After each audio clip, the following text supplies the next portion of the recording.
Chapter 1 Survivors. The kind old mother had steamed a large basket of fluffy buns, releasing wisps of steam that filled the air. Gu Xiaola, brimming with excitement, took a bite, only to be startled by a woman's piercing scream echoing in his ears. Lecher! Assault! There's a pervert here! Help me! This deafening shriek jolted Gu Xiaola into full awareness. Shaking his head and rubbing his eyes, he finally comprehended his surroundings. Gone were the familiar sights of his hometown and the loving smile of his mother instead. He found himself beside a stunning stranger. Ah! Gu Xiaola instinctively leaped to his feet, realizing he had just been lying atop a woman who was now glaring at him, her eyebrows arched and wide-eyed with fury, as if she might devour him whole on the spot. No way. In a moment of reflex, Gu Xiaola cast a furtive glance downwards. The woman's light yellow short-sleeved top, drenched from the sea, perfectly showcased what it truly meant to possess a remarkable figure. The surges of her body, animated by her agitated emotions, left Gu Xiaola utterly captivated. Stop staring. The woman shot him another fierce glare. However, seeing Gu Xiaola stand up, perhaps worried about her own predicament, she quickly rose to her feet, cautiously retreating a step while keeping a vigilant eye on him. Wow! She truly is a beauty! Gu Xiaola exclaimed in genuine admiration as he observed her upright form. Standing roughly around 5'7", and appearing to be in her early 20s, she boasted long, slender legs accentuated by her light blue denim shorts. Her tiny waist, paired with the stretched yellow top that seemed on the verge of bursting, made for a physique that was nothing short of extraordinary. Further enhanced by her picturesque features and glossy, flowing black hair, Gu Xiaola mused that such looks deserved at least a starlit spotlight, if not that of a renowned online influencer. With a bashful grin, he stammered, "I'm so sorry, truly. That was entirely a misunderstanding. I was dreaming and didn't realize I was on top of you. I swear it's honest." Yet despite Gu Xiaola's fervent assurances, the woman's gaze remained unfaltering with indignation, clearly dismissing his excuses. But in this desolate island, she could do little but cast him one last reproachful look before turning away, striding off towards another part of the beach. Gu Xiaola sighed helplessly, shrugging it off as he began to examine his surroundings more attentively. Sunshine Beach, palm trees, such a picturesque island vista. Alas, this was neither the Maldives nor Tahiti, but rather an unnamed isle within the boundless Indian Ocean. The island appeared decently sized, with lush jungles and mountains sprawling in its heart. Yet one question lingered. Were there any humans dwelling here? Feeling the dampness of his clothes clinging to him, Gu Xiaola realized the useful belongings he possessed were rather scant, comprising only a Zippo lighter and his ever-present Swiss Army knife. Ah, how fortunate I took a boat this time. Had I flown here, those two would have undoubtedly been checked in, leaving me without even the most basic survival tools. Inevitably, a wave of frustration surged through him. Originally an unassuming programmer for a major domestic internet company, he had been blessed with the rare opportunity to join upper management on this trip, mistakenly thinking himself fortunate after winning a grand prize at the company's annual lottery. Little did he anticipate that this cruise would meet such a calamitous fate, engulfed in flames and explosions through the depths of the ocean. By the time he received the emergency alert and scrambled on a deck from his third-class cabin, all the lifeboats had already vanished. Amidst the chaos, he had barely managed to slip on a life jacket and leap into the water, only to hear a resounding explosion behind him. As for how he ended up drifting onto this little island and landing atop that striking woman, he could recall nothing. Nevertheless, since he was here, he might as well make the best of it. Raised in a rural setting, Gu Xiaola, inherently optimistic despite his circumstances, swiftly recalibrated his mindset to embrace a positive outlook. It appeared that he and the striking beauty were both ensnared in this state of uncertain isolation. Casting a glance at the distant figure of the woman, Gu Xiaola noticed she had halted and was now painstakingly inscribing the letters SOS into the sand, perhaps in hopes of signaling rescuers from the sky. So naive. The cruise had just suffered disaster, and whether the captain had issued a distress signal was uncertain. They could have been swept away for so long that their presence here may very well go unnoticed by any rescuing aircraft. In Gu Xiaola's view, the immediate priority was survival. Only once that was assured could he entertain thoughts of what might come next. The essential ingredient for outdoor survival? Water. Drinkable fresh water. One could survive for quite a while without food, but without fresh water, even 3 days would be a formidable challenge. An acute thirst gnawed at him after drifting aimlessly at sea for an undetermined length of time. Scanning the beach, he spotted a few scattered coconut trees not far off. He dashed to their base and, lo and behold, discovered a dozen or so ripe coconuts that had fallen to the ground. Aside from a couple that appeared somewhat spoiled, most were fit for consumption. Grabbing one, he deftly wielded his Swiss Army knife to cut and carve, soon creating an opening in the hard shell.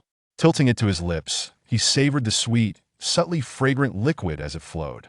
Wow, so refreshing. He drank from 3 coconuts, finally feeling the debilitating fatigue of dehydration ebb away. These coconuts were priceless until he could find additional freshwater sources.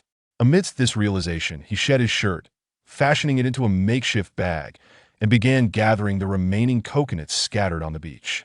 On the other end of the shore, the woman, having painstakingly crafted 3 massive SOS messages, finally succumbed to exhaustion and paused.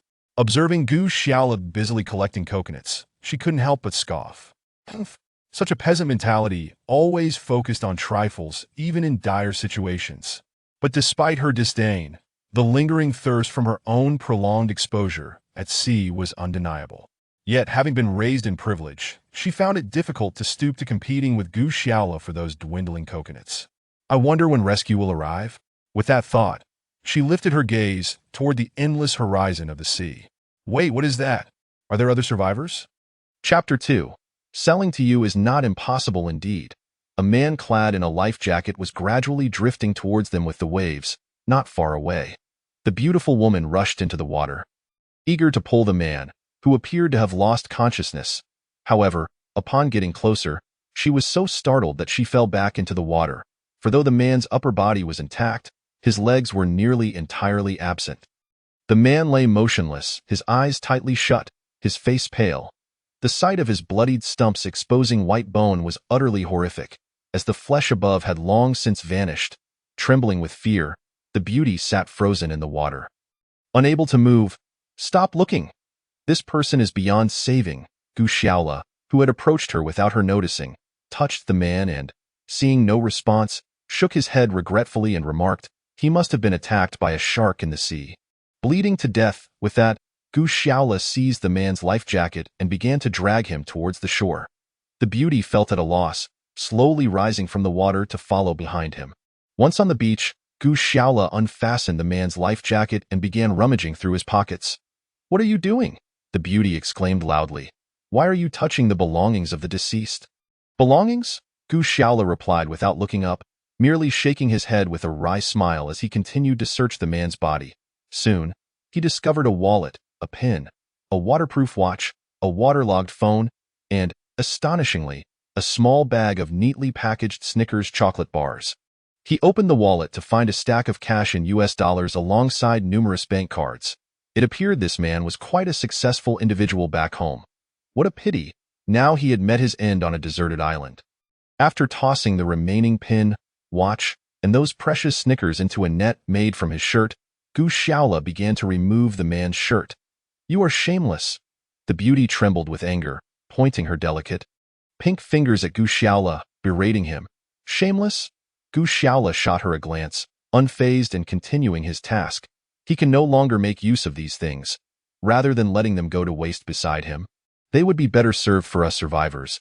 If you think that's shameless, wonderful.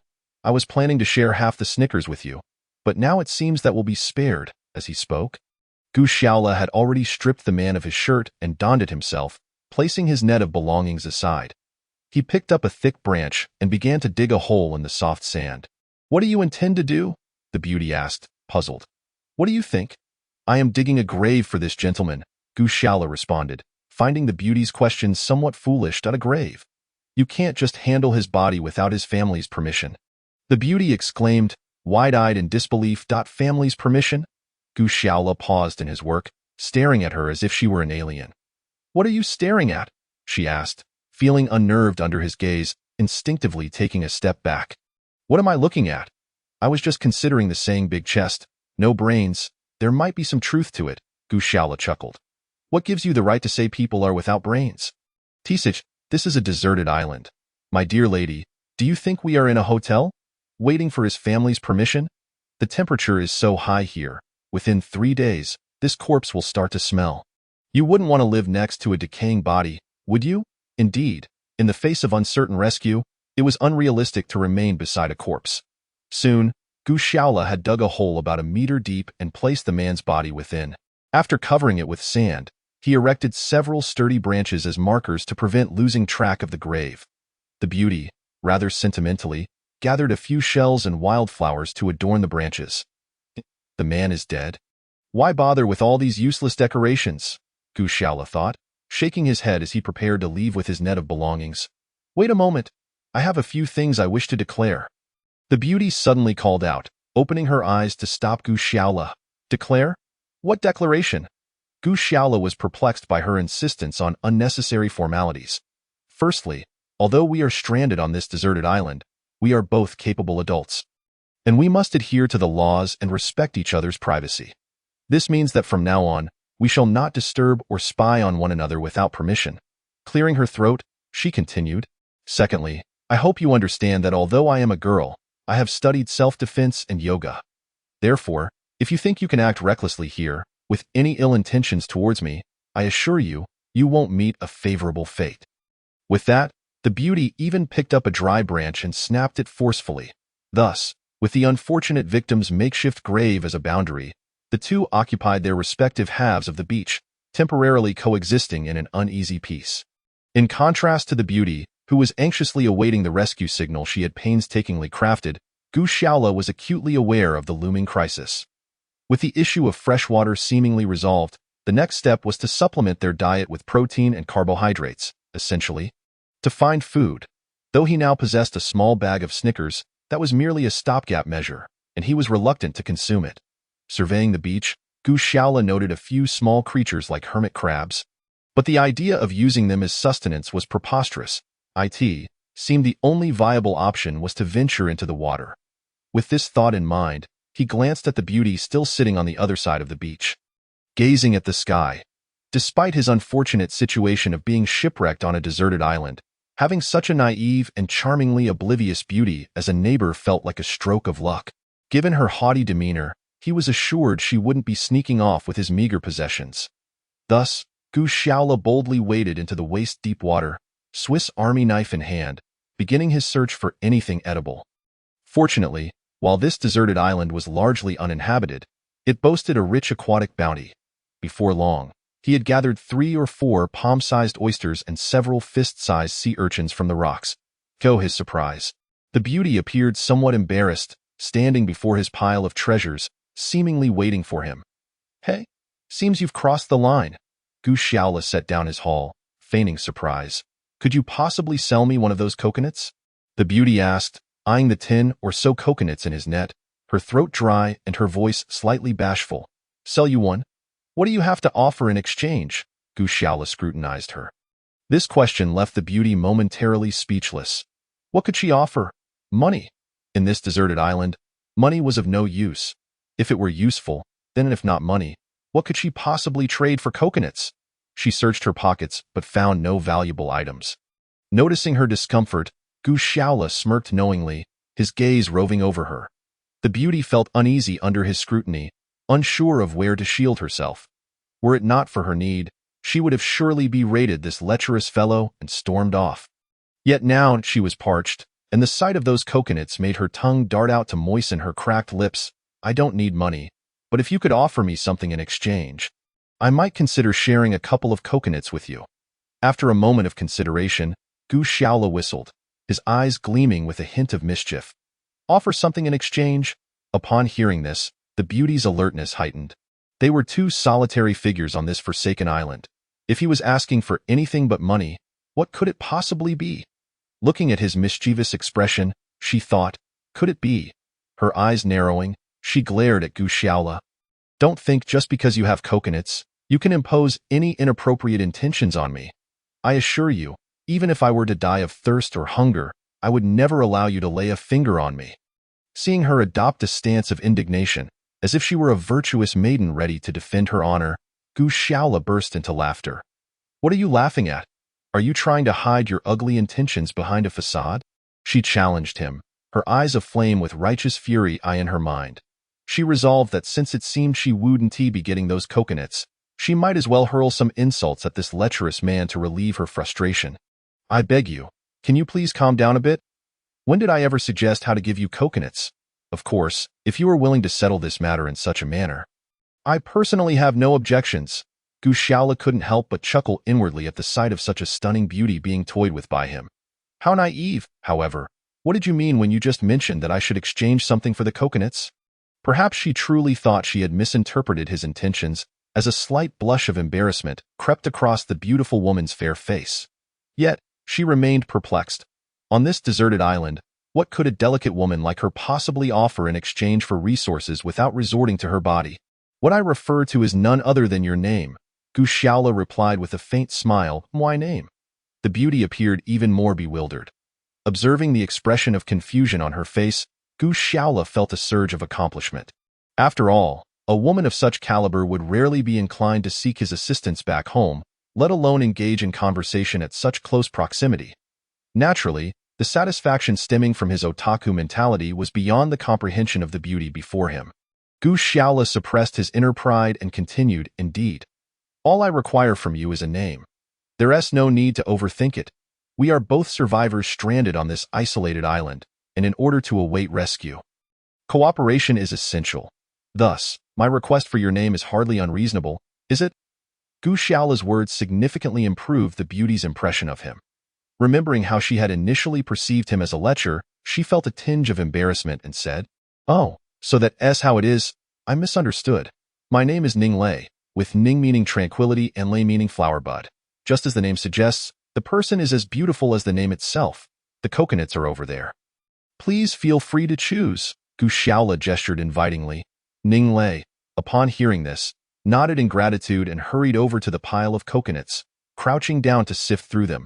Yet, this seemingly innocuous action nearly caused Gu Shaola to gasp in astonishment. Clad only in a pair of light blue denim shorts, Ning Lei's already exquisite figure was accentuated by her crouching posture, making her long legs appear even more striking. Watching her select coconuts from that position, had he not been gripped by hunger, he might have lost control. Nevertheless, as an educated individual, a voice in his mind incessantly admonished him. You must not act inappropriately, even in this deserted island setting. At least not now. After a considerable time spent rummaging, Ning Lei finally managed to pick 2 coconuts that met her satisfaction. Beaming with contentment, she turned to express her gratitude once more to Gu Shaola. However, upon meeting his gaze, her smile began to fade, and her perfectly arched brows furrowed together as she huffed, Pervert. Before turning on her heel to leave, Pervert. Gu Shaola was momentarily taken aback. Her demeanor had been amiable just moments ago. Why the sudden accusation? Could it be that she possessed some kind of mind-reading ability, discerning his unseemly intentions? Surely not. Could she be that perceptive? Yet, as he glanced down at himself, realization dawned. Indeed, it was evident to anyone with eyes what his thoughts were. Very well, if I am to be labeled a pervert, so be it. After all, we are on a deserted island, and my only offense was to gaze. What's the big deal? A look one tea lead to pregnancy. Gu Shaola lamented about Ning Lei's spoiled temperament, but regardless of his grievances, his hunger took precedence. The sea urchins and oysters he had just retrieved from the water were indeed safe to eat, but he was reluctant to consume them raw. This was no city. It was a deserted island. Eating raw seafood without any medical facilities could be life-threatening should he suffer food poisoning. Fortunately, the beach was not far from the woods, and soon Gu Shaola gathered a considerable amount of twigs to create a makeshift bonfire. With a series of clicks, he finally managed to ignite a faint blue flame with his Zippo lighter after several attempts. Satisfied, he nodded and successfully set the bonfire ablaze. The dry twigs crackled and popped like popcorn as he tossed in the oysters and sea urchins he had just gathered. Soon, a delectable aroma wafted from the fire, and as Gu Shaola watched the oysters open up to reveal their tender, succulent flesh, he could hardly contain his saliva. He hastily retrieved the freshly grilled oysters from the flames. They were scalding hot, and he blew on them repeatedly, unable to eat them right away. Just then, he heard a distinct gurgling sound emanating from behind him. Gu Xiaola turned alertly to find the stunning Ning Lei standing there. Clutching the 2 coconuts she had just taken, her eyes fixed hungrily on the steaming oysters, swallowing hard. Chapter 4. Oysters. This moment inevitably rendered their atmosphere a bit awkward. Indeed, with such a striking beauty standing behind him, gazing longingly at the freshly grilled oysters in his hands, even if Gu Xiaola were devoid of any sense of chivalry, it would be rather rude to indulge himself without regard for her presence. After a brief silence, Gu Xiaola set down the oyster he had almost consumed and, feeling somewhat vexed, asked, "I doubt I truly cannot open these coconuts and was hoping to borrow some tools from you." Despite his words, Ning Lei's gaze remained fixated on the oysters in his hands, and her intentions were unmistakable. Gu Xiaola glanced at the 2 coconuts, battered by Ning Lei's attempts with a stone yet still unyielding, and nodded as he took them, using his Swiss Army knife to carve out a hole the size of a chopstick, and casually handed it back to Ning Lei. Starved from thirst and hunger, Ning Lei could no longer maintain any semblance of ladylike composure. She picked up 1 coconut and drank heartily, finishing it in one go, before reaching for the second one from Gu Xiaola's hands, which she promptly emptied as well. However, even after consuming 2 coconuts, Ning Lei did not leave. Her eyes remained glued to the freshly grilled oysters and sea urchins. After all this time spent searching, it would be disingenuous to claim she was not hungry. Yet, these delicacies were procured by this man from the sea, and they were hardly acquaintances. How could she directly ask for a share? That thought left her feeling awkward, but the rumbling in her stomach rendered her legs as heavy as lead. Leaving her rooted in place, Gu Xiaola said nothing, simply pried open the oysters with his Swiss Army knife, exposing the fragrant white meat within, while he sliced open the sizable sea urchins, revealing the golden roe inside. The roe, once half liquid, had solidified into a cake-like consistency, soft and elastic from being roasted over the fire. "Are you hungry?" Gu Xiaola asked, glancing at the ravenous Ning Lei, who was barely able to suppress her drool. Ning Lei remained silent, merely nodding numbly. Logically, such seafood would be beneath the standards of someone of her stature. Yet as the saying goes, hunger makes even the blandest bread taste sweet. With her stomach empty, the sight of the plump oysters and golden sea urchin was nearly unbearable. Were it not for her concern for her image as a lady, she likely would have lunged forward to snatch them. "Since we are companions now, I see no reason to feast alone. How about this? There are 4 oysters and 6 sea urchins, which divides perfectly, 2 oysters and 3 sea urchins each. Does that sound fair?" Gu Xiaola chuckled as he observed Ning Lei, tormented by her cravings. Naturally, Ning Lei eagerly nodded in agreement with this arrangement. Gu Xiaola, ever the generous one, followed through on his proposal, placing the oysters and sea urchins together and pushing them towards Ning Lei before taking his own share. Thus, the 2 of them began to feast beside the bonfire, eating heartily. The few oysters and sea urchins simply could not withstand the appetites of 2 young individuals, and within minutes, the seafood had vanished as if swept away by a gale. Though they did not feel fully satiated, the presence of food in their stomachs had undeniably lifted their spirits. After carefully wiping her hands on some leaves that had fallen onto the beach, Ning Lei finally stood up. "Thank you for your gracious hospitality. However, to prevent any misunderstandings, I must inform you that from this moment forth, I shall keep an account of every morsel of food I consume in your presence, and I shall compensate you at tenfold the price." With that, Ning Lei gently tapped her delicate, alabaster-like hands. "Goodness, keeping a ledger and repaying me tenfold. I have no need for your trifling amount of money." "Wait a moment, what was that little lady saying just now? Something about avoiding my misunderstanding. What could I possibly have misunderstood? It seems this young lady harbors a degree of caution towards me. Yet, it is hardly surprising, given the remoteness of this place. I wonder when that cursed rescue will finally arrive. If it takes long enough, perhaps my child will be running on the beach by then?" With his legs crossed and a twig serving as a makeshift toothpick between his lips, Gu Xiaola leaned back against the soft sands, gazing up at the azure sky, and began to fantasize about the potential romantic escapades he might share with Ning Lei. However, fantasies aside, while the notion of living next to such a stunning beauty is delightful, romantic encounters cannot sustain one's existence. Before rescue arrives, survival must take precedence. Gu Xiaola glanced at the dense jungle at the island's center.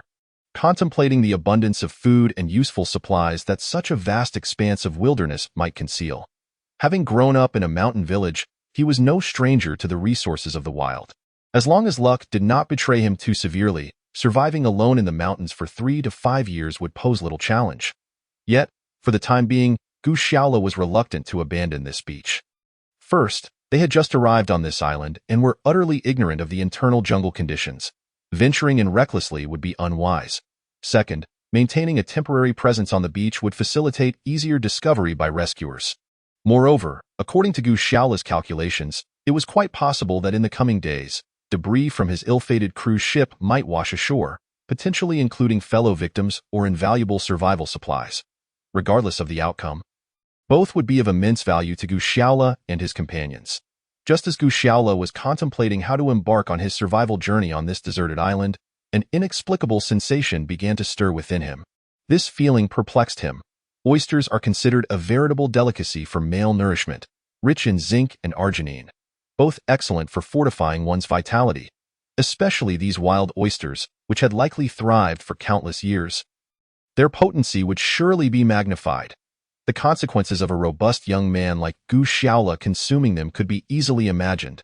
Faced with his awkward predicament, Gu Shaola instinctively cast a glance towards Ning Lei, who was still diligently crafting her SOS signal on the beach. He shook his head in resignation. One could hardly expect assistance from that young lady. Surely, upon seeing his current state, she would scream about a rogue and brandish a stick. Alas, relying on others is less effective than relying on oneself. Gu Shaola surveyed the vast expanse of the ocean before him and resolved to take a dip to refresh himself. Chapter 5. Embarrassment at that moment. He was still clad in shorts and a shirt pilfered from the unfortunate victim. If he were to plunge into the water in such attire, it would be uncomfortable, and moreover, his clothes, which he had painstakingly dried, would become drenched again. Glancing once more at Ning Lei, who lay motionless on the beach, gazing at the sky, he mused that she might be asleep. Seizing the opportunity while she slumbered, he could strip off his clothes and wash without being perceived as a rogue. Could he not? With this thought, Gu Shaola hastily disrobed, shedding his garments with abandon. Though he had lived in the city for many years, Gu Shaola's robust physique from his village upbringing had not deteriorated significantly. Under the sunlight, he admired his well-defined biceps and the discernible contours of his six-pack abs, nodding in satisfaction. He pondered how much allure this physique might hold for the stunning beauty across from him. Regrettably, the current trend favored androgynous, delicate men. His rugged masculinity likely held little appeal. Why dwell on such thoughts? Each day survived on this deserted island was a victory in itself. Contemplating trivial matters served no purpose. Resolving to cast aside his concerns, Gu Shaola plunged into the ocean, bare-skinned. The refreshing seawater alleviated the heat within him, and he dove beneath the surface, reveling in the freedom of the crystalline depths.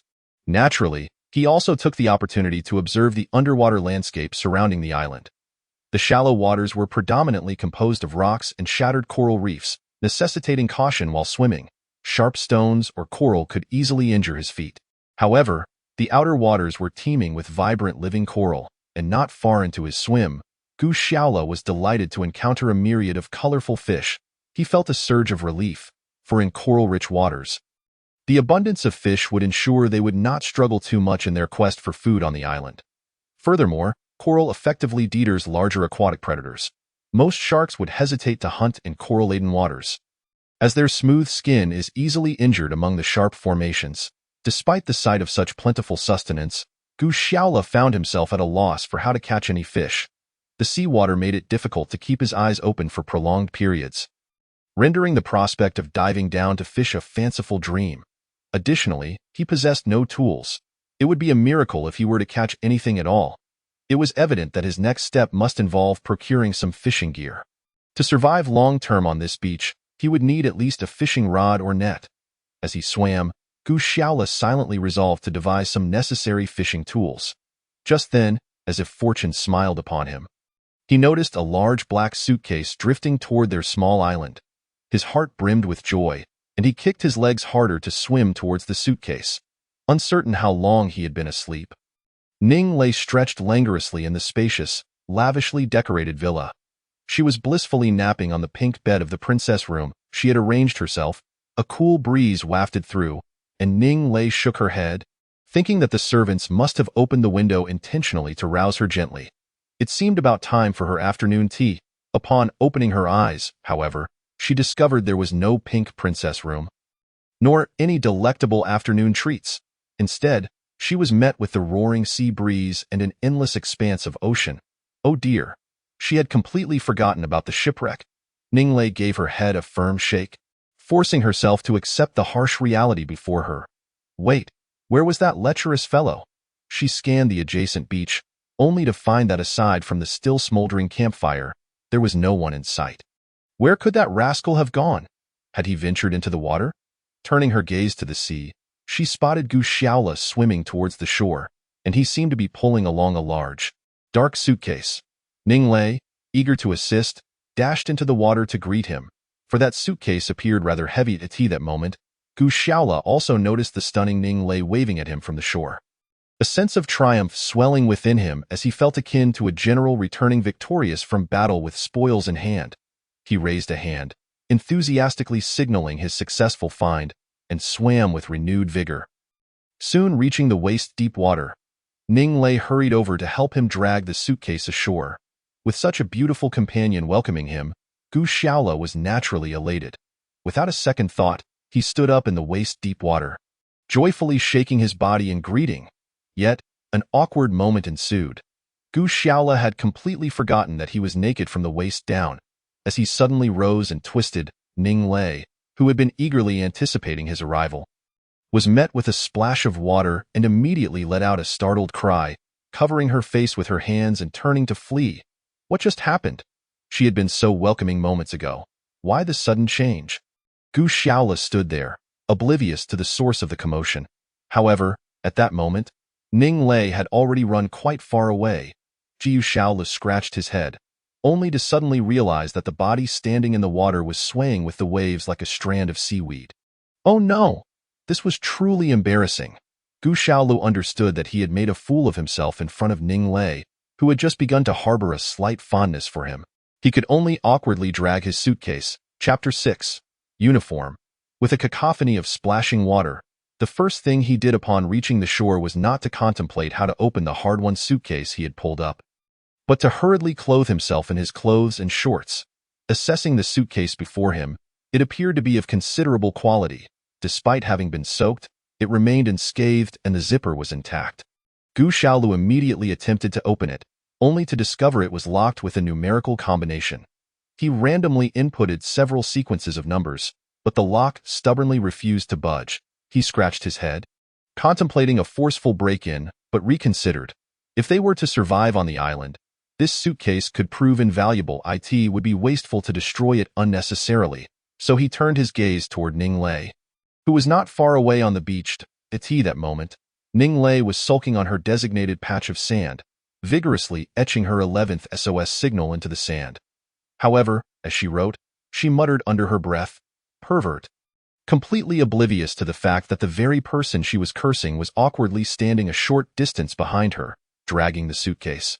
Clearing his throat, Gu Xiaoli's voice startled Ning Lei, who was so engrossed in her tirade that she nearly jumped up. What are you sneaking around behind me for? What are your intentions? I have warned you. My self-defense techniques and yoga are more than sufficient to handle a lecher like you." Ning Lei shouted, fearfully brandishing the stick she had just used to write in the sand. "You don't misunderstand. I merely saw you seemingly asleep, and I took off my clothes to bathe. I just forgot when I spotted the suitcase." Gu Xiaolu hastily explained, raising his hands in a gesture of surrender. "I am not some exhibitionist." Faced with her wary gaze, he could only helplessly elaborate. "I don't believe it. Do you think I'm a naive fool? There are only the two of us on this island. You deliberately not wearing clothes is an obvious ploy to make me feel vulnerable." Ning Lei's words left Gu Xiaolu both amused and exasperated. No, you're overthinking this. It was truly just a misunderstanding. I approached you to discuss opening this suitcase. I assure you, I have no ulterior motives." To demonstrate his innocence, Gu Xiaolu pushed the black suitcase forward. Ning Lei snorted disdainfully. Although she was clearly still skeptical of Gu Xiaolu, Her attention was drawn to the suitcase, and she scrutinized it closely. This suitcase is large and heavy, yet it is locked with a combination. I don't want to destroy something so useful, so I brought it over to see if you had any way to open it. Louis Vuitton, huh? That's a fine brand. Whenever I travel, I usually have my servants carry this brand-S luggage for me. Ning Lei's face lit up with pride as she spoke. Wow, you have servants for traveling. Gu Xiaolu was taken aback by her words. However, Ning Lei didn't continue the conversation but instead walked over to the suitcase, casually fiddling with the numerical lock. With a click, the lock that had been a source of frustration for Gu Xiaolu was surprisingly opened with ease. Wow, you're incredible, Gu Xiaolu exclaimed, his mouth agape in astonishment. It's nothing. Every Louis Vuitton suitcase comes with a backup code to facilitate access in case the owner cannot be found, of course. To ensure the safety of the buyer's property, only employees at the director level and above at Louis Vuitton are privy to this code. Ning Lei explained confidently. So, are you a director at Louis Vuitton? Though he asked, Gu Xiaolu found it hard to believe that this young woman in her early 20s could hold such a prestigious position. Do they even think they could invite me to be their director? This code was given to my father directly by their CEO, Ning Lei said with a slight smirk, observing Gu Xiaolu's astonished expression. Now that you've learned of my identity, it's not too late. As long as you keep your dubious thoughts and peculiar preferences to yourself, I guarantee you'll reap the benefits once we safely escape. Ning Lei's haughty demeanor prompted Gu Xiaolu to chuckle. What are you laughing at? Did I say something wrong? Ning Lei furrowed her brow, ready to lash out. My dear Miss Ning, I suggest you temper your airs. I don't care which noble family you hail from or how many servants you had, or what luxury vehicles you traveled in. This is a deserted island. At least here, you are merely a pitiful person who cannot survive without me. Gu Xiaolu's words nearly sent Ning Lei into a rage, but she found herself at a loss for a retort, merely glaring at him in frustration. Yet, Gu Xiaolu had no time to engage in banter. He squatted down to unzip the suitcase and began to inspect its contents. Upon opening it, he discovered a substantial number of items, including both men's and women's clothing, suggesting it belonged to a young couple or perhaps a married pair. Even more astonishingly, he found several outfits for nurses, flight attendants, and policewomen.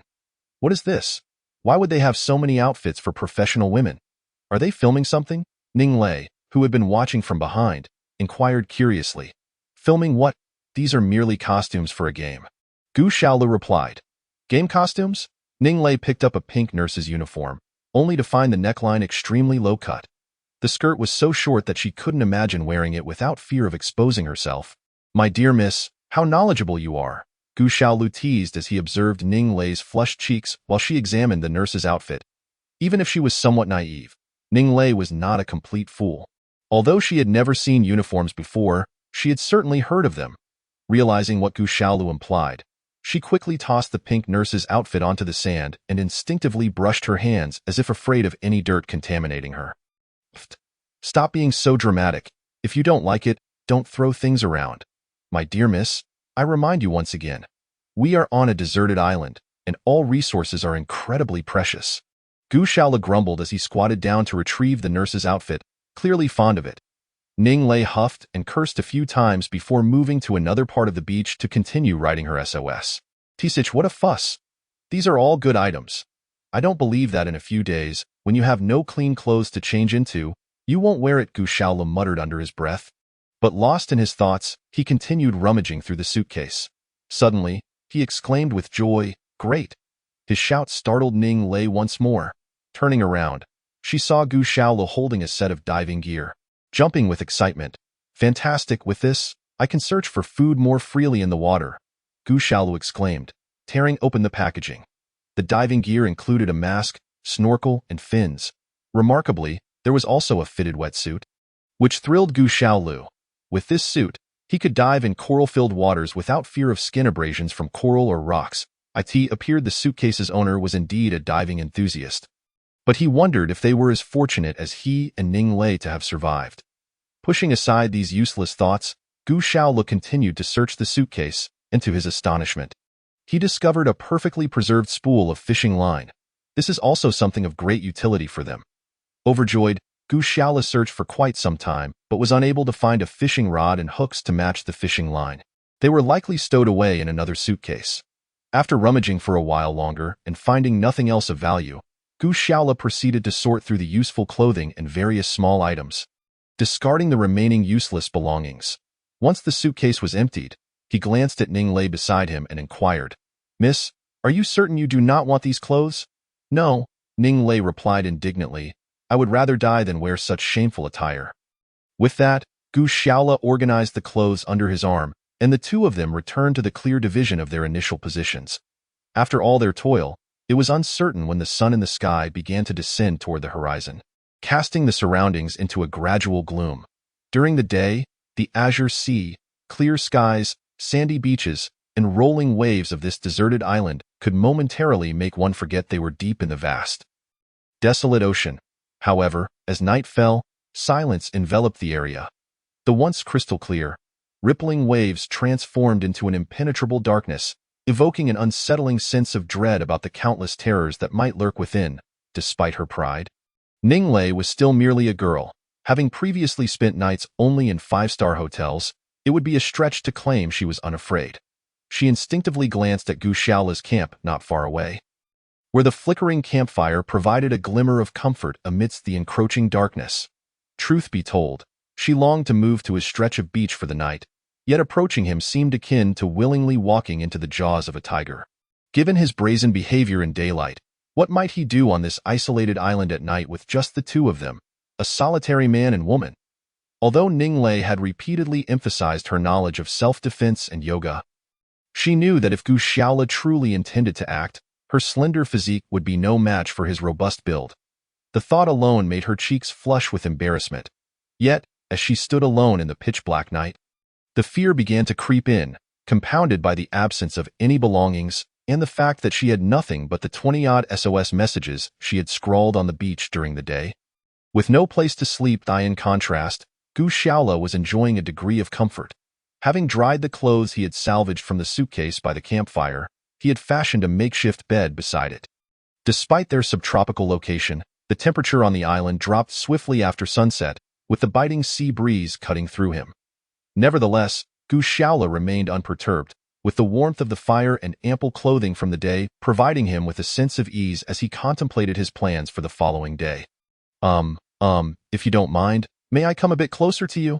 Ning Lei asked awkwardly as she slowly approached. Gu Shaola had anticipated her fear and was not surprised. "Oh, you wish to join me? No problem at all. You can sleep right by my campfire," he said, gesturing to the beach opposite his fire. However, his suggestion was met with Ning Lei's immediate wariness. "No, that's unnecessary. I can stay here just fine. After all, we are strangers, and it wouldn't be proper to share a sleeping space." As she spoke, Ning Lei mimicked him, dragging some branches and dry leaves from the woods to create a makeshift bed less than 10 meters from Gu Shaola. While there remained some distance, the flickering light of the fire reassured her, yet the proximity to the man she perceived as a potential threat heightened her vigilance. She kept her eyes fixed on Gu Shaola, wary of any unsavory intentions he might harbor. However, Gu Shaola appeared completely unfazed, chewing on a twig as he pondered his plans for the next day. Observing his nonchalance, Ning Lei's anxiety eased slightly, but a surge of indignation soon followed. How could he remain so indifferent with such a stunning woman lying merely 10 meters away? Such behavior felt like a blatant insult to her beauty. Chapter 8. Disturbing dreams. Regardless of her concerns or irritation, they both had endured a tiring ordeal, having drifted to this deserted island and toiled through the day. Soon, weariness overcame Ning Lei, and her eyes began to droop uncontrollably. Before long, she succumbed to slumber, the glow of the campfire blurring before her. Gu Shaola, too, found himself in a similar state. Despite his robust physique, he could not withstand such exhaustion and soon fell into a deep sleep. When Gu Shaola awoke to the first piercing rays of morning sunlight, he scrambled upright and surveyed the smoldering campfire, nodding in satisfaction. It appeared the flames had not completely extinguished and could be rekindled with more kindling. Although he possessed a lighter, it was not an infinite resource, and once the fuel was exhausted, replenishing it on this deserted island would be impossible. With this thought in mind, Gu Shaola hastily added some branches he had gathered yesterday, and the flickering embers soon crackled back to life. The young lady lay elegantly amidst her leafy bed, blissfully unaware in her slumber. They say a sleeping beauty is indeed a sight to behold. and in the soft morning light, Ning Lei's porcelain-like face stirred slightly, a droplet, perhaps a tear or dew, glistening on her long lashes, rendering her utterly enchanting. Jiu Shaola, cautious not to disturb her, could hardly resist the allure of the scene before him. The morning light coincided with an unusual stirring within him, leading him to entertain thoughts of how, with such a stunning companion, spending a lifetime on a deserted island would not be so dreadful. Yet, the thought vanished as quickly as it had emerged, and he shook his head with a wry smile, dismissing the impractical notion. Hailing from a humble mountain village, Gu Shaola had faced derision for his modest origins since moving to the city for his education. Though he had worked tirelessly to carve out a niche for himself in the bustling metropolis, the burdens of high living costs rendered his aspirations of homeownership a distant dream, requiring at least another decade of diligent work. He had once dated a girl from a similarly unremarkable background during his university years. They had vowed eternal fidelity, yet mere months after graduation, she had swiftly turned her affections to another. Thus, the once promising young man now found himself alone in his 20s, as for the striking Ning Lei. Regardless of her true lineage, her beauty and figure were far beyond the reach of a common worker like him. Fate had intertwined their paths only due to this unforeseen maritime disaster.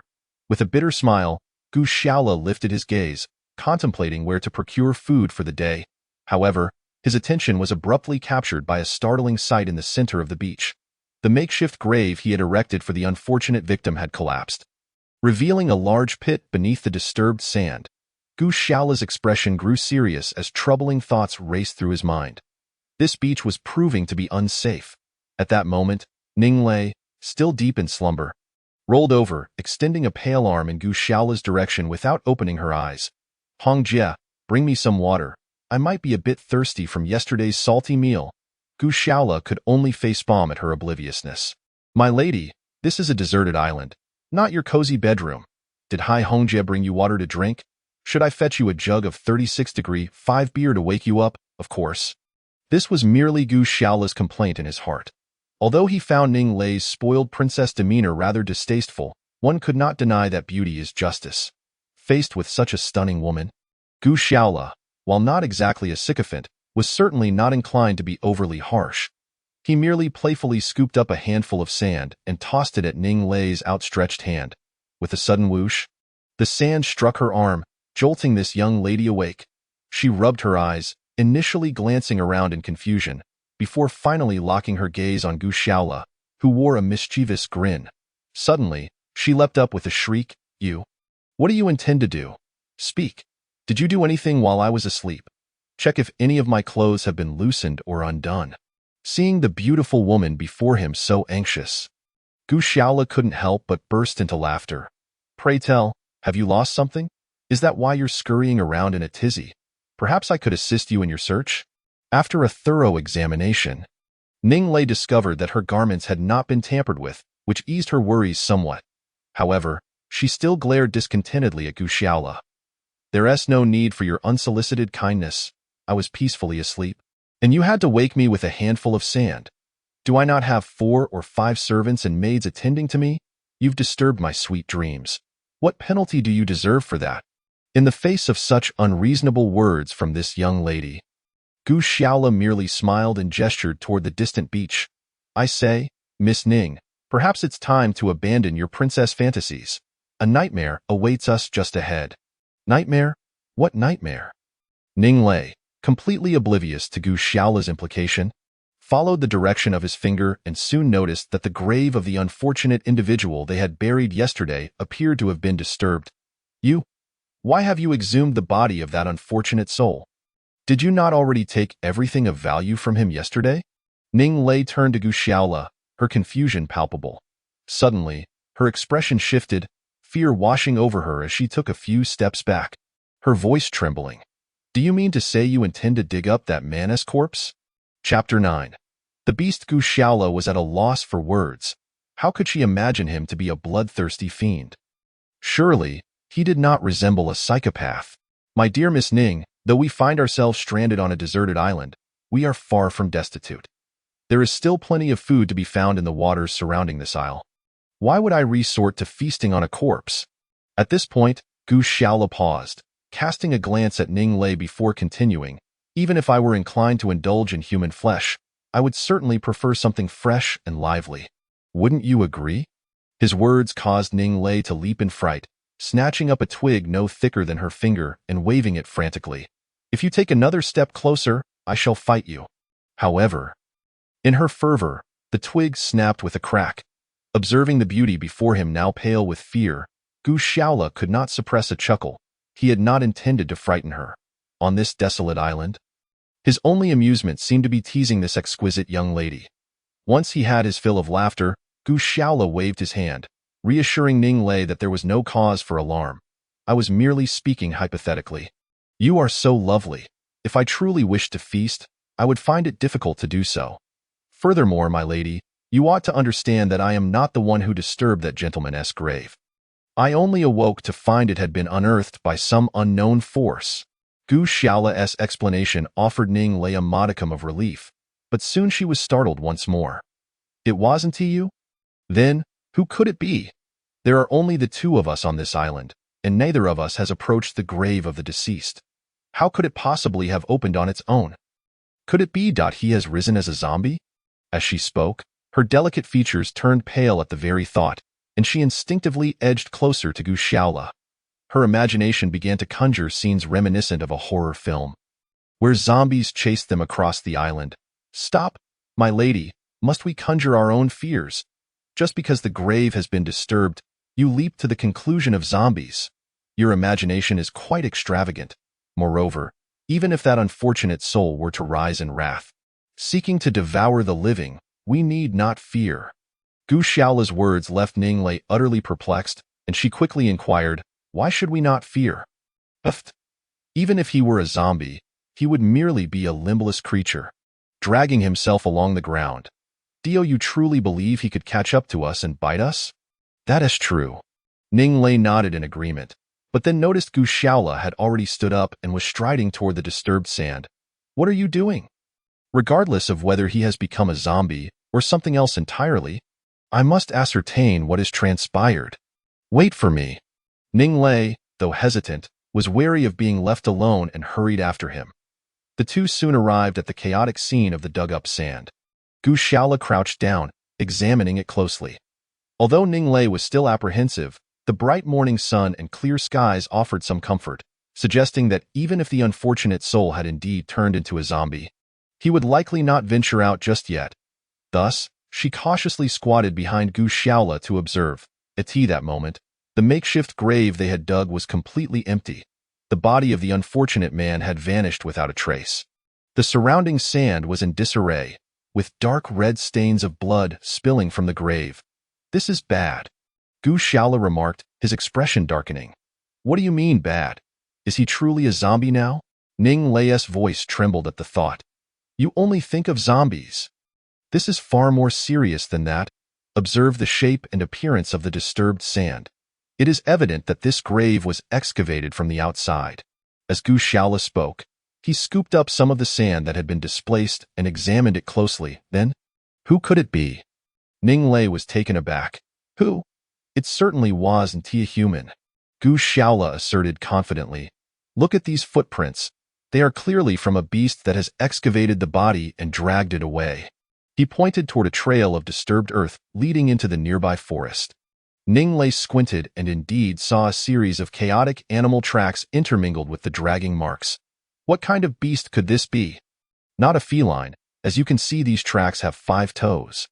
Felines only have 4. Moreover, feline tracks are typically oval-shaped, while these bear distinct claw shapes, indicating they belong to the canine family. However, I cannot ascertain which specific canine it is. While Gu Shaola spoke modestly, Ning Lei was thoroughly astonished. She had always thought of this seemingly mischievous rogue as inept, merely a bully. Yet now, perhaps being stranded on this island with Gu Shaola was serendipitous after all. So, if it's a canine, does that mean it's a dog? Could it be stray dogs? Ning Lei's question left Gu Shaola scratching his head in frustration. My dear lady, we are on a true deserted island. Where would stray dogs come from? These canines are either wolves or hyenas that hunt in packs. They are not to be trifled with. Nothing is off their menu. Even lions and tigers are vulnerable when alone. and they will seize any opportunity to attack, so we need not underestimate ourselves. After Gu Xiaola's explanation, Ning Lei's complexion turned pallid. Then why did they only displace the corpse last night without attacking us? She asked, her voice quaking. The answer is simple, because we had a fire. These beasts typically fear fire. It seems your life is rather fortunate. Had you not moved beside me last night, it's likely that the one dragged away would not just be the body in the grave. Gu Xiaola's words left Ning Lei in a state of dread, for she had scrutinized the disordered beast tracks on the beach once more. Indeed, as Gu Xiaola had asserted, these footprints not only circled the grave but also extended forward, reaching a point less than 50 meters from where they had slept the previous night. There, the prints became densely clustered, indicating that those beasts had lingered nearby for an extended period, hesitating over whether to hunt them. Had it not been for the bonfire, she would likely have become a meal for those creatures by now. Chapter 10. The young lady's task. What should we do then? Perhaps we should light a few more bonfires tonight? Ning Lei tentatively suggested, her confidence utterly shattered. Jiyu Xiaola shook her head, saying, No, I believe this method may not prove effective. Based on my experiences growing up in the mountains, the fear that wild beasts have of fire is relative, and no one can guarantee that the hungry wolf pack would refrain from attacking humans simply because of flames. Moreover, we currently have no idea how these canine beasts truly perceive fire. Gu Xiaola's remarks nearly caused Ning Lei to plop down onto the sand in despair. With a quivering voice, she exclaimed, Then what should we do? We can't just sit here on the beach waiting for those beasts to devour us, can we? There's no need to be so pessimistic. I believe there must be a solution. However, we need to fill our stomachs first. Gu Xiaola's words reminded Ning Lei of her own hunger. Indeed, since yesterday afternoon, she had only consumed a few raw oysters and sea urchins, and now her stomach was growling. But gazing out at the vast ocean, she wondered where their food might be. Hey, what are you doing? Ning Lei suddenly noticed that Gu Xiaola had begun to don the diving suit they had found in the box yesterday. Of course, the mask, oxygen tube, and fins were all in place. In addition, Gu Xiaola held a spear that she had fashioned from a tree branch and a Swiss Army knife. The coconuts I collected yesterday should provide us with fresh water for a few days. But our food supply is nearly depleted, she said, and without waiting for Ning Lei's response, Gu Xiaola began to wade backward into the water. It was easier to walk backward while wearing fins. And with a splash, she submerged herself in water up to her waist, swiftly swimming into the depths. That girl, even now, with danger looming, she remains so optimistic, Ning Lei grumbled, watching Gu Xiaola's shadow in the water. And then sat down beside the bonfire. Although it was broad daylight, she still feared that the beasts which had dragged away the bodies of the victims could appear on the beach at any moment. That damned Gu Xiaola wasn't by her side, and if those beasts showed up, her slight frame would hardly suffice for even a single meal for them. While Ning Lei wallowed in self-pity, Gu Xiaola was truly in her element beneath the sea. Yesterday, lacking even a pair of goggles, she was now equipped for snorkeling. A natural swimmer, she began to revel in the vibrant coral reefs, marveling at the myriad colorful fish, and commenced her quest to gather sustenance rich in calories and protein. Despite the spear's rudimentary design, her exceptional fishing skills honed during her childhood in the mountain streams soon yielded 2 sizable fish weighing 3 to 4 pounds each. Surfacing, she spotted the stunning Ning Lei, who was angrily poking at her bonfire with a stick. I say, young lady, even if you choose not to help, please refrain from causing destruction, Gu Xiaola remarked, carrying the 2 wriggling fish over. Wow, you actually caught fish? I thought you were just boasting, Ning Lei exclaimed, her mood lifting at the sight of the brilliantly colored fish. Boasting? When have I ever boasted to you? Gu Xiaola shot her a disapproving glance. Who said I couldn't work and only knew how to destroy things? Which of your eyes saw me incapable of labor? Oh, that's splendid. Now go to the shore, and with the Swiss Army knife, gut these 2 fish properly so we can have grilled fish later. Gu Xiaola tossed the still flopping fish at Ning Lei's feet. The fish flopped around wildly at Ning Lei's feet. Oh my. I can't do this, she squealed, jumping back in fright. These fish are so beautiful and adorable. You want me to slice them open? Ning Lei clasped her hands together as if in prayer, seemingly beseeching for divine mercy. Young lady, are you a believer? It's just a fish we're talking about, not a human. What is there to repent for? Gu Xiaola quipped, raising an eyebrow. I was baptized by a bishop at birth. I absolutely cannot take a life. If not, Please assign me a different task. Ning Lei shot him a glare, maintaining her prayer-like posture. Very well, if you can't kill fish, then go to the nearby woods and find me some sturdy vines. That surely doesn't count as taking a life, does it? Gu Xiaola pointed toward the thicket not far from the beach. Go to the woods. There won't be any beasts there, will there? Ning Lei asked hesitantly. The memory of the victims' bodies being dragged away still vivid in her mind.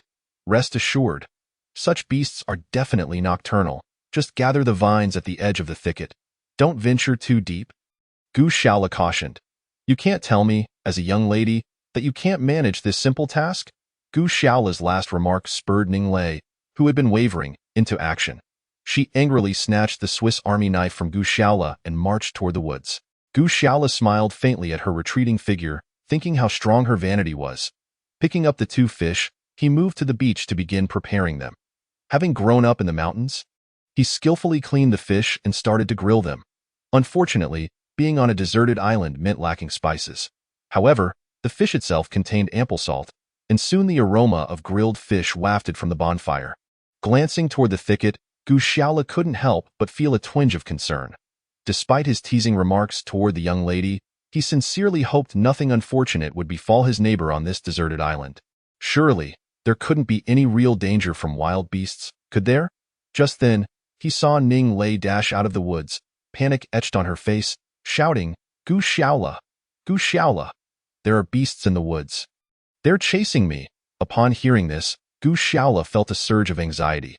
After all, they possessed no proper weapons, and encountering a large carnivorous animal would indeed be perilous. He quickly stepped in front of Ning Lei, focusing intently on the thicket from which she had just emerged. Sure enough, shortly after Ning Lei had passed, the bushes began to rustle ominously. With a firm grip on the makeshift wooden stick he had picked up, Gu Xiaola stared into the moving foliage. Chapter 11. The skunk, however, despite the tension and the beads of sweat forming in his palms, no beast emerged from the underbrush. Exercising caution, Gu Xiaola slowly approached the thicket, where an odd noise emanated from within, followed by more rustling. To his astonishment, 3 or 4 small animals, black and white, emerged from the bushes. These creatures resembled squirrels, complete with bushy tails, yet Gu Xiaola was certain they were not squirrels. Yes, just now, while I was gathering vines in the woods, I was besieged by these creatures. If I hadn't run quickly, I might have been in real danger. Ning Lei exclaimed from behind Gu Xiaola, pointing at the small animals. They besieged you? Gu Xiaola asked incredulously. The largest of these little creatures was no more than 30 centimeters long, hardly larger than Ning Lei's foot. Are you sure they attacked you? Rather than you inadvertently encroaching upon their territory? Well, I was solely focused on helping you gather vines. As for whether I crossed into their territory, I cannot say. Ning Lei retorted defensively. Upon hearing this, Gu Xiaola couldn't help but chuckle, laughing. What's so amusing? Hurry and drive these creatures away with your stick. Upon witnessing the mocking expression on the other person's face, Ning Lei's temperament befitting a young lady resurfaced. She puffed her cheeks and spoke discontentedly. Rest assured, these little creatures pose no threat to us. As Gu Xiaola spoke, he vigorously struck the ground near the trio of small beings with a stick. The creatures, with their round, bulging eyes, cast a few glances at Gu Xiaola before emitting a peculiar cacophony. What manner of beasts are these? Could it be that they have unearthed the remains of that unfortunate individual? Only when the small animals scurried away did Ning Lei finally exhale in relief. My dear young lady, are you mistaken? The combined weight of those 3 creatures is likely less than 3 or 4 pounds. Do you truly believe they could have transported a 100-pound corpse? Gu Xiaola shrugged helplessly, beginning to make his way back to the campfire. But, what are they exactly? Are they dangerous? Ning Lei, trailing behind, inquired persistently. Though I have never encountered such animals before, I believe these little beings must be the legendary skunks, Gu Xiaola responded. Skunks? Those wretched little creatures that emit an unbearable stench? Ning Lei exclaimed. Indeed, it is likely that while you were cutting vines in the jungle, you disturbed their nest, prompting them to flee. However, you need not worry. Those little rascals are quite timid and, aside from their foul odor, pose little threat to you, my lady. Gu Xiaola's explanation eased Ning Lei's anxieties somewhat. Yet she resolutely refused to venture into the woods alone to gather vines again. Gu Shaola, not wishing to press the matter, remarked, "Wow, that smells delicious. Is that what you caught earlier?" As she beheld the two large fish sizzling and dripping with oil over the fire. Ning Lei's mouth watered, yet she restrained herself from rushing over to seize them, maintaining her image as a refined young lady, patiently awaiting Gu Shaola to offer her a portion. Such pretense is tiresome. Gu Shaola thought, bemused, "We are on a deserted island. It is just the two of us. Who are you trying to impress?" Not indulging her whims, he plucked a fish from the fire, placed it onto his makeshift stone plate crafted from a large pebble, and tore off a succulent piece of fish, savoring it immediately. Oh, this fish is cooked to perfection. The skin is beautifully charred and crispy, while the flesh is tender and juicy, bursting with flavor. Gu Shaola could not stop himself, devouring half a fish in mere moments. "Hey, aren't you hungry? If you're not, I might just finish both fish." Gu Shaola glanced at Ning Lei, who remained motionless, merely drooling at the sight of his feast. Humph. Ning Lei huffed indignantly, wanting to chastise him for his lack of gentlemanly decorum. How could he indulge so heartily in front of a lady like herself without offering her a morsel? Yet, upon observing Gu Shaola's demeanor, she realized that such notions of chivalry were foreign to him. Any protest she might voice would likely be met with his mockery, so she chose silence instead. Despite her lofty upbringing instilling a sense of pride, her stomach was quite another matter. Watching Gu Shaola relish his meal only exacerbated her hunger, her gut twisting with longing. "Are you truly not hungry? If that is the case, I might as well devour both fish," Gu Shaola teased, glancing at the pile of fish bones that remained before him, a mischievous grin on his face. "Go ahead, stuff yourself." Ning Lei retorted angrily, rising to distance herself, hoping to escape the sight of his gluttony. "Well, fret not. The waters beneath this area are abundant with coral reef fish. We could feasibly sustain ourselves for 10 days or even half a month with just the two of us. I was merely teasing. Hurry and eat. In the wilderness, a lack of nourishment and protein can be perilous." Gu Shaola cleaned his stone plate, placing the remaining fish upon it and extending it toward Ning Lei. Initially resistant, Ning Lei found the aroma of the roasted fish too enticing to resist. Ultimately, her pride succumbed to her growling stomach, and she seized the stone plate, settling down to devour the fish with gusto. "Dear lady, does this roasted fish taste delightful?" Gu Shaola inquired, observing her ravenous consumption. "Indeed, it is exquisite. More fragrant than anything I've tasted in the finest Michelin-starred restaurants," Ning Lei replied, her gaze fixed on the meal. "Ah, so you acknowledge that the fish is delectable. Have you forgotten moments ago when you lamented the thought of harming such adorable creatures? How could you now enjoy their flesh?" Gu Shaola smirked. You are utterly lacking in gentlemanly conduct," Ning Lei exclaimed, raising the fish high above her head, as if to hurl it at him in frustration. However, upon reconsideration of the remaining half of her fish, she ultimately muttered, "I shall not stoop to your level," and continued her hearty meal. Chapter 12. The hammock. Before long, the large fish had vanished into Ning Lei's stomach, and having not eaten sufficiently in quite some time, she found herself uncomfortably full, letting out several loud burps. "Who would have thought? You don't appear overweight, yet you can eat quite a lot," Gu Shaola chuckled, casually handing her a coconut with a hole carved in it. Ning Lei accepted it eagerly, taking a hearty swig to settle her stomach. "Rest assured, as long as we escape this island, my father will reward you handsomely. If you can ensure my safety and the basic necessities for survival, you will undoubtedly receive a fortune beyond your wildest dreams." With her belly full and drink in hand, Ning Lei's airs of superiority returned, eager to promise Gu Shaola future rewards. Amused, Gu Shaola listened without interruption until she finished. Then added while adding more firewood to the campfire, "My dear lady, perhaps you should hold off on those promises for now. Have you forgotten something? Our situation is perilous. The canids that dragged away the unfortunate corpse last night will likely return this evening. We do not even know if we will survive until dawn. What use is it to promise me mountains of gold and silver?" Gu Shaola's words triggered a wave of anxiety within Ning Lei. "Then what should we do? Right? Weren't we supposed to find something to eat first? Once we're fed, you'll surely have a plan." The confidence she had just displayed evaporated, leaving her looking lost and forlorn. "Indeed, I did mention that in truth, I have already devised a plan. Otherwise, I wouldn't have sent you into the jungle to fetch vines. However, your efficiency, my lady, leaves much to be desired. It appears I must take matters into my own hands this afternoon, lest we run out of time before nightfall. Gu Shaola's cryptic remarks left Ning Lei bewildered. What was the urgency? How did the vines she had cut relate to their defense against the unknown canid beasts tonight? Yet, seeing Gu Shaola's enigmatic demeanor, she hesitated to pry further, fearing it would expose her ignorance. Perhaps this afternoon, we could venture into the jungle together to gather more vines. Gu Shaola nodded, then cleared away the remnants of their meal, tossing the scraps far into the water. His actions puzzled Ning Lei, but before she could inquire, he explained, the scent of these food remnants may attract other animals, and I doubt you wish for uninvited guests while we sleep. Oh, Ning Lei nodded in understanding. Though she still harbored some disdain for Gu Shaola, deep within, she increasingly recognized that her survival on this deserted island alongside him was indeed a stroke of fortune. To manage the waste in the camp, Gu Shaola found a stone and diligently sharpened the Swiss Army knife that had been frequently utilized over the past few days. Accompanied by Ning Lei, the two ventured into the jungle near the beach. This was Gu Shaola's first foray into such territory. Although situated in a subtropical marine region, the environment bore a resemblance to the Grand Mountains of his hometown, with towering trees and low shrubs forming a complex and uneven jungle ecosystem.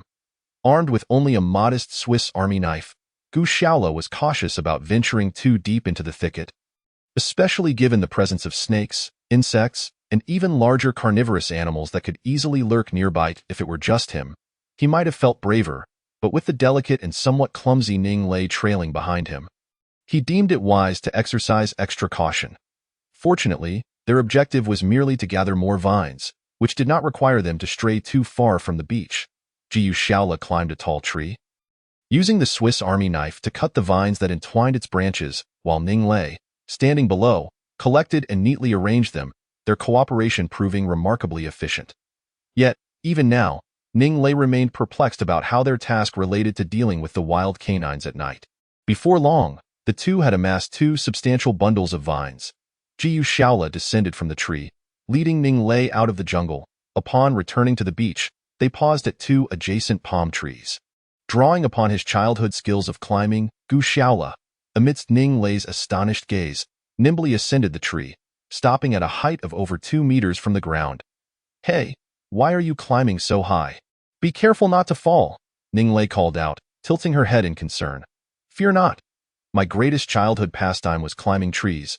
I used to collect bird eggs, and back then, with our family in poverty, being able to cook a few eggs daily was my dream, Gu Shaola replied, confidently unwrapping the vines that clung to him and beginning to weave them among the tree branches.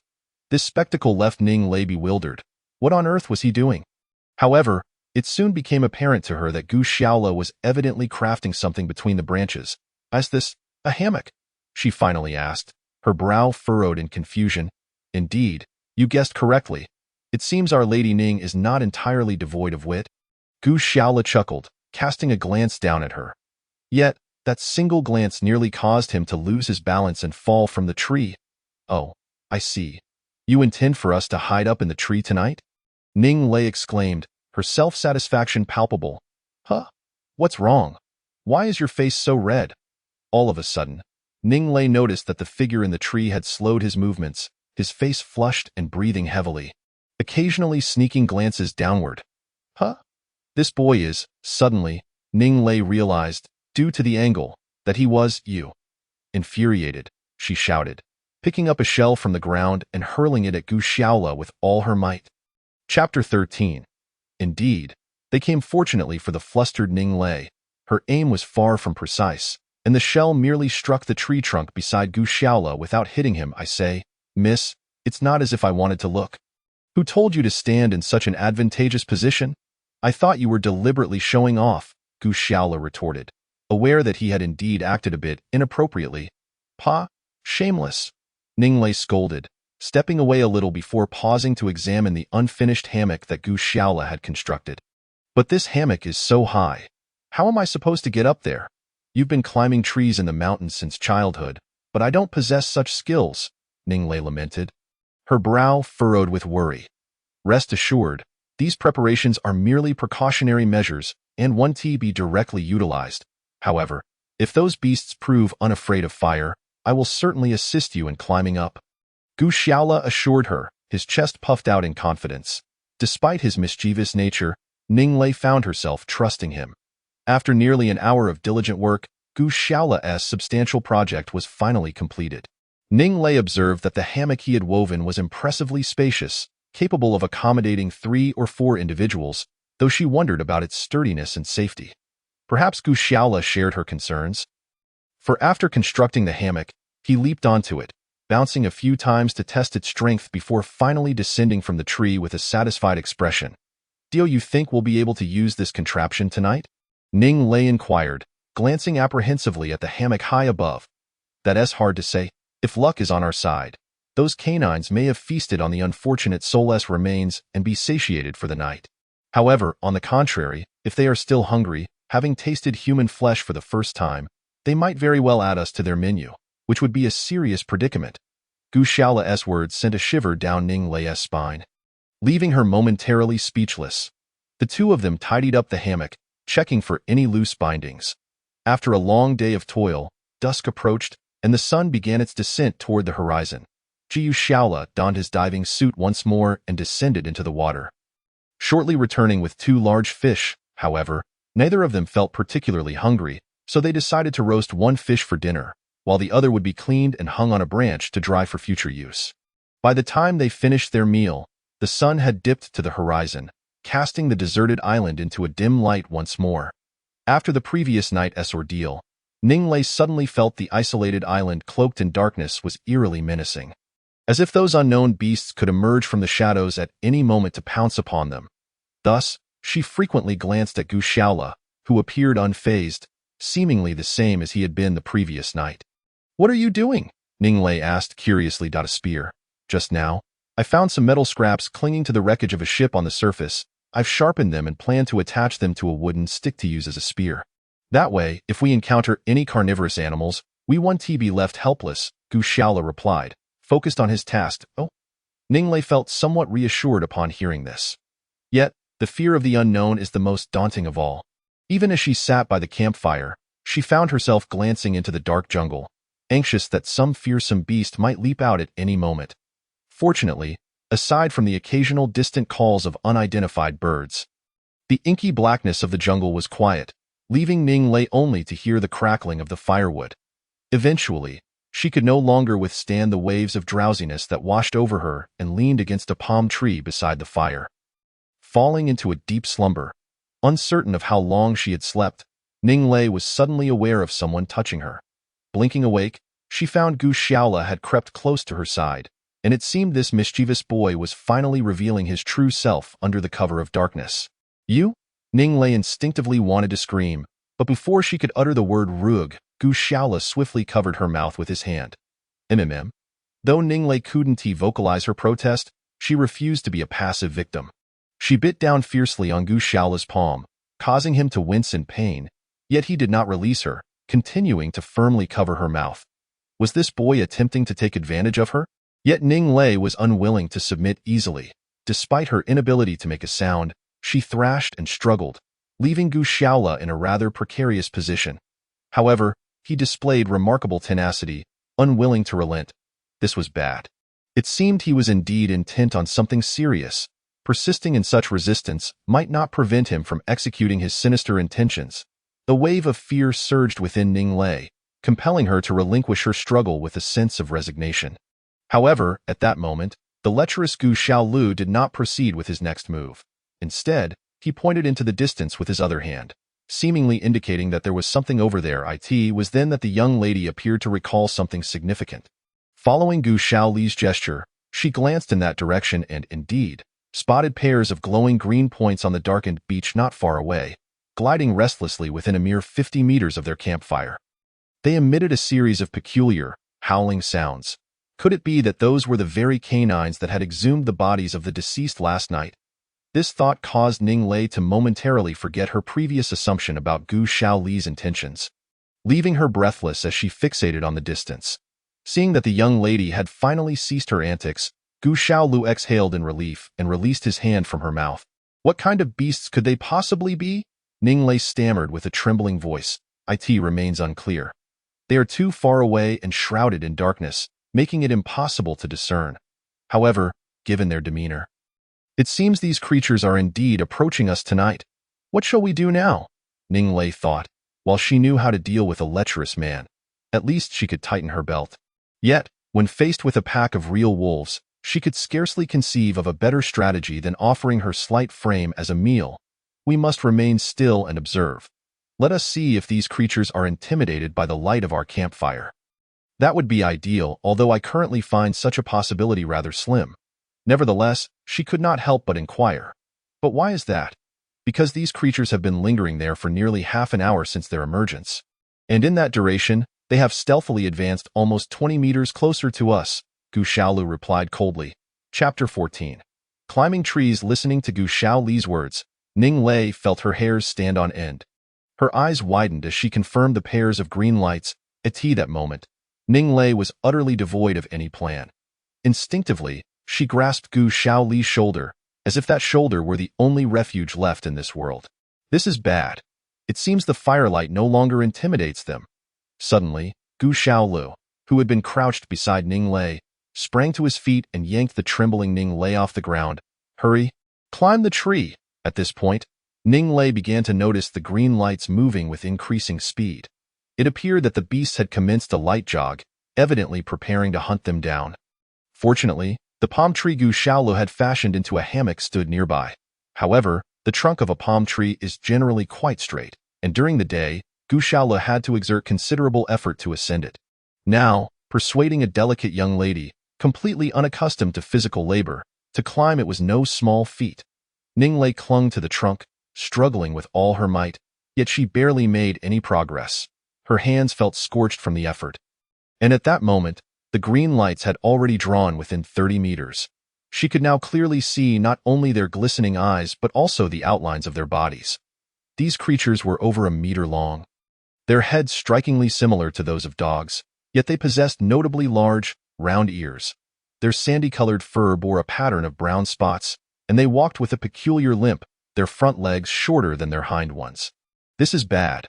They are truly hyenas. Why are you still dawdling here? Climb the tree.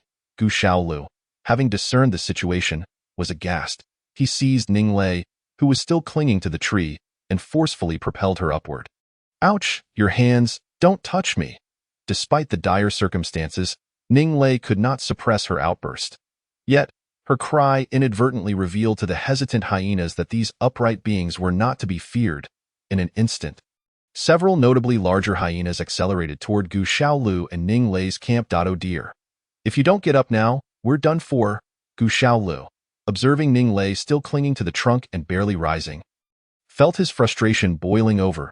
He had anticipated that this young lady might be somewhat inept, but he had not expected her to be this utterly helpless. With no other option, he hoisted her legs with both hands and pushed her upward with all his strength.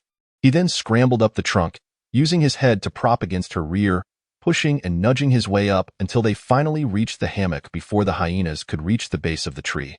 You shameless. Once the immediate danger had passed, Ning Lei, seated in the hammock, let her temper flare. Turning to strike Gu Xiaolu, however, he swiftly grasped her wrist. If I had truly intended to be lewd, I would have done so on the very first day we awoke on this island. Why wait until now? Gu Xiaolu retorted coldly. I know you, the pampered heiress. Regard me as beneath you. But do not forget that we are on a deserted island. Even if you are accustomed to a multitude of servants and admirers, here you are merely a morsel in the eyes of the hyenas. With that, Gu Xiaolu pointed below. If you feel unsafe with me, and believe I wish to take advantage of you, you are free to leave. No one on the beach below would dare to impose upon you. His words incensed Ning Lei, causing her cheeks to flush crimson. She was tempted to retort, but upon seeing the hyenas lurking below, she found herself at a loss for words. Indeed, had Gu Xiaolu not pushed and prodded her, she would likely never have managed to climb the tree on her own, and the fate of not ascending was all too clear. She would undoubtedly serve as a meal for those hyenas. While they continued their heated debate atop the tree, the hyenas that had already entered their camp, aside from a couple keeping watch beneath the tree, began rummaging through their supplies near the campfire. Soon, The remaining salted fish they had planned to dry was devoured by the ravenous pack. However, a mere fish could scarcely satiate them, and having found no other food, all the hyenas turned their attention toward the two individuals in the tree. As Ning Lei observed the hyenas below, licking their lips, her heart raced with terror. At that moment, she had no mind to dwell on her recent humiliation at Gu Shaoli's hands. In a hushed voice, she asked, What kind of beasts are these? They resemble dogs, yet they walk with such a limp. These are hyenas, the most ferocious beasts of the African savanna. They hunt in packs, and given the opportunity, they will not spare even a human, let alone a lion, Gu Shaolu replied, his expression grave. They are that formidable. Then, won't they climb up here to attack us? Ning Lei inquired, panic evident in her voice. They cannot climb trees, however. These creatures are cunning. It appears we cannot descend until dawn, Gu Shaolu sighed, settling into his hammock while keeping a watchful eye on the hyenas below. Indeed, just as he had said, the hyenas, finding it impossible to reach the two atop the tree, lingered beneath, while the others circled the palm tree, seemingly surveying their surroundings. Before long, one particularly large hyena could no longer contain itself. It retreated a dozen meters, then suddenly sprinted toward their hammock. In an instant, it leapt into the air. Despite their peculiar gait, this leap was remarkably impressive. Fortunately, Gu Shaolu had constructed the hammock approximately 3 to 4 meters above the ground. Yet even so, the hyena's gaping maw was now less than half a meter from them. Ning Lei let out a terrified scream, her body swaying dangerously as she nearly toppled from the hammock. Chapter 15. Trouble. Fortunately, Gu Shaoli's quick reflexes saved her as he steadied her. Thank you. This was the first time Ning Lei had expressed gratitude since their meeting. This is nothing to fret about. As long as you refrain from flaunting your airs, my dear young lady. Gu Shaola curled her lips and said nonchalantly, Your hand, how is it bleeding? At this moment, Ning Lei finally noticed a wound on Gu Shaola's left palm. With blood steadily oozing from it, even beginning to drip onto the ground. It's nothing. I was just bitten by a little female dog. Gu Shaola frowned as she spoke. Bitten by a female dog? Ning Lei was momentarily taken aback, as she had not witnessed Gu Shaola engaging with the pack of hyenas beneath the tree. When had she sustained such an injury? Moreover, how could she discern whether it was a male or female at the time of the bite? How peculiar, however. A thought struck her. She had just bitten him hard on the palm that covered his mouth. Did that mean she had inadvertently insulted her as a pampered young lady, comparing her to a dog? A little female dog, no less. I shall not stoop to your level. Ning Lei, infuriated, was at a loss for words and turned her face away, refusing to look at Gu Shaola. Are you angry? It was merely a jest. You bit me, and I'm not even upset. Gu Shaola, perhaps realizing her earlier joke had been somewhat inappropriate, attempted to make amends. You, a grown man, are so petty. What is the big deal about a bite? Should I bite you back? TSK. Yet upon seeing Gu Shaola's left hand still bleeding, her heart softened a bit. With a swift motion, Ning Lei tore a piece of fabric from her shirt, grasped Gu Shaola's injured hand, and began to patiently bandage the wound. For the first time, Gu Shaola felt that the seemingly domineering young lady before him possessed a gentle and endearing side. Such a serious wound, if not properly treated, could easily become infected. We are stranded on a deserted island, and if your wound becomes inflamed, we will be in dire straits. Ning Lei chattered on as she tended to his injury. This time, Gu Shaola refrained from engaging in playful banter and quietly watched as this beautiful girl bandaged his wound. At that moment, concerns about the hyenas beneath the tree or how to escape the island seemed trivial. All he wished for was to quietly gaze at the girl before him. However, the romantic atmosphere was abruptly shattered by the hyenas below. The one that had previously attempted to leap seemed undeterred and had regrouped, retreating a dozen meters to gather momentum for another jump. This time, its leap was evidently much higher, with its drooling maw reaching the level of the hammock suspended in the trees. Although neither Gu Shaola nor Ning Lei were bitten, the hyena did not return empty-handed. It managed to seize the vines used to weave the hammock, determined not to let go as it hung there. Oh dear, what are we to do? Ning Lei exclaimed. Trembling in fear, clutching Gu Shaola's side, terrified that her only hope might slip away. Fear not. It is merely a hyena. Gu Shaola reassured her, though he felt equally anxious. his mind racing to devise a plan. But before he could take any action, an astonishing scene unfolded. The other hyenas, seeing their companion clinging to the vines, began to sprint and leap as well. In a moment of astonishment, the second hyena clamped its jaws onto the first one's hind leg, followed by a third, and then a fourth, fifth. These hyenas ended up resembling a tug of war, each biting the other as they pulled with all their weight. It appeared they aimed to tear the hammock from its perch. Sure enough, the hammock, constructed from vines, began to sway precariously under the combined effort of the hyenas.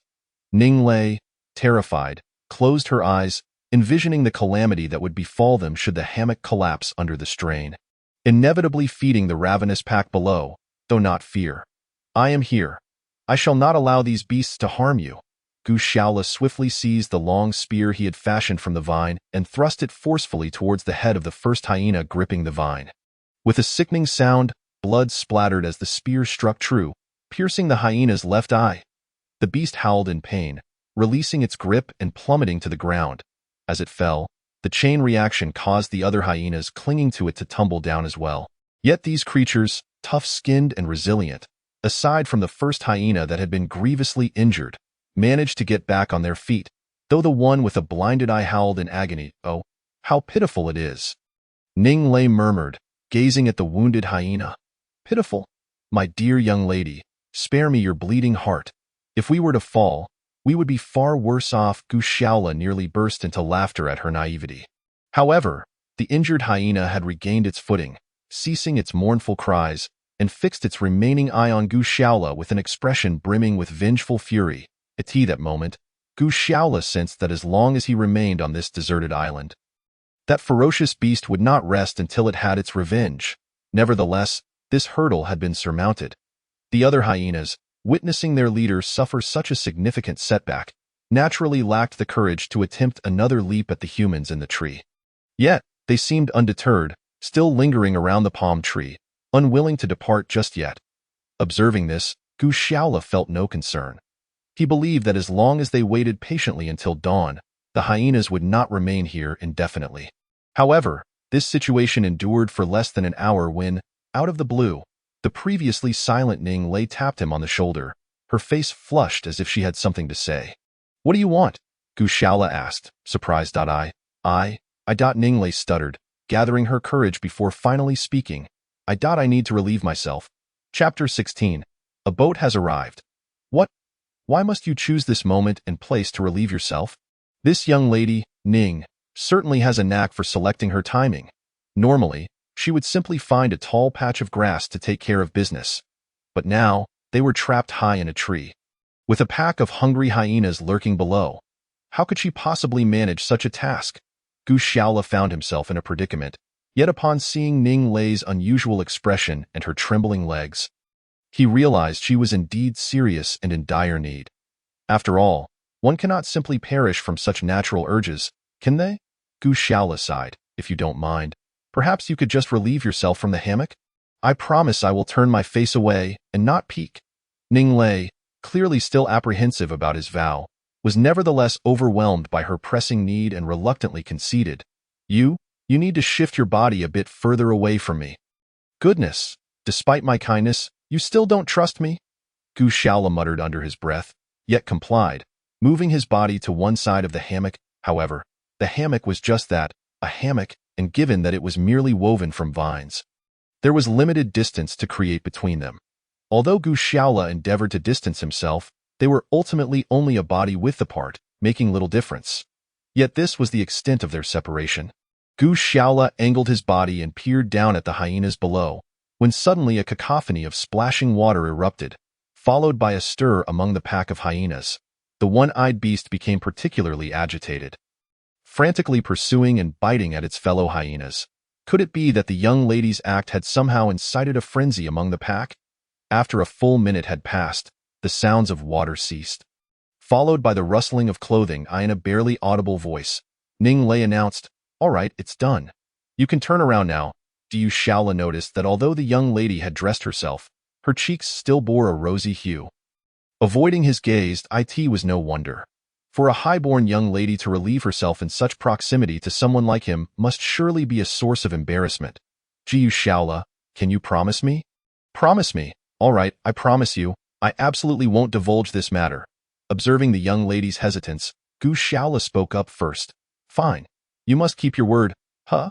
What are you looking at? Ning Lei noticed that Gu Shaola's attention was entirely fixated on the pack of hyenas below. Although Ning Lei's discomfort had ceased, the frenzy of the hyenas showed no signs of abating. Initially, it was just the one-eyed hyena tearing into its companions, but now the others had joined in a mad frenzy. Attacking one another, a swarm of hyenas bit and clawed at each other, and some of the weaker individuals had already sustained significant injuries. What is happening to them? Why are they attacking their own kind? Ning Lei was bewildered by the scene unfolding below. I'm not entirely sure, but these hyenas are supposed to be creatures that value teamwork immensely. I've never heard of such behavior. However, one thing is certain. Their madness is likely directly related to the urine you just released. Gu Shaola's explanation left Ning Lei somewhat perplexed. Could her urine be so potent as to incite hyenas to turn against each other? Meanwhile, the hyenas had devolved into chaos, with many injured individuals fleeing towards the distant jungle, while the remaining stronger ones pursued them. Ultimately, even the one-eyed hyena, after emitting a mournful howl, cast a last, fierce glance at them before making its escape. Is it really, truly gone? Ning Lei gazed in disbelief at the disheveled beach camp below. Questioning the situation, I suspect that hyenas typically rely on scent to identify their hunting grounds. Your earlier provocation with that urine likely awakened their primal instincts, leading them to attack their own kind? Gu Shaola speculated. So, human urine has such an effect? Ning Lei was skeptical. Well, I'm not entirely certain, but regardless, we've managed to navigate this immediate challenge, and after witnessing the hyena's internal strife throughout the night, it's ultimately a good thing. Can we go down now? Ning Lei inquired, looking at the now vacant beach. Although sleeping in a hammock was quite comfortable, the reality was that she and Gu Shaola were virtually sharing the same bed. If he were to succumb to his baser instincts in the middle of the night, she would have nowhere to escape, effectively becoming a fish on a chopping board. It might be best to refrain. While these creatures seem to have departed for now, the intelligence of hyenas should not be underestimated, which could spell danger. Jiu Shaola, however, was less concerned than Ning Lei. He glanced at his watch. It's already past 2 a.m. And in just over 3 hours, dawn will break. It would be more prudent to descend when it's light.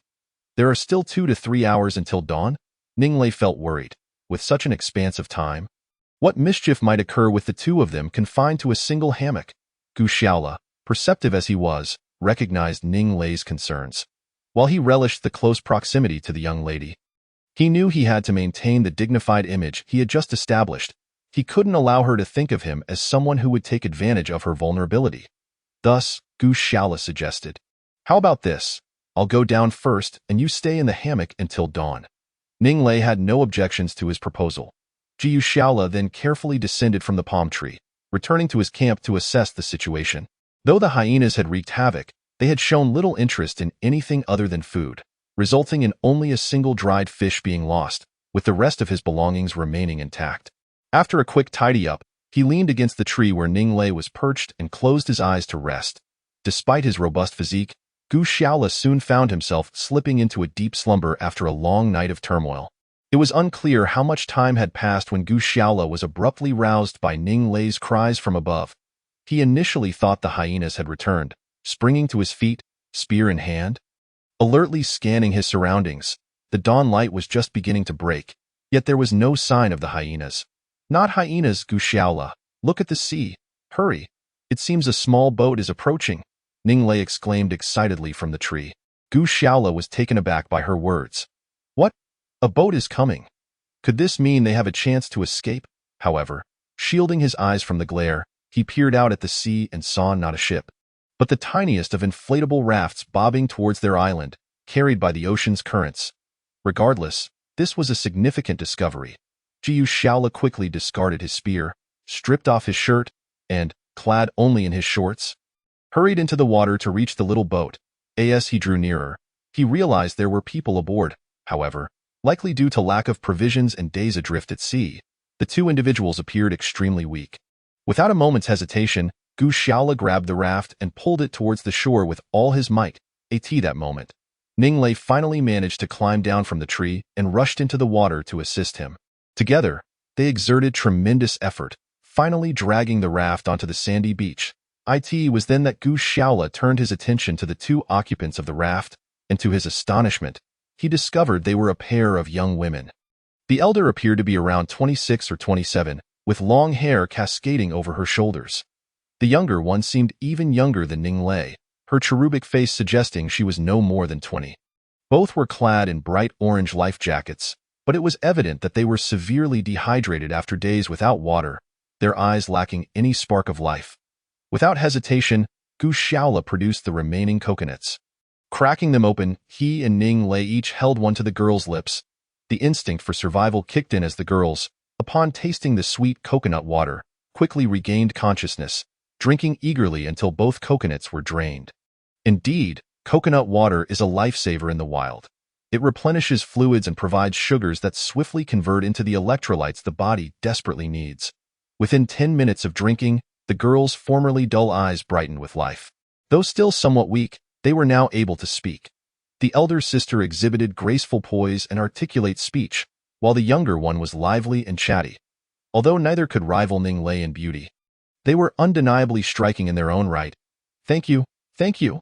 The slightly older girl expressed her gratitude while scrutinizing Gu Shaola and Ning Lei closely. Are you also survivors from the ill-fated cruise ship? The Chia? Gu Shaola inquired. Yes, we are sisters. My name is Lin Jiao, and this is my sister, Lin Rue, the younger girl eagerly interjected. However, it seemed Lin Rue, the elder sister, was somewhat irritated by her sibling's loquaciousness, frequently signaling her to tone it down. Oh, I'm Gu Shaola, and this is Ning Lei. We've been stranded on this island for 2 days now. Gu Shaola introduced himself candidly. Oh, little Lu, you and this beautiful Ning Lei must be a couple, right? Lin Jiao boldly asked, her naivety shining through. As the saying goes, the speaker is oblivious but the listener is aware. Her casual inquiry caught Ning Lei off guard, flushing crimson. No, that's not true. We just happened to meet on the island. We didn't know each other prior to this. While Ning Lei's words were factual, Gu Shaola couldn't shake off a faint sense of disappointment that washed over him. After enduring 2 days of shared hardship with this enchanting lady, he remained no more than a stranger in her eyes. Gu Shaola shook his head with a hint of self-deprecation. Perhaps his subtle expression was noted by Lin Rue, who nudged her overly chatty sister with her elbow and said, How fortunate it is to encounter you. My sister and I have been adrift at sea for nearly 3 or 4 days without a morsel to eat or drink. We were wondering if you have any food here. Upon reaching this point, the elder sister Lin Rue unexpectedly cast a glance at Gu Shaola with a gaze that seemed somewhat ambiguous. What does this newcomer intend to do? Gu Shaola mused in confusion. Though he quickly came to an understanding, they found themselves on a deserted island, where all survival resources had to be procured through their own efforts, and in this regard, men undoubtedly possessed greater survival capabilities than women. Clearly, this sister Lin Rue, who exuded an air of worldly experience, had positioned herself as a pillar of support for survival on the island. Contemplating this, Gu Shaola felt his previously melancholic mood, which had been dampened by Ning Lei's remarks, lift considerably.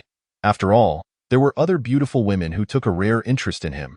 With this thought, Gu Shaola smiled faintly. We did have a dried salted fish, but alas, it was devoured by a pack of hyenas last night. Nevertheless, it is of no consequence, for the coral reef surrounding this island is teeming with fish. I shall dive in shortly to catch a few. What? There are hyenas on this island? Upon hearing this, both sisters Lin Rue and Lin Jiao changed their expressions, their initial concerns about their survival environment deepening. Fear not, those creatures cannot climb trees. As long as we ascend to the hammocks in the trees at night, we will be safe. This time, the young lady Ning Lei took the initiative to comfort them. Indeed, if worst comes to worst, we can simply douse them with a splash of urine. I assure you, they will flee at once. If you don't believe me, just ask Ning Lei. She has experience in this regard. Gu Shaola, already donned in his diving gear, chuckled. Enough chatter. No one considers you a mute. Ning Lei shot him a fierce glare. Gu Shaola had no time to engage in a verbal spar with her. He donned his flippers and stepped back into the water with a splash. However, he soon resurfaced and called out to Ning Lei. You ladies should not remain idle. I believe our hammocks in the trees need to be expanded. Hammocks? Vines? The Lin sisters, curious, turned to Ning Lei. Oh, it's quite simple. To guard against nighttime hyena attacks, we sleep on hammocks constructed in the trees near the bonfire.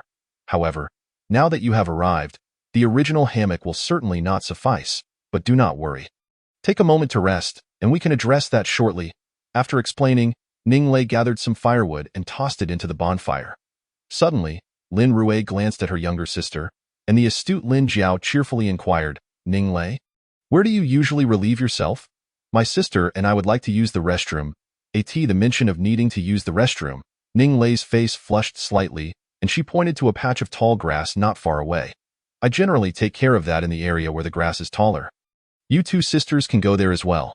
Since Gu Shaola is not around, now is a perfect time to go, lest he catch sight of you. The Lin sisters made their way to the patch of grass and crouched down. But suddenly, Lin Rui asked, Little sister, how confident do you think I am in winning over Gu Shaola with my looks? Lin Rui's words startled her younger sister Lin Jiao. They had just been rescued from the shore, and now her sister was already contemplating seducing a man. Although Gu Shaola was somewhat handsome, he did not seem to fit the profile of the successful individual her sister typically sought. Noticing her sister's puzzled expression, Lin Rui adjusted her hair and said, Do you think your sister is infatuated? You are not mistaken. If Gu Shaola were outside, I might not even spare him a glance.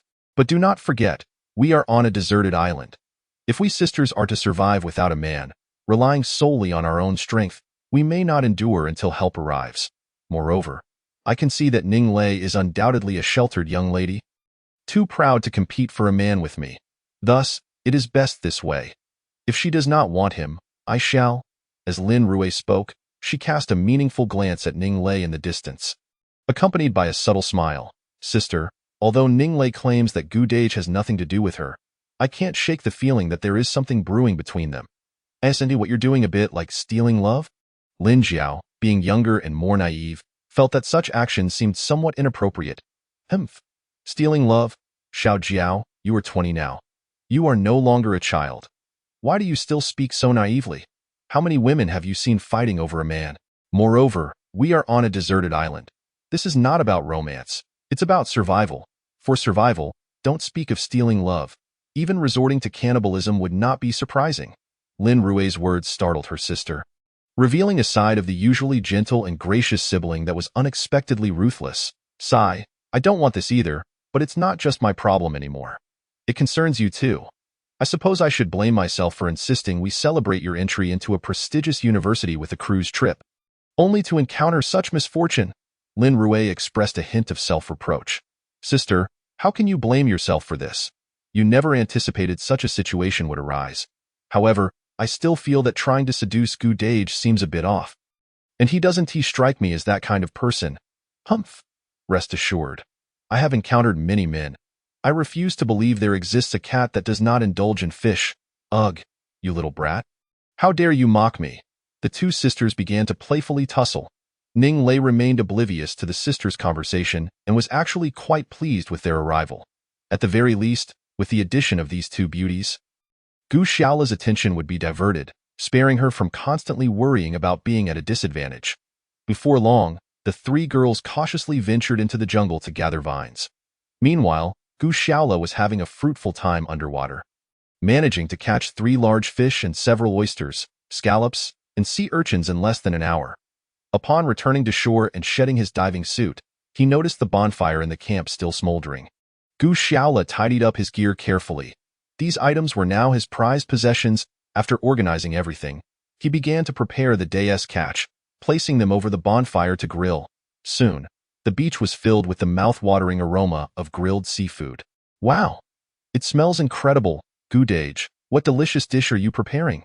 Lin Jiao, the first to emerge from the jungle, bounced over with excitement to its all seafood, and it's just about ready to eat, Gu Shaola said, holding up a grilled fish. Wow, fantastic. This aroma is even better than the grilled fish from that place near our home. The young girl eagerly accepted the grilled fish and took a hearty bite. Despite the scalding heat causing her to grimace, she resolutely swallowed every morsel. Be careful not to burn yourself, Lin Rui admonished with concern, then turned to Gu Shaola with a smile. Thank you for your efforts. Initially, Gu Shaola had not paid much attention to the sisters' appearances, but at that moment, He noticed that the elder sister Lin Rue exuded a graceful elegance with an innate charm, her almond-shaped eyes appearing almost expressive, each smile and frown akin to a gentle spring breeze. Although Lin Rue did not quite match Ning Lei in sheer beauty, the warmth and inviting aura she exuded were far more comforting than Ning Lei's aloof, Ice Queen demeanor. No, not at all. Gu Xiaola, for the first time in his life, felt a woman, a beautiful one at that, approach him so openly, and he found himself momentarily flustered. Lin Jia, please eat, otherwise it will cool down. Strangely enough, while Ning Lei had initially felt a bit relieved at the arrival of the sisters, seeing Lin Rue's ambiguous demeanor towards Gu Xiaola stirred an inexplicable discomfort within her. All right. Lin Rue took the fish that Gu Xiaola offered, carefully blew on it, and slowly tore off a small piece to savor. Is it really necessary to eat like this? Ning Lei frowned slightly as she pried open a scallop and stuffed it directly into her mouth. Chewing heartily. It seemed she had forgotten that when she first arrived on the island, she had been even more pretentious than Lin Rue. Before long, all four of them had devoured the seafood that Gu Xiaola had gathered from the water. Perhaps due to days without food, Lin Jiao leaned against a palm tree on the beach, too full to move. As the gathering of individuals continued, Lin Rue suddenly cleared her throat and declared, I believe we should convene a small meeting to clarify certain matters. A meeting? The sisters had only just set foot on the island for half a day. What could possibly warrant such a gathering? Gu Xiaolu and Ning Lei exchanged puzzled glances, both feeling bewildered. In truth, the situation was rather straightforward. The four of us were stranded on this desolate island. As for when rescue might arrive, I harbor little optimism. It seems unlikely in the short term. The environment here is harsh, and we must rely on our own resourcefulness to survive. Although our numbers are few, we form a small team. And as such, I believe it essential to elect a leader. Huh? A leader? Lin Rue's suggestion took the remaining three by surprise. This was something neither Gu Xiaolu nor Ning Lei had anticipated. Yet they remained silent, quietly awaiting Lin Rue's next words. This leader must be capable of guiding us through survival on this isolated island, bearing responsibility for each member of our group. Conversely, every one of us must fully comply with the leader's commands and arrangements. Otherwise, one risks being expelled from the team, left to fend for oneself. At this point, Lin Rue's gaze swept across the faces present. Ultimately resting on Gu Xiaolu, I believe that in terms of experience and capability, Gu Xiaolu is well suited for the role of leader. I wonder if you all concur? I concur. I choose Gu de Gu as our leader. This way, we can feast on fresh fish daily. Lin Jiao was the first to spring up, raising her hands in enthusiastic support. Me? To be the leader. Gu Xiaolu momentarily struggled to accept this sudden shift in identity. Indeed, it appears everyone supports the decision for you to become the leader. Lin Rue smiled faintly at Gu Xiaolu, who still looked somewhat dazed and bewildered. No, I do not concur. Ning Lei, who had remained silent thus far, suddenly stood up to voice her dissent. Chapter 19. Seeking water, huh? Ning Lei opposes? This was entirely unexpected for Gu Xiaolu, especially since she had spent the past 2 days alone with him on the island. Even if no sparks of romance had ignited, surely some sense of camaraderie should have formed. So why was she now standing against him? Lin Rue and Lin Jiao both turned their curious gazes towards Ning Lei, who felt somewhat embarrassed under the scrutiny of the other three. She stammered, attempting to explain. I'm not opposed to anyone becoming leader. It's just that Lin Jia, your earlier remarks about the leader's powers seem a tad excessive. Oh, the leader's powers are too extensive? What do you mean, Xiao Lei? Lin Rue asked, taken aback and puzzled. What do I mean? You clearly stated that regardless of who becomes the leader, we must all completely obey their commands and arrangements. Correct? Yes. What is the issue? Of course, there is an issue. If any one of us three girls were to take on the role of leader, I would have no objections. However, if it were Gu Xiaolu, I find that inappropriate. What if, heaven forbid, he harbors ill intentions towards us three and issues commands designed to benefit himself? Though it was somewhat embarrassing to voice her concerns, Ning Lei's cheeks flushed as she expressed her worries. Goodness, Ning Lei, I can't believe that after all this time together, you still see me as that kind of person. Gu Xiaolu was incensed and nearly retorted. If I were truly that kind of person, I would have taken you down on the very first day we arrived instead of waiting until now to become the leader. However, he hesitated to say this in front of the Lin sisters. Nevertheless, Lin Rui observed his indignant expression and quickly intervened, waving her hands to ease the tension. Xiaolei, I believe your concerns are somewhat unfounded. Jiu Xiaolu does not strike me as that kind of person. Moreover, my earlier statement about obeying the leader's commands was predicated on the condition that such orders are solely for the sake of our team's survival. It's not a blank check for him to issue arbitrary commands. Yet, this was merely her unspoken implication. Otherwise, she would truly be the so-called lecherous leader as described by Ning Lei. At this moment, in addition to Lin Rui attempting to mediate, her sister Lin Jiao enthusiastically praised Gu Xiaolu. Despite Ning Lei's numerous reservations, she was but one dissenting voice in a four-person team, and it was clear her opposition held little weight. Ultimately, she had to concede for the greater good. Thus, a makeshift team of 3 women and 1 man was formed on this desolate island. Since Gu Xiaolu's school days, he had only held the position of class representative and never any official office. After graduating from university, he had merely been a lowly staff member at an IT company. Who would have thought that after encountering a shipwreck, he would find himself in a leadership role on this desolate isle? Accompanied by 3 stunning female team members, regardless of the circumstances, no one dislikes holding a position of authority, and Gu Xiaolu was no exception. However, as he gazed out at the boundless sea and the 3 enchanting beauties beside him, a profound sense of responsibility washed over him. Indeed, were he alone, relying on the skills and experiences he had honed growing up in the mountains, he could likely survive here for 3 to 5 years without issue. But with 3 additional burdens, he now bore a significant responsibility. After a moment of contemplation, Gu Xiaolu began to issue his inaugural command as leader. Ning Lei, you will search for shellfish or small fish and shrimp along the beach this afternoon to serve as our dinner. Lin Jiao and Lin Rui, you 2 will continue to gather more vines from the nearby jungle to expand our makeshift hammock in the trees. Understood, Captain. No problem, Xiaola Gij. Lin Jiao and Lin Rui readily agreed without hesitation. Only the young lady Ning Lei furrowed her brow and suddenly inquired, Gu Xiaolu, while you've assigned us all to work, what will you be doing? Surely you won't be lounging around the camp. Sleeping? Ha ha ha, Ning Lei, you little rascal, always opposing me. Aren't you? Gu Xiaolu feigned an air of profundity, smiling slightly as he replied, I certainly won't be idling away at the camp. I have an important task ahead of me, which is to venture deep into the jungle in search of a water source. Seeking a water source? The 3 beauties were momentarily taken aback but quickly realized the gravity of the situation. Indeed, given the current circumstances, residing on the beach posed little issue regarding food. Yet the scarcity of water was a significant concern. Until now, they had relied on the 10 or so coconuts Gu Xiaolu had found on the ground on the first day. However, these coconuts were finite, and while there were still some coconuts on the beach, the nearly vertical coconut trees were beyond Gu Xiaolu's ability to climb. Even if he could ascend, relying solely on the few coconuts from those trees would hardly sustain them for long. Hence, Gu Xiaolu's plan to seek out a water source in the depths of the jungle was indeed imperative. Once their roles were delineated, Gu Xiaolu grasped his sole weapon, a makeshift spear, and bid farewell to the ladies before slipping into the jungle. Sister, do you think Xiaola Gij will find a water source? Lin Jiao inquired, watching his retreating figure. Who knows? Let us hope for his success, as well as our own, Lin Rui murmured. To be frank, Gu Xiaolu was not entirely confident about locating a water source. But given the situation, as the team's elected leader, if he failed to find even the most basic necessity of water, it would be an embarrassing predicament. Even if the Lin sisters remained silent, Ning Lei would undoubtedly have a few choice words. For the sake of silencing her, he was determined to achieve some success that afternoon. Gu Xiaolu brandished the makeshift spear, carefully clearing the vines and underbrush in his path as he advanced cautiously. The island was neither excessively large nor minuscule. At its heart lay a small mountain range, surrounded by subtropical thickets.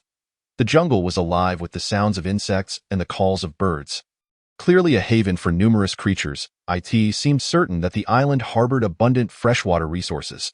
Drawing upon his childhood experiences in the mountains, Gu Xiaolu deduced that an area capable of sustaining such a plethora of wildlife could not possibly lack freshwater. Yet, while identifying the presence of water was straightforward, locating it proved to be a different matter entirely. Wandering aimlessly through the jungle in search of water would likely yield no results, not even after several days. However, there was an efficient method for tracking down water sources, one of the most effective being to follow the trails of other animals. Like humans, The vast majority of animals prioritize drinking water as a crucial daily necessity alongside feeding. Gu Xiaola cautiously navigated through the jungle, turning left and right in search of any discoveries. His diligence bore fruit when he stumbled upon a large and a small wild boar after traversing a gentle hillside. Chapter 20. The fisherman gains. Gu Xiaola's excitement surged. However, it was not because he believed he could hunt the wild boar. As the saying goes, 1 boar, 2 bears, 3 tigers. Even in his arrogance, Gu Xiaola could never think that with a spear resembling a firewood stick, he could slay a wild boar. What thrilled him was the fact that wild boars possess highly regular living habits. Their feeding and drinking times are remarkably predictable. In his childhood, he often accompanied his second uncle into the mountains to set traps for wild boars. His uncle, an experienced hunter, would place the traps along the paths the wild boars frequented for food or water, significantly enhancing their chances of success. However, there was one incident that nearly cost his uncle his life. On that occasion, his uncle went to check the traps set the previous day, only to find no animals ensnared, but a bloody foreleg of a wild boar caught in one. Yes, he pondered the situation. A wild boar, missing a foreleg, suddenly burst forth from the nearby underbrush, baring its tusks and lunging at him. It turned out that after being caught, the boar had bravely bitten off its own leg and lay in wait for the trapper to arrive. Fortunately, his uncle was nimble and quick on his feet. Coupled with the boar's reduced speed due to its injury, he managed to draw his sharp hunting knife just in time, as the boar lunged at him. He plunged the knife accurately into its heart. Even so, his uncle sustained serious injuries and had to be carried down the mountain. Ever since that incident, he had never returned to hunt.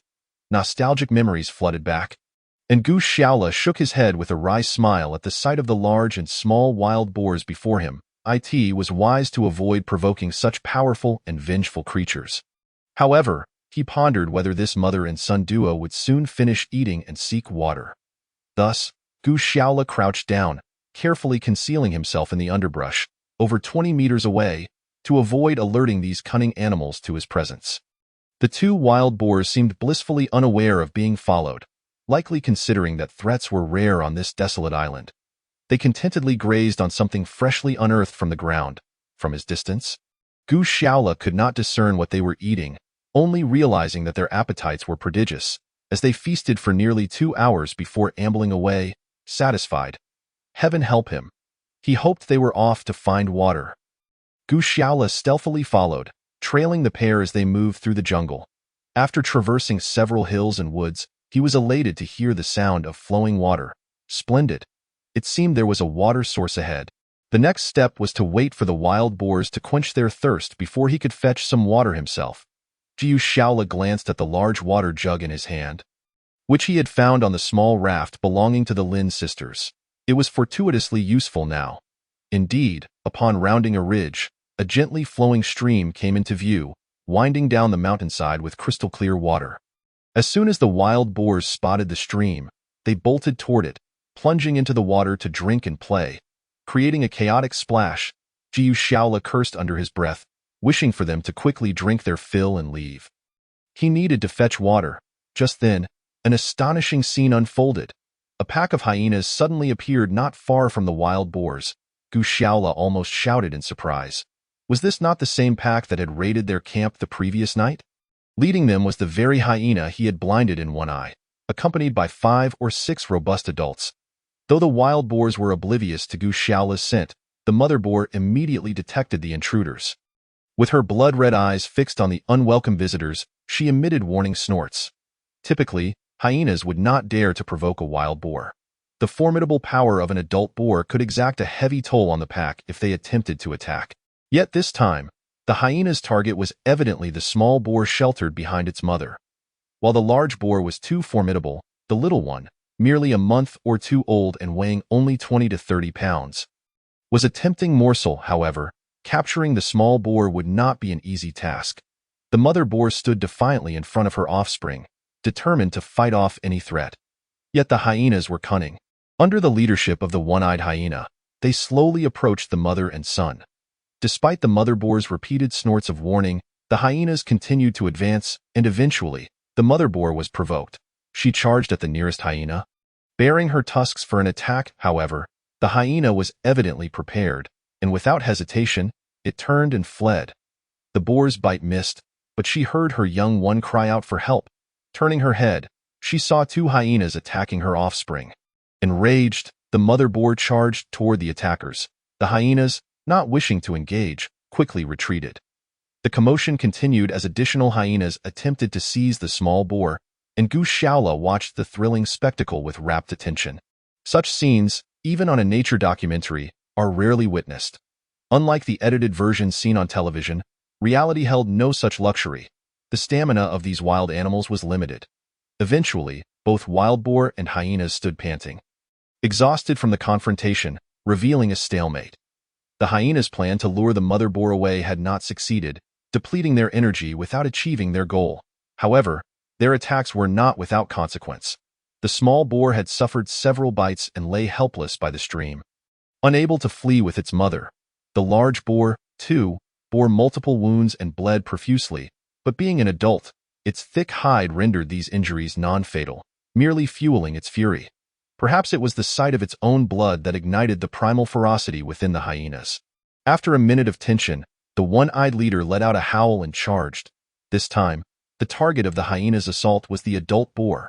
Unfazed, the boar rushed toward the first hyena, and the scene quickly turned even more gruesome, with boar roars and hyena howls echoing as blood spilled. Ultimately, two unfortunate hyenas succumbed to the boar's tusks, while the remainder fled in terror.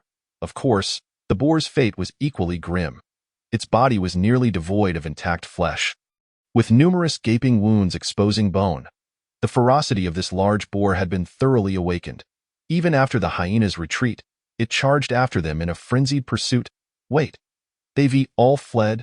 Gu Shaola sprang into action. The sight of the recent clash remained horrifically chaotic, with two barely breathing hyenas lying on the ground, moaning. Yet Gu Shaola's concern lay not with them, but rather with the 30-pound small boar that lay injured beside the stream. It represented a rare source of sustenance for the survivors. Chapter 21. Swimming, the injured small boar was clearly aware that the person before it harbored ill intentions, emitting a desperate squeal reminiscent of a domestic pig facing slaughter. Gu Shaola thrust his spear into the creature's heart, ending its life with a swift motion. Without delay, he secured the small boar on his back, binding it tightly with a vine, and filled his water jug to the brim before hastily departing the scene. He wondered how his lovely team members would praise their captain that evening. Would he perhaps be rewarded with a sweet kiss? As he walked, Gu Shaola reveled in his thoughts. Meanwhile, Ning Lei was struggling to find food on the beach that afternoon. She had expected to gather food as easily as Gu Shaola had, but reality proved harsh. She had only managed to collect a few tiny shells and some meager hermit crabs, hardly sufficient to fill her stomach. These paltry finds were not even enough for a soup. Damn Gu Shaola. Why must you assign me such unpleasant tasks, compelling me to scavenge for food along the shoreline? It is truly an affront to my dignity. I shall certainly seek retribution.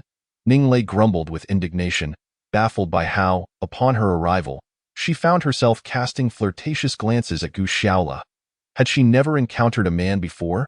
And as for Gu Shaola, he seemed utterly transfixed by the mere sight of a woman. Am I not at least as appealing as Lin Rui?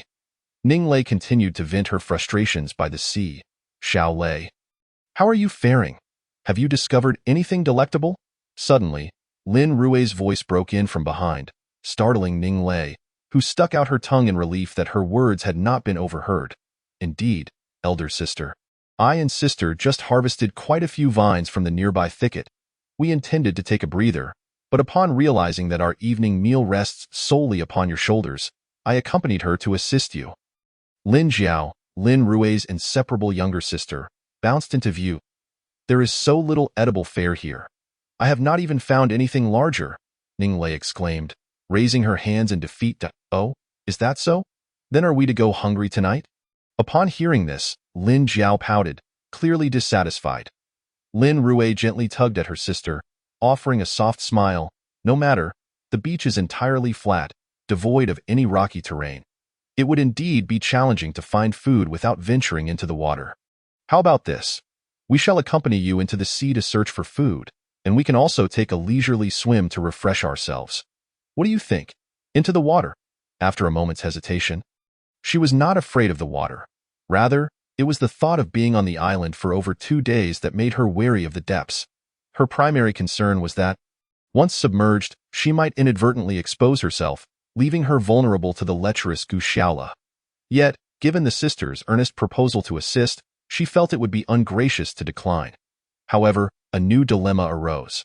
Swimming was feasible, but she had no swimsuit. As for the diving suit Gu Xiaola had found, he had hidden it away along with the suitcase, fearing unforeseen incidents.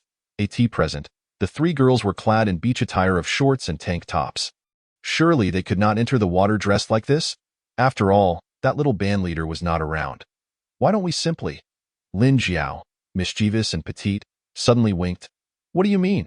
Are you suggesting we swim without our clothes? Ning Lei's eyes widened in disbelief. Indeed, this beach is stunning, and the water is crystal clear. My sister and I intended to bring several bikinis, but we had no time to grab them when we fled. Yet, it matters not, for there is no one here. Why not we sisters enjoy ourselves without swimsuits? Lin Jiao's audacious suggestion left Ning Lei aghast, shaking her head vigorously. No. What shall we do? That fellow is already quite lascivious. If he were to see us in such a state, he might very well entertain inappropriate thoughts, and we would be at a disadvantage. Absolutely not. However, Lin Rui, the sister, surprisingly nodded in acquiescence to her younger sibling's bold idea. A smile gracing her lips. Really, Xiao Lei, with your splendid figure, why should you fear swimming without a swimsuit? At most, he will merely catch a glimpse. There are three of us. After all, he can only indulge in a fleeting glance. And nothing more. What is there to fear? Lin Jiao, not only chatty but also already beginning to tug at Ning Lei's garments, was relentless. Having not bathed for several days, Ning Lei found herself yearning for a refreshing swim. Thus, she reluctantly acquiesced to their impromptu nudist swimming party. The three girls, all youthful and spirited, may have set out to search for food, but once they hit the water, the primary objective was swiftly forgotten. The fatigue of their recent endeavors had left them quite dirty, and this was the perfect opportunity for a thorough cleansing, as they frolicked and played in the water, showcasing their youthful and alluring figures. The beach on the deserted island transformed into a scene of enchanting beauty.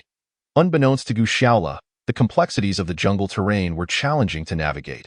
Had he not relied on his years of experience in the mountains, leaving numerous markers along the way, he might have easily succumbed to disorientation. Fortunately, he emerged from the thicket, panting, only to find the camp eerily deserted. This puzzled him, for he noticed several freshly cut vines piled within the camp. But where were the girls? Surely, he had not been gone for so long that misfortune had befallen them. Just as he pondered, having set down the small wild boar he had carried, a chorus of girlish laughter erupted from the nearby sea. These spendthrifts. I send them to find food, and they're off playing in the water instead. It seems that if I, as their captain, do not assert my authority, they will treat me as if I were Hello Kitty. Gu Xiaola huffed as he made his way from the campsite to the beach.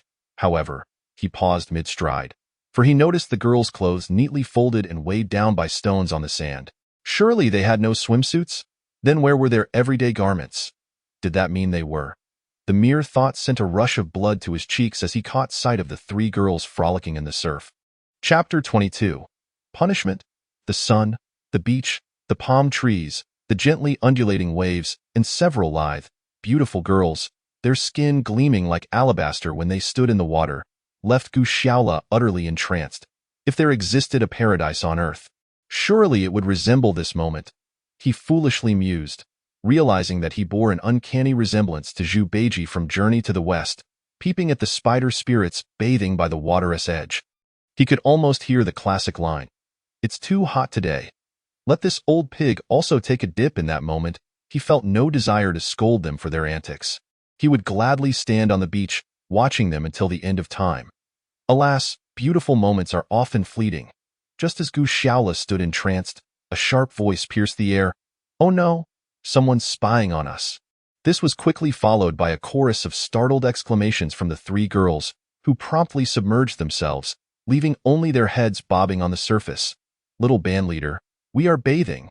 You must not peek. It was Lin Jiao, the youngest, who shouted. Though she was the smallest, her spirit was the most vibrant, while Ning Lei and Lin Rui blushed deeply, remaining silent, afraid to stir. I came here because the campsite was empty and I feared something had happened to you. Fulfilling my duties as captain. I did not mean to invade your privacy. While bathing is fine, please do remember to prioritize your safety. Gu Xiaola feigned concern, casting a sidelong glance at the girls. However, adhering to his noble captain persona, he suppressed his earlier thoughts and turned to prepare the small wild boar he had procured from the jungle. Though he had never been a butcher, he had spent ample time in the mountains with his uncle, becoming quite adept at handling wild game. Soon enough, he had cleaned and prepared the 30-pound wild boar. He skewered the cleaned meat on branches and placed it over the bonfire. The flames crackling as they licked the meat, releasing an enticing aroma of animal fat. Their sustenance had predominantly comprised seafood in recent days, which, in modern dietary contexts, is considered highly nutritious, low in cholesterol, carbohydrates, and fat. However, for Gu Xiaola and his companions, who were accustomed to the rigors of outdoor survival, such provisions were essential energy sources. Thus, this little wild boar would undeniably serve as their feast of nourishment. In a bid to avoid wastage from an insufficient meal, Gu Xiaola prudently severed the hind legs of 2 small wild boars, generously coating them with a thick layer of sea salt he had prepared in advance from seawater. He meticulously bound them into a form of cured ham using fishing line, and, to deter any potential theft by other animals, he climbed a palm tree to suspend them securely, seizing the opportunity presented by the hanging ham. The mischievous lad cast a glance towards the distant sea, discovering that the 3 girls remained submerged in the water, too timid to emerge. If you possess the audacity, remain submerged for a lifetime. Gu Xiaola thought indignantly. Little did he know that his 3 companions were grappling with a dilemma of their own.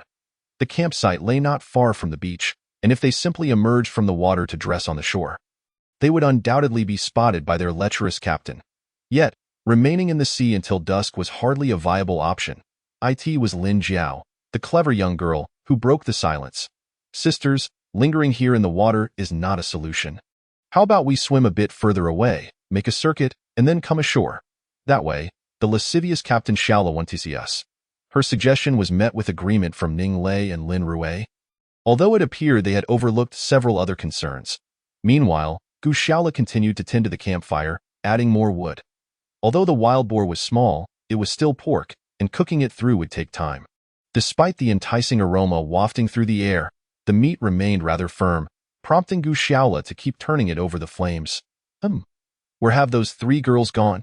He stood up and peered into the distance, scanning the vast expanse of the sea, only to find it empty except for the gentle waves. How curious! Their clothes lay neatly arranged on the beach not far from the campsite. What were those silly girls doing? Running about without their garments? Even if this were a deserted island, such exhibitionism seemed unnecessary. Gu Xiaola suddenly recalled a Greek island, Mykonos perhaps, where it appeared that everyone on the beach was devoid of clothing, and those who donned garments were often more conspicuous. Were these 3 girls aspiring to transform this island into a similar haven? Well, he wouldn't mind, but if they were to invite him to join their nudist gathering, would he consent? Just as Gu Xiaola's thoughts wandered, a burst of laughter jolted him back to reality. Wow, Captain Xiaola, what delicious fare are you preparing? We could smell it from afar. It was the youngest, Lin Jiao, followed closely by her sister Lin Rui and the young lady Ning Lei. Upon hearing their voices, Gu Xiaola instinctively glanced toward the beach where the girls had left their clothes, still neatly stacked. Could it be that they truly intended to? But rubbing his eyes, he realized that the natural beach he had envisioned was nowhere to be found.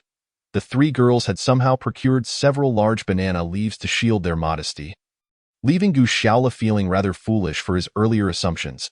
Observing the disappointment etched on Gu Xiaola's face, Lin Jiao chuckled. See? I told you, Captain Xiaola would be sorely disappointed by our attire. I knew that lecherous fellow wouldn't harbor any good intentions. Ning Lei chimed in, pouting. Only the elder Lin Rui offered Gu Xiaola a smile without uttering a word. If you're so capable, just keep wearing those banana leaves. I'll be waiting to see how you manage to cover yourselves when the weather turns cooler and the leaves wither. Despite feeling somewhat embarrassed at having his thoughts laid bare by the girls, Gu Xiaola managed to maintain his composure and replied nonchalantly, wear whatever you like. It's none of my concern. However, as your captain, I must inquire. Ning Lei, if I recall correctly, you were assigned to gather food by the beach this afternoon? Where is it? This prompted a moment of blankness among the three girls. Yes, they had been so preoccupied with splashing in the water that the task of foraging for food had completely slipped their minds. Observing Gu Xiaola's serious demeanor, Ninglei felt a twinge of apprehension. Could he be leveraging his authority as captain to impose undue pressure on her? Oh no, she recalled hearing tales of team leaders in certain island-themed films who would exploit their position to create trouble for female team members. Was this Gu Xiaola truly contemplating some form of punishment? Chapter 23. New attire. Seeing the typically haughty Ninglei now visibly tense, Gu Xiaola couldn't help but feel a sense of amusement. He had not anticipated that his role as the leader of this small team of 4 would be so effective. A single question had rendered the young lady flustered. It appeared that the adage "power is never obsolete" held true. Clearing his throat, he elevated his voice, adopting a questioning tone. "Ninglei, I am addressing you. What is your attitude? Did you manage to procure any food or not?"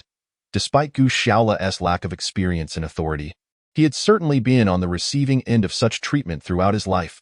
Now, he relished the opportunity to confront Ninglei, whose face flushed with indignation. Having grown up in a sheltered environment, she had rarely faced reprimand, even from her parents or the entourage surrounding her. Overwhelmed, she burst into tears and stormed off, seemingly intent on abandoning their group. Lin Rui and Lin Jiao exchanged worried glances before hastily pursuing her. Seeking to console her, meanwhile, Gu Xiaola stood there, utterly bewildered. What on earth? I didn't berate her. Did I not merely raise my voice to inquire about her progress? Is it truly necessary for her to react so dramatically? Throughout my life, I have endured far worse from teachers and authority figures. He mused. If I were as thin-skinned as her, I might have leapt off a building by now. Regardless of Gu Xiaola's thoughts, he recognized that he had likely upset Ninglei. Despite her fiery temperament and lack of survival skills, she represented an essential asset to the team because of her striking appearance. If she were a rough and tumble man, Gu Xiaola might have already dismissed him. However, given her beauty, she retained significant value within the group. Thus, Gu Xiaola begrudgingly followed the Lin sisters in pursuit of her. Sure enough, it wasn't long before he spotted Ninglei weeping against a palm tree, with Lin Rui and Lin Jiao beside her, offering comfort. "Sister Lei, why let his words drive you away? Just dismiss what Gu Xiaola said as mere nonsense. A few words from him won't cost you anything," Lin Jiao urged. "Indeed, Sister Lei, I believe Gu Xiaola did not intend to vex you. It's quite normal for a newly appointed captain to inquire about our task completion. Do not take it to heart. Where would you go if you left us? While this island may be vast, there are few safe havens. With wild hyenas lurking, it would be perilous for a young lady like you to venture alone." The sister's words struck a chord with Ninglei. Indeed, had she not encountered Gu Xiaola on this first day, she might have found herself suffering from hunger or worse, becoming a meal for those ferocious hyenas. Although Gu Xiaola was insufferable, now was hardly the time to indulge her temper. If she were to confront him, it would have to wait until she was safely rescued. In that moment, she envisioned herself, wealth in one hand and a whip in the other, compelling Gu Xiaola to kneel before her, showering him with money while delivering a swift reprimand. How delightful that would be. With this thought, a smile broke through her tears, startling Lin Jiao and Lin Rui. "Goodness, Sister Lei, your mood has shifted remarkably." They exchanged glances, unsure whether to continue their encouragement. Just then, Gu Xiaola arrived, panting heavily, and called out, "Ninglei, have you finished your tantrum? I must confess that my attitude was rather poor earlier. However, I would like to remind you that the little wild boar is nearly cooked to perfection. It is now ideal for consumption, crispy on the outside and tender within. If you feel the urge to weep, I suggest you wait until after indulging in the roasted pork. If you choose not to eat, then by all means, continue your lamentations." The three girls exchanged glances, puzzled. What roasted wild boar? Is it possible to enjoy a barbecue on this desolate, uninhabited island? Eat? Why not? Without nourishment, how can we muster the strength to continue battling that scoundrel Gu Xiaola? As anticipated by Gu Xiaola, the trio of girls, clad in garments fashioned from large banana leaves, sprinted away with the speed of rabbits, swiftly making their way toward the camp, where tendrils of smoke curled into the air. Each of them clutched a piece of roasted pork, their mouths glistening with grease. It had clearly been quite some time since they had savored such a fatty delicacy, and all four were relishing their meal. While feasting, the three girls remained curious about their leader and inquired about the origin of the wild boar. Gu Shaola, without reservation, recounted how he had stealthily tracked a mother wild boar and her offspring, how he discovered their drinking stream, and how he seized the opportunity to acquire the little wild boar while the larger one was preoccupied with a skirmish against a hyena. The girls, hailing from urban backgrounds, were taken aback by Gu Shaola's tale. It was the stuff of adventure novels. Among them, Lin Rui, the eldest, was the most astute. Unlike her sister Lin Jiao, who was exuberantly exclaiming, or the haughty Ning Lei, who skeptically bantered with Gu Shaola, she quietly nodded in approval and offered a freshly roasted piece of wild boar to Gu Shaola. "Captain, we did not anticipate the effort and risk you undertook this afternoon. This piece of boar represents our gratitude. It seemed we had made no mistake in selecting you as our captain." Gu Shaola accepted the roasted meat with a bashful smile.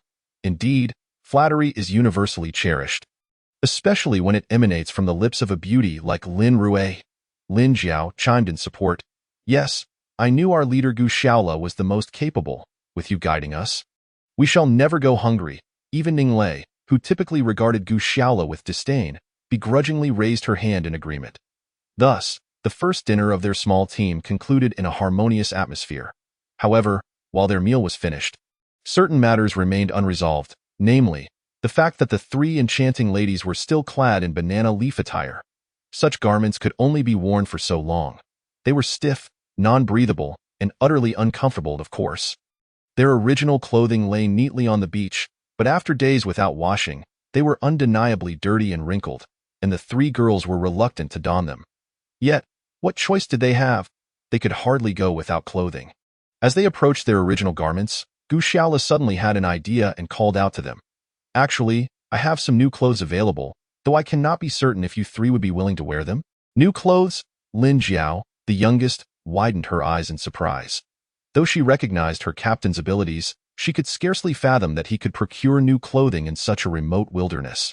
Lin Rui, her elder sister, remained silent, but her gaze flickered with skepticism. "Do not doubt me. If you are uncertain, just ask her." Gu Shaola pointed to Ning Lei. Lin Jiao eagerly bounded over to Ning Lei. "Sister Lei, is Captain Shaola deceiving us? Does he truly have new clothes for us?" Ning Lei felt a bit awkward, fully aware that the new clothes Gu Shaola referred to were the uniforms he had discovered in that large suitcase. While they existed, she believed it prudent to refrain from wearing them. "Why would it be inappropriate to wear new clothes?" Lin Rui questioned, puzzled. "Perhaps you should not inquire further. In any case, I believe it would be best for us not to wear them." Ning Lei sighed, clearly conflicted. "Oh? So you do not intend to wear them? Very well." Gu Shaola shrugged nonchalantly as he tidied up the remnants of their meal. "Of course we will wear them, Captain Shaola. Please retrieve those garments at once. If Sister Lei does not wish to wear them, my sister and I certainly will," Lin Jiao declared, snatching away Gu Shaola's tasks with a cheerful grin. "Very well. I shall fetch those outfits for you." With that, Gu Shaola ventured into the nearby woods. He had always regarded that large suitcase as a treasure, hidden near a sturdy tree. His rationale for this was not rooted in distrust of Ning Lei, but rather in the fact that their numbers were too few. There were often times when the camp was left unattended, and losing their possessions to theft or nature's wrath would be disastrous. In short order, Gu Shaola returned from the woods with the suitcase in hand, and the Lin sisters were seeing it for the first time, drawn to it with curiosity. How scandalous, scavenging the belongings of those in distress. Ning Lei's haughty demeanor flared again as she scoffed dismissively. Yet, Gu Shaola was not inclined to engage in banter. After all, he already had two admirers in the form of the Lin sisters. With a click, the suitcase opened, and Gu Shaola displayed the garments one by one before the Lin sisters. These clothes look rather peculiar," Lin Jiao remarked, her youthful innocence betraying her confusion. Her sister Lin Rui, older and wiser, blushed slightly as she inquired, "Captain Gu, is this truly the only attire available? Are there no more conventional options?" "None other. If you do not believe me, feel free to inspect for yourselves," Gu Shaola asserted, turning the suitcase to show its emptiness. Indeed, there were no other garments within, but the few items present were audaciously designed. Clearly unsuitable for public wear. However, on this deserted island, one must make do with what is available. Unlike Gu Shaola, who could merely sport a pair of shorts, the three girls found themselves in a dilemma. They exchanged glances, each gauging the other's reactions, momentarily at a loss for what to do. Given the delicate dynamics of their male-female team, it was understandable that they felt apprehensive, aside from the Lin sisters. The remaining members were essentially strangers, especially Gu Xiaola. How about this? I shall wear them. You two can keep your original outfits for a change, Lin Rui proposed after considerable contemplation. Lin Jiao paused for a moment, then quickly grasped her sister's intentions. She recalled her sister's previous words about securing their strongest ally in Gu Xiaola. If they were to achieve that, then wearing something a tad revealing would not be of consequence. Sister Lin, you must think this through. Dressing so provocatively in front of that lecherous Gu Xiaola, that could be perilous. Ning Lei interjected, her face aflame with embarrassment. Unbeknownst to her, she too was grappling with conflicting emotions. She was concerned for Lin Rui, but also anxious that if Lin Rui attracted Gu Xiaola's attention, her own chances of being noticed would diminish, though not worry. I have faith in our captain. I know he is not that sort of person, Lin Rui replied, casting a serene glance at Gu Xiaola, undeterred by Ning Lei's protests. What could Gu Xiaola say in response? He could only feign seriousness and nod. Indeed? Since you have chosen me as your captain, you should have absolute faith in me. I assure you, even if you were to wear something a touch risky, or even if you chose not to wear clothing at all, I doubt I would not cast a lingering gaze. His final statement was met with a chorus of disapproving hisses from Lin Jiao and Ning Lei. Regardless of whether Ning Lei opposed it or not, Lin Rui patiently began to sift through the various alluring uniforms. Ultimately, she settled on a relatively modest female officer's uniform and stepped into the nearby jungle to change. Wow! Everyone was taken aback as she emerged, clad in a sleeveless camouflage tank top and matching camo shorts. However, unlike standard military attire, this tank top was surprisingly short, exposing Lin Rui's slender waist entirely. The stark contrast between the top and bottom created a striking visual impact. Lin Rui was already beautiful, though her stature was not as tall as Ning Lei's, which made her appear slightly shorter. Yet, this outfit accentuated her petite figure and prominent curves. Gu Xiaola's eyes nearly fell to the ground as he gazed at Lin Rui in stunned silence. Captain, just because Lin Jia has changed into this outfit doesn't mean you can look at her with such greedy eyes, Ning Lei interjected, her voice laced with jealousy. Oh, you misunderstood. I just thought Lin Rui might catch a chill in this outfit and wanted to remind her to keep warm. Especially since her belly button is exposed, Gu Xiaola stammered, his face flushed as he hurried to explain himself. Chapter 25. The Night Watch Captain Tsh. Ning Lei shot him a disdainful glance. However, Lin Jiao excitedly twirled around her sister, exclaiming, Sister, this outfit you chose is really great.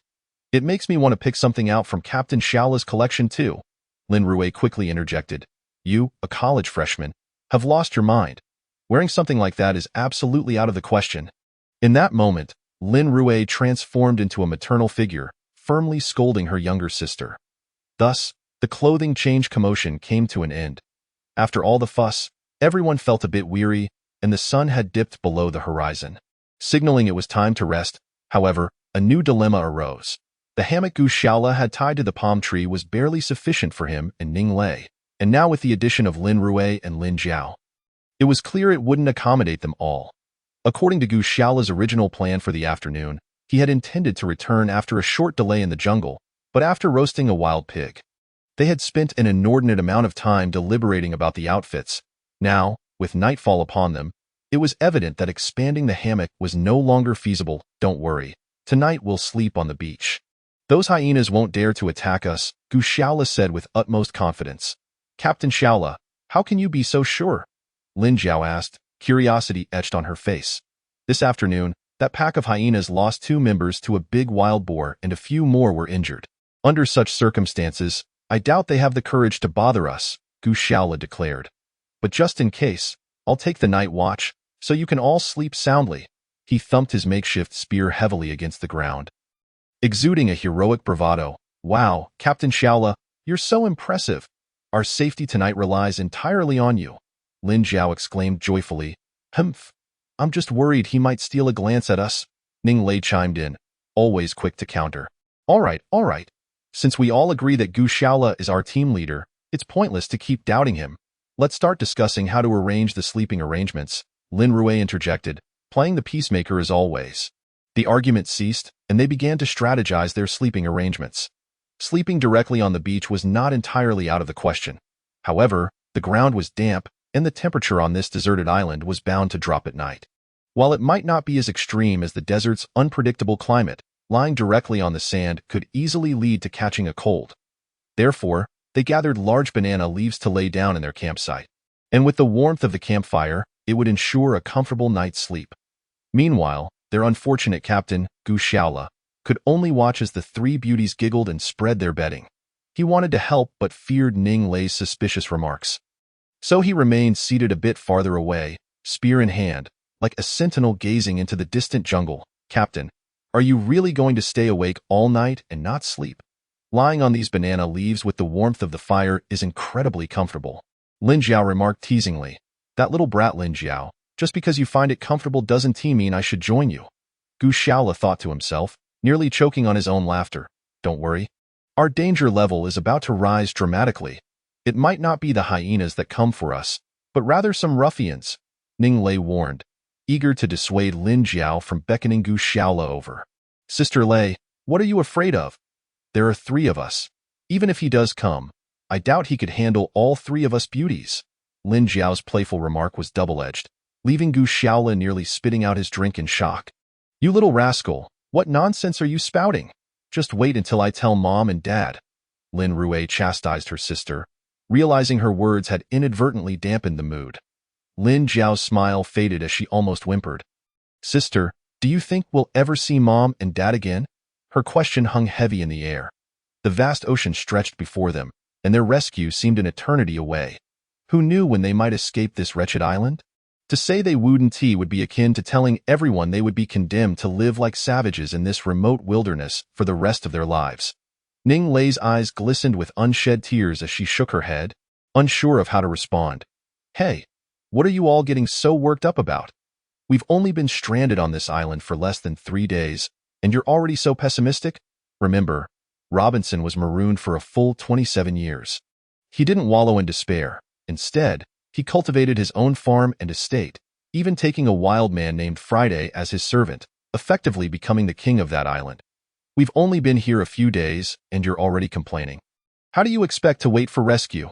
Gu Xiaola recounted the tale of Robinson Crusoe, which he had read in the library. This tactic proved quite effective as Lin Jiao's eyes widened with curiosity. Captain Xiaola, was Robinson really that amazing? Ning Lei, however, quickly doused the enthusiasm. Don't listen to him. That's just a novel, not reality.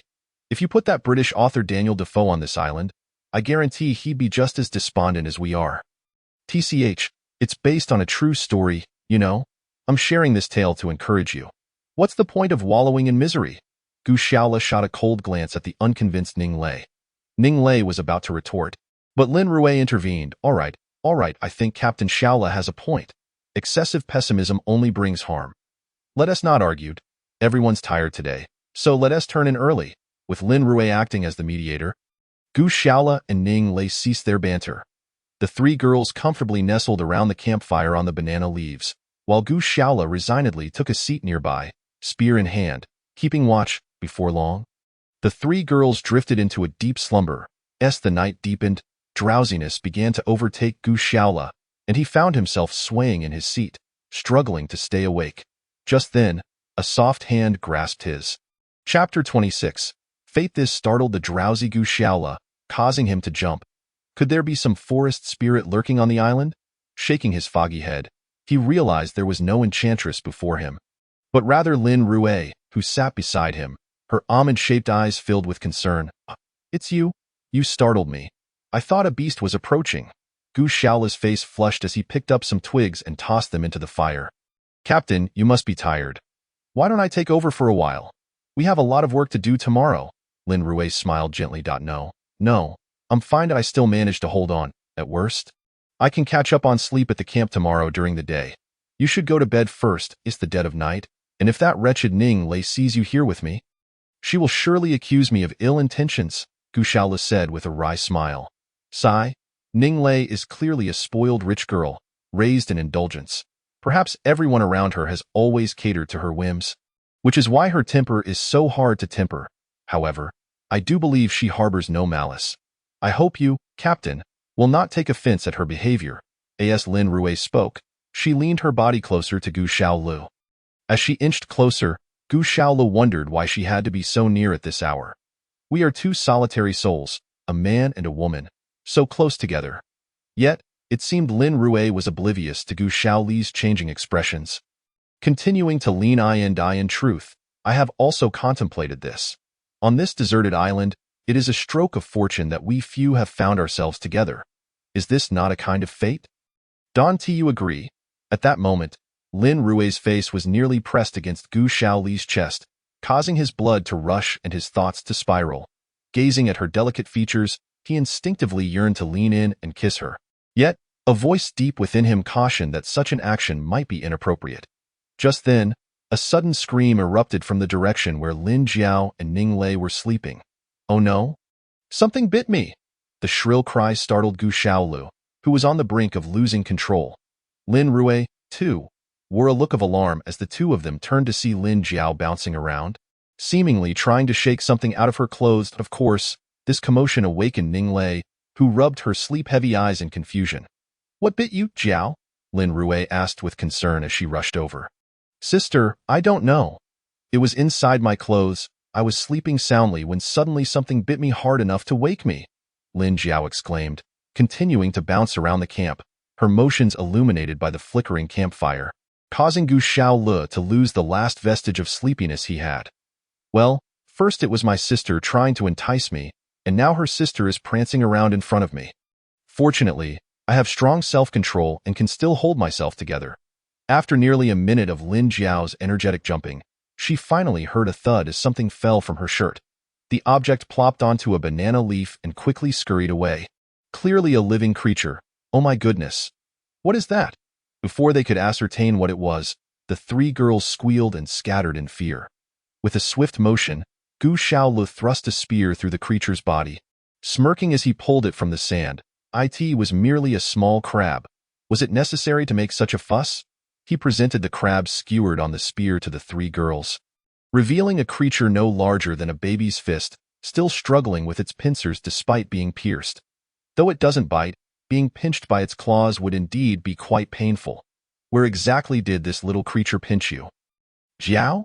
Gu Xiaolu inquired, causing Lin Jiao, still a child at heart, to blush profusely, stammering without articulating a clear answer. Jiu Xiaolu, naturally, felt it was inappropriate to press further. He placed the unfortunate crab over the campfire to roast. Yes, yes, roast it. I must eat its flesh to quell my anger, Lin Jiao exclaimed, her energy renewed, to which Gu Xiaolu could only shake his head with a smile, pondering how little meat there could possibly be on such a small crab. Nevertheless, this incident sparked a realization in Gu Xiaolu.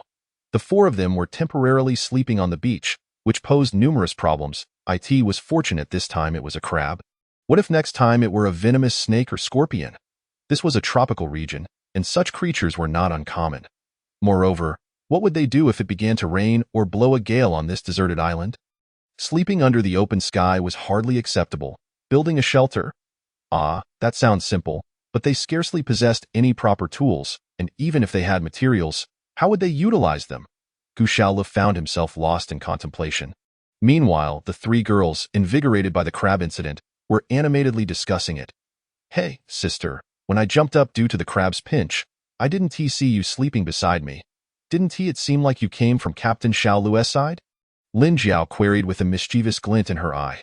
Her question caught Ning Lei's attention as well. Why was Lin Rui not sleeping with us at this hour, but instead by Gu Xiaoli's side? Could there be something illicit going on between them?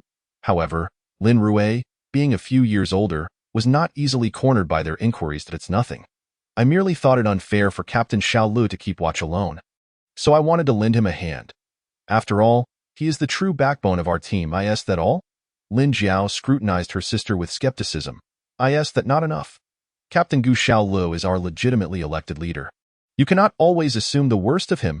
Lin Rui's cheeks flushed as she defended her brother, Gu Xiaolu. While he is indeed a captain, his integrity remains questionable, the clever Lin Jiao scoffed. Chapter 27. Plans for building a shelter indeed.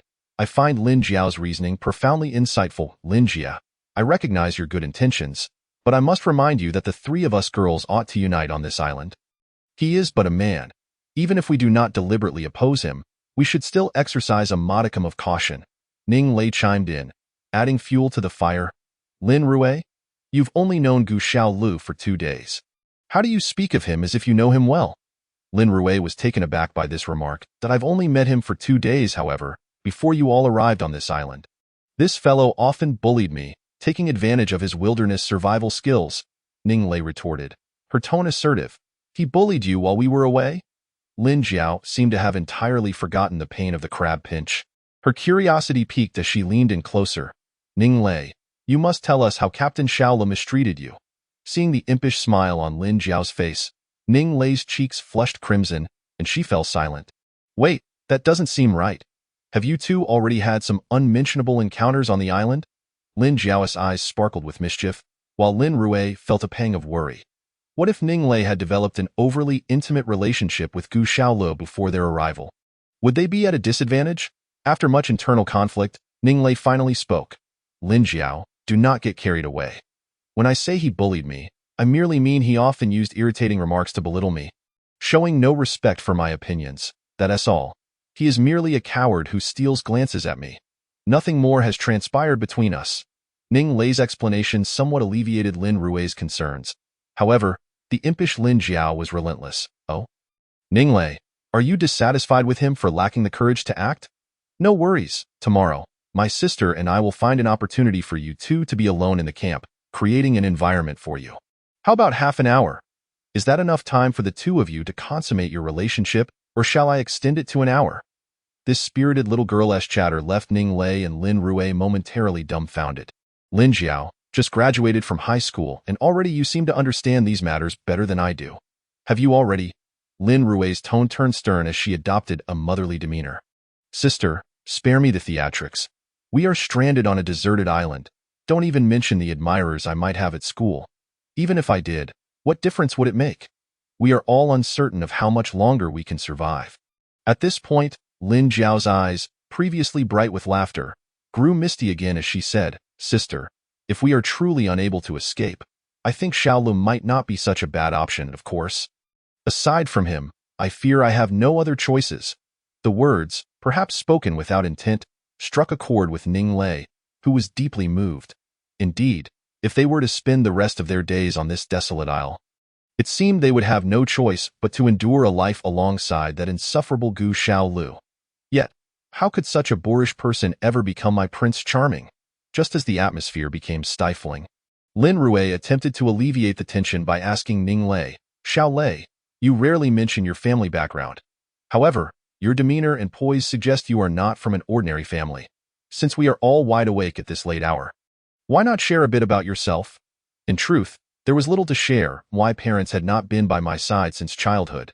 They were always flitting between countries for business, leaving me in the company of nannies, drivers, gardeners, and various servants. As I grew older, they sent me to an elite private school in Europe, only returning home for skiing in Switzerland during winter breaks and diving in the Maldives or Tahiti during summer vacations. Eventually, I went to the United States for university. And so on. Stop right there, Lin Jiao interjected, her voice filled with exasperation. Your life experiences sound more like a global tour than anything else. Honestly, it's infuriating. I've only ever gone on one trip with my sister, and look where we ended up, stranded in this unfortunate shipwreck. Lin Jiao pouted in frustration. Ning Lei sighed. Perhaps my family circumstances are indeed a bit better than yours. But what does that matter? We are all trapped on this island, and no amount of wealth can shield us from Gu Xiaoli's temper, can it? With that, she turned away, lost in her thoughts. Recognizing Ning Lei's disinterest in continuing the conversation, the Lin sisters fell silent, gradually drifting back into slumber. Meanwhile, Gu Xiaolu remained by the campfire, still contemplating the construction of their shelter. The following morning, the Lin sisters and Ning Lei awoke in succession, discovering that their captain, Gu Xiaolu, was dozing off while clutching a makeshift spear. Lin Jiao was about to play a prank to wake him but was pulled back by her sister Lin Rui. Captain Xiaolu, you've already done enough for our team. This morning, let us three go out and find some food. Lin Rui's suggestion was immediately met with enthusiasm from the other two.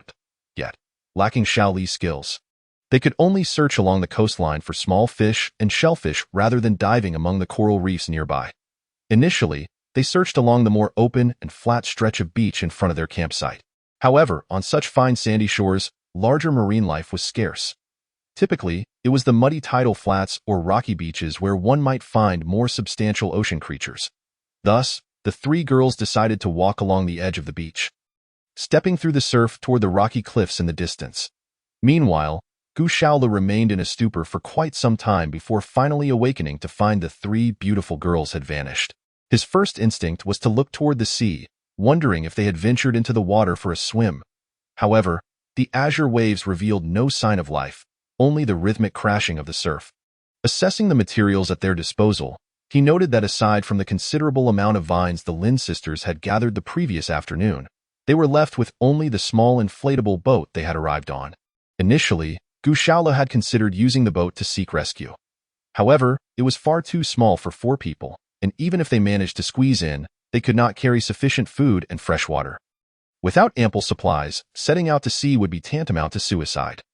Thus, the little boat had remained untouched in the corner of the camp, until suddenly Gu Shaolu had an idea and walked over to the boat to begin measuring it. Chapter 28. The treehouse construction plan today. Ning Lei and her companions were fortunate. After walking nearly 5 or 6 kilometers, they arrived at an area replete with various rocks. While navigating through this rocky terrain was quite challenging. Such shallow waters often teemed with marine life. Before long, the 3 girls had gathered plenty of scallops and sea urchins. The bold Lin Jiao even caught several crabs the size of a fist among the crevices of the rocks. Marking a successful haul, the trio was elated, with Ning Lei declaring, "Just wait until Gu Shaolu hears about this. He won't dare call me a helpless lady again." Indeed, we've always relied on Captain Shaolu for food, making it seem as if we were mere layabouts. Its time, he learned what it feels like to be dependent. Lin Jiao chimed in. "Xiao Jiao, if you do not understand the meaning of that phrase, perhaps you should refrain from using it," her older sister Lin Rui admonished, her cheeks flushing. "Oh, I certainly know what it means. But wait, my mistake. Gu Shaolu isn't even worthy of that title yet." "Why not?" Ning Lei asked, puzzled. "Why? Because being dependent means not only relying on us for meals but also providing certain services in return." Lin Jiao's words left Ning Lei blushing furiously, and even her sister Lin Rui delivered her a playful smack on the head. "That'll teach you to speak so recklessly." Rubbing her head, Lin Jiao pleaded, all right, I want to say another word, but I'm genuinely curious. If the 3 of us girls and that guy are to survive on this island long term, do you think Gu Shaolu has the stamina for it? He looks robust enough, but I fear he might be all show and no substance." Her comments elicited laughter from the other 2. And even Ning Lei joined in, teasing the candid girl. Their banter continued until Lin Jiao pointed out, "What on earth is Gu Shaolu doing? What is he up to?" The others echoed, curiosity piqued. They soon observed Gu Shaolu seemingly attempting to expand the hammock area. However, he had also brought the small boat up, which he appeared to have disassembled, stretching out the black rubber material above the hammocks. "Captain Shaolu, what exactly are you doing?" Lin Jiao rushed over to inquire. "I'm constructing our treehouse. You all can lend a hand by passing me some materials," Gu Shaolu replied with a smile. Glancing down at the 3 girls, "A treehouse?" The girls exchanged bewildered expressions. They had only heard of building shelters in the wild, never a treehouse, which seemed something only characters from Western fantasy literature, like elves or fairies, would inhabit. "Captain, is this treehouse even feasible? I've only heard of makeshift shelters, not treehouses," Lin Jiao queried, echoing the thoughts of Ning Lei and Lin Rui. However, Gu Shaolu was too engrossed in his task to address their curiosity. "Quickly, bring me more vines. There are still many areas that need securing." With that, the 3 girls set aside their seafood and joined Gu Shaolu in building the treehouse, all 4 of them working industriously. After nearly 2 hours of labor, Gu Shaolu's so-called treehouse was finally complete. To call it a treehouse was perhaps an exaggeration. It resembled more a large hammock with a roof than a proper dwelling. Gu Shaolu's architectural endeavor involved the expansion of the original hammock, utilizing the small kayak belonging to the Lin sisters as material. He covered the upper part of the hammock with black rubber from the kayak. Yet, it was evident that such a diminutive kayak was woefully insufficient. Despite Gu Shaolu's vigorous efforts, he could only cover a significant portion of the hammock's upper area, leaving many spots exposed to the wind, creating an awkward situation. "Captain Shaolu, Are you really going to call this a treehouse? To me, it resembles nothing more than an oversized hammock with a roof, Lin Jiao remarked, pursing her lips. Although Ning Lei and Lin Rui remained silent, their expressions clearly indicated their agreement with Lin Jiao's opinion. However, Gu Xiaola's enthusiasm was undeterred by the girl's comments. Instead, he optimistically responded, "Isn't this merely a prototype? Achieving this level is already our utmost limit. We lack tools and I cannot process wood. Thus, we must make do with a rudimentary treehouse for now. Having this structure is certainly preferable to lying on the beach and risking encounters with crabs, snakes, or scorpions, isn't it?" Upon hearing this, the expressions of the three girls shifted. Indeed, while setting up camp on the beach was simpler, the dangers were considerable. If bitten by venomous creatures, they might find themselves in a rather compromising situation. Ultimately, the paramount concern was the assurance of safety. All right, I should congratulate our Captain Gu Xiaola for making yet another significant contribution to our team. However, we haven't been idle either.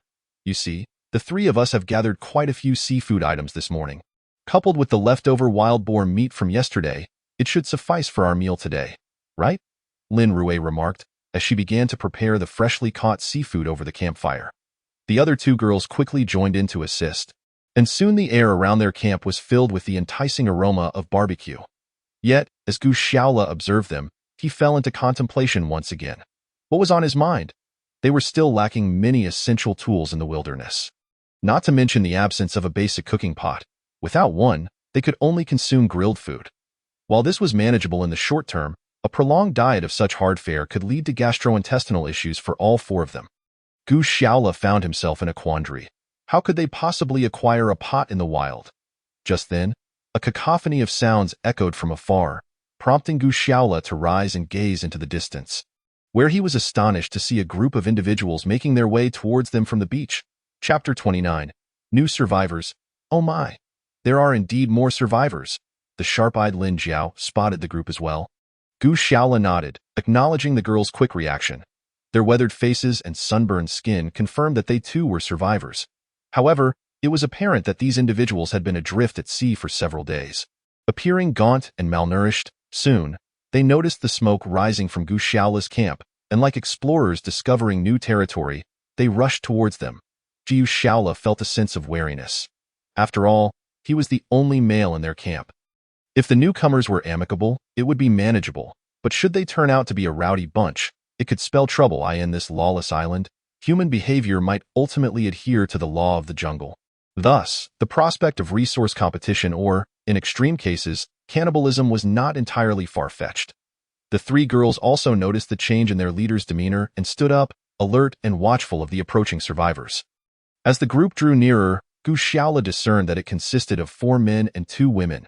However, as they came closer, he suddenly exclaimed, The other 3 girls looked at him, puzzled, their gaze fixed on the approaching figures. At this moment, the newcomers were clearly visible. Among them were 2 stout, middle-aged men, their suits tattered and soiled.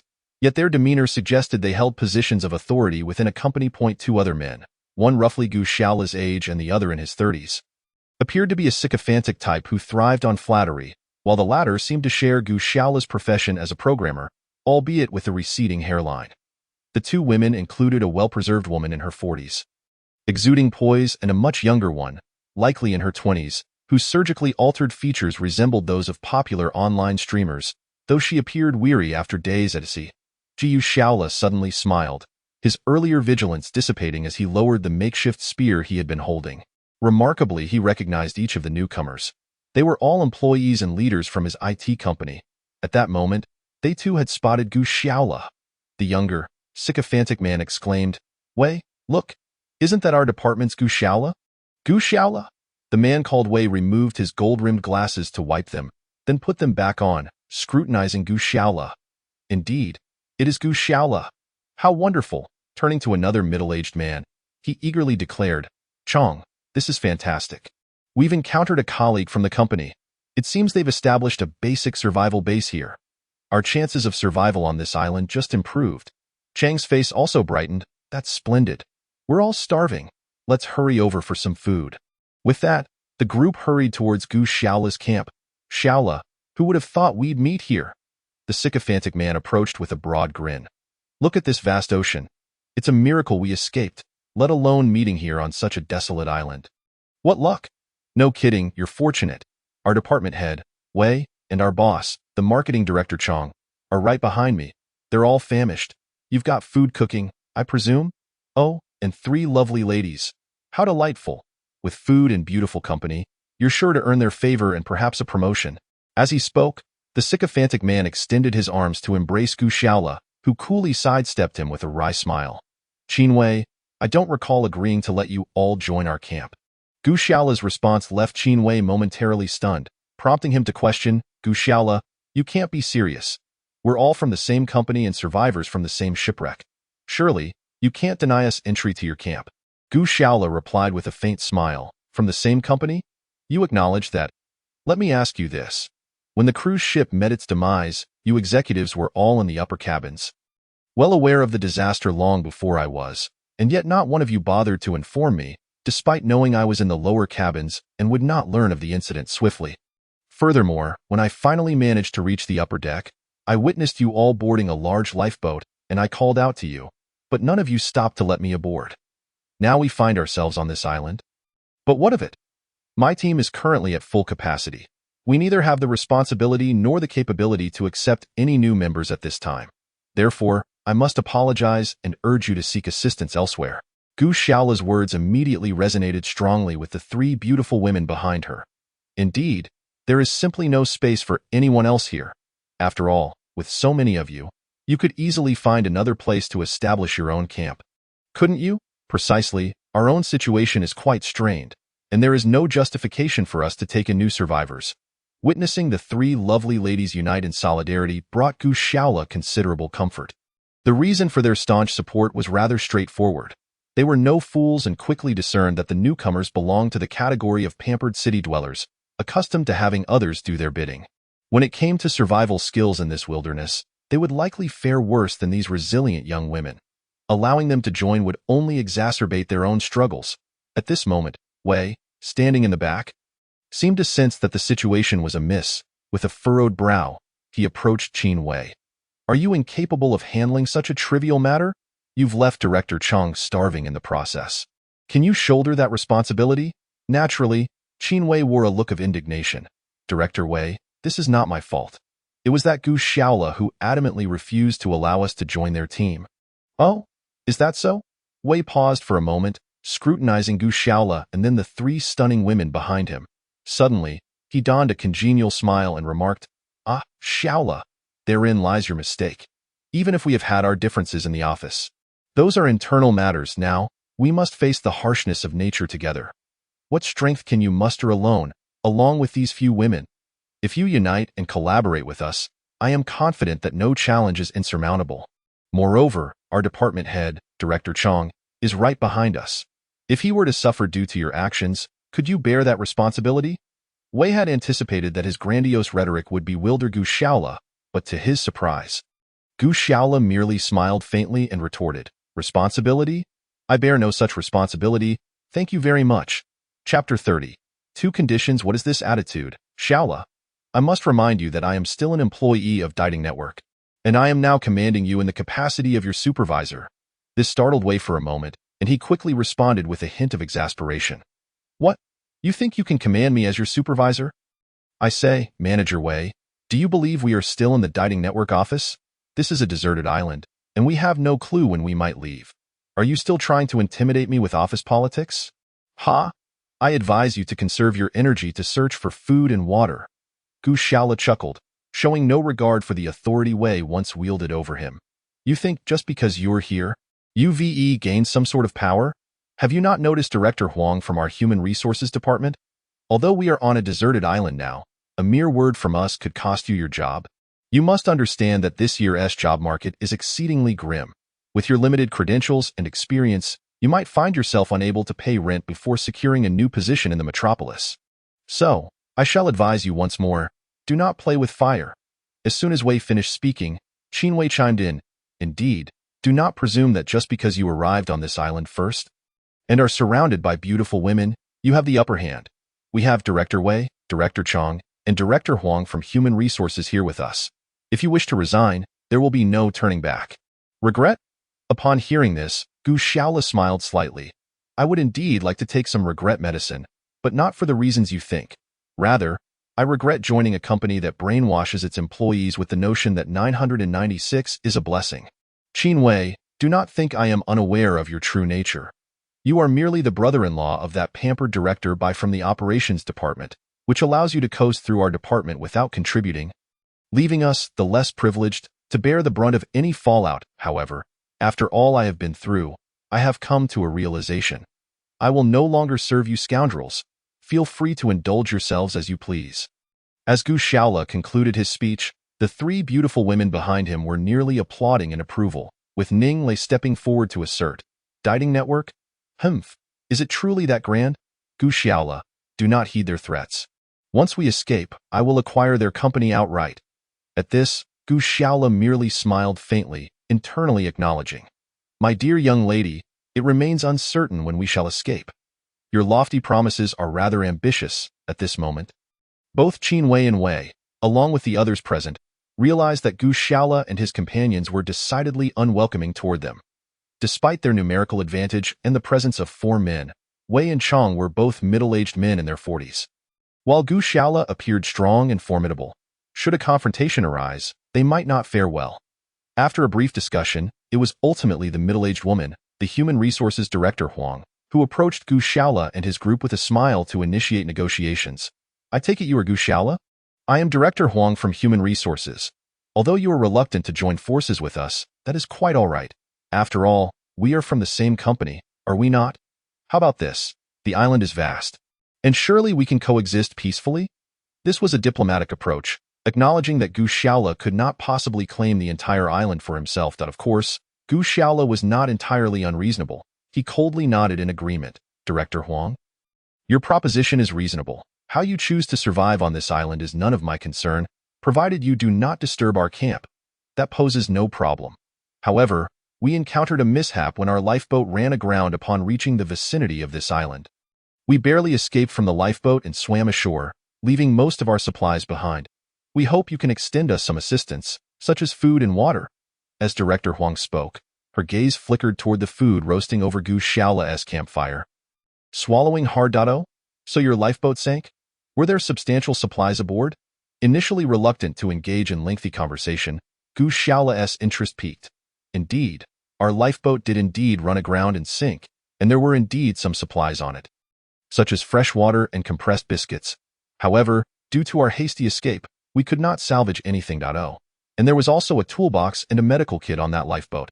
Alas, they now rest at the bottom of the sea. With a sigh, the middle-aged woman cast another glance at the seafood roasting behind Gu Shaola, swallowing again. Oh, please fetch some of the roasted food for Director Huang, and additionally, share one of the 2 wild boar legs I cured yesterday in the tree. Upon hearing this, the 3 young women immediately objected. Gu Shaola, have you lost your mind? We toiled greatly to procure this food, and you wish to relinquish half of it with just a few words?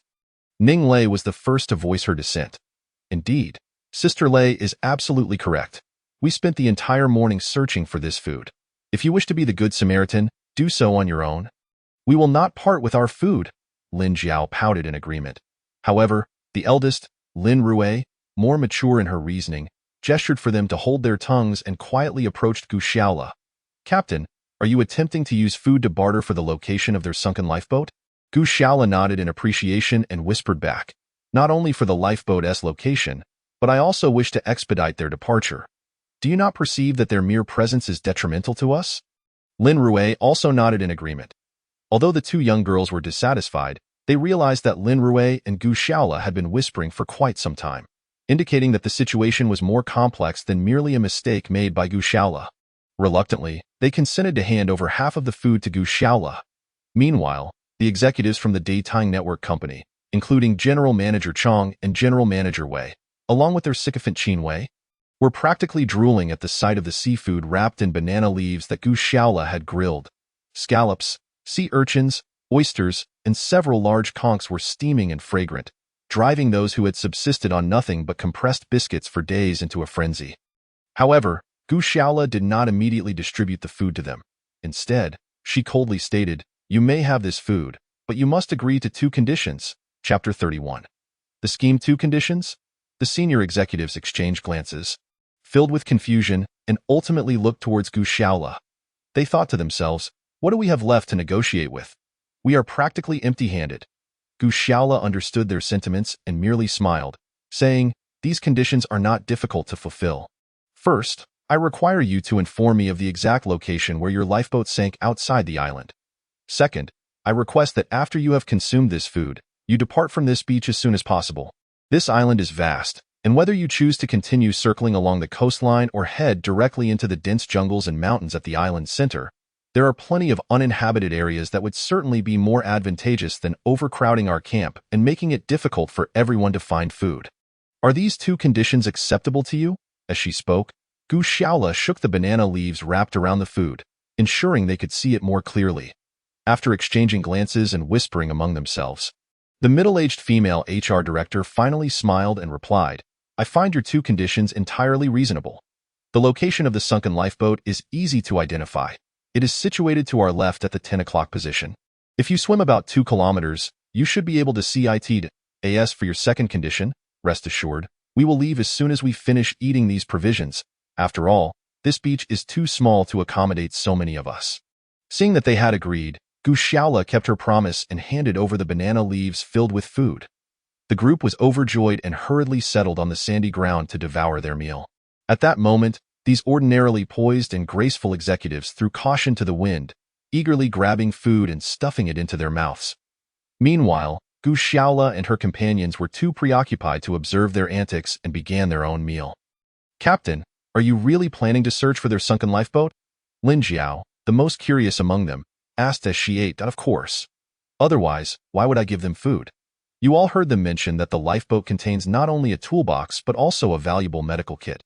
If the 4 of us wish to survive long-term on this island, we absolutely need those supplies, Gu Xiaola declared, swallowing a freshly grilled oyster. I say, Captain, have you considered whether these people will actually tell you the truth? I have a feeling something is amiss, Lin Rui suddenly inquired after a moment of silence. You make a valid point. However, given the current circumstances, I doubt they would benefit from deceiving us. After all, we are the only 2 groups of survivors on this island. Wouldn't he offending us make their situation even more precarious? Moreover, even if they are not truthful, I must verify the information personally. These supplies are simply too crucial for us, Gu Xiaola said, prying open another oyster and consuming its tender flesh. I've heard that oysters are said to be a man's energy booster and a woman's beauty salon. Aren't you worried about any side effects from eating them like that? Lin Jiao teased, observing Gu Xiaola devour one oyster after another. However, her comments were met with disapproving glares from her sister Lin Rui and Ning Lei, whose expressions silently questioned how she had managed to graduate high school with such knowledge. Unfazed, Lin Jiao puffed out her chest defiantly. What's the big deal? Our female classmates often discuss such topics. The thought of young girls discussing such matters nearly caused Gu Xiaola to lose his composure. He raised his hand to interrupt their conversation, saying, Ladies, let us refrain from discussing this any further. Once those individuals leave, I plan to dive to the area they mentioned where the lifeboat sank to search for the toolbox and medical kit. However, I'm concerned they might act against me while I'm gone. So you need to think of a plan to defend yourselves. What is there to fear? They are just 2 middle-aged men with potbellies and a scrawny programmer. I'm not afraid of them. Lin Jiao replied dismissively. Yet, her sister Lin Rui added, before you leave, make sure to leave your Swiss Army knife behind. After all, it won't be useful in the water, and it's better to keep it here for our protection. Gu Xiaola nodded and then glanced at the silent Ning Lei, asking, My dear lady, while we are alone on this island, you have boasted about your self-defense techniques and yoga skills. Now is your time to demonstrate your prowess. As both your sisters are relying on your protection, Ning Lei, fully aware that Gu Xiaola was teasing her, felt somewhat cornered but found it hard to retort, given her earlier bravado. While Gu Xiaola's camp was strategizing their afternoon plans, the team from Daitang Network Company was not idle either. They swiftly devoured the food Gu Xiaola had given them, and though they were not fully satisfied, they felt a newfound confidence with something in their stomachs. Damn it, that Gu Xiaola has no sense of propriety. How dare he disrespect our general manager Wei? I must find a chance to deal with him. Qin Wei grumbled, eager to impress the executives. Hey, Qin, keep your voice down.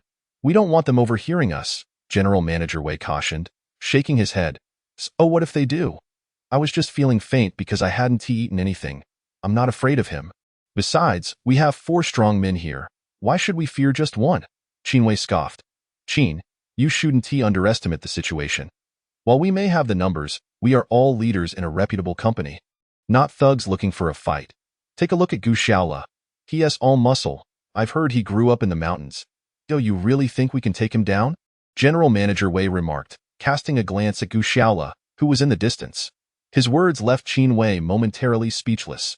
Indeed, with his slender frame, even 3 of him combined wouldn't match Gu Xiaola's strength. Even with the burly General Manager Wei and General Manager Chong, their chances of success seemed slim. Then what? Are we just going to let this go? Why should we let some hillbilly boss us around and dictate terms to our elite class? Now, we have to listen to him and yield this speech, Qin Wei exclaimed. Just then, the usually quiet General Manager Chong smiled slightly, his expression inscrutable, and said, "Who says we must comply with him? There are ways to deal with him that do not require brute force. That would be the act of a fool. We are educated individuals. Surely we can devise a more refined method to eliminate him." Chapter 32. The counterattack. General Manager Chang's words left the others astonished. What? Do you have a plan to get rid of Gu Xiaola? General Manager Wei asked immediately. Ha. This matter really hinges on our HR director, Huang. General Manager Chong replied with a slight smile, turning towards the middle-aged woman beside him. His statement reminded Qin Wei, who suddenly blurted out, "Oh, Director Huang, I forgot to ask. Why did you so readily disclose the location of our sunken lifeboat to that scoundrel Gu Xiaola? Even if it means allowing those supplies to sink to the depths of the sea. There is no need to make it easy for them."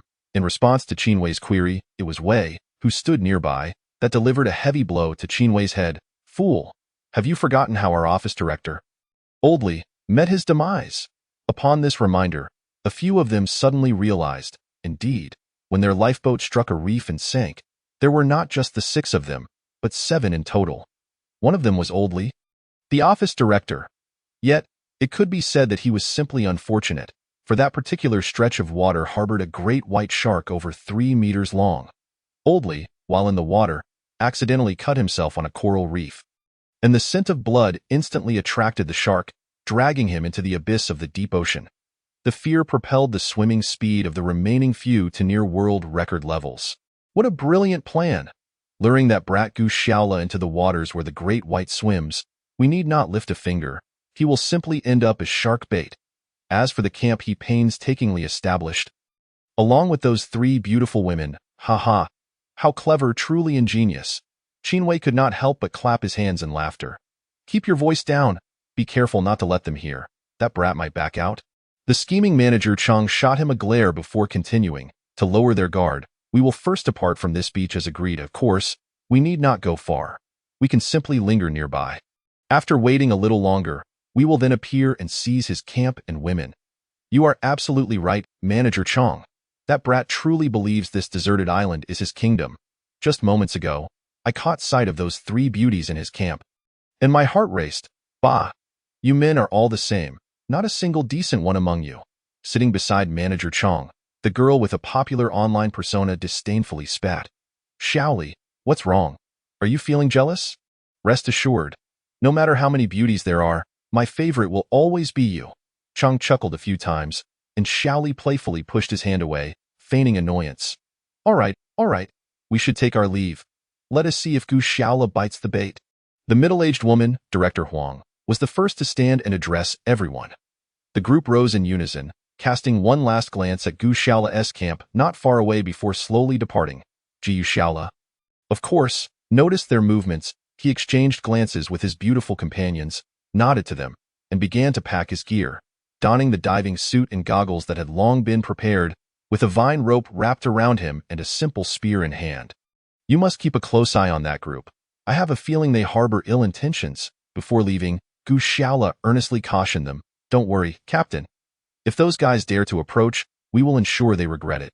The youngest among them, Lin Jiao, was the first to express her resolve.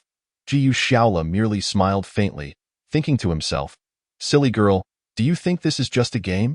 If these people truly mean harm, the 3 of you are in grave danger. Nevertheless, regardless of his concerns, Gu Xiaola was determined to secure the supplies from the lifeboat. With his mind made up, he waved goodbye to his teammates and stepped backward into the surging waters, soon vanishing from sight. Lin Jiao, feeling a tinge of worry, asked, "What do you think will happen?" "It's hard to say. Compared to the tools and supplies, I am more concerned about the captain's safety." Lin Rui replied, a flicker of anxiety flashing in her eyes. For reasons unbeknownst to her, upon hearing Lin Rui express concern for Gu Xiaola's safety, Ninglei also felt a wave of unease. Unable to understand why she was so worried about someone so crude, who often leered at her. While the girls fretted, Gu Xiaola had already swum far out, navigating effortlessly in a state of snorkeling. Though his hometown lacked vast rivers, he had spent his childhood catching fish and turtles in the mountain streams, so his swimming skills were quite commendable. With the aid of the flippers on his feet, he propelled himself through the water with ease. Soon, he arrived at the location where Director Huang mentioned the lifeboat had sunk. This spot was 2 to 3 kilometers away from the deserted island, and the distance between the coral and the water surface was significantly greater than in the surrounding waters of the island. It was quite normal for large aquatic creatures to inhabit such depths. Gu Xiaola submerged, observing carefully, and quickly spotted the lifeboat resting about 20 meters below the surface. This lifeboat was evidently much larger than the small inflatable boat the Lin sisters had arrived in. Clearly, it was designed to prolong the survival of those stranded at sea. Thus, it was entirely reasonable that it contained essential resources such as toolkits and medical kits. Breaking the surface, Gu Xiaola took a deep breath and plunged downward, kicking his legs to propel himself toward the sunken vessel. However, just as he descended less than 10 meters into the water, a massive shadow swept past above him. Alarmed, Gu Xiaola realized that a gigantic aquatic creature must be lurking just above, and he instinctively looked up. What he saw made his mouth drop open, causing him to gulp down several mouthfuls of seawater. The shadow was none other than a great white shark, exceeding 3 meters in length. In the water, it moved like a small submarine, the reigning monarch of this aquatic realm, scrutinizing every intruder in its territory. Gu Xiaola was struck with terror. With a shark of such size, even with several lives, he would not dare to engage it in a fight. No wonder those individuals were so generous in revealing the location of the sunken boat. It turned out that such a terrifying presence lurked here. Regret was of no use at this moment, as the great white shark glided gracefully through the water, circling a few times before suddenly seeming to catch a scent. It immediately charged toward Gu Xiaola. Still submerged at this point, Ninglei and the others were unaware of the peril Gu Xiaola faced, and their own situation was no less dire. Just half an hour after Gu Xiaola had entered the water, the 4 men and 2 women, who were supposed to have left, approached them instead. "What do you want?" Lin Rui stood firm, shielding her sister Lin Jiao, and Ning lay behind her, demanding answers from the group. "Little sister, there's no need to be anxious.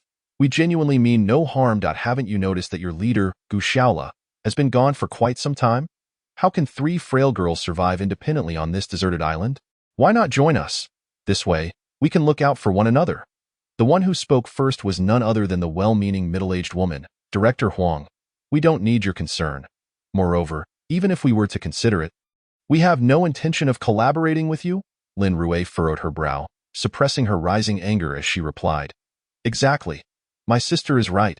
You should be on your way, wherever that may be. Stop loitering around us." Lin Jiao glared fiercely at the group before her. Though Ning Lei remained silent, her serious expression clearly indicated her unwillingness to associate with them. "Damn it, a few little girls, truly ungrateful for our kindness." Seeing that soft tactics were ineffective, the lanky Qin Wei was the first to step forward. Despite his usual timidity around Gu Xiaola, he now exuded confidence in front of the 3 girls. "Let me tell you, we are not here to beg you. From this moment on, your camp, including your supplies, gear, food, and even you 3, will all be under our control. That brat is probably already shark bait by now. If you comply, we won't give you any trouble, and remember, we are 4 men. What he can do, I assure you we can do even better." As Qin Wei spoke, he approached Lin Rui with a smug grin, brazenly reaching out to touch her face. "Shameless!" Lin Rui retaliated with a swift kick aimed at Qin Wei's groin. However, he was no fool. Having approached cautiously, he quickly clamped his knee shut, effectively trapping Lin Rui's leg. "My dear, no need to rush. We have plenty of time to develop our relationship." Qin Wei chuckled, extending his hand once more like a monkey trying to grasp at her. Lin Rui's face flushed with urgency. Yet she found herself completely immobilized by his grip. However, just as Qin Wei's hand was about to graze Lin Rui's delicate face, a robust hand suddenly seized the collar of Qin Wei's clothing, lifting him effortlessly into the air like a helpless chick. You are unscathed. Qin Wei stared in astonishment at the individual who had hoisted him, none other than Gu Xiaolu, the very person they had just been discussing. I am perfectly fine. Are you disappointed, young man?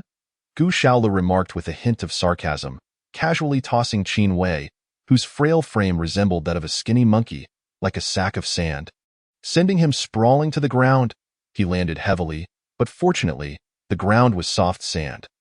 Nonetheless, the impact was severe enough to elicit a pained cry from Qin Wei, who took quite some time to regain his composure.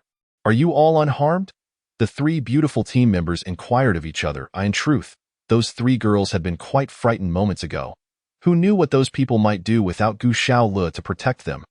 Each of them couldn't help but feel a surge of joy, with the youngest, Lin Jiao, unable to contain her emotions as she leapt into Gu Xiaoli's embrace, sobbing, Captain Xiaolu, I'm so relieved you are safe.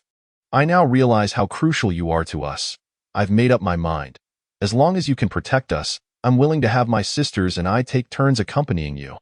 Her words caused not only Lin Rui and Ning Lei to blush, but even Gu Xiaolu to feel a tinge of embarrassment. However, the immediate situation still demanded attention, and clearly, more salacious matters could not be entertained. Gu Xiaolu gently patted Lin Jiao, who was still weeping on his shoulder, signaling her to release him for the time being. He then turned to address the stunned executives from the original company. I must say, Director Huang, your tactic of using a borrowed knife to kill is quite commendable. You deliberately informed me of the sunken ship's location, while conveniently omitting the threat of a great white shark, waiting for me to unwittingly walk into a trap. Am I right? Upon having their malicious intentions exposed, the group exchanged glances, with a middle-aged woman finally awkwardly saying, Xiaolu, I believe you are mistaken. We had no knowledge of any great white sharks in that area when we swam over. Otherwise, how could we, as colleagues, allow you to walk into danger? She continued, we were merely discussing with your three young ladies whether we could all collaborate to survive on this island. However, since you all refuse, there seems little point in our staying here. We shall take our leave. As she spoke, the middle-aged woman exchanged glances with her companions. Although Chang and Wei were baffled as to how Gu Xiaolu had escaped the jaws of the shark, they understood the current situation and realized that their original plan had certainly fallen through. They forced awkward smiles and assisted the recently risen Qin Wei before departing in small groups from Gu Xiaoli's camp. Watching them gradually retreat, Gu Xiaolu suddenly plopped down onto the ground, his entire body tensing and trembling from muscle spasms. The three girls were momentarily bewildered, unsure how their previously heroic captain had transformed into this state, and quickly surrounded him, expressing concern. I am fine. I merely became overly tense underwater, expending too much energy. Now that I've relaxed, I am experiencing some discomfort, Gu Xiaolu replied, his voice slightly trembling. Lin Rui hurriedly brought over a kettle of hot water that had been boiling over the campfire. After taking a slow sip, Gu Xiaolu felt somewhat better. Captain Xiaolu, did you really encounter that great white shark?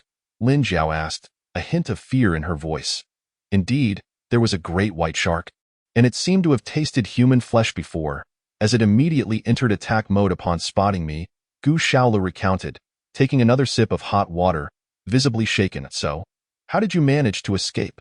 Ning Lei finally couldn't contain her curiosity. Well, it was sheer luck. At that moment, I spotted a sizable jellyfish swarm nearby. As the shark lunged toward me, I swam desperately toward the jellyfish. Their pink tentacles are laden with stinging cells. And thankfully, I was wearing a wetsuit. Otherwise, even if I had evaded the shark, I could have succumbed to paralysis and drowned from the jellyfish's venom. The great white shark seemed to recognize the jellyfish and dared not approach too closely, which allowed me to narrowly escape, Gu Xiaolu said with a hint of regret. That is already far better than anything else, Lin Rui exclaimed sincerely. Yes, Captain Xiaolu, had you not appeared so suddenly, those leaders from your company would likely have already turned against us, Lin Jiao added, still shaken. Jiu Xiaolu seemed to recall something and remarked, by the way, Lin Jiao, when you leapt into my arms earlier, You mentioned something about the three sisters accompanying me? Accompanying me for what? You didn't clarify. Facing Gu Xiaoli's mischievous grin, the clever Lin Jiao replied cheerfully, "That's right. I did say that we three sisters would accompany you tonight." Chapter 34. Fishing for Sharks? Unfortunately, before Gu Xiaolu could revel in delightful fantasies, Lin Jiao's innocent exclamation of "to watch the stars with you, silly," completely reoriented his understanding of the journey toward becoming the master of this deserted island. After a period of rest, Gu Xiaolu felt that the muscle spasms caused by his excessive exertion underwater had significantly eased. He began to reassess the current situation. Although he and the three girls were in a relatively advantageous position, their lack of essential tools rendered survival quite challenging. Fortunately, food on the beach was not overly scarce, yet access to fresh water posed a significant issue, as the few coconuts they had initially gathered were nearly depleted. The only known source of fresh water was a small stream Gu Xiaolu had discovered deep in the jungle yesterday. However, the dangers within the jungle were numerous, making even someone like Gu Xiaolu, who had grown up in the mountains, apprehensive about venturing inside. It was clearly unrealistic to send the girls to fetch water, so he would have to go himself while the girls remained on the beach to gather food. Yet now, with the presence of his former company's group, despite having frightened them away, it was uncertain whether they might return. This is truly difficult. Gu Xiaolu sighed heavily. In such circumstances, obtaining the toolbox from the sunken ship became increasingly crucial. However, the great white shark remained a constant threat. Having narrowly escaped during his last encounter, Gu Xiaolu lacked the confidence to confront the shark again without a solid plan. Gradually, his gaze shifted to the wild boar hanging from a tree, and a bold idea suddenly struck him. While Gu Xiaolu and the others were still deliberating their next course of action, another group of inhabitants on the island found a suitable spot to settle near the edge of the jungle. A few kilometers away from them, after considerable effort, they finally managed to kindle a fire and, emulating Gu Xiaoli's group, laid out large banana leaves on the ground to sit upon. "Damn it. That Gu Xiaolu has some serious luck," Qin Wei grumbled, rubbing his ribs, which had been bruised from the fall. Indeed, how could he escape from such a massive great white shark? Now, they are more alert, making it even harder for us to plot against them, Wei remarked, shaking his head. "You two need not worry. As the saying goes, it's not the thief's intentions that frighten, but the thief's persistence. I refuse to believe they can stay united indefinitely. Gu Xiaolu and those girls won't last long." Yet, for the time being, the priority for them was to figure out how to survive here. Since Gu Xiaolu could manage quite well with those girls, I have faith that we, as high-level elites, should have no trouble either. This speech from Old Chong significantly boosted the group's morale. Seeing their spirits lifted, Old Chong cleared his throat and continued, Well, as the saying goes, a snake cannot move without a head, and a bird cannot fly without a head. Since our team has formed, a leadership structure is inevitable. In my personal opinion, within this team, I serve as the captain, an unequivocal leader who oversees all matters, both great and small. Manager Wei, as my deputy, assumes the role of vice captain, responsible for the allocation of our team's daily maintenance tasks. Director Huang from Human Resources acts as our psychological counselor, tasked with soothing everyone's emotions. As for Xiaoli, she is my personal assistant, primarily attending to my daily needs. I trust this distribution of responsibilities poses no issues, does it? Except for Qin Wei and that middle-aged programmer, Lao Ma, who has been unusually silent. The remaining three readily agreed. However, Qin Wei and the programmer exchanged glances, unable to contain themselves, and finally asked, Manager Chong, while your assignment of tasks seems sound, I am curious who is responsible for procuring food and drinks? Old Chong momentarily paused, then smiled and replied, Isn't it you and Lao Ma? You two are young and strong. I entrust you with the task of finding food and drinks. Please do not let down the trust we leaders have placed in you. Old Chong's words nearly infuriated Qin Wei. His mind was flooded with expletives. With only 6 individuals in total, you dare to appoint 3 leaders and 1 assistant. You expect Lao Ma and me to toil away fetching food and drink? On what grounds? Though Qin Wei felt the urge to confront him, he was unsure of Lao Ma's stance and merely nodded in reluctant agreement. Thus, this temporary team of 6 was formed, albeit with a leadership structure significantly more substantial than Gu Xiaola's team. Xiao Qin, Lao Ma, you two should quickly scout the jungle or beach for food and drink. Dinner has yet to be secured. You need not worry about the camp, with Manager Chong and me overseeing the situation. You can focus on your grassroots duties. Manager Wei was exceedingly pleased with his position as vice captain and promptly issued orders to the only two capable of being commanded. Damn. These guys. Qin Wei cursed inwardly once more. But seeing Lao Ma equally oppressed and silent, he refrained from further protest, merely acquiescing. The two cautiously ventured into the jungle. Meanwhile, Gu Xiaola had already begun to busy himself. He wandered around the edges of the jungle for quite some time before finally locating several round deadlocks.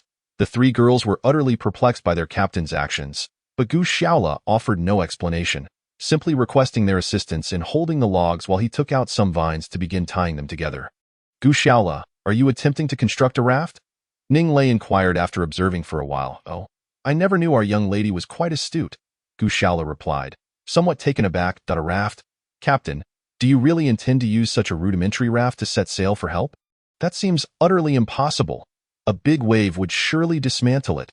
Lin Jiao immediately expressed her concerns. No, I don't plan to use this raft to set sail.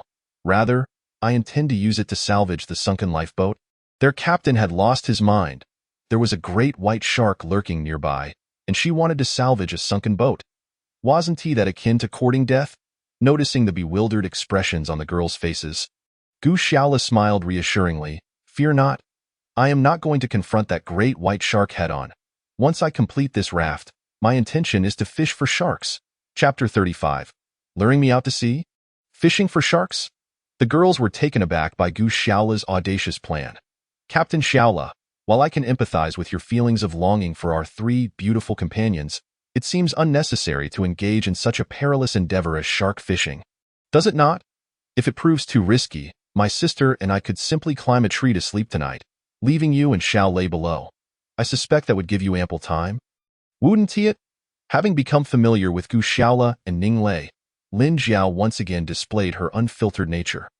Her words rendered Gu Xiaola and Ning Lei crimson with embarrassment, creating an awkward atmosphere around the camp. Rest assured, my sister and I will certainly not spy on you, Lin Jiao added cheerfully, observing the two in distress. You little rascal. Watch me not knock some sense into you. Ning Lei angrily raised her fist to strike Lin Jiao, who swiftly retreated, and the two began a playful chase around the sandy camp. Stop, stop, stop. Don't you have any serious matters to attend to? My proposal to fish for sharks has been meticulously considered. It is not a reckless endeavor. Soon, I shall set forth on this raft into the sea. Gu Xiaola waved his hand to signal them to cease their antics. But how can you fish for sharks with such a rudimentary raft?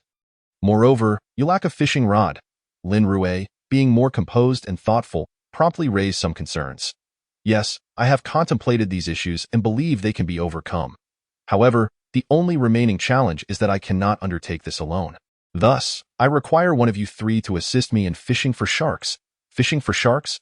Was this endeavor truly feasible? The three girls exchanged glances, and finally, Lin Rui spoke up. Allow me to go. Although my swimming skills are not exceptional, I should manage adequately while wearing a life jacket. No, poor swimming skills are unacceptable. If we need to dive underwater, a life jacket will not suffice. Gu Xiaola immediately shook his head in disagreement. Then, I shall go. Ning Lei hesitated before declaring. Young lady, can you dive? Gu Xiaola inquired, eyeing her skeptically. Of course. I visit the Maldives or Tahiti at least once a year. Do you think I cannot dive? Ning Lei retorted, her pride slightly bruised under Gu Xiaola's gaze. Yet, during our time on the island, I have never seen you dive to gather food. Well, during the initial days on the island, I was utterly exhausted. Deprived of food and water, lacking my usual professional diving equipment, not to mention sunscreen. Most importantly, I had to remain vigilant around you, a man with dubious intentions. How could I have found the mood to dive? The others nearly burst into laughter, with Lin Jiao clutching her stomach in amusement. Xiao Lei, you truly have a grand sense of entitlement, treating this place as a resort. Given the dire conditions, we ought to adapt. Nevertheless, having an extra person on the raft significantly bolstered Gu Xiaola's shark fishing plan. After some discussion about their strategy, the group worked together to push the makeshift raft, constructed of 5 logs, into the water. Gu Xiaola reminded the Lin sisters to prioritize their safety before boarding the raft alongside Ning Lei. Although the raft lacked propulsion, they had salvaged the pair of oars used by the Lin sisters when they arrived on the inflatable boat. While those oars were not particularly effective in the ocean, their destination was not far, and after less than 20 minutes of paddling, they reached the location where the lifeboat had sunk. Ning Lei anxiously scanned the clear water below and uneasily asked, "Where is the great white shark? I do not see it." Gu Xiaola also surveyed the surroundings but failed to spot the creature. It is likely hiding, waiting for prey to approach. When I first entered the water, I did not see it either, but it is cunning. It will surely appear once we dive in. As he spoke, Gu Xiaola tossed the wild boar leg he had tied with vines into the water. "Do you think this will work?" Ning Lei still harbored reservations. "Who knows? I've never fished for sharks before," Gu Xiaola replied, his gaze fixated on the leg floating in the water. Suddenly, Ning Lei's heart filled with apprehension. What great white shark? What toolbox and medical kit? Was all of this merely a pretext concocted by Gu Xiaola to lure her into the vast ocean? Alone on this small raft, if he harbored ill intentions, she would have no means of escape. With this thought, she began to search the raft for anything that could serve as a weapon, but alas, she found nothing. If this rascal truly intends to take advantage of me, I would rather capsize the raft, plunging us both into the water to feed the sharks than allow him to benefit from my predicament. Of course, Gu Xiaola, entirely focused on the wild boar leg in the water, remained blissfully unaware of the young lady beside him, who was now fully on guard against him. Gu Xiaola found it rather perplexing. That tantalizing wild boar leg had been swaying in the water for quite some time. Yet it had failed to lure out the formidable great white shark. Instead, it had drawn forth numerous colorful fish of various sizes from the coral reefs, all ravenously nibbling at the delectable leg. Suddenly, a massive shadow passed beneath the water. It was it, the great white shark. Gu Xiaola immediately felt a surge of tension. He gently tapped Ning Lei beside him, intending to reassure her to remain calm and silent, lest they inadvertently alarm the predator. However, in her heightened state of vigilance, Ning Lei misinterpreted his gesture, believing that Gu Xiaola could no longer restrain his primal instincts and intended to assault her. Terrified, she swung her delicate fists at him, exclaiming, "I'll kill you, you scoundrel! I'll end you!" This unexpected outburst left Gu Xiaola bewildered, pondering whether the young lady had suddenly lost her sanity. Nevertheless, with the great white shark now present, this was hardly the time to indulge Ning Lei's delusions. He swiftly pulled her close, pinning her arms against his chest and covering her mouth with one hand to stifle any further cries. At that moment, Ning Lei, who was now convinced of Gu Xiaola's dubious intentions, struggled fiercely to break free, mistakenly believing he was resorting to force due to his exposed scheme. Unfortunately, the self-defense techniques and yoga she had previously boasted about were utterly impractical on the cramped wooden raft. And her petite frame, weighing less than 100 pounds, found no opportunity to escape from Gu Xiaola's firm grasp. Oh no. Was it possible that the first time for a distinguished heiress like herself would occur on this rickety raft? Sighing, Ning Lei recalled a famous saying, "Life is like a strong current. If one cannot resist, then one must learn to embrace it." Resigned, she closed her eyes. Chapter 36. Crisis. Meanwhile, Gu Xiaola, engrossed in monitoring the movements beneath the surface, remained blissfully unaware of the tumultuous emotions swirling within Ning Lei. He suddenly noticed that the lively young woman, who had been as animated as a fish out of water, had grown eerily still. Had he unintentionally applied too much pressure, rendering her breathless? Leaning down, he discovered that Ning Lei's enchanting eyes were tightly shut, her long lashes fluttering nervously, while her adorably contorted face reflected her anxiety. The trembling of her upper body, driven by fear, left Gu Xiaola momentarily spellbound. In that instant, he comprehended the profound truth that beauty equates to power. Despite her spoiled demeanor and occasional jabs at him, the sight of such a naturally exquisite girl, resembling a flawlessly crafted doll, was irresistibly alluring. Were it not for the imminent threat of the great white shark lurking below, he might have succumbed to the urge to kiss her. Suddenly, their raft lurched violently. Aha! The beast had taken the bait. Initially, Ning Lei, who had anticipated Gu Xiaola's imminent transgression, sensed something was amiss. Upon opening her eyes, she saw Gu Xiaola intently focused on the water below. Following his gaze, she too peered down and gasped in horror as the 3-meter-long great white shark clamped its jaws around the wild boar leg, beginning to thrash violently. "Oh my goodness! We must flee. Ning Lei's face drained of color. She had only seen such a creature in the glass confines of an aquarium, and never one so colossal. Now, so close, she felt every hair on her body stand on end. Just moments ago, she had worried about Gu Shaola's potential assault, but now she would rather endure that than share a wooden raft with a ravenous shark. Stay still, Gu Shaola gestured for silence. At that moment, their small raft, tugged by the great white shark, began to sway perilously, threatening to capsize at any moment. Yet, Gu Shaola gripped the vine tethering the boar leg with unwavering determination. He had fashioned a large hook from sharpened metal scraps, intending it as a makeshift shark hook. While uncertain of its efficacy, he reasoned that such a sharp object would certainly inflict pain should the shark swallow it. Indeed, as the shark gnawed on the boar leg, it suddenly felt a sharp prick. Enraged, the great white shark thrashed violently, attempting to free itself from the metal hook. However, being a creature of limited intelligence, it failed to comprehend that the more it struggled, the deeper the hook would embed itself in its flesh. Instead of escaping, the furious shark inadvertently drove the sharp metal further into its mouth, causing it to go berserk. Having hunted in these waters for years, the shark had never experienced such a predicament. In a frenzy, it began to tug violently on the vine attached to the wild boar leg, rampaging through the water. Gu Shaola and Ning Lei, clutching the vine, were caught in the maelstrom. The simple raft constructed from 5 logs resembling a fragile vessel in a tempest, forcing the two of them to huddle tightly against it, paralyzed with fear. Gu Shaola, think of something. If this continues, we're doomed. Ning Lei screamed in terror. Gu Shaola remained silent, fully aware that this was an inevitable part of the shark fishing process. Although he had never caught a shark before, he was no stranger to fishing in small rivers and streams.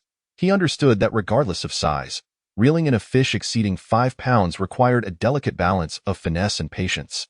He recalled an adept fisherman from his village, Grandpa Wong, who once caught a massive grass carp weighing nearly 100 pounds. That day, the elderly gentleman and his 3 fishing companions had spent nearly 2 hours on the shore skillfully maneuvering the fish before finally bringing it ashore. Yet, the great white shark before them likely weighed over 200 pounds. Thus, he had no idea how long they would need to tire out this shark from their precarious wooden raft. Fortunately, the shark, feeling the sting in its mouth, was too distracted to drag them into the depths of the ocean, instead thrashing about near the deserted island. Nonetheless, the experience was terrifying. The small raft creaked ominously under the immense force of the shark's pulls, sounding as if it might disintegrate at any moment. Ning Lei was already pale with fear, and Gu Shaola caught a whiff of an acrid, pungent scent. He recognized it all too well. It was the same smell that had frightened away the pack of hyenas surrounding them that night on the hammock. The little lass had been so frightened that she had lost control. Chuckling inwardly, Gu Shaola felt his legs begin to tremble uncontrollably. If the raft were to be torn apart by the shark, both he and Ning Lei would surely face the beast's wrath in the water. Thankfully, despite its small size, Gu Shaola had constructed the raft quite sturdily. It held together, even as the shark pulled them nearly 50 meters to the east. Then another 100 meters to the south. The great white shark attempted to dive deeper into the ocean, but the buoyancy of the raft proved resilient, thwarting its efforts to drag them under. Thus, the great white shark, 2 people, and a fragile wooden raft became entangled in this tumultuous dance, and gradually, the shark began to tire, its once mighty thrashing diminishing in intensity.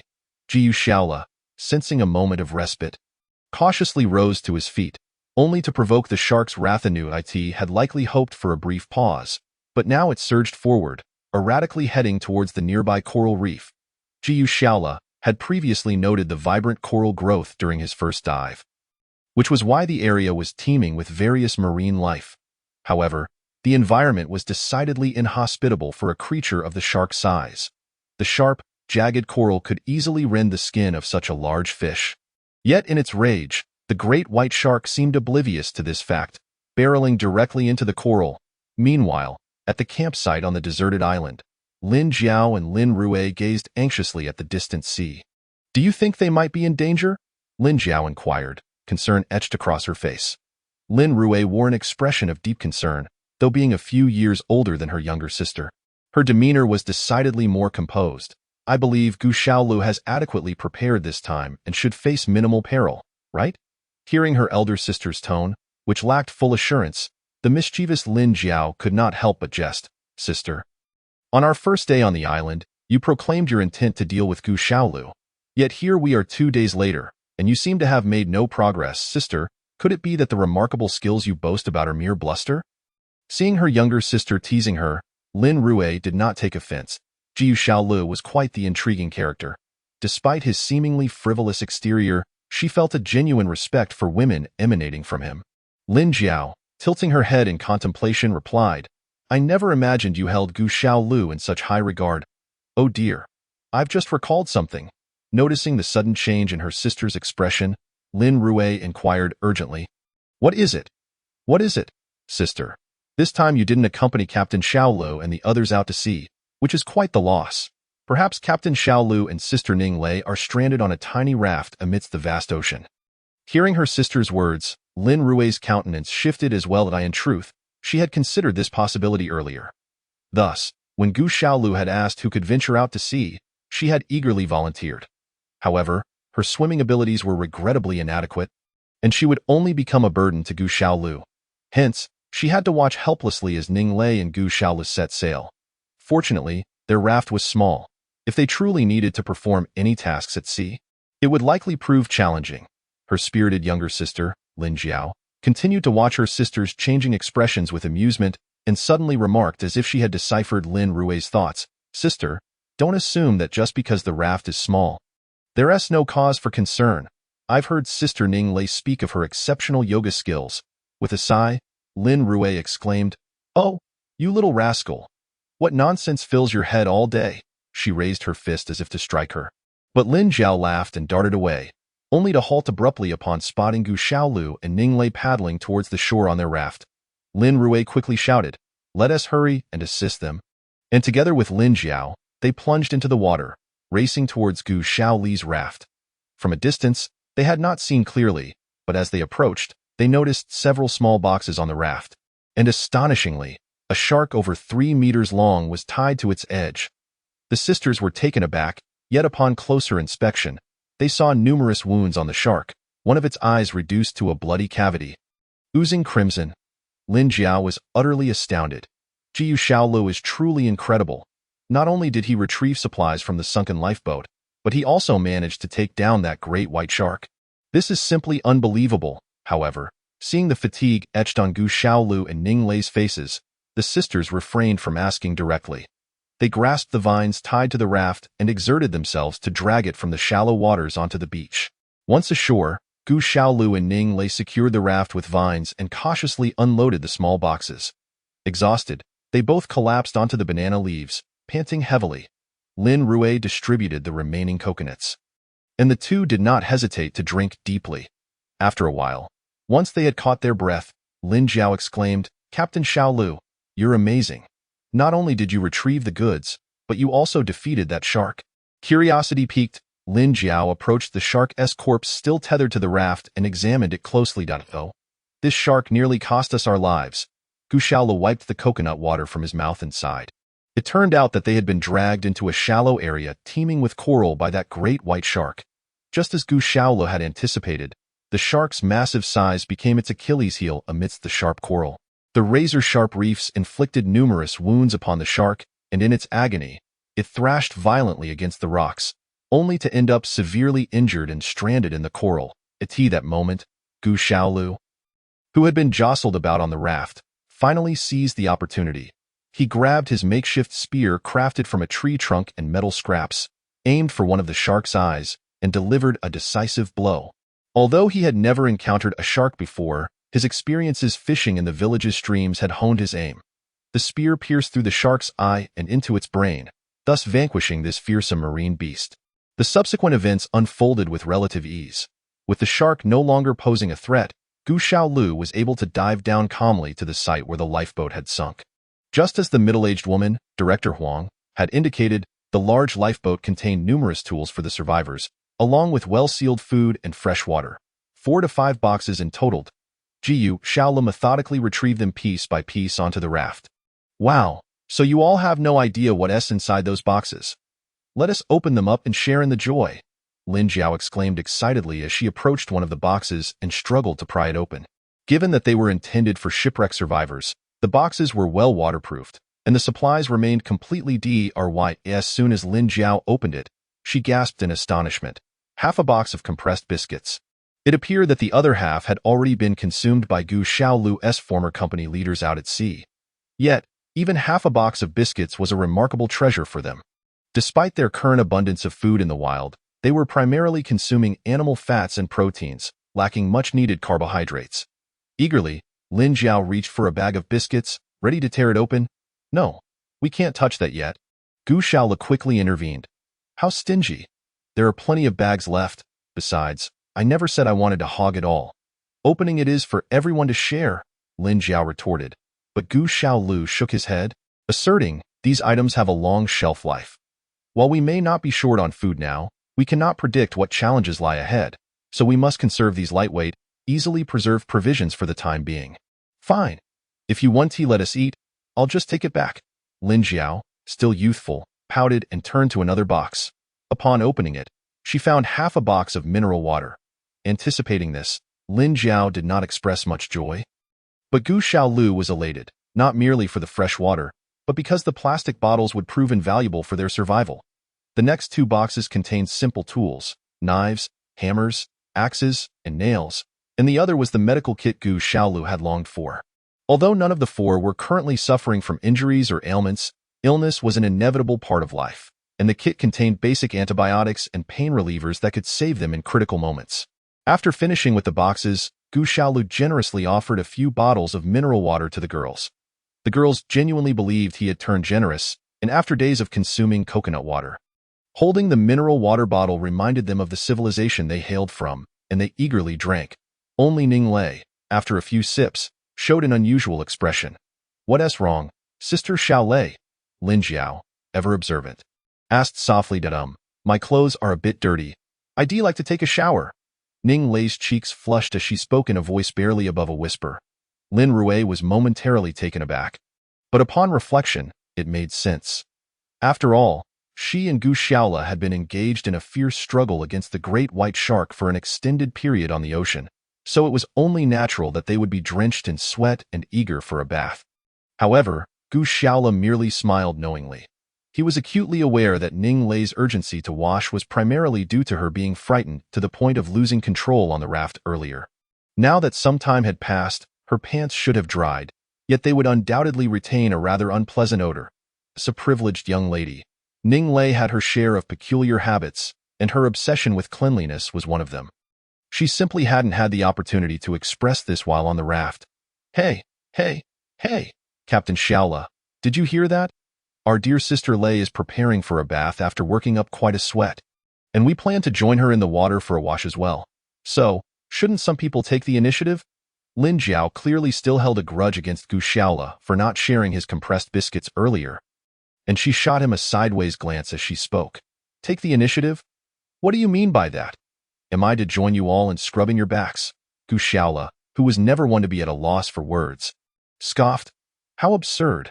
If I were to gouge out your eyes, then perhaps I would consider it." "What do you think? Gouging out my eyes?" Gu Xiaolu blinked in surprise and shook his head. "Let's pass on that idea." Lin Jiao was poised to retort again, but Lin Rui intervened, saying, Stop. Can we please cease discussing matters pertaining to the bathhouse? Captain Xiaolu, while Jiao may be a bit lacking in her choice of words, the three of us girls genuinely wish to bathe. Naturally, Gu Xiaolu couldn't simply say that they could wash while he remained nearby, although that was precisely what he wished to do. He merely nodded in preparation to leave the camp and explore the nearby jungle. However, just as he stood up, Ning Lei called out to him. "Miss, what do you want from me? Are you truly asking me to accompany you for a wash?" Gu Xiaolu maintained his usual unserious demeanor. "Ugh, no. Rui Jie, Jiao Mei, I believe the three of us should wash, but Captain Xiaolu cannot wander too far," Ning Lei exclaimed. "Let us not forget, there are other men on this deserted island now." Ning Lei's words instantly reminded the Lin sisters of the potential danger. Indeed, with that group of men now present on the island, it was far from safe. Regardless of their playful banter and harmless jokes, they held a firm belief in Gu Xiaolu's character. Yet, the four men who had recently arrived, Two were middle-aged company executives with bulging bellies. One looked like a sly trickster, and the last was balding. Left them feeling uneasy. If the three sisters took to the water and Gu Shaola wandered off, they would be vulnerable to those men. Akin to lambs led to slaughter. Right, right? Sister Lei is absolutely correct. Captain Shaola must remain within our line of sight. Lin Jiao quickly added her own suggestion. Jiu Shaola, clearly in favor of this idea, nodded in agreement. However, Ning Lei immediately countered, absolutely not. That would defeat the purpose of preventing those lecherous men from peeping. I don't know if they would see us, but it would certainly give this Gu Shaola an advantage. What shall we do then? On one hand, you want me to ensure your safety, yet you fear I might sneak a glance. This is quite the conundrum, Gu Shaola replied, shaking his head. How about this? Captain Shaola will face away from the sea while you three girls bathe. Do not turn around until you're in the water, and when you finish and are coming ashore, I will turn back. How does that sound? Not acceptable. I still have my reservations about him. What if he suddenly turns around while we are either entering or exiting the water? Wouldn't he that put us at a significant disadvantage? Ning Lei remained unconvinced. Well, that's easily remedied. We can blindfold him. The clever Lin Jiao swiftly tore a strip of fabric from her clothing and placed it over Gu Shaola's eyes. However, whether it was intentional or not, the fabric allowed some light to filter through, enabling Gu Shaola to vaguely discern distant shapes, although he chose not to reveal this fact. All right, now everyone should feel at ease. Lin Jiao declared with satisfaction. Although Ning Lei still felt a twinge of unease, she knew that it was she who had insisted on bathing, and her reluctance to proceed further would be ungracious. Thus, Gu Shaola sat at the camp while the three girls quietly approached the water's edge, unfastening their garments and gracefully stepping into the sea. Despite his blindfold, Gu Shaola found himself overwhelmed by the sheer beauty of the scene before him. His nosebleed a testament to the alluring sights he could not openly acknowledge. The three girls were not oblivious either. Regardless of whether Gu Shaola could truly see them, they dove into the water like fish. Sister Lei, you are truly remarkable, fishing for sharks alongside Captain Shaola. I envy you. Lin Jiao, submerged in the water, gleefully inquired. It was primarily Gu Shaola's doing. I'm not ashamed to admit I was so frightened on the raft that I nearly lost control. Otherwise, I wouldn't be so eager to bathe. By the way, do you think our Captain Shaola might have sneakily removed the blindfold to spy on us while we were entering the water? Lin Jiao teased, glancing at Gu Shaola, who remained motionless in the camp. You cheeky girl, why do I get the impression that you secretly hope he would take a peek? Ning Lei splashed water at Lin Jiao in playful annoyance, causing her to squeal and dart away. Actually think our captain is quite decent. At least compared to the men I've encountered before, he is far more upright. Lin Rui disagreed with the others. Huh? Sister Rui, are you implying you have some insight into men? Ning Lei paused her playful chase of Lin Jiao. Curiosity pique. Huh? You have no idea. My older sister Lin Rui is quite the belle. And the suitors who adore her in our neighborhood are beyond counting. They often come to our doorstep bearing flowers, and my parents have a hard time chasing them away, the proud Lin Jiao exclaimed. Wow, I had no idea, Sister Rui. It seems you are quite the expert in romance. Ning Lei's admiration was evident. Don't listen to that silly girl. I've only had a few relationships, however, compared to those men who only think with their lower halves. Gu Shaola is a breath of fresh air. If it were any other man, given the chance to live on this secluded island with a few beautiful women, he would have already considered himself a king. He wishes. I prefer to think of him as a saintly queen, with me constantly giving him a hard time. Ning Lei scoffed. Listening to the girls frolicking in the water, Gu Shaola removed the strip of fabric from his eyes. Realizing there was nothing particularly worth seeing, he then called out to them, I think it's fairly safe now. How about I go look for some food to ensure we won't go hungry tonight? He departed from the camp, walking along the sandy beach towards the rocky area, which was known for its abundance of seafood. After all, he wasn't too far from the camp, and even if that group attempted to sneak an attack, his skills in foraging were undoubtedly superior to those of the girls. Not long after, he managed to collect a good amount of oysters and sea urchins. However, at that moment, he suddenly heard Lin Jiao's voice calling from the direction of the camp. Oh no! Could it be that Qin Wei and his gang have returned? With no time to spare, Gu Shaola hurriedly made his way back towards the camp, clutching the seafood he had just gathered. The distance was not great, and he initially scanned the water's surface where the three girls had just bathed, only to find it empty, no sign of anyone. Could they have been taken by Qin Wei and his crew? This unsettling thought flashed through Gu Xiaola's mind. However, he glanced back at the camp and soon felt a sense of relief. Lin Jiao's shout had indeed come from the camp, but not due to an attack. Rather, it seemed they were experimenting with their clothing. What on earth were those girls up to? Gu Xiaola stealthily approached, clutching the seafood in her hands. She paused a short distance away, only to discover that Lin Jiao and Ning Lei had changed out of their original outfits. Lin Jiao now donned a sailor-style school uniform from a certain island nation.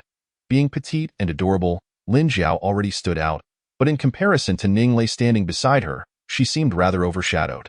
Lin Jiao's earlier exclamations were entirely prompted by the stunning effect of Ning Lei's attire.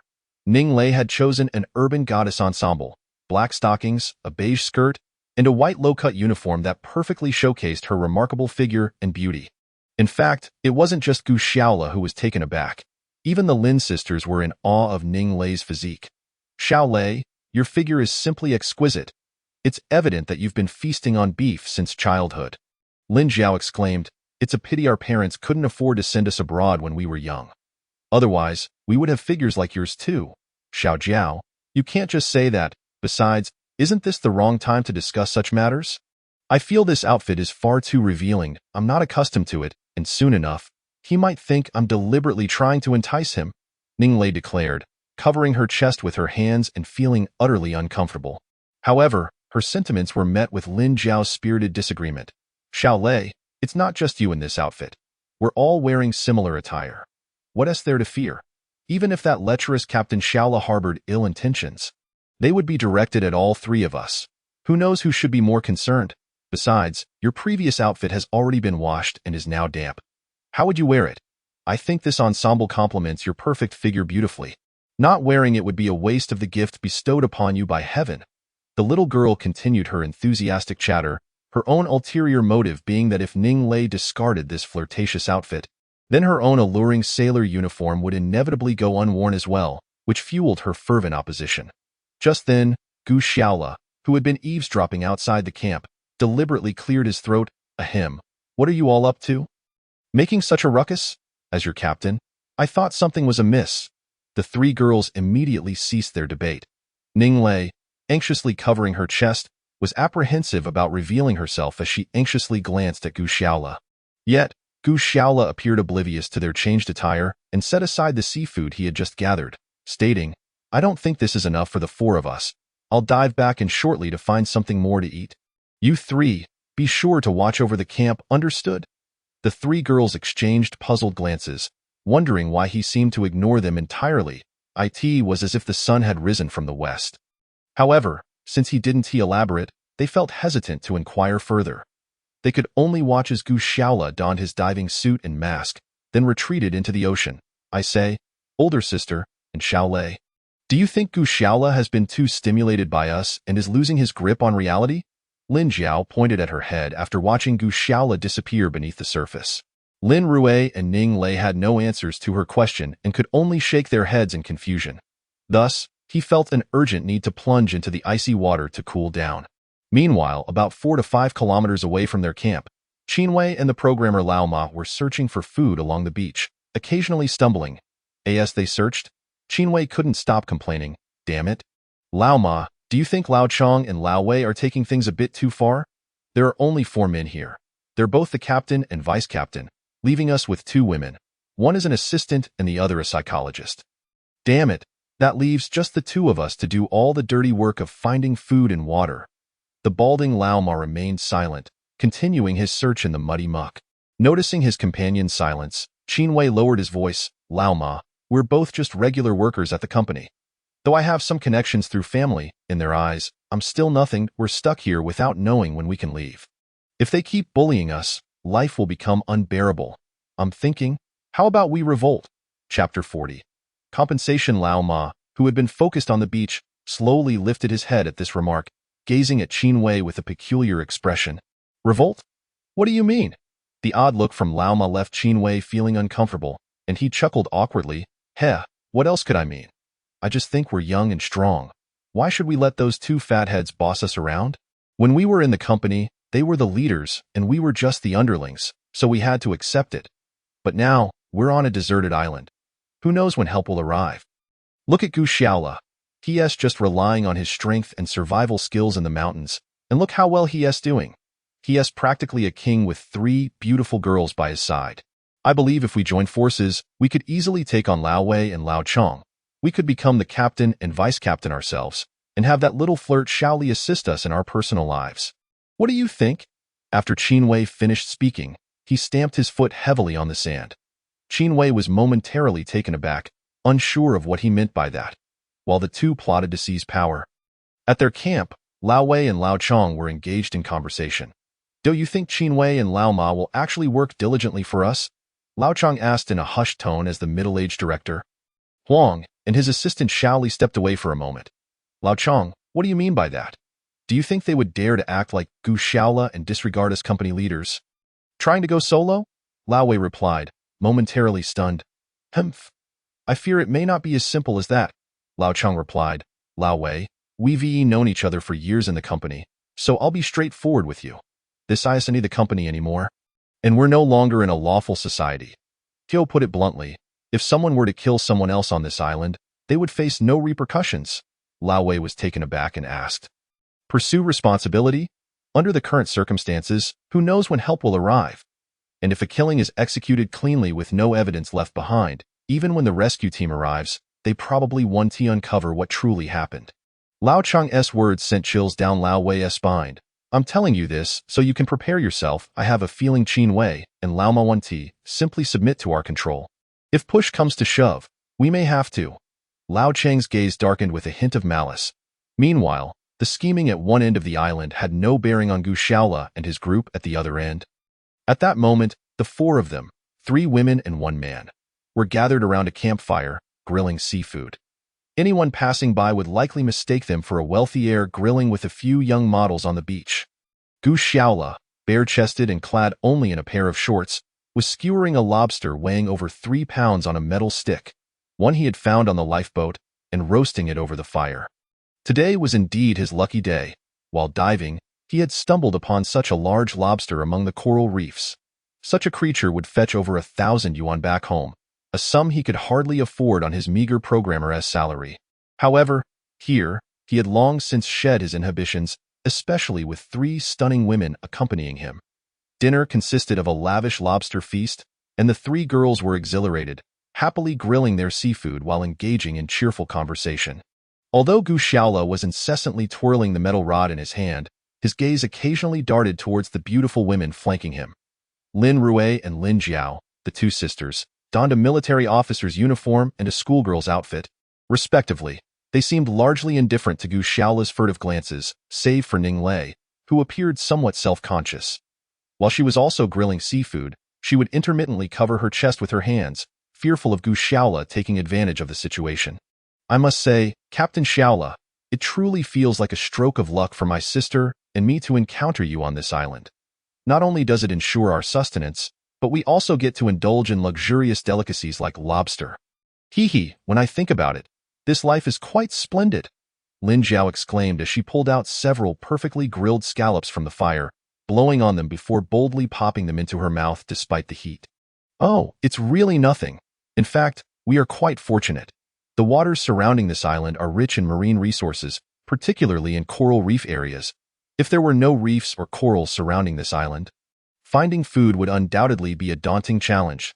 As he spoke, Gu Xiaola sprinkled coarse salt, prepared with seawater, over the lobster, diligently flipping it. The lobster, originally translucent and jelly-like, gradually transformed into a creamy white solid under the high heat. Captain Xiaola, is the lobster ready yet? I'm nearly bursting with anticipation, Lin Jiao eagerly inquired, her mouth watering. Don't laugh at me, but I've never actually eaten lobster back home. After swallowing another oyster, Lin Jiao gazed at the creamy lobster meat and gulped. Who says you haven't? Every weekend, I take you to Guagia for spicy crayfish, Lin Rui chuckled. Pfft, elder sister, don't tease me. The crayfish you take me to eat are merely spicy ones. They can't compare to this grand lobster. Captain Xiaola, what species is this lobster you're grilling? Lin Jiao shot a glance at her sister before turning her adoring gaze towards Gu Xiaola. This question left Gu Shaola momentarily speechless. Having grown up in the mountains far from the sea, he felt somewhat embarrassed to admit that he knew little about lobsters, let alone that he couldn't afford them back home. This is a splendid lobster. Ning Lei, who had been quietly covering her chest, chimed in with a slight huff. This variety is widely distributed in the South China Sea and the Indian Ocean in Southeast Asia. Its flesh is firm and bouncy, with an exquisite taste, typically priced over 600 yuan per 500 grams in restaurants. Ning Lei elaborated confidently. Wow, Sister Lei, no wonder you're a wealthy heiress. You seem to know so much about these things. If that's the case, wouldn't this 3 to 4 kilogram lobster cost over 2,000 yuan? Lin Jiao asked, her eyes filled with admiration. No, it's much more than that. What I mentioned is primarily for lobsters that are farmed near the coast. Wild lobsters like this one are exceedingly rare in general waters. When caught by deep-sea trawlers, they fetch astronomical prices. I heard from my father that one such lobster can cost around 300,000 yuan. What? 300,000 yuan? Gu Shaola exclaimed, nearly dropping the lobster into the fire. Goodness! For the price of a single lobster, one could buy a house in our small county. He mused, glancing at the lobster in his hand. Isn't this a bit extravagant? Extravagant. My foot. Ning Lei snatched the skewer with the lobster from Gu Shaola's hands, using a banana leaf to grip the lobster's shell. With a decisive crack, she broke apart the grilled crimson shell, revealing a generous chunk of creamy white flesh. Ning Lei dug in, stuffing a large piece into her mouth. Wow! So delicious! So fresh! She chewed enthusiastically, licking the remnants of lobster meat from her fingers. Nodding in satisfaction, Gu Shaola was left dumbfounded by her boldness, finally exclaiming, Ning Lei, you owe me for the cost of my future wife's home. Chapter 41. Internal strife. You owe me for the cost of my future wife's home? Gu Shaola's remark elicited laughter from Ning Lei, who, after handing large chunks of lobster meat to Lin Jiao and Lin Rui, smiled softly and said, as long as you can guarantee my safety and survival on this island. When we get back, I want to just buy you a house in the small county. A villa would be no problem. With that, Ning Lei popped another sizable piece of lobster into her mouth. You'll buy me a villa? Is that for real? Gu Shaola pondered for a moment before lifting his head, contemplating what size villa she could afford, only to find the 3 girls gleefully devouring the lobster. Hey, save some for me, you little rascals, Gu Shaola, realizing he had fallen into their trap, momentarily forgot about the villa discussion and joined the fray for the lobster. Half an hour later, the 4 of them lay sprawled comfortably on the banana leaves in their camp.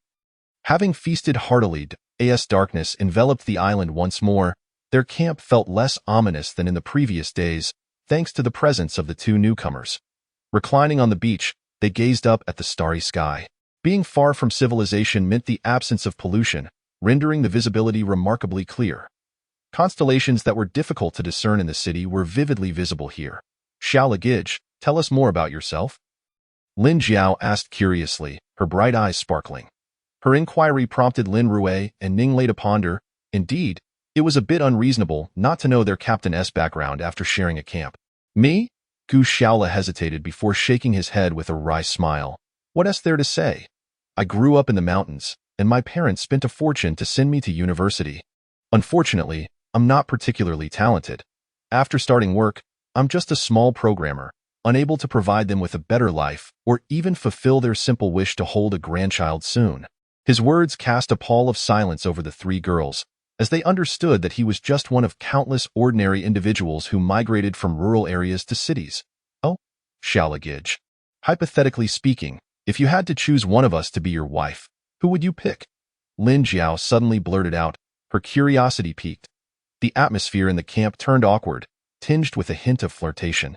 Here they were, on a serene beach, surrounded by the beauty of a tropical island. If not for the desolation nearby, it could easily be a romantic getaway for couples. Lin Jiao's question left Lin Rui and Ning Lei blushing. Momentarily at a loss for words, Gu Shaola glanced at the 3 stunningly beautiful women beside him, each a captivating presence in her own right. Tio break the tension. He cleared his throat. Well, Lin Jiao. It sounds like if I choose someone, they'd be obliged to marry me. However, I'm not greedy. If I truly had to choose, I'd leave the decision in your hands, as long as any one of you can accompany me and share a peaceful life. That would suffice, he chuckled lightly, a rare moment of sincerity. Lin Rue and Lin Jiao exchanged glances. Speechless, it was Ning Lei, who had remained silent thus far, who finally spoke. You may joke, but don't involve me. I already have a fiancé. Sister Lei, you have a fiancé? Lin Jiao's interest was piqued once more. Oh, this is nothing unusual. My family has extensive business ties with his, so our marriage was arranged when we were very young. As she spoke, Ning Lei cast her gaze towards the distant, pitch-black expanse of the sea, seemingly lost in thought. Observing that Ning Lei appeared somewhat despondent, Lin Jiao, ever the gossip, inquired, Sister Xiao Lei, I know. Your fiancé must be that archetypal domineering CEO from those female-oriented novels. You've never met him, yet he is tall, handsome, and brooding, treating money as mere trifles, right? Humph. Gu Shaola scoffed at this notion.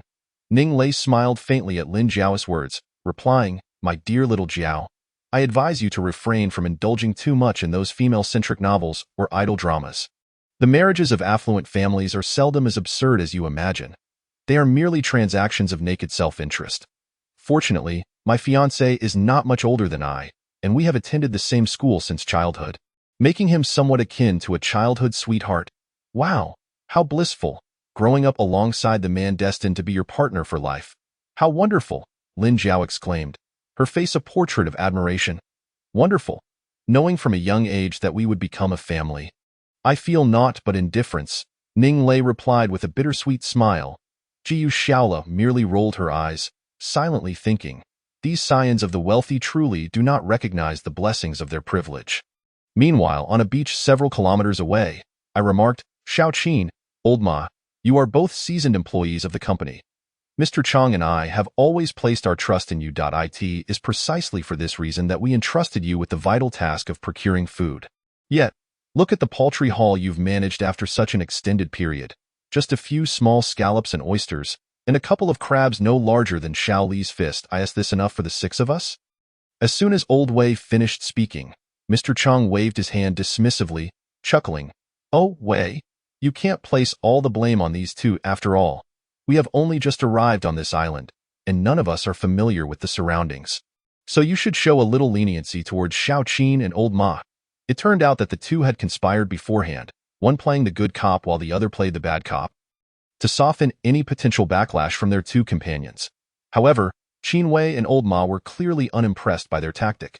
Qin Wei coolly smirked, I must ask, Wei and Chang, may we address you as such one last time? The implications of his words caused Old Chang's expression to shift. Xiao Qin, what do you mean by that? What do I mean? Qin Wei dropped the seafood he was holding onto the ground with a thud. Nothing much. But my brother and I believe your initial distribution of roles in the camp was somewhat unreasonable. Chapter 42 together. Unreasonable distribution of roles? How so? Mr. Chang and I are leaders within the company, and upon arriving on this deserted island, it is only natural that we should assume leadership roles over you. What is the issue? Old Wei attempted to assert his authority with the same bravado he employed in the office. Little did he know that Old Ma, the quiet programmer, suddenly approached, swinging a fist with force, causing Old Wei to see stars as he cried out, My goodness, and fell heavily onto the beach. Hey, why are you resorting to violence? Old Chang and the middle-aged woman, Director Huang, shouted in reprimand at Old Ma, while Xiao Li, the internet celebrity, quickly hid behind Old Chang in fright. Violence? I could go as far as murder, exclaimed Qin Wei, picking up a stick and swinging it directly at Old Chang's protruding belly. Despite the layer of fat, the impact of the hard stick still caused discomfort. Old Chang let out a groan, clutching his belly as he crouched down, his face turning a shade of green. How about it? Do you still believe you are entitled to leadership? Qin Wei inquired with a grin as he stood beside Old Chang. You two pampered pigs, we tolerated your tyranny in the office, but now that we are on this deserted island, you think you can ride roughshod over us? Allow me to enlighten you. Here, on this deserted island, the rule is that might makes right. Despite Qin Wei being lanky and resembling a monkey, he was still much healthier than the middle-aged, out-of-shape Old Chang and Old Wei. Especially with Old Ma, who, while balding and fitting the stereotype of a programmer, was evidently the fittest among the 4 men. Together, they swiftly reversed the dynamics of the camp. Just then, Old Wei, who had just been struck by Old Ma, stubbornly struggled to rise from the sand, cursing as he attempted to confront Old Ma once more. However, the outcome was predictable. Old Ma had no other tricks up his sleeve and delivered another powerful blow. Old Wei crumpled again. Blood streamed from his nose as he clutched it in agony, appearing as if his nasal bone had been broken. Witnessing his only ally being so brutally beaten, Old Chang quickly surrendered. Waving his hands in a gesture of capitulation, I believe there were indeed some issues and oversights in our original personnel arrangements. Let us appoint someone new. How about we allow Director Huang from HR to handle the assignments? Does that work for everyone? Originally intent on delivering another blow to Old Chang, Qin Wei, observing the latter's capitulation, scoffed and lowered his stick, turning his attention to the flustered middle-aged woman. Director Huang, do say something. You in charge of HR at the company, and I trust everyone here will be willing to heed your allocations and arrangements. Director Huang, clearly stunned by the recent violent turn of events, took a moment to gather her thoughts before stammering, "Oh, since everyone has such faith in me, I will reorganize the personnel distribution in our camp. Qin Wei is young and robust, perfectly suited to be our camp leader, while Old Ma is also very fit for the role of vice captain, and I will continue to provide psychological support for the camp. Does anyone have any objections?" At this point, who could voice any objections? Yet, the newly appointed Qin Wei suddenly smiled and said, "Director Huang, I think you've overlooked one detail. The original personal assistant of Mr. Chang, Xiao Li. Since I am now the camp leader, it seems only fitting that Xiao Li becomes my personal assistant. Don't you all agree?" With that, he glanced at the frightened internet celebrity hiding behind Old Chang. "Come here. From now on, you will take care of my personal needs. Hee. While I may not be able to buy you luxury bags and watches like Mr. Chang, at least I can ensure you are well fed on this deserted island." Xiao Li, appearing to be in her early 20s, clearly found the unfolding scenario beyond her comprehension. Originally, her role in the company was to serve as the secretary to the marketing director, Mr. Chang, with their relationship being somewhat ambiguous, a fact known to nearly everyone in the office. Her participation in the company's team-building trip was entirely due to Mr. Chang's influence. Who could have foreseen that what was supposed to be a romantic, luxurious cruise would devolve into this, where she would have to serve as a personal assistant to Qin Wei, whom she normally wouldn't even glance at in the office. The lewd expression on his face made it abundantly clear what his intentions were. "Mr. Chang, I don't want to be Qin Wei's assistant," Xiao Li pleaded, glancing toward Old Chang, who was just regaining his composure. "Don't be afraid. Serving as anyone's assistant is still supporting our company's team-building efforts. So don't be so picky." Old Chang's face turned a deep shade of purple with anger. This was nothing short of a theft of affection. However, circumstances were beyond his control. In such a situation, to voice dissent would inevitably lead to a beating. This old fox, seasoned in the corporate world, instantly recognized the unfavorable turn of events and, without hesitation, pushed Xiao Li towards Qin Wei. Xiao Li is still young and naive. Captain Qin, please don't hold it against her. Qin Wei, that lecherous wretch, had long coveted Xiao Li's beauty in the office, but being merely a lowly employee, she had never so much as acknowledged his existence. Now, on this deserted island, the privileges once reserved for the marketing director were suddenly within his reach. "Rest assured, Xiao Li, as long as you're with me, you won't go hungry." As he spoke, he reached out with his bony arm to encircle her slender waist. Despite Xiao Li's evident discomfort, she understood that her fate was no longer in her hands. Soon, the camp of 6 individuals returned to normalcy once more.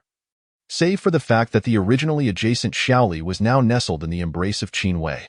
Meanwhile, Lao Chang and Lao Wei, who should have occupied leadership roles, dutifully tended to the campfire, grilling the freshly acquired seafood for everyone, and of course, Gu Xiaola and the others were blissfully unaware of this shift in power dynamics.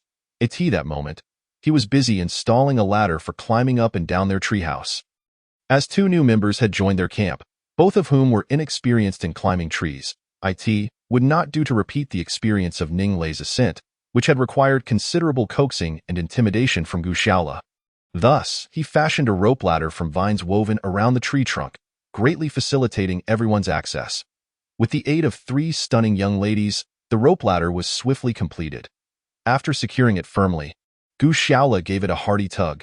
Satisfied with its sturdiness, he then gestured invitingly, signaling the ladies that they could ascend to the treehouse.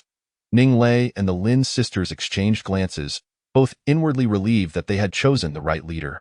With a spirited curiosity, Lin Jiao was the first to climb up, followed closely by Ning Lei, and finally, her sister Lin Rui. Witnessing the three beauties perched in the tree, Gu Shaola hesitated, uncertain if he should join them. After all, he had stood guard beneath the tree the previous night. Although he had expanded and reinforced the hammock to accommodate for her, he wondered, "Shaola, are you not coming up to sleep with us?" Called Lin Jiao, peering out from the treehouse with a beaming smile. Faced with such an enticing invitation, Gu Shaola had no reason to decline. "All right, I'm coming up," he replied, quickly scaling the rope ladder. Wait. Just as he reached the middle of the trunk, Ning Lei's head popped out of the treehouse, a sardonic smile on her lips. "Jiu Shaola, while it's true you are our camp leader and it should be all right for you to sleep in the treehouse, you must remember that we are all girls, and you are the only man. He feels a bit inappropriate." Inappropriate? What could possibly be inappropriate? Gu Shaola pondered for a moment before breaking into a grin. "Oh, I see what you're worried about. But fear not, my stamina is quite ample. Even with 3 of you, I have nothing to fear." Pfft. Ning Lei spat derisively. "You may not fear us, but we certainly do. We're more concerned about your intentions in the middle of the night." At that moment, Lin Rui also leaned out, chiming in, "Xiao Lei, I think your concerns are a bit excessive. We all know what kind of person Gu Shaola has been these past few days. Your suspicions seem rather unfounded. Indeed, I believe Gu Shaola is a gentleman. If you're still worried, how about this? When we sleep, let Gu Shaola take the outermost spot on the hammock, and I will serve as a defensive barrier next to him. While you and my sister can sleep inside, that should suffice, right?" Lin Jiao suggested with a cheerful demeanor. "In a way, that simply won't do. If anyone should be on the outside, it should be me," Lin Rui interjected firmly. "Haha, this is music to Gu Shaola's ears. These sisters are vying to sleep next to him, and though it is ostensibly for protection, it oddly feels like they are competing for his affections. No, I am still not at ease. What if he harbors some ulterior motive during the night, taking advantage of those of us who are asleep?"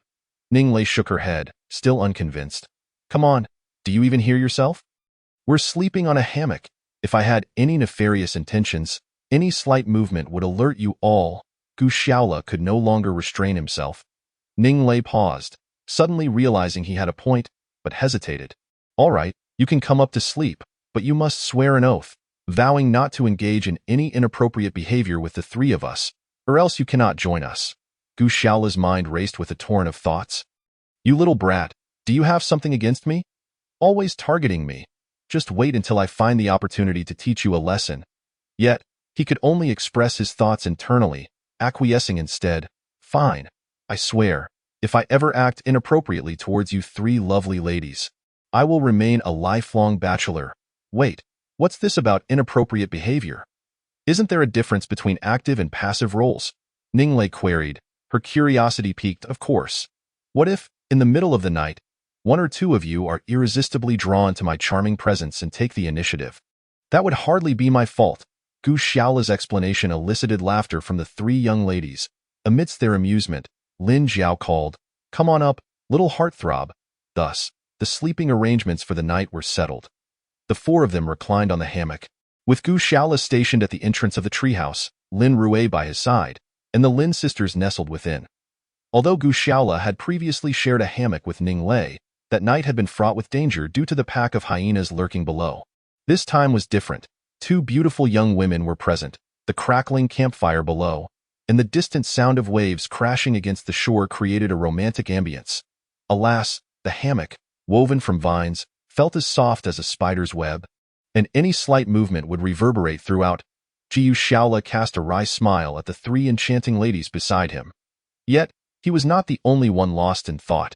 Each of the girls harbored their own musings. The youngest, Lin Jiao, was filled with curiosity and excitement, wondering if tonight would bring forth any excitement, while Ning Lei remained vigilant, albeit relieved that Lin Rui had taken the position closest to the exit.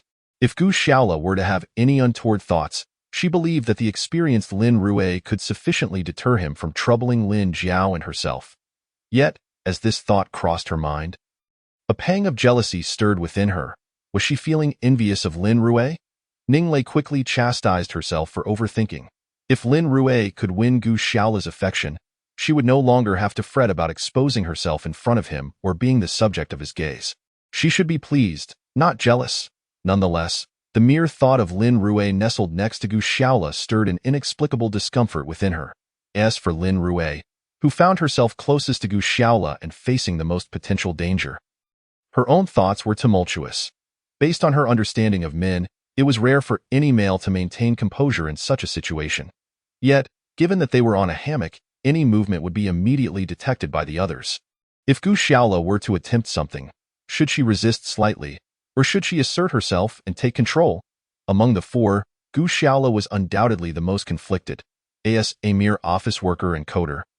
He had never been someone who attracted attention, especially among older single women. Stealing a glance, he observed that the three girls seemed to have succumbed to slumber almost immediately, their carefree spirits ensuring a restful night. He couldn't help but chuckle in frustration. In truth, he was not naive. He recognized that the girls were feigning sleep, particularly Ning Lei, whose tightly shut eyes and tense features suggested otherwise. He suspected that the moment he made any move, she would be the first to spring up and confront him. Sigh, never mind. To have the opportunity, in my lifetime, to share a slumber with these three enchanting beauties is already a fortune I must have accrued from my past life. I shall not ask for too much. With this thought in mind, Gu Xiaola turned around, presenting his back to the interior, and soon began to snore softly. Chapter 44. What is he here for? Gu Xiaola's demeanor left the three girls momentarily stunned. With such three exquisite beauties by his side, one would expect him to be unable to restrain himself, tossing and turning, unable to find sleep. Right? Humph. This fellow must be feigning ignorance. Is he waiting for us three to fall into a deep slumber before making his move? The three girls simultaneously entertained this notion. However, as time passed, 10 minutes, 20 minutes, half an hour, and finally an hour, Gu Xiaola not only refrained from any subtle movements, but instead fell into an even deeper sleep, his snores echoing. Ultimately, the youngest, Lin Jiao, could no longer resist poking her sister Lin Rue beside her. Lin Rue, too, felt perplexed. This was her first encounter with a man who could so effortlessly master his own desires. Had her allure diminished to the point where she could no longer captivate Gu Xiaola? Just as Lin Rue pondered how to articulate her thoughts on Gu Xiaola, the girl nestled at the innermost part, Ning Lei, suddenly uttered in a soft voice, "What man? Certainly, he is no better than a beast." In truth, Gu Xiaola was not pretending to be asleep. He was genuinely enjoying a deep slumber. Since arriving on this deserted island, he had not experienced such restful sleep, having reunited with his long-lost parents. As a new bride, he wished to introduce them to his parents, who were overjoyed, clapping their hands in delight. However, when he turned to introduce his parents, he was met with the sight of Ning Lei, the very one who had been causing him trouble. His dream shattered at that moment, and Gu Xiaola realized he had lost track of time. Dawn was beginning to break on the horizon. Each of the girls was sleeping even more soundly than he was. Yet, this enchanting scene was not one to linger upon, for Gu Xiaola feared he might act upon an impulse he could not predict. He slowly shifted his body, rising from the hammock, and began to descend the palm tree using the rope ladder. Gu Xiaola opened the toolbox he had acquired the previous day and began to busily work. When the three girls finally awoke, they discovered their captain had been industriously working beneath the tree, hammering away at something with a small mallet. "Captain, what are you up to?" Lin Jiao inquired, rubbing her sleepy eyes. "I am crafting fish hooks. I found some needles in the toolbox, which are just perfect for bending into hooks." "Crafting fish hooks? Captain, do you intend to fish?" Lin Jiao asked again. "Indeed, but not for myself. These are for you all to use. I've considered that relying solely on my diving for sustenance is rather cumbersome and exhausting. Once I finish these hooks and combine them with the fishing line I discovered earlier, you can simply sit on a raft and fish in the nearby waters." At this point, the girls had already descended the palm tree, surrounding Gu Xiaola with chatter. "Captain Xiaola, while your idea is commendable, fishing requires bait, doesn't it? Do we have any bait?" Lin Jiao tilted her head in question. "Bait? In this vast ocean, can we truly lack bait? You can find scallops, oysters, and hermit crabs on the beach. The meat from these creatures can serve as excellent bait." By now, Gu Xiaola had completed the final fishhook and secured them onto the fishing line. "Look, It's all done. You can now take these and head out to fish. Gu Xiaola gestured invitingly. The three girls exchanged glances before Ning Lei decisively took the fishing line and hooks, exclaiming, "Let us set off. We mustn't let anyone say we are merely idle." With this statement, the Lin sisters could only comply, each gathering their fishing gear as they made their way to where the raft had been secured the previous day, releasing it to climb aboard. Gu Xiaola watched them fumble about, unable to suppress a chuckle. However, his actions were not without purpose. Although he was the captain, they were all part of a team. If these girls could only rely on him for survival, they would be left helpless should any misfortune befall him. Thus, teaching them some outdoor survival skills was genuinely for their benefit. Regrettably, upon witnessing Ning Lei's reaction, it was clear she had misinterpreted his good intentions. Yet, he saw no need to explain. After all, he had been wronged before. Observing the three girls heading out to fish, Gu Xiaola picked up a machete he had found in the toolbox and approached the several coconut trees on the beach. With a series of sharp strikes, a tree as thick as his thigh came crashing down, sending dozens of coconuts tumbling onto the sand. Wiping the beads of sweat from his forehead, he gazed at the fallen coconuts. These were the very reason for his labor. However, he understood that his actions were akin to drinking poison to quench thirst. The coconut trees on the beach were limited, and soon enough, even if he felled them all, they would find themselves without water. Though Gu Xiaola had contemplated re-entering the jungle to locate a freshwater stream, a sense of foreboding lingered. He remembered the wild boar he had slain by the stream. Would its larger counterpart be lying in wait for revenge? Such matters were uncertain. The vengeful nature of wild boars could not be underestimated. They would likely remain in the vicinity of that stream. Moreover, there was the pack of hyenas. The one he had blinded was surely still harboring resentment. And he could only wonder what had become of them since their last fierce encounter. Should he recklessly venture into the jungle, he might very well cross paths with either of these threats. It was prudent to avoid unnecessary risks for now. Gu Xiaola gathered the coconuts into a net he had fashioned from vines and moved the fallen tree aside. Casting a glance at the sea, he noticed the three girls approximately 100 meters from the shore, laughing and shouting. Though he could not hear their words, it was evident they were enjoying their fishing expedition. Just as Gu Xiaola contemplated his next course of action, a plump figure stumbled into his view, appearing somewhat disheveled. Old Chong. Gu Xiaola instantly recognized this individual as a high-ranking official from his company who had arrived on the island just 2 days prior. What was he doing here again? Was he plotting something nefarious? Gu Xiaola's brow furrowed as he observed his former superior approach in a rather pitiful state. Chapter 45. Seeking refuge. Mr. Chong, what an unexpected visit. Gu Xiaola greeted, though his tone remained courteous, his eyes scanning the man warily. This man, who had always held himself with an air of superiority in the office, now appeared utterly destitute. His once pristine designer suit was tattered and soiled, and his meticulously styled hair was now a disheveled mess. After days of erratic eating, his gaze was unfocused, and he seemed devoid of vitality. Heh, Xiaola, the truth is, I've come to discuss a few matters with you. My brother, Old Chong said awkwardly, yet he shamelessly took a seat across from Gu Xiaola. Our company's esteemed marketing director seeks assistance from a mere programmer like me. I'm quite curious as to what this matter could be.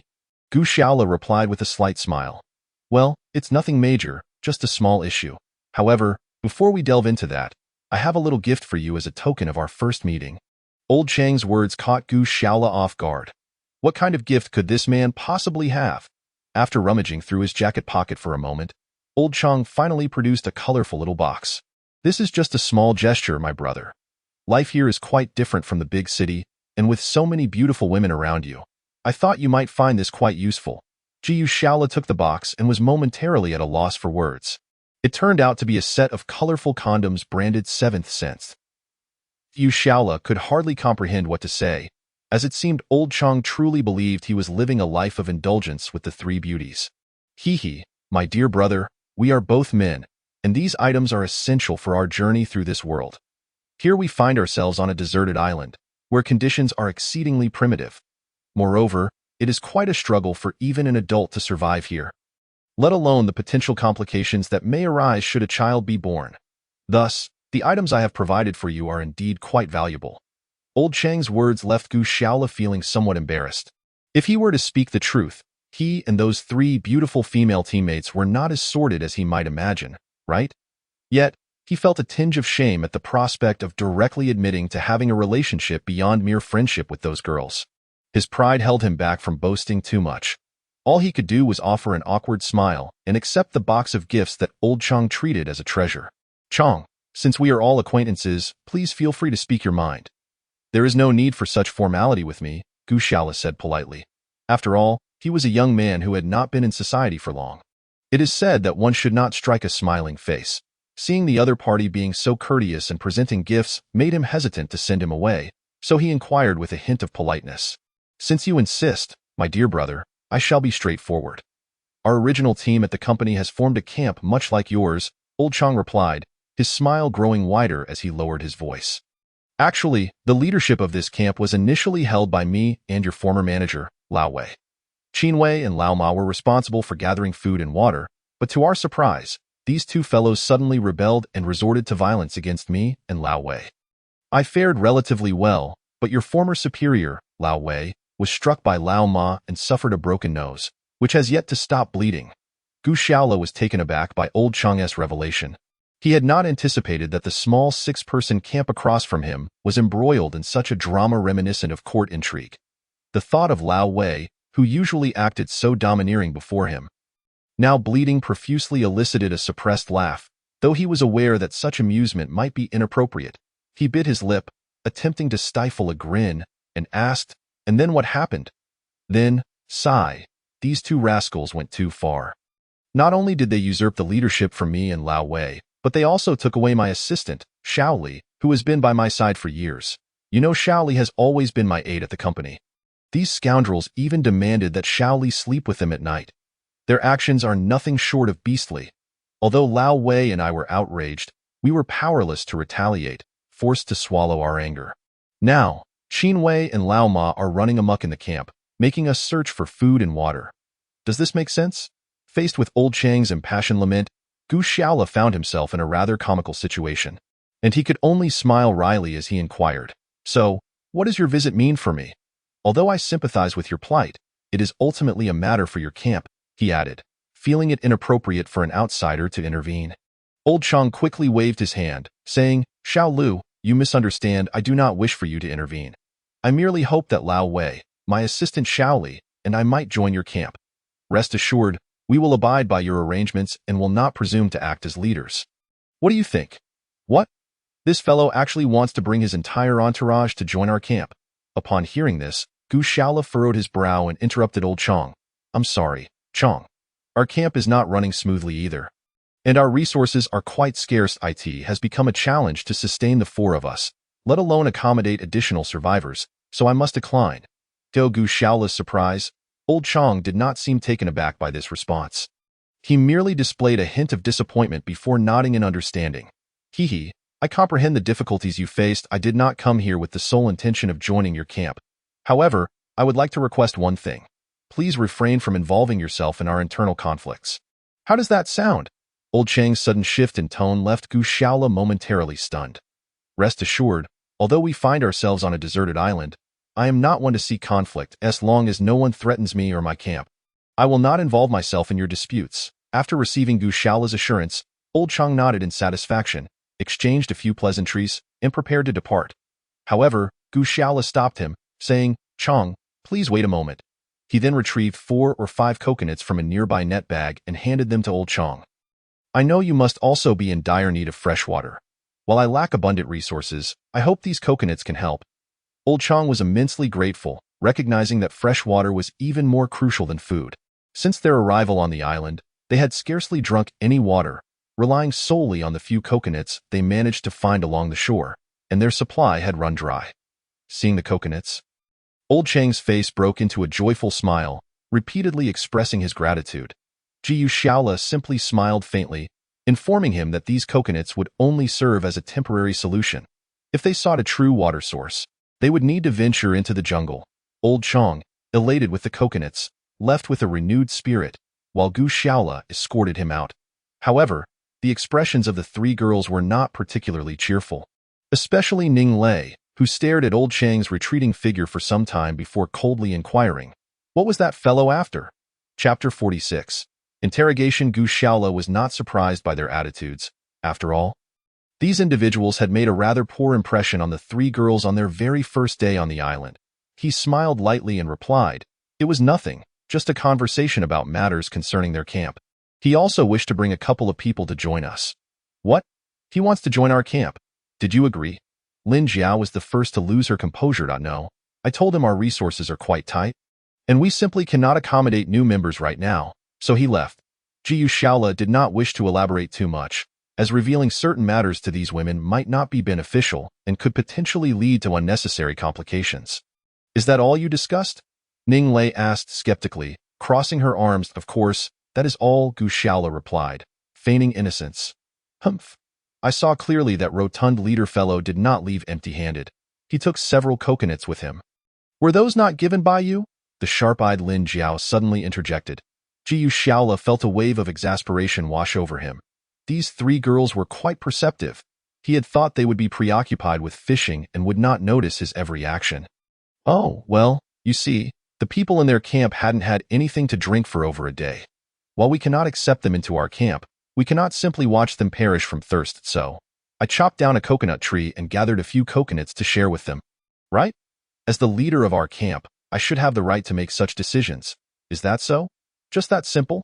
Ning Lei's doe-like eyes fixed on Gu Shaola, clearly unconvinced. "Of course. What? You don't believe me?" Gu Shaola replied, raising his hands in mock innocence. "Indeed, I do not believe you. If it were as simple as you say, then tell us, what is this?" Ning Lei suddenly pointed at a colorful little box on the ground, her voice sharp and accusatory.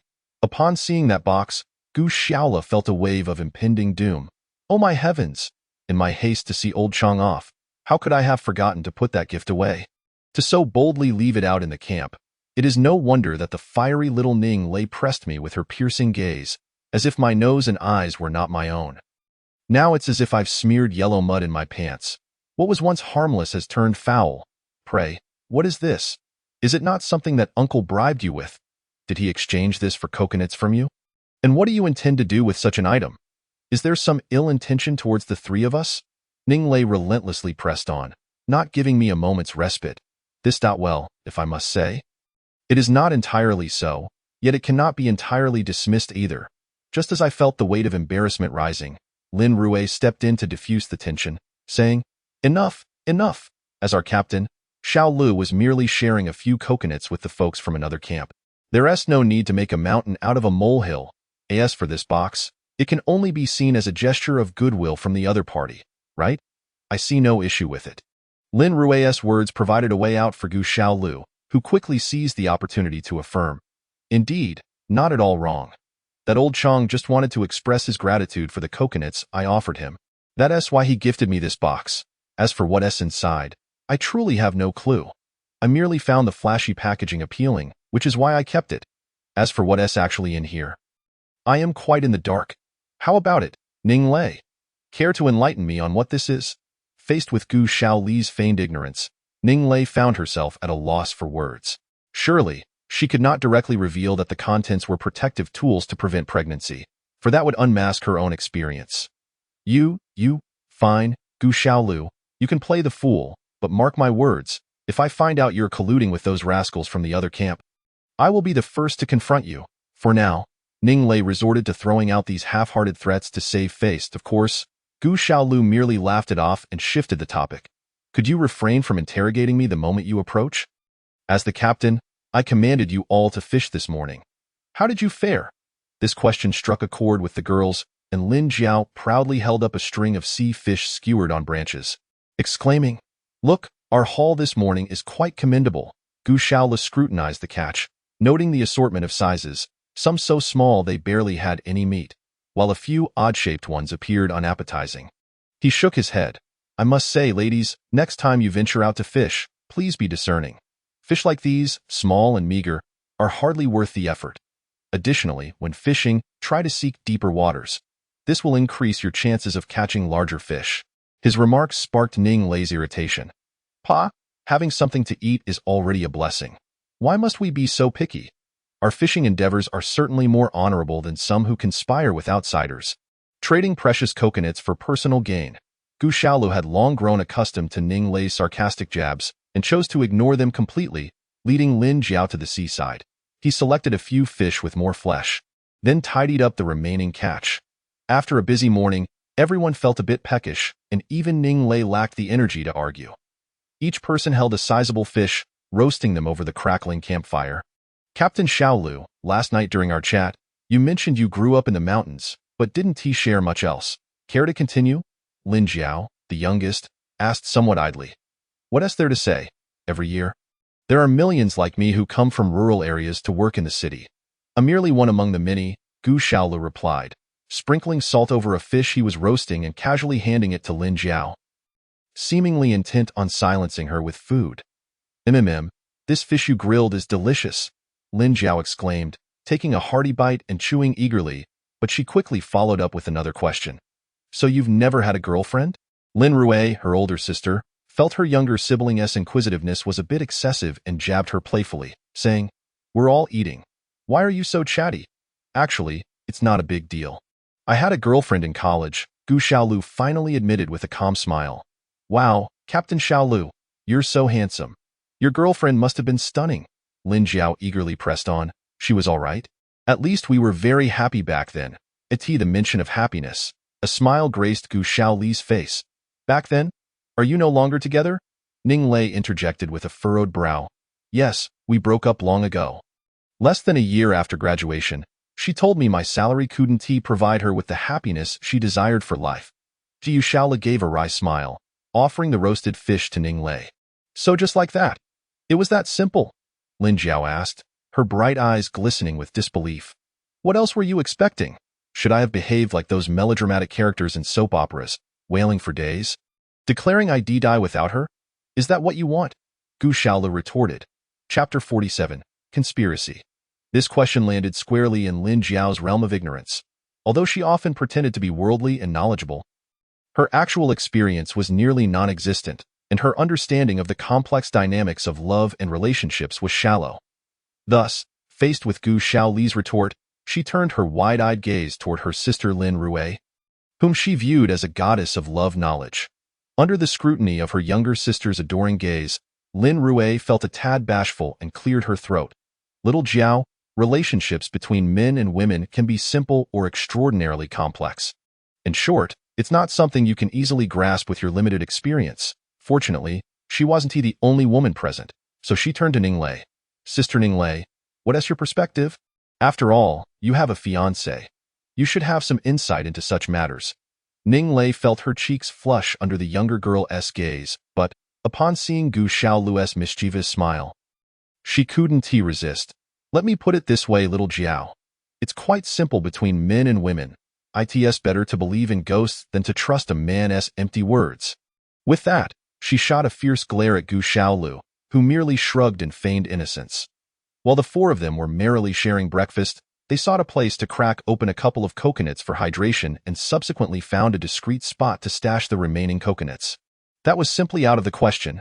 Realizing everyone was present, his assistant, Xiaoli, was half embraced by Qin Wei.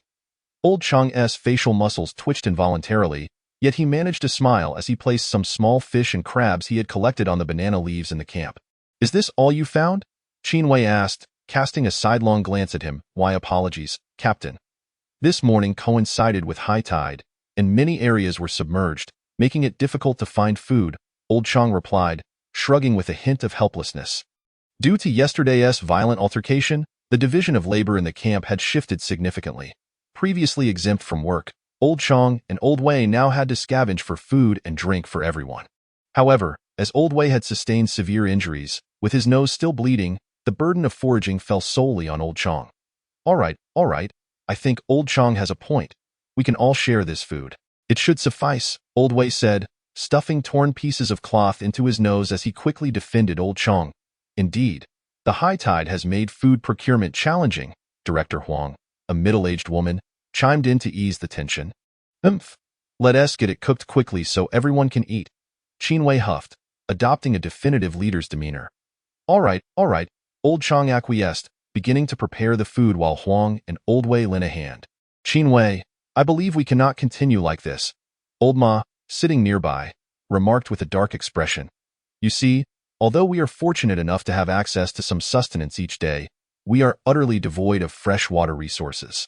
The few coconuts we gathered on the beach have nearly been consumed in this wilderness. A person can endure for about a week without food, but the absence of water would likely render one incapacitated within 3 days. As for the concerns raised by Deputy Captain Ma, Qinwei is not oblivious to them. However, this predicament far exceeds the capabilities of someone who has just taken on the mantle of captain. While he may boast of being second to none in flattery within the company, when it comes to survival in the wild, well, that is a rather delicate matter. Qinwei nodded and remarked. Deputy Captain Ma makes a valid point. I am not one to disregard democratic principles. Thus, I would like to hear everyone's thoughts. Please feel free to share your insights without reservation. Does anyone have any brilliant ideas for locating fresh water? Although Qinwei may appear as a mere figurehead, he has always maneuvered well among superiors, and while he has only recently assumed the role of captain, he is well versed in the ways of leadership. He believes that if good ideas emerge, it reflects his wisdom and decisiveness. If not, it is merely a failure of his subordinates. After all, he possesses an innate ability to evade blame. At this juncture, Lao Chong could not help but curse silently, thinking that they were merely imitating him. Nevertheless, he maintained a cheerful facade and said, Captain Qin, there are indeed methods to consider. After much contemplation, I have devised 2 potential strategies. Upon hearing this, Qinwei's eyes brightened, and he eagerly inquired, Lao Chong, do share with us these 2 strategies. The first suggestion is to seize. During my recent search for food, I observed Gu Xiaola and his group from a distance and discovered that their beach area is exceptionally advantageous. Not only is food abundant, but there are also numerous coconut trees. Most importantly, Gu Xiaola somehow managed to transport the toolbox from our lifeboat to their camp.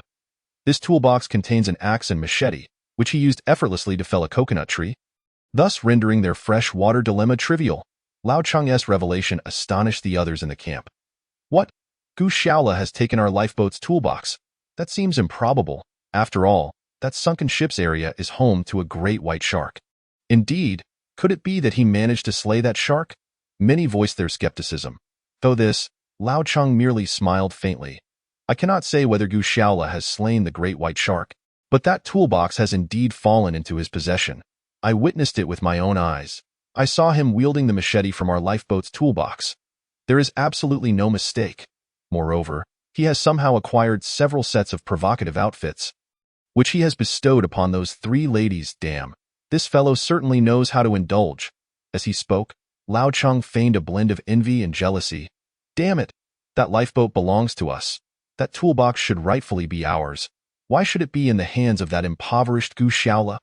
Qinwei, infuriated, slammed his thigh and cursed. Indeed, Captain Qin, I concur with your sentiments. Even if Gu Xiaola managed to salvage the items from the lifeboat, he should return them to us. How can he keep them for himself? Although Lao Wei's voice was muffled by the cloth covering his nose, it did not hinder his eagerness to fan the flames. The remaining 2 women expressed their support for Captain Qin's just demand to retrieve the toolbox from Gu Xiaola. The atmosphere in the camp grew heated, and Qinwei was eager to confront Gu Xiaola's camp immediately. Qinwei, consider this carefully. Gu Xiaola is not to be trifled with. Have you forgotten how he tossed you aside 2 days ago? Old Ma, who had remained silent until now, suddenly doused the excitement with cold water.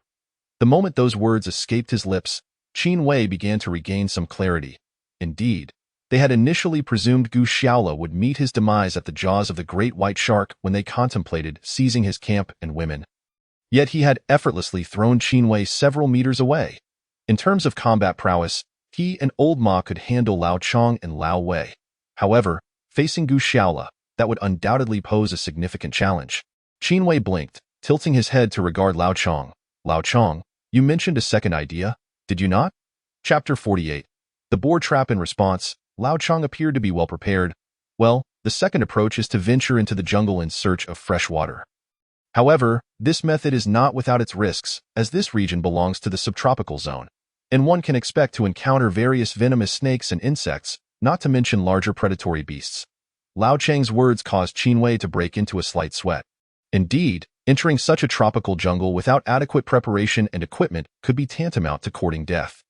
Yet, remaining on the beach would inevitably lead to dehydration, and as the captain, he could not entirely shirk his responsibilities or delegate this crucial task to others. Otherwise, the members of the camp would never respect him. However, avoiding the jungle would inevitably result in a confrontation with Gu Xiaola's camp, and considering their own strength, the odds did not seem favorable. After much contemplation, Qin Wei finally gritted his teeth and declared, "After breakfast, everyone prepare yourselves. This afternoon, Old Ma, Lao Chang, and I will venture into the jungle to find water." Upon hearing this, Lao Chang's lips curled into a barely noticeable smile. "Thinking, kid, don't let me find an opportunity, otherwise, I shall make you regret it."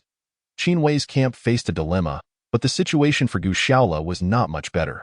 Though they now possessed tools to chop down coconuts for hydration, this was merely a temporary solution.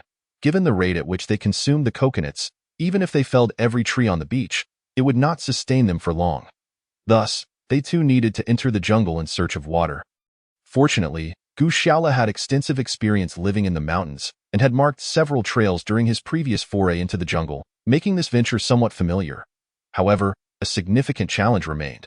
No matter how capable Gu Xiaola was, he was but one person, and the amount of water he could carry was limited.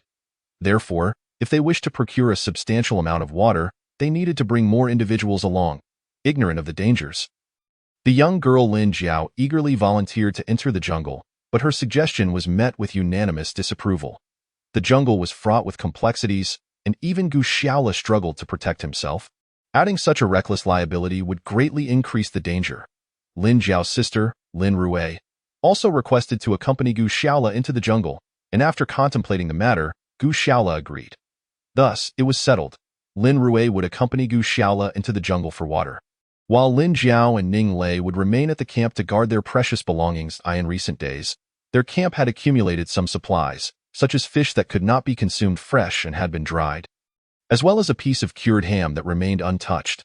However, Gu Xiaola's primary concern was not the food, for even if it were stolen by Qin Wei's camp or consumed by wild beasts, it could be replaced. His greatest worry lay with the precious tools he had painstakingly retrieved from the seabed. They were akin to lifelines for him, and should they vanish on this deserted island, there would be no alternative source to obtain them. To prevent any opportunistic actions by Qin Wei's camp while he was away, Gu Xiaola cleverly concealed the toolboxes high up in nearby trees, making them exceedingly difficult to locate. And even if found, retrieving them without Gu Xiaola's agility would be a formidable challenge. Assured that there were no lingering concerns, Gu Xiaola left 2 makeshift spears for Ning Lei and Lin Jiao to defend themselves, while Lin Rui offered a few parting words of caution before the two once again ventured into the jungle. Unlike their previous expedition, Gu Xiaola was now armed with a large machete slung across his back and a spear fashioned from metal scraps and wooden sticks in hand, while Lin Rui also wielded a small axe for protection. This time, the journey was markedly smoother as he led Lin Rui along the marked trail toward the water source. In truth, it is simple to articulate.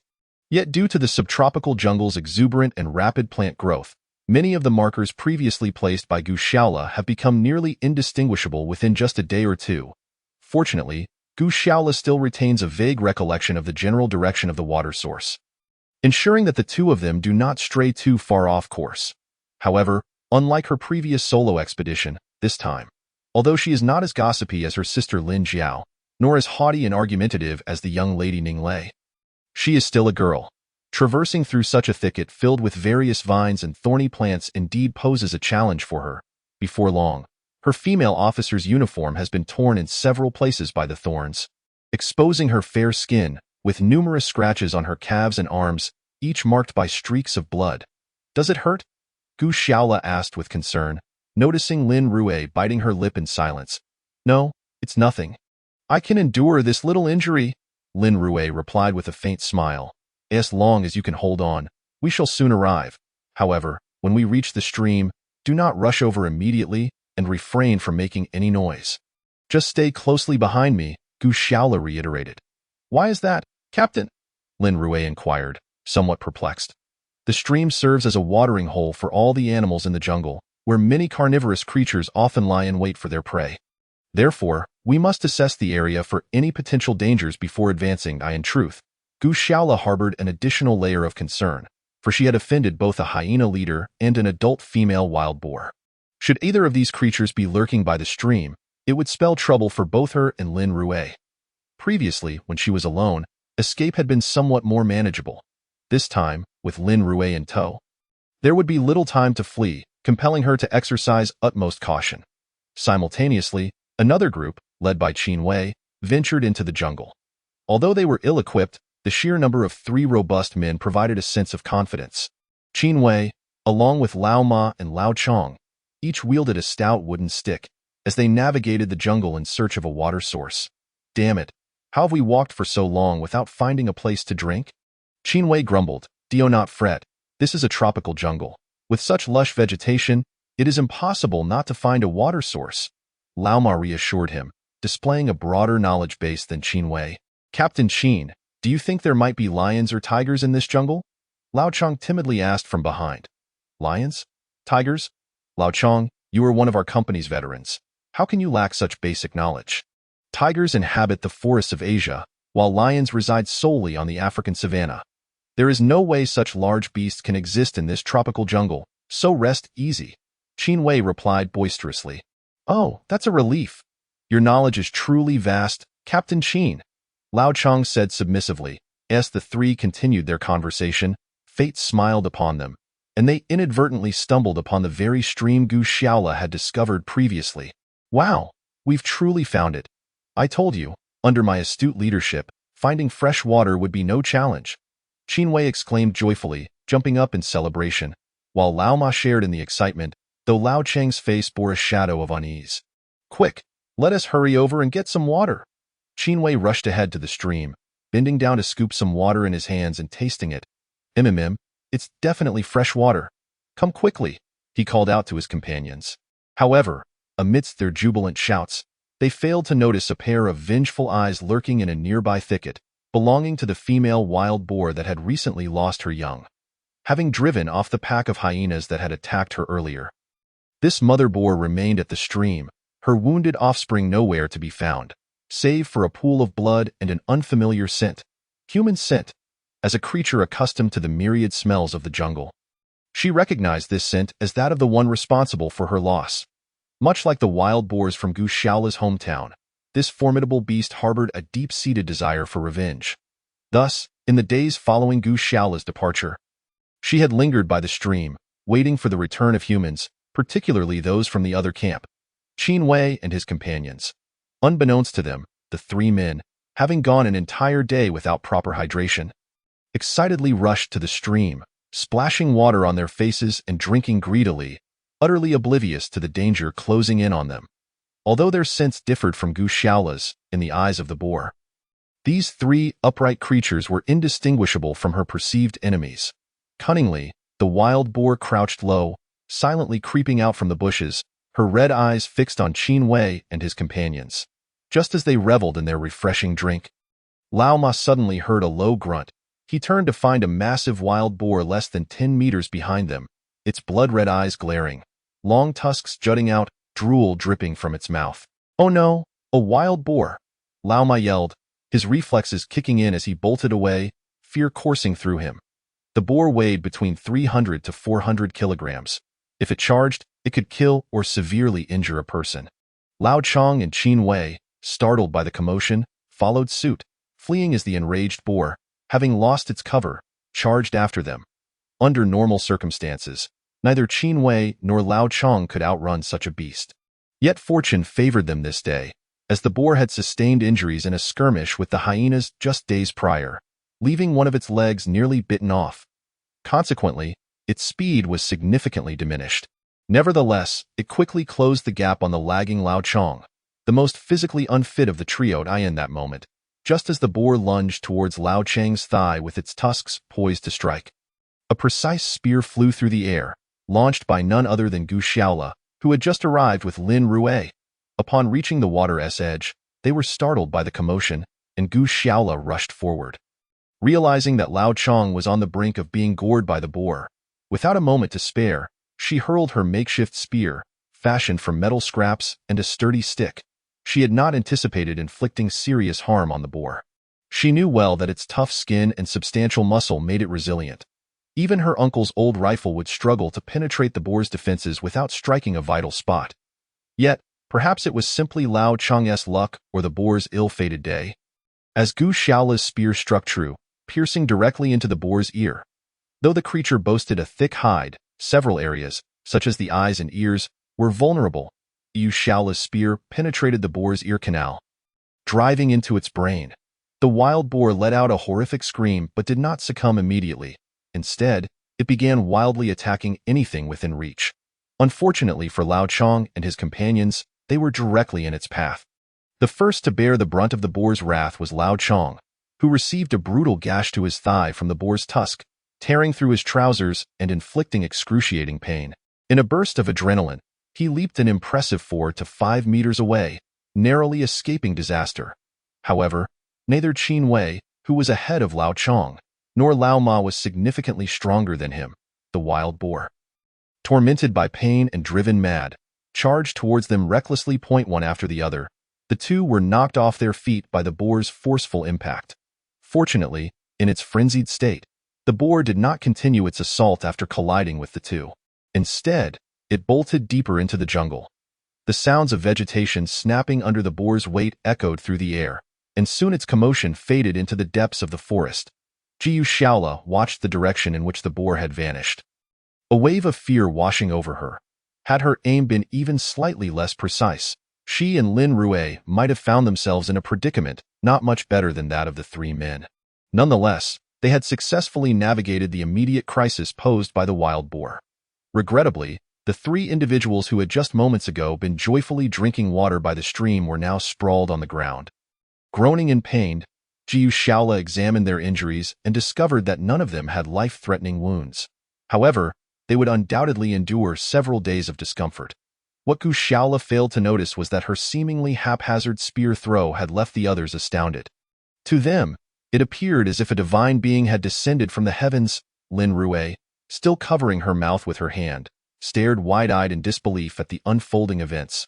Such a robust wild boar had been sent fleeing by this unassuming young man wielding a spear like a mere firewood stick.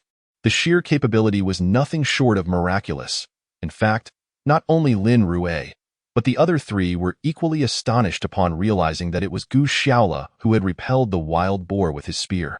Qin Wei, in particular, silently counted his blessings for not having pursued any ill-conceived ideas against the opposing camp.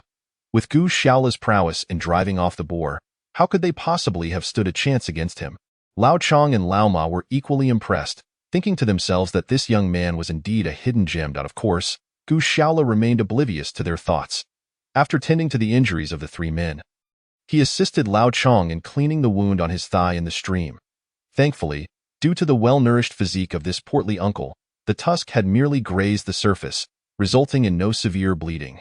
After cleansing the wound, Gu Shaola bandaged it with scraps of cloth, while Qin Wei and Lao Ma were comparatively luckier, sustaining only bruises and scrapes. It was at this moment that Lin Rue snapped back to reality and rushed over to assist the injured. Soon, the three men, albeit in a rather unsteady manner, managed to regain their footing. Xiao Lu, do you think that spear throw of yours could have killed that wild boar?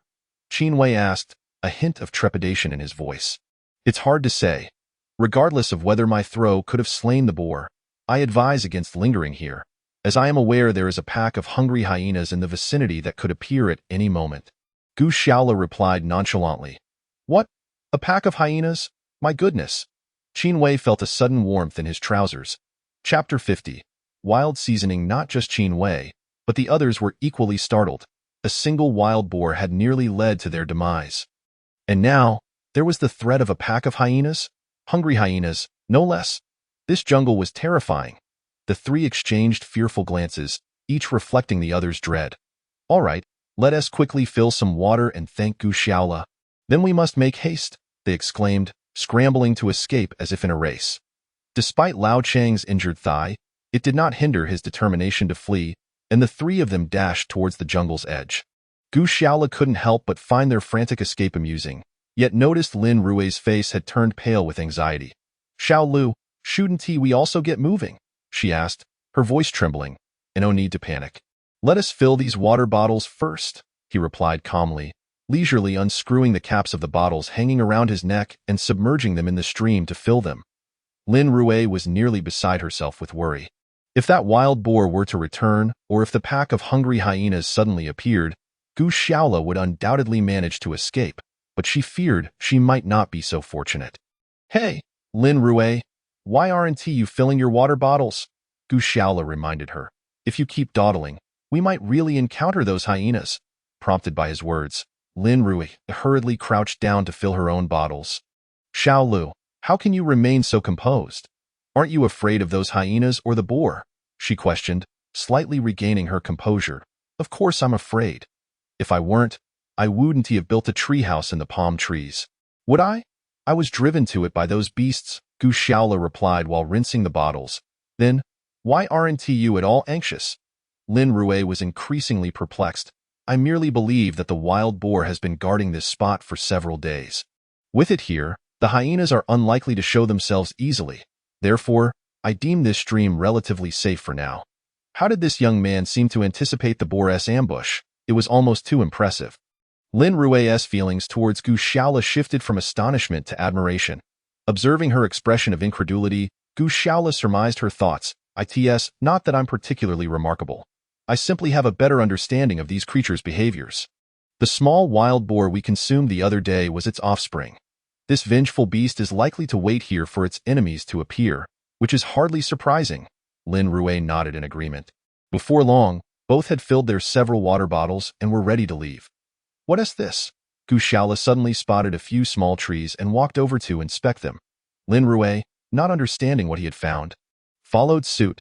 Gu Shaola was closely examining the short trees with particularly large leaves, noticing numerous tiny green berries nestled among the branches. These berries were no more than 5 millimeters in diameter, densely clustered together, almost provoking a sense of compulsive disorder.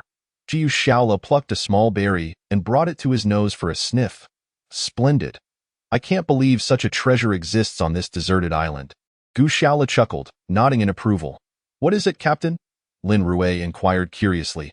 "Pepper. This is pepper, one of the most vital seasonings in human society." "Pepper? But wait, I may lack wilderness survival experience, yet I frequently cook, and isn't pepper supposed to be black?" Lin Rue asked, puzzled. "Indeed, that is the color it takes when fully matured and dried. Before maturation, pepper is green. Go ahead, give it a whiff," Gu Shaola offered, extending the crushed berry to Lin Rue's nose. "Inhale." Lin Rue took a deep breath. And indeed, a strong peppery scent surged into her nostrils. "Wow, it really is pepper. This is fantastic. We can finally add some seasoning to our grilled meals," Lin Rue exclaimed, nearly jumping for joy. Although they were not lacking in food, the monotony of salt-flavored meals was becoming tiresome. With pepper, their culinary experiences would undoubtedly become more vibrant. "I believe there are more useful wild plants in this jungle," Gu Shaola said as he continued to harvest pepper, with Lin Rue eagerly assisting him. Meanwhile, outside the jungle, Lin Jiao and Ning Lei were fishing while idly gazing at the distant sea, trying to pass the time. "Sister Lei, may I ask you something?" Lin Jiao said mysteriously, putting down her fishing line. "Ask away. Why the secrecy?" Ning Lei shot her a glance. "All right, here it goes. Have you developed feelings for our camp's Captain Xiaolu?" the little girl Lin Jiao asked with a playful twinkle in her eye. "Pfft, how could I possibly like him?" Ning Lei seemed slightly annoyed by the question. "Oh really? That is wonderful. That means I have one less formidable rival." Lin Jiao sighed in relief. "What? Rival? You little rascal, you're barely of age. Already thinking about finding a man?" Ning Lei frowned, looking at her disapprovingly. "Pfft, so what? I'm already an adult.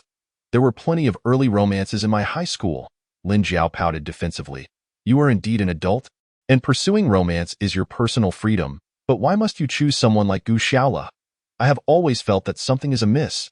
Ning Lei shook her head, still expressing her confusion. "What is wrong with Captain Shaola? What flaw could he possibly have? He is undeniably talented, and it is thanks to him that the three of us have managed to survive on this desolate island until now. He is quite handsome as well." Lin Jiao's words took Ning Lei by surprise. She never expected that this girl, just out of high school, would already be contemplating matters of a lifelong commitment. However, while it is true that Gu Shaola possesses some skills, those skills are only somewhat useful in this uninhabited wasteland. It is not that I look down upon him. He is destined to be merely an exploited and marginalized citizen. At best, he could be likened to a chive. And it is unlikely he will ever achieve anything significant in life. Ning Lei remarked, shaking her head. Alas, Sister Lei, the issue is that we are on a deserted island. You may be right, in the outside world he might just be a mere chive. But in a place like this, he possesses an innate kingly prowess. Those individuals you speak of, who thrive in bustling metropolises and large corporations, are probably the real chives now. The young girl's words left Ning Lei momentarily speechless. Indeed, she had a point. Those people in the opposing camp might be faring better than Gu Xiaolu in the outside world, but here, they may not even qualify as chives. Noticing Ning Lei's silence, Lin Jiao murmured to herself, "Actually, even if I desire Captain Xiaolu, it is not essential for me to possess him. Even if you, Sister Lei, do not compete with me, I fear I would not stand a chance against my elder sister." Her remark left Ning Lei astounded once more. What? Lin Rui also harbors feelings for Gu Xiaolu. No wonder she insisted on accompanying him to fetch water this afternoon. Who knows what they might get up to in the jungle? The thought ignited a surge of jealousy within Ning Lei, her eyes almost glowing with envy. Chapter 51. The Green Anaconda, however. This time Ning Lei completely misjudged the situation regarding Gu Xiaolu and Lin Rui. In a tropical jungle rife with danger, it was hardly the time for romantic notions. Even contemplating the carnivorous beasts or venomous snakes lurking nearby was enough to send shivers down one's spine. Who could possibly focus on matters of love? At that moment, Gu Xiaolu and Lin Rui were laden with bottles of fresh water, having collected numerous green pepper fruits, and they dared not linger near the brook for long. While they had arrived with light burdens, they were now each encumbered by at least several dozen extra pounds of water, significantly affecting their pace. As before, Gu Xiaolu led the way, wielding a large machete to clear the path, while Lin Rui followed closely behind with a small axe in hand. As they navigated through the jungle, Gu Xiaolu suddenly gestured for Lin Rui to stop. After numerous rehearsals, Lin Rui and he had developed a tacit understanding. Upon seeing Gu Xiaolu's signal, she immediately crouched down and quietly inquired, "What is the matter? Is there something amiss?" Gu Xiaolu scanned the surroundings, uncertain for the moment, but he sensed the presence of a large beast nearby. Lin Rui widened her watery eyes, turning in circles to observe. Yet apart from the calls of unknown birds in the treetops and the chirping of various insects in the grass, there was no other sound. How could Gu Xiaolu have discerned the presence of a large beast? Nevertheless, her trust in him had reached a level akin to faith. If he claimed there was one, then there surely was. She resolved to follow him closely. Gu Xiaolu said little, gradually using his machete to clear the underbrush ahead. Not finding anything, he proceeded a few steps further, suddenly lifting his head and sniffing the air like a bloodhound. "What did you discover?" Lin Rui inquired again. "There is a strong odor of blood. I suspect we have entered the territory of some large predatory animal. You must stay close to me." Blood odor? Lin Rui also took a deep whiff, but she detected nothing unusual. Yet, since Gu Xiaolu had spoken, there must be a reason. She tightened her grip on her axe and followed closely behind him. The two of them continued to advance quietly for about 10 meters when they suddenly heard a familiar chattering sound. This must be, yes, the call of monkeys. Indeed, following the sound, they spotted a small monkey with a coat of yellow fur perched on a branch of a tree about 10 meters high. The monkey appeared to be quite young, not exceeding 20 centimeters in height, and seemed to be a juvenile still following its mother. However, it was chattering incessantly and tossing twigs from the tree onto another tree not far away. But when Lin Rui directed her gaze towards that tree, she nearly fell to the ground in shock, for coiled around the trunk of the tree was a vividly patterned anaconda. Is this a green anaconda? Gu Xiaolu also took a step back in alarm. The green anaconda, a top predator in the tropical rainforest food chain, would attempt to attack any creature it could ensnare, even large beasts like crocodiles. They are the largest snakes in the world, with the biggest specimens exceeding 10 meters in length. Of course, the one before them was clearly not that large, but by rough estimation, it measured at least 5 meters in length. However, what puzzled Gu Xiaolu and Lin Rui was why the young monkey would dare to provoke such a formidable foe. Upon closer observation, Gu Xiaolu noticed a distinct bulge in the anaconda's abdomen, and the creature, seemingly indifferent to the monkey's provocations, lay languidly on the branch, basking in the sunlight. That's how it is. Gu Xiaolu nodded, at that moment, seeing that its provocations were in vain. The little monkey appeared even more agitated, leaping around on the branches and calling out in distress. Yet, no matter what it did, The anaconda seemed oblivious, continuing to nap on the branch. Was the little monkey playing a game of death? Lin Rui gently asked. Playing a game of death? No, not at all. Gu Xiaolu shook his head lightly. It is actually trying to save its mother. As he spoke, Gu Xiaolu pointed at the bulging belly of the anaconda. What? Save its mother? Are you saying its mother has been? Upon imagining the terrifying scene of an anaconda swallowing a monkey, Lin Rui instinctively covered her mouth. There is nothing surprising about it. This brutal cycle of predation unfolds daily in this jungle. By the way, would you like to eat snake meat? Suddenly, Gu Xiaolu turned to Lin Rui with an enigmatic smile. What? Eat snake meat? Are you suggesting we consume this massive anaconda? I reckon it would be more likely to eat us. Lin Rui vigorously shook her head in protest. Haha, in truth, the combat prowess of anacondas is not as formidable as depicted in films. After all, they are cold-blooded creatures, heavily influenced by their environment. Moreover, this anaconda clearly appeared to have recently fed and was in a state of dormancy. As long as we do not provoke it, it will not react much. Just watch. As he spoke, Gu Xiaolu picked up a small stone from the ground and threw it at the anaconda. With a thud, the stone struck the anaconda's head, yet the creature merely swayed its massive head slightly, not even opening its eyes, continuing to sleep soundly. Really? Is this creature that oblivious? Lin Rui gazed at him in disbelief. Well, at least for now, this creature poses far less threat than wild boars or hyenas. However, should you encounter a hungry anaconda actively hunting in the jungle, that would indeed be perilous, Gu Xiaolu concluded. Lowering the strap of the water bottles he carried, weighing the machete in his hand, testing its sharpness with his finger, and nodding in satisfaction.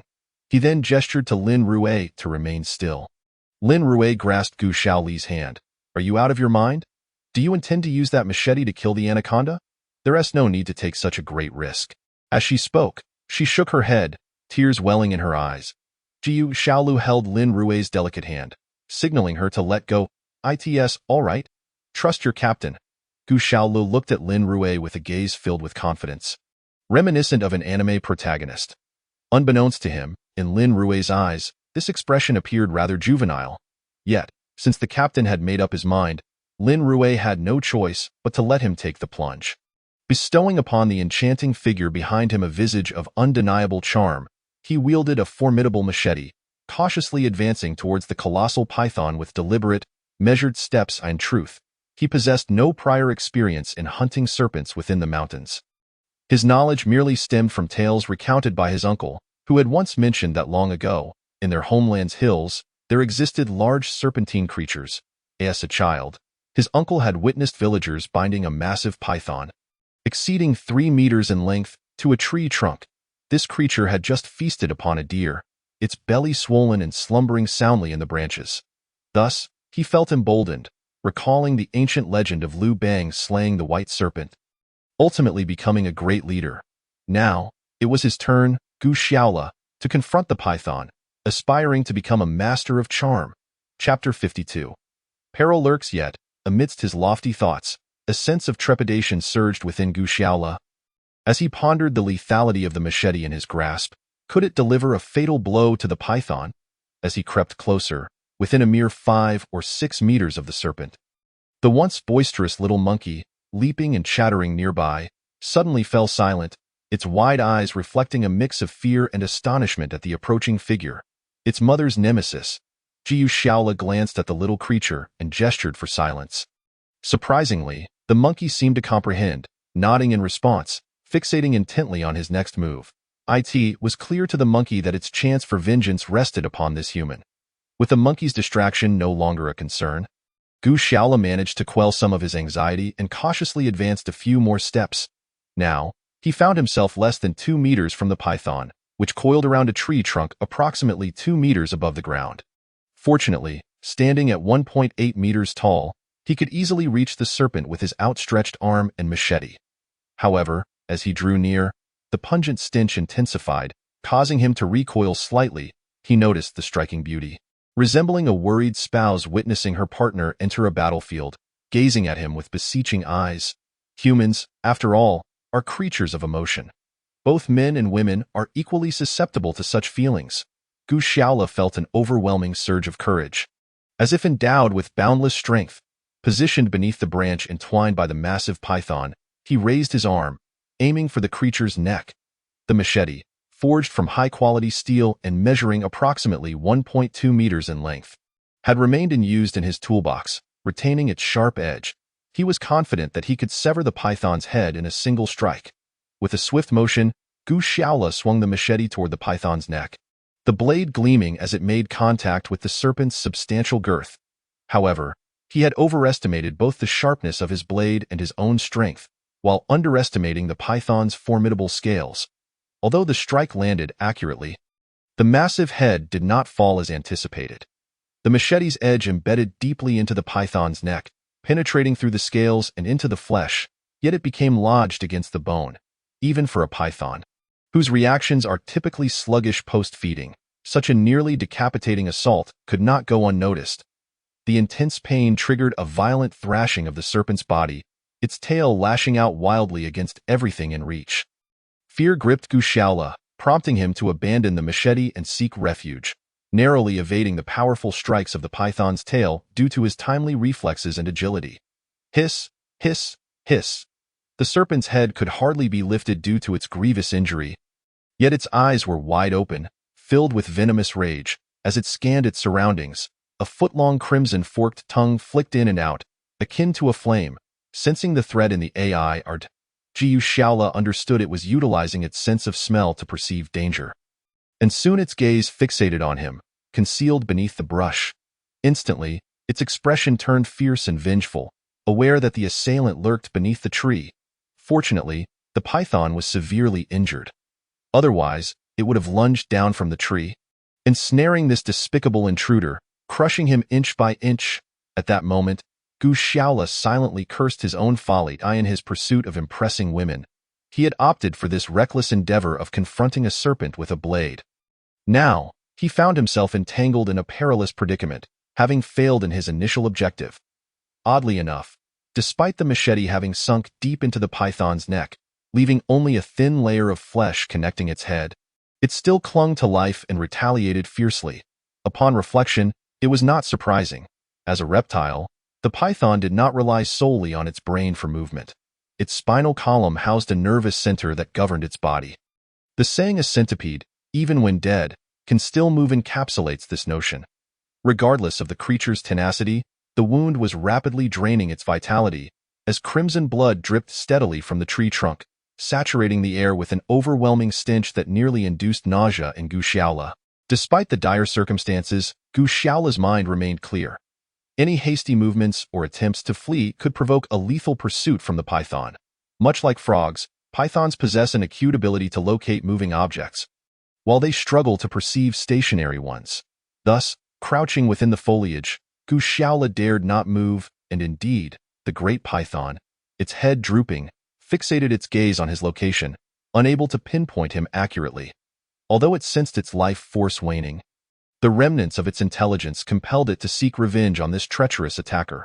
Watching this harrowing spectacle, Lin Rue felt an overwhelming dread, nearly soiling her pants.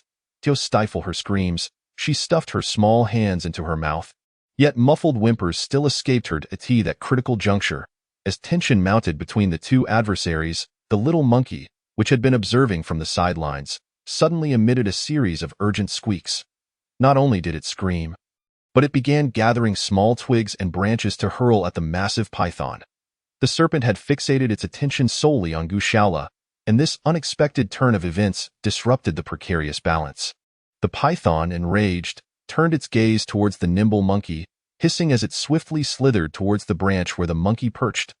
Gu Shaola was taken aback by this display. He had assumed that even if the python retaliated, it would be in a weakened state. To his astonishment, the giant serpent still possessed remarkable strength. Had he moved earlier, it could have easily pursued him before he could escape, and the consequences would have been unimaginable. Fortunately, this crisis was averted thanks to the clever little monkey. Though the python moved rapidly, it could not match the monkey's agility among the branches. As the serpent lunged towards the monkey, the nimble creature leaped to another branch. But in its haste, it miscalculated and became ensnared. One leg caught between the branches. Frantic, the monkey howled, desperately attempting to free itself, but the more it struggled, the tighter the grip became. Seizing the opportunity, the python surged closer, ready to claim its prey. Yet, due to the severe injury on its neck, the serpent found it increasingly difficult to lift its head, let alone open its jaws to swallow the monkey whole. As the enormous green tree python lashed its lengthy body, it swiftly coiled around the little monkey, its girth akin to that of an adult's thigh. Hiss.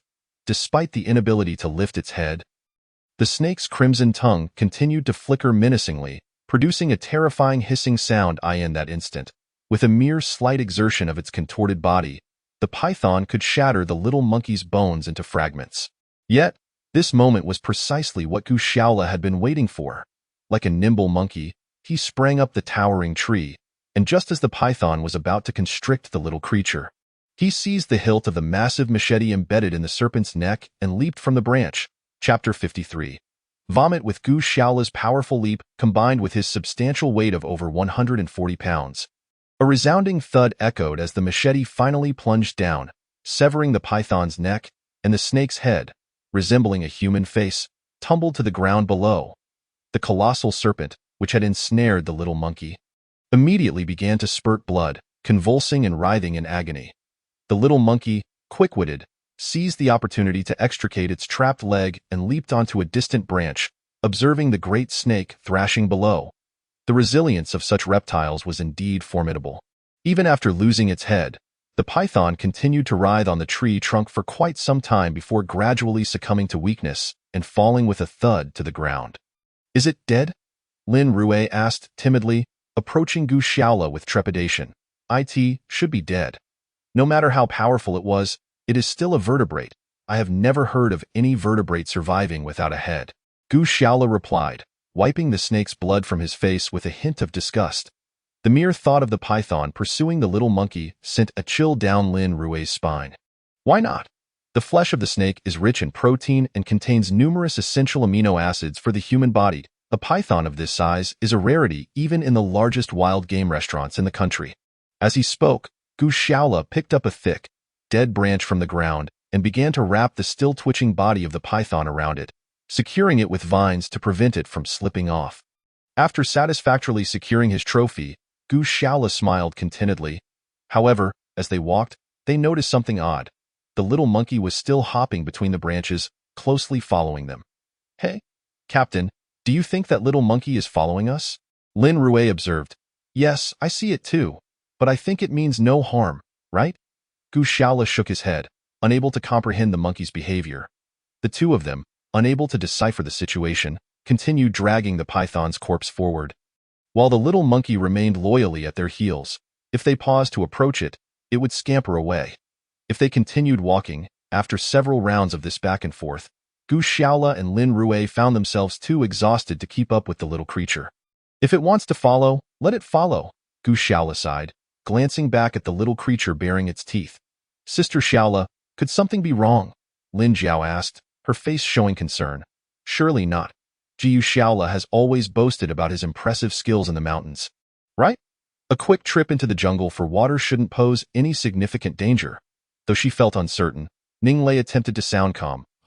"I actually hope that my sister and Captain Shaola are involved in some thrilling escapade in the jungle." Lin Jiao sighed dramatically. "Hey, didn't you want to compete with your sister for Gu Shaola's attention? Why are you hoping for them to have a thrilling scene?" Ning Lei asked, puzzled. "Well, if they are indeed caught up in some romantic drama, at least it means they are safe. If they encountered real danger, that would be disastrous. I would end up competing with a ghost for Gu Shaola's affection," Lin Jiao explained with a frown. Ning Lei found Lin Jiao's reasoning amusing but felt it was inappropriate to comment. "Regardless, the most I would have to contend with would be you two sharing a man, which has nothing to do with me. I, a refined lady from a prominent family, could never associate with someone like Gu Shaola from the countryside." Ning Lei thought to herself, yet her anxious gaze constantly darted toward the jungle, revealing her true feelings beneath her calm facade. "Look, it's Captain Shaola and my sister." Just then, Lin Jiao, with keen eyes, shouted, dashing toward the jungle in a flurry.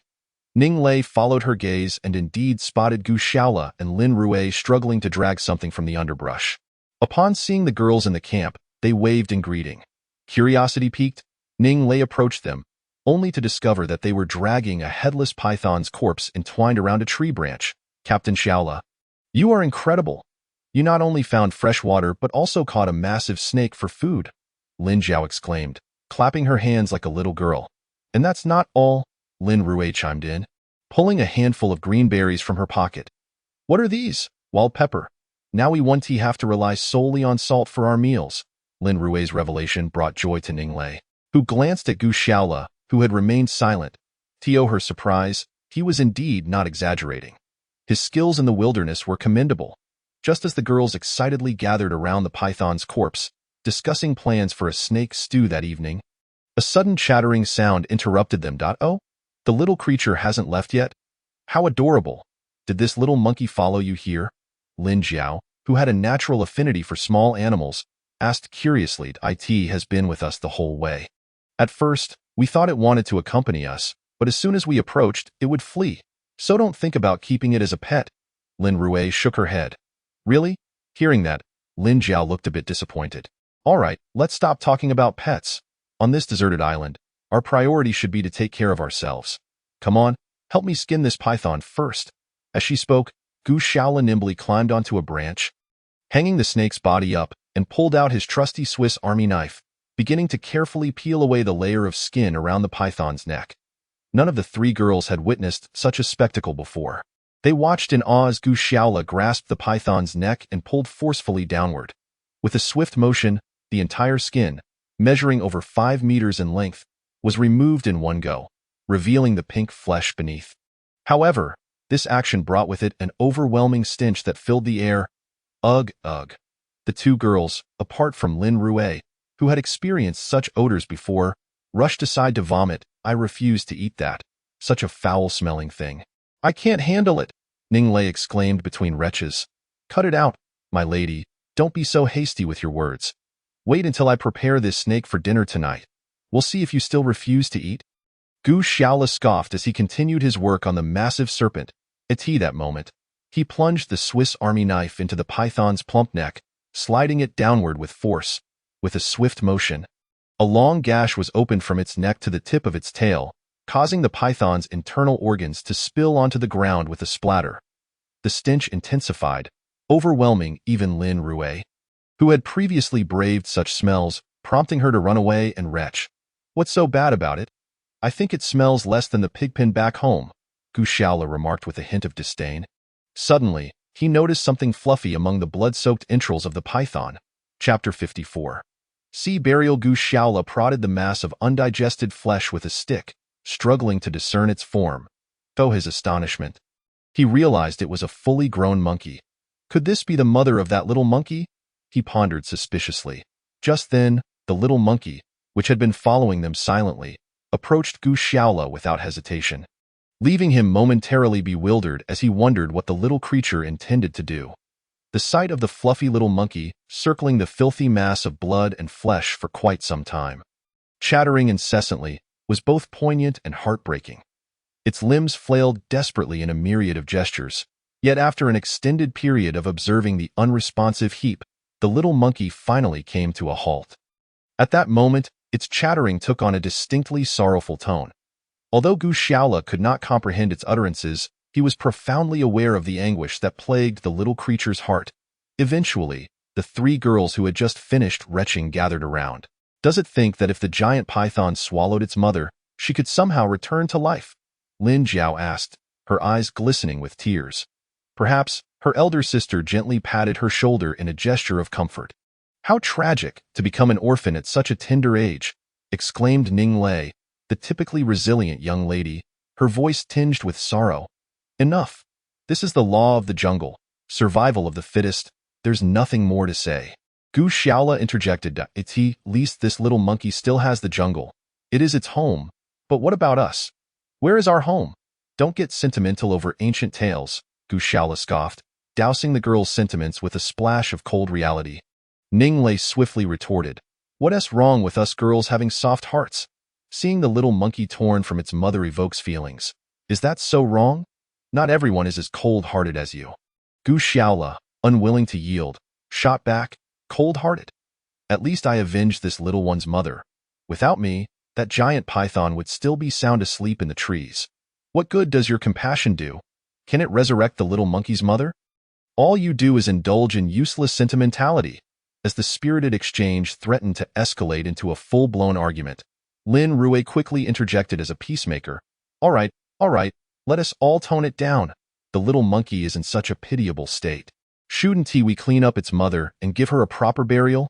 Yes, my sister's suggestion is commendable. I concur. Lin Jiao chimed in enthusiastically. Clean up? And bury her? Are you three out of your minds? Back home, anything I clean up is meant for consumption. Are you suggesting we clean and bury her? Isn't that a waste of effort? Gu Xiaola's blunt words drew criticism from the girls, who accused him of lacking compassion and failing to empathize with the little monkey's grief over losing its mother. Feeling somewhat exasperated, Gu Xiaola responded, If I were to spend my days empathizing with the feelings of wild beasts, would I still be able to hunt? What would you eat then? If we run out of food, how will you maintain your moral high ground? Despite his protests, he found himself outnumbered and on the moral low ground. Reluctantly, he raised his hands in surrender and said, Okay, I can't argue with you. So, here's the deal. How about the three young ladies take on the task of cleaning up the remains of this little monkey's mother, so she can be laid to rest with dignity?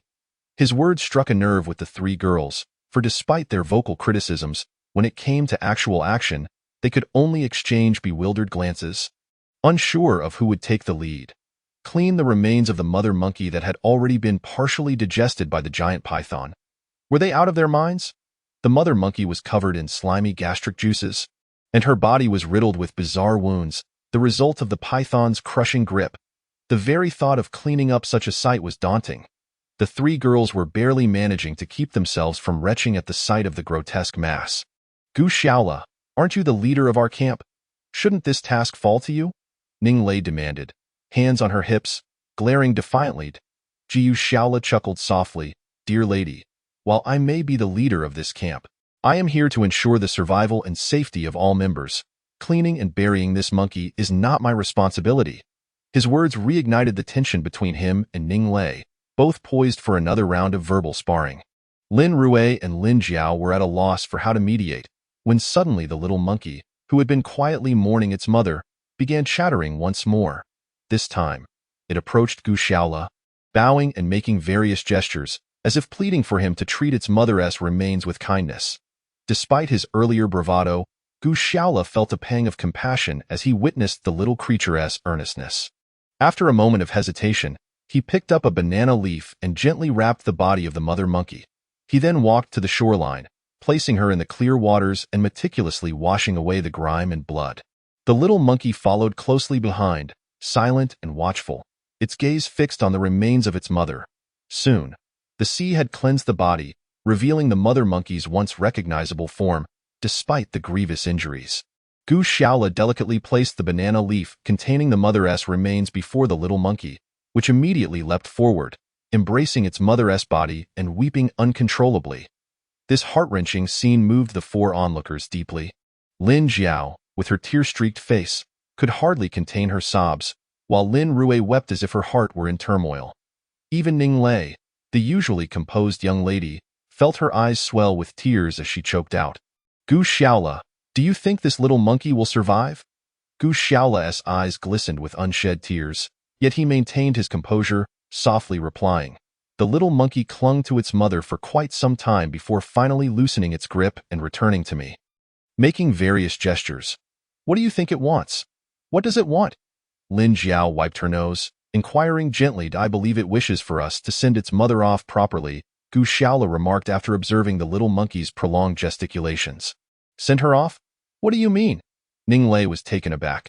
Shouldn't we dig a hole for her to be buried? Buried? Gu Xiaola shook his head.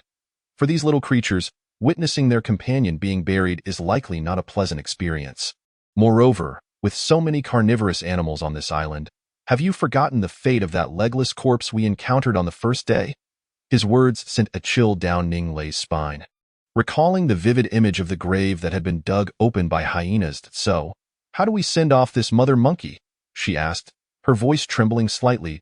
By burial, Gu Xiaola declared. Sea burial? The three girls were momentarily stunned. They had heard of scattering human ashes at sea, but had never considered a whole monkey being sent off in such a manner. Ignoring their astonishment, Gu Xiaola proceeded to the coconut tree he had felled earlier that day. With tools from his kit, he worked diligently for nearly an hour, crafting a small raft measuring about half a meter square. He then ceremoniously placed the wrapped body of the mother monkey atop it before gently pushing the raft into the sea. The little monkey watched with wide, innocent eyes, remaining silent until it saw its mother's raft slowly drifting into the vast ocean. At which point it let out a mournful cry. "All right, the sea burial is complete. Ladies, it seems our emotional performance has reached its conclusion. We still have our snake stew to prepare tonight." Gu Xiaola pointed toward the giant snake's carcass still hanging from the tree. "Snake stew?" The moment Ning Lei heard this, a wave of nausea surged from her stomach to her throat. She doubled over, retching violently against the rocks along the shore. "You're not eating, are you?" Gu Xiaola teased, relishing their discomfort. "Ugh," came the response, accompanied by another round of heaving. All three girls were soon retching in unison. Those who understood the situation knew they were overwhelmed by the stench of the giant python, while those who did not might mistakenly think Gu Xiaola was some sort of merciless hunter, reveling in their plight. Gu Xiaola chuckled at the absurdity of it all, taking advantage of the moment. "So, are you going to eat or not?" The little monkey gazed at Gu Xiaola for quite some time, and suddenly began chattering and gesticulating animatedly, though it was unclear what it was saying. However, judging by its incessant pointing towards the nearby carcass of a large snake, it seemed to possess quite the appetite. Meanwhile, at Gu Xiaola's camp, a sea burial was taking place, and on the other side, Qin Wei and his group were far from idle. Although the three of them had finally found fresh water in the jungle, they were thoroughly tormented by a vengeful wild boar lying in ambush. The former leader of their camp, Old Chong, had a long gash carved into his thigh by the boar's tusks. Although the wound was not excessively long and Gu Xiaola had managed to staunch the bleeding at the time, the pain remained quite intense to this moment. He leaned against a tree in the camp, grimacing and groaning incessantly. Perhaps weary of the incessant noise, Qin Wei frowned and remarked, "Old Chong, you've been a senior leader in our company for quite some time. During our meetings, you always espouse various virtues and moral qualities with great fervor. How is it that you can't stop whining now after merely sustaining a minor injury?" Old Chong thought to himself, "Damn it, it's not you who's injured. You can just say it doesn't hurt as soon as your upper lip touches your lower lip. I have a genuine wound here, and I can't even let out a few groans." Of course, these thoughts remained unspoken, as he was well aware that he was no longer in a position of authority in the camp. "Heh, Captain Qin, you are indeed correct. I shall endeavor to amend my ways." Old Ma chimed in, "What about that Gu Xiaola? Is he still a normal human being? I was astounded when he hurled that spear and struck the wild boar so fiercely. That enormous beast was severely injured in just one blow." Old Ma took a sip of the freshly sourced water and nodded in agreement. "Indeed, it's not just impressive, in my view, it borders on the monstrous. I think it would be wise for us to avoid provoking their camp in the future. Otherwise, we would hardly stand a chance against him." Qin Wei nodded in agreement and continued, "However, at least this time we have resolved the crucial issue of fresh water resources. Though the jungle is perilous, it does provide a stable supply of fresh water. As the leader, I hereby declare that once Old Chong and Old Wei's injuries have somewhat healed, one person will take turns each day to fetch water from that small creek in the jungle for our camp. Does anyone have any objections?" Although Qin Wei's tone appeared to be inquiring, it was clear to all that it was a mandatory order. Old Chong and Old Wei wore expressions as if they had chewed on bitter melon, their faces drawn and unwilling to protest. As for the middle-aged woman, Director Huang, and the now subservient internet celebrity, Xiao Li, they understood the wisdom of silence and chose to remain discreet. It seemed that no one had any objections. "That's excellent. We are indeed quite democratic here." Qin Wei observed the group's silence with satisfaction, then glanced at the nearby Xiao Li. Although the elements had taken a toll on her appearance over the past few days, she still retained a certain allure. With this thought, Qin Wei leered and said, I'm utterly exhausted from running around the jungle all afternoon.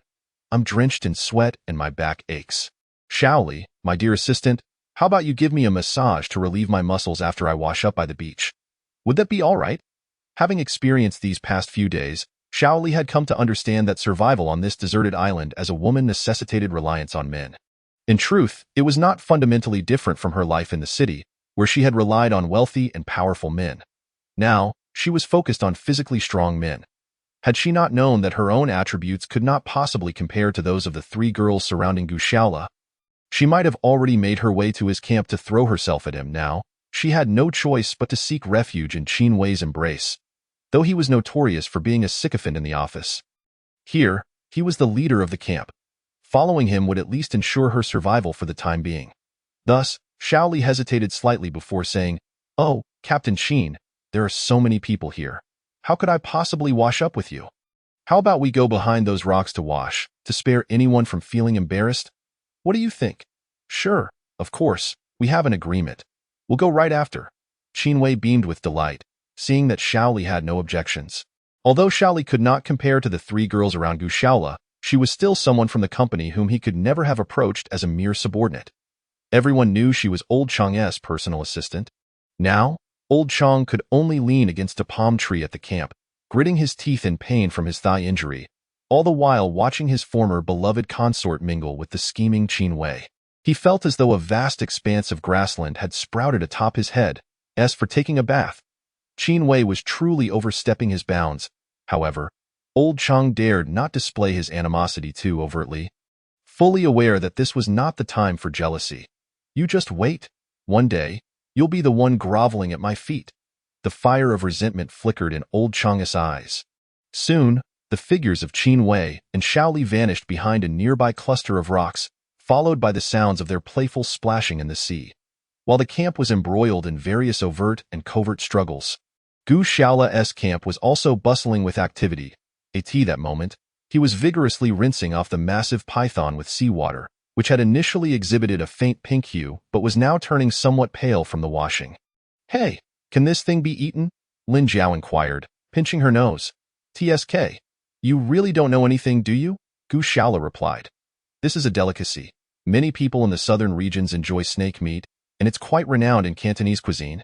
As he spoke, he brought the prepared snake meat to the rocks, wielding a large cleaver to chop it into small pieces, which he then wrapped in banana leaves. Just then, Ning Lei approached, patting Lin Jiao, who was still watching the spectacle. "Don't listen to him bragging. Cantonese cuisine does indeed feature snake soup, but that's made with venomous snakes. I've never heard of anyone making snake soup with such a large python. If you're counting on this snake soup, I'm afraid we'll all go hungry tonight." Chapter 56. Guests. Upon hearing this, Gu Shaola felt displeased. "Hey, miss, how can you say you'll go hungry relying on my snake soup? I see that a bit ungrateful. Since the day we first met, haven't you relied on me for your meals every day? If it weren't for me, would you still be here, boasting and speaking in riddles? If you hadn't encountered me, you'd either have been taken by hyenas or would be hiding in some corner, shivering in hunger." Gu Shaola's words were quite reasonable, leaving Ning Lei momentarily at a loss for a rebuttal. Indeed, her survival on the island depended entirely on Gu Shaola's capabilities. She realized her words had sounded somewhat heartless. However, Ning Lei was not one to be easily cowed. "Gu Shaola, if I recall correctly, I made it clear on the first day that as long as you ensure my food, drink, and safety, I will reward you handsomely once we leave. Have you forgotten?" She continued, "And who did you just call a little woman? That term is an insult to us women." With the accusation of misogyny thrown at him, Gu Shaola found himself somewhat at a loss for words. For it was indeed difficult to counter such a charge. After all, feminism was currently a powerful force. Were this a situation on the internet, anyone who dared to don the label of a misogynist would be drowned in a sea of vitriol from feminists. Gu Shaola could only place the pile of snake meat by the bonfire and spread his hands in surrender, saying, "All right, it was my mistake to call you a little woman. But, my dear Miss Ning, when will the benefits you promised me be fulfilled? We've been on this island for several days now, and you've eaten my food, drunk my water, and taken shelter with me. Yet those promises are still nothing but empty promises. Even when buying a house, shouldn't you at least make a down payment? I'm just a poor mountain dweller. I can't afford to play the zero down payment game." As she faced the grinning Gu Shaola, Ning Lei's pretty face flushed with anger, yet she momentarily found herself at a loss for words to counter his taunts. With nothing at her disposal, how could he audaciously demand that she pay the down payment?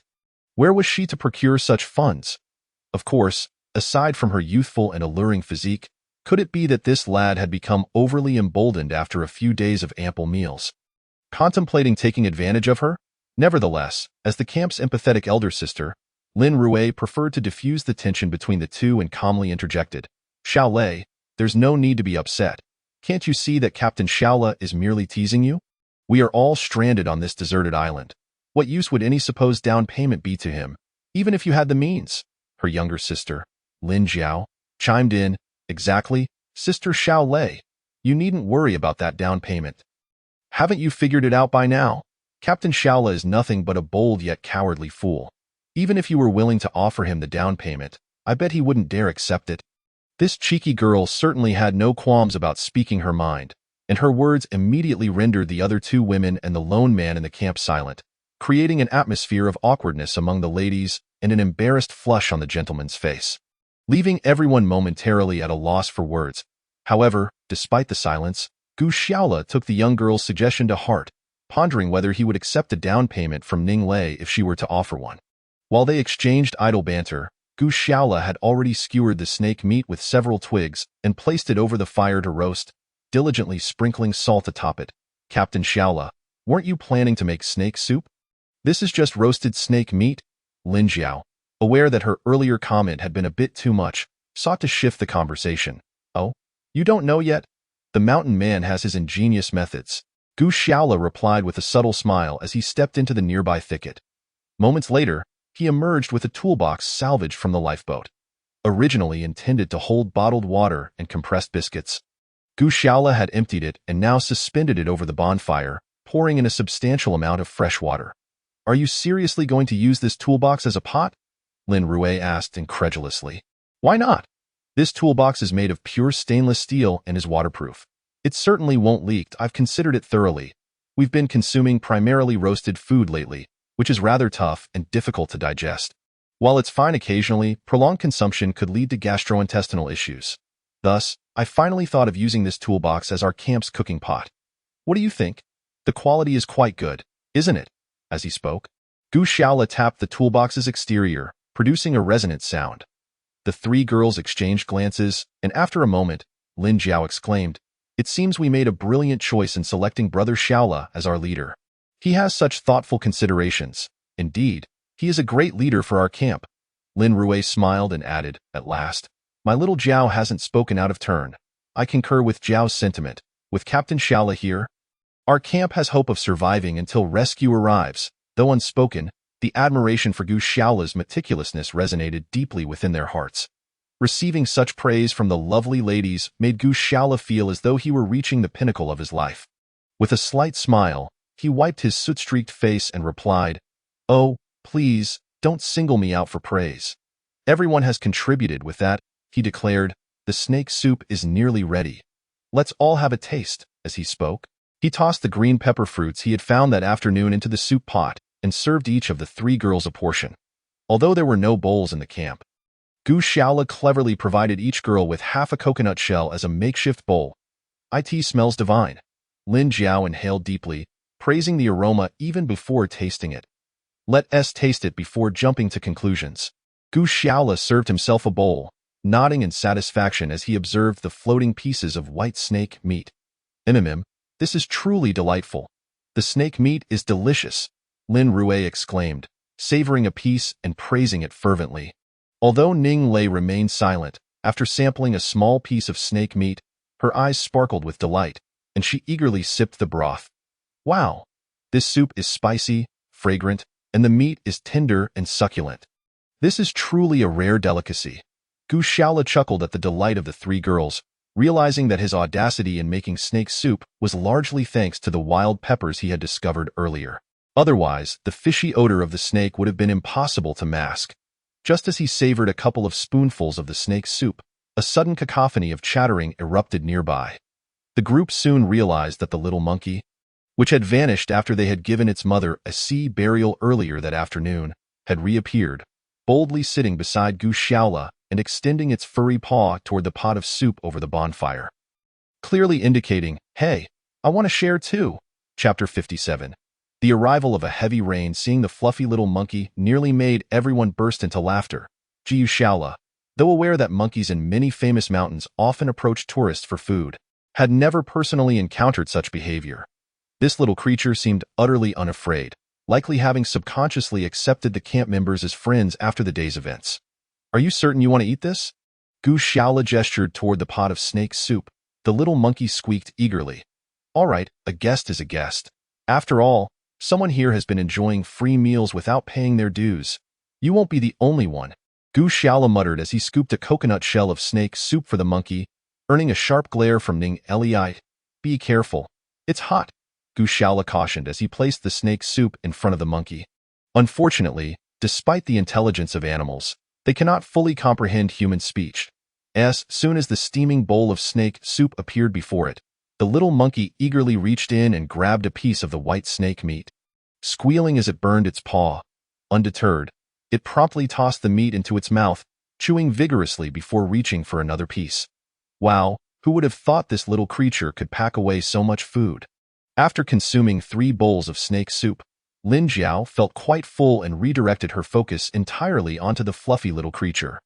With its golden fur adorned with dark stripes and its big, watery eyes atop a round head, it appeared irresistibly adorable. Lin Jiao, emboldened, attempted to reach out and pet it, only to be stopped by Lin Rui, who warned, "Don't touch it. It's best to avoid close contact with wild animals. You never know when they might react aggressively. Moreover, monkeys can carry rabies." "Really? A cute little monkey like this could have rabies?" Lin Jiao questioned, still skeptical. "Who knows? What if it does? We're not in the city, and there are no hospitals here. If you catch rabies, you'll be left to your own devices." Lin Rui continued to alarm her sister. "It's not that dire. Monkeys with rabies typically live on the fringes of cities. Close to human habitats, on a deserted island like this, there are no sources for rabies. Where would it catch the disease?" Gu Shaola, perhaps hoping to ease the girl's concerns, gently placed his hand on the little monkey's back. Caressing it softly, the little monkey, initially grimacing in discomfort from the scalding snake meat in its mouth, instinctively attempted to flee upon feeling the gentle touch of Gu Shaola's hand. However, it soon realized that this person bore no ill will towards it.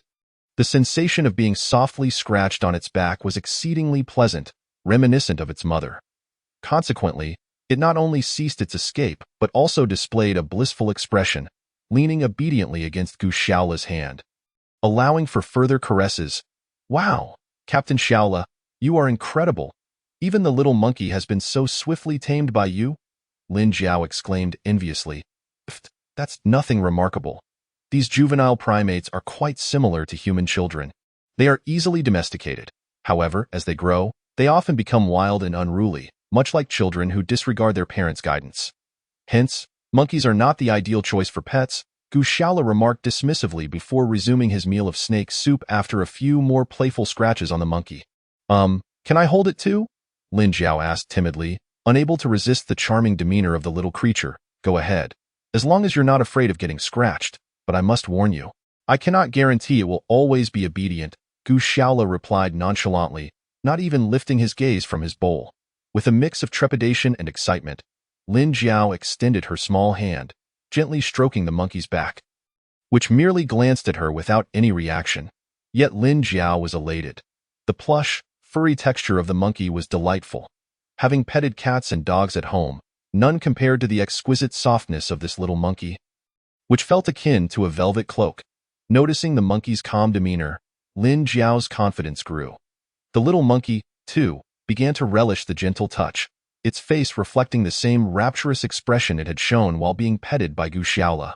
Within 5 minutes, the little creature had comfortably nestled into Lin Jiao's embrace, allowing the beautiful girl to massage it, causing Gu Shaola to feel a twinge of jealousy. "Damn, it seems that monkeys surpass humans," he thought. Yet, no matter how envious he felt, it was futile, especially as soon Lin Jiao's older sister, Lin Rui, and the young lady, Ning Lei, eagerly sought to hold the adorable monkey as well. "This little monkey should be considered one of our camp members now. Should we give it a name?" Lin Jiao suggested, stroking the monkey's head affectionately. "Absolutely. It deserves a name, just like our cats and dogs at home. This clever little monkey should certainly have one," Ning Lei enthusiastically agreed. "What should we call it?" Lin Rui pondered, blinking thoughtfully. "It has such beautiful yellow fur. Let us call it Xiao Huang or Ah Huang." Lin Jiao suggested eagerly. That sounds awful. It resembles a dog's name. Ning Lei quickly countered, shaking her head in disapproval. Seeing how fast it runs, how about we name it Huang Jian? Lin Rui chimed in with her idea. Ning Lei still shook her head, dissatisfied. Huang Jian? That sounds like the name of chewing gum. Hey, Captain over there sipping soup, you must surely be able to come up with a more appealing name for this little monkey. Ning Lei playfully challenged Gu Xiaola. What significance does naming a long-haired beast have? Why expend such effort? He replied. Its fur is stunning, shimmering like gold. Let's simply call it Huang Jin. As expected, Ning Lei immediately objected. Can you not elevate your standards? Huang Jin. How terribly mundane. It sounds as if you're just fixated on wealth. However, Ning Lei's words inadvertently made the Lin sisters feel somewhat uncomfortable. Sister Xiao Lei, I think you're mistaken. What's wrong with Huang Jin? Isn't gold a precious metal that has been valued since humanity's earliest days and possesses monetary attributes? I believe Captain Xiaola naming the monkey Huang Jin is perfectly reasonable. Lin Rui supported her sister's stance. Xiao Lei, unless you have a better name to suggest, the three of us think Huang Jin is quite fitting. Despite Ning Lei's haughty demeanor, she understood that in this camp on the deserted island, provoking the collective ire of her companions was unwise. Thus, although she deeply despised the name, she begrudgingly acquiesced. Thus, the fifth member of Gu Xiaola's camp was officially introduced, the little monkey named Huang Jin. However, this new member was clearly a native of the island, distinct from their identities, often vanishing into the jungle. Nonetheless, the arrival of Huang Jin brought a considerable amount of joy to their otherwise monotonous existence on the deserted island. Just as they finalized this decision, their lively dinner was nearly complete. After tidying up the remnants of their meal and cleaning the area, darkness enveloped the surroundings. Yet, upon glancing at the sky, Gu Xiaola exclaimed, "Oh no, there isn't a single star in sight tonight. This suggests a strong possibility of heavy rain." Chapter 58, Worry Heavy Rain? Ning Lei was taken aback, but quickly realized the gravity of the situation. Since their arrival on the deserted island, they had primarily been engaged in the struggles of finding food, water sources, and contending with various wild animals without encountering extreme weather conditions. Yet, one must not forget that this was a tropical region. How could it possibly be devoid of rain? Stay below. I'll go secure the treehouse, Gu Xiaola said hurriedly, climbing the palm tree with remarkable agility. After a brief moment, he called down, I think it's secure enough now. You can come up. Although it had yet to rain on the island, a fierce wind had begun to howl, swirling dust and debris that stung their faces. The girls, now alarmed, scrambled up the rope ladder to the treehouse that Gu Xiaola had prepared. Just as they entered, a torrential downpour erupted, with large raindrops pelting the sand and creating countless small craters. The campfire, which had still been burning moments before, was instantly extinguished by the deluge, plunging the surroundings into darkness. The three girls, overwhelmed by nature's fury, huddled together in fear within the dimly lit treehouse, bracing themselves against the relentless wind and rain that battered their fragile refuge. Don't worry. A storm of this magnitude won't damage us. Gu Xiaola reassured them, lighting a small piece of wood with his lighter. Strangely, this wood did not catch fire but instead emitted a dim red ember, resembling an incense stick. Despite its modest illumination, it offered a glimmer of hope and tranquility, significantly easing the girls' anxious hearts. Curiously, ever since Gu Xiaola ignited the wood, a faint, delightful fragrance filled the air. What is that lovely scent? Lin Jiao inquired softly. That's sandalwood. This afternoon, your sister and I stumbled upon it in the jungle. I picked it out of curiosity, never anticipating it would prove useful so soon, Gu Xiaola explained. Having been preoccupied with fear during their trek, Lin Jiao had overlooked when and where Gu Xiaola had found the sandalwood, realizing she had underestimated him greatly. With the warm glow and the soothing aroma of sandalwood enveloping the treehouse, the girls' spirits began to stabilize. Listening to the howling wind and relentless rain outside, Ning Lei furrowed her brow and asked, Gu Xiaola, how long do you think this rain will last? How long? That's hard to say. However, judging by the absence of stars and the oppressive cloud cover, it seems unlikely to cease anytime soon. It will probably persist until midnight or even into the early hours. But don't fret. Before I came here, I did my research. The climate here tends to bring rain at night, clearing up by morning. Otherwise, I wouldn't have hurried to build a canopy for our hammock and transform it into a treehouse. After a few girls listened, They couldn't help but privately commend Gu Shaola for his foresight. However, why didn't he start working on the roof while on the hammock? Ning Lei questioned somewhat defiantly. At the beginning, without that little rubber boat, how was I supposed to construct a roof? Do you really think it's as simple as the novels portray, just slapping together some branches and leaves? Such a roof might shield from the sun, but in this weather, it's far better for everyone to seek shelter from the rain sooner rather than later. Ning Lei was left frustrated, snorting heavily. Suddenly, as if she had a revelation, she asked, "What about that little monkey, Huang Jin? It won't catch a cold in this downpour, will it?" Her words triggered the Lin sisters' memory, and they all craned their necks to peer beneath the tree. But the darkness outside obscured their view. Oh no, just as Sister Lei said, with such fierce wind and rain, that little darling Huang Jin must be drenched. It might really get sick, Lin Jiao said, her voice quavering with concern. Don't worry, I believe these wild animals possess a stronger survival instinct than we do. Despite her own uncertainties, Lin Rui consoled her sister and Ning Lei. Hearing this, Gu Shaola, who had intentionally distanced himself from the three girls in the treehouse, let out a soft chuckle. Humph, you needn't fret over that little creature. Why not worry about Huang Jin? It's also a part of our camp. Do you think everyone is as cold-hearted as you? Ning Lei seized the opportunity to poke fun at Gu Shaola. My assurance is quite reasonable. Look at this. As he spoke, Gu Shaola held up a furry little creature in front of the soft light emitted by the sandalwood. Oh, isn't that Huang Jin? Indeed, that's it. The girls exclaimed excitedly. It's lively. While you were just beneath the tree, it darted up and nestled right in my arms. And here you were, worrying about it. Humph, Gu Shaola scoffed. Initially, Ning Lei wanted to argue further, but seeing the little monkey safe and sound, she lost the desire to continue. Huang Jin, come here, quickly, Lin Jiao softly called to the little monkey in Gu Shaola's hands. The little monkey blinked under the dim light, its black, gem-like eyes shining brightly as it glanced at the three girls, yet remained still. Hey, Huang Jin, stay away from that bad uncle and come to your three sisters. Ning Lei chimed in, of course using the term bad uncle for Gu Shaola. Humph, so I'm the bad uncle and you all are the good sisters? How does that hierarchy work? Gu Shaola grinned, placing the little monkey on the hammock, where it swiftly scampered over to Lin Jiao and the others. The girls finally got to play with the creature, taking turns to pet it and giving the little monkey a gentle massage. The little darling seemed to enjoy it, comfortably nestled in their embrace, relishing the soft affection that Gu Shaola envied deeply. However, at that moment, Gu Shaola had little time to be jealous of the monkey. He gazed out at the torrential rain, feeling a weight in his heart as he pondered. I wonder how my group of company leaders is faring right now. Chapter 59.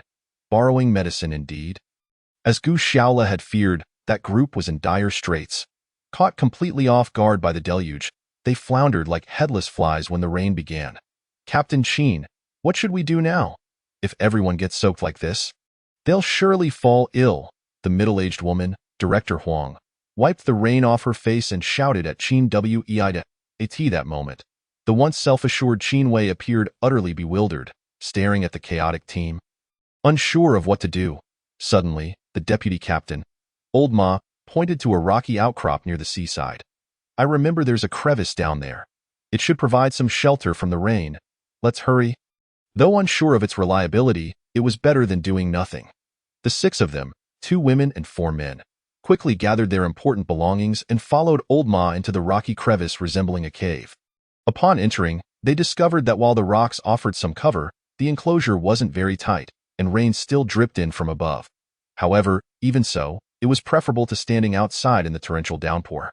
Yet soon, the already drenched group began to shiver. Cold, so cold, the middle-aged woman, Director Huang, stammered. Before long, the internet celebrity Xiao Li and manager Wei also began to tremble from the chill. But the dampness of the cave and the rain-soaked wood outside made it impossible to start a fire. Qin Wei had no choice but to urge them to rub their hands against each other for warmth. Qin Wei, this won't do. At this rate, they'll all fall ill. Old Ma frowned. But what can we do? Just staying dry is a small mercy right now.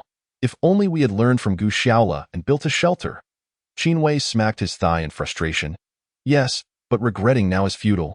Old Ma replied. Among the 6, 3 were already complaining of the cold. Before long, Director Huang began to spike a fever, her body twitching uncontrollably. If this continues, someone's life could be at risk, Old Ma said, feeling her forehead. Old Ma, you're the deputy captain of the camp. What do you think we should do now? Qin Wei appeared at a loss. This question momentarily stumped Old Ma, but Old Chang interjected. I have an idea. Oh, Chang, what do you have in mind? Quickly, share it. Qin Wei's eyes lit up with interest. It's not good for Director Huang to have such a high fever. If she's not better by tomorrow morning, we'll need medication, Old Chang stated. That's common sense. Do we have any medicine? Qin Wei shot him a look. Old Chang chuckled slightly. We don't have medicine, but don't forget that Gu Xiaola has some. I saw him this morning at their camp, retrieving the toolboxes from our lifeboat. If I remember correctly, those boxes are well-sealed metal containers, so the medication should still be good. Our only option now is to get medicine from Gu Xiaola. Get medicine from Gu Xiaola? Qin Wei was taken aback, pondering aloud. Do you think he'll just give it to us? He went through a lot to get those meds from the great white shark. And you think we can just waltz in and take them?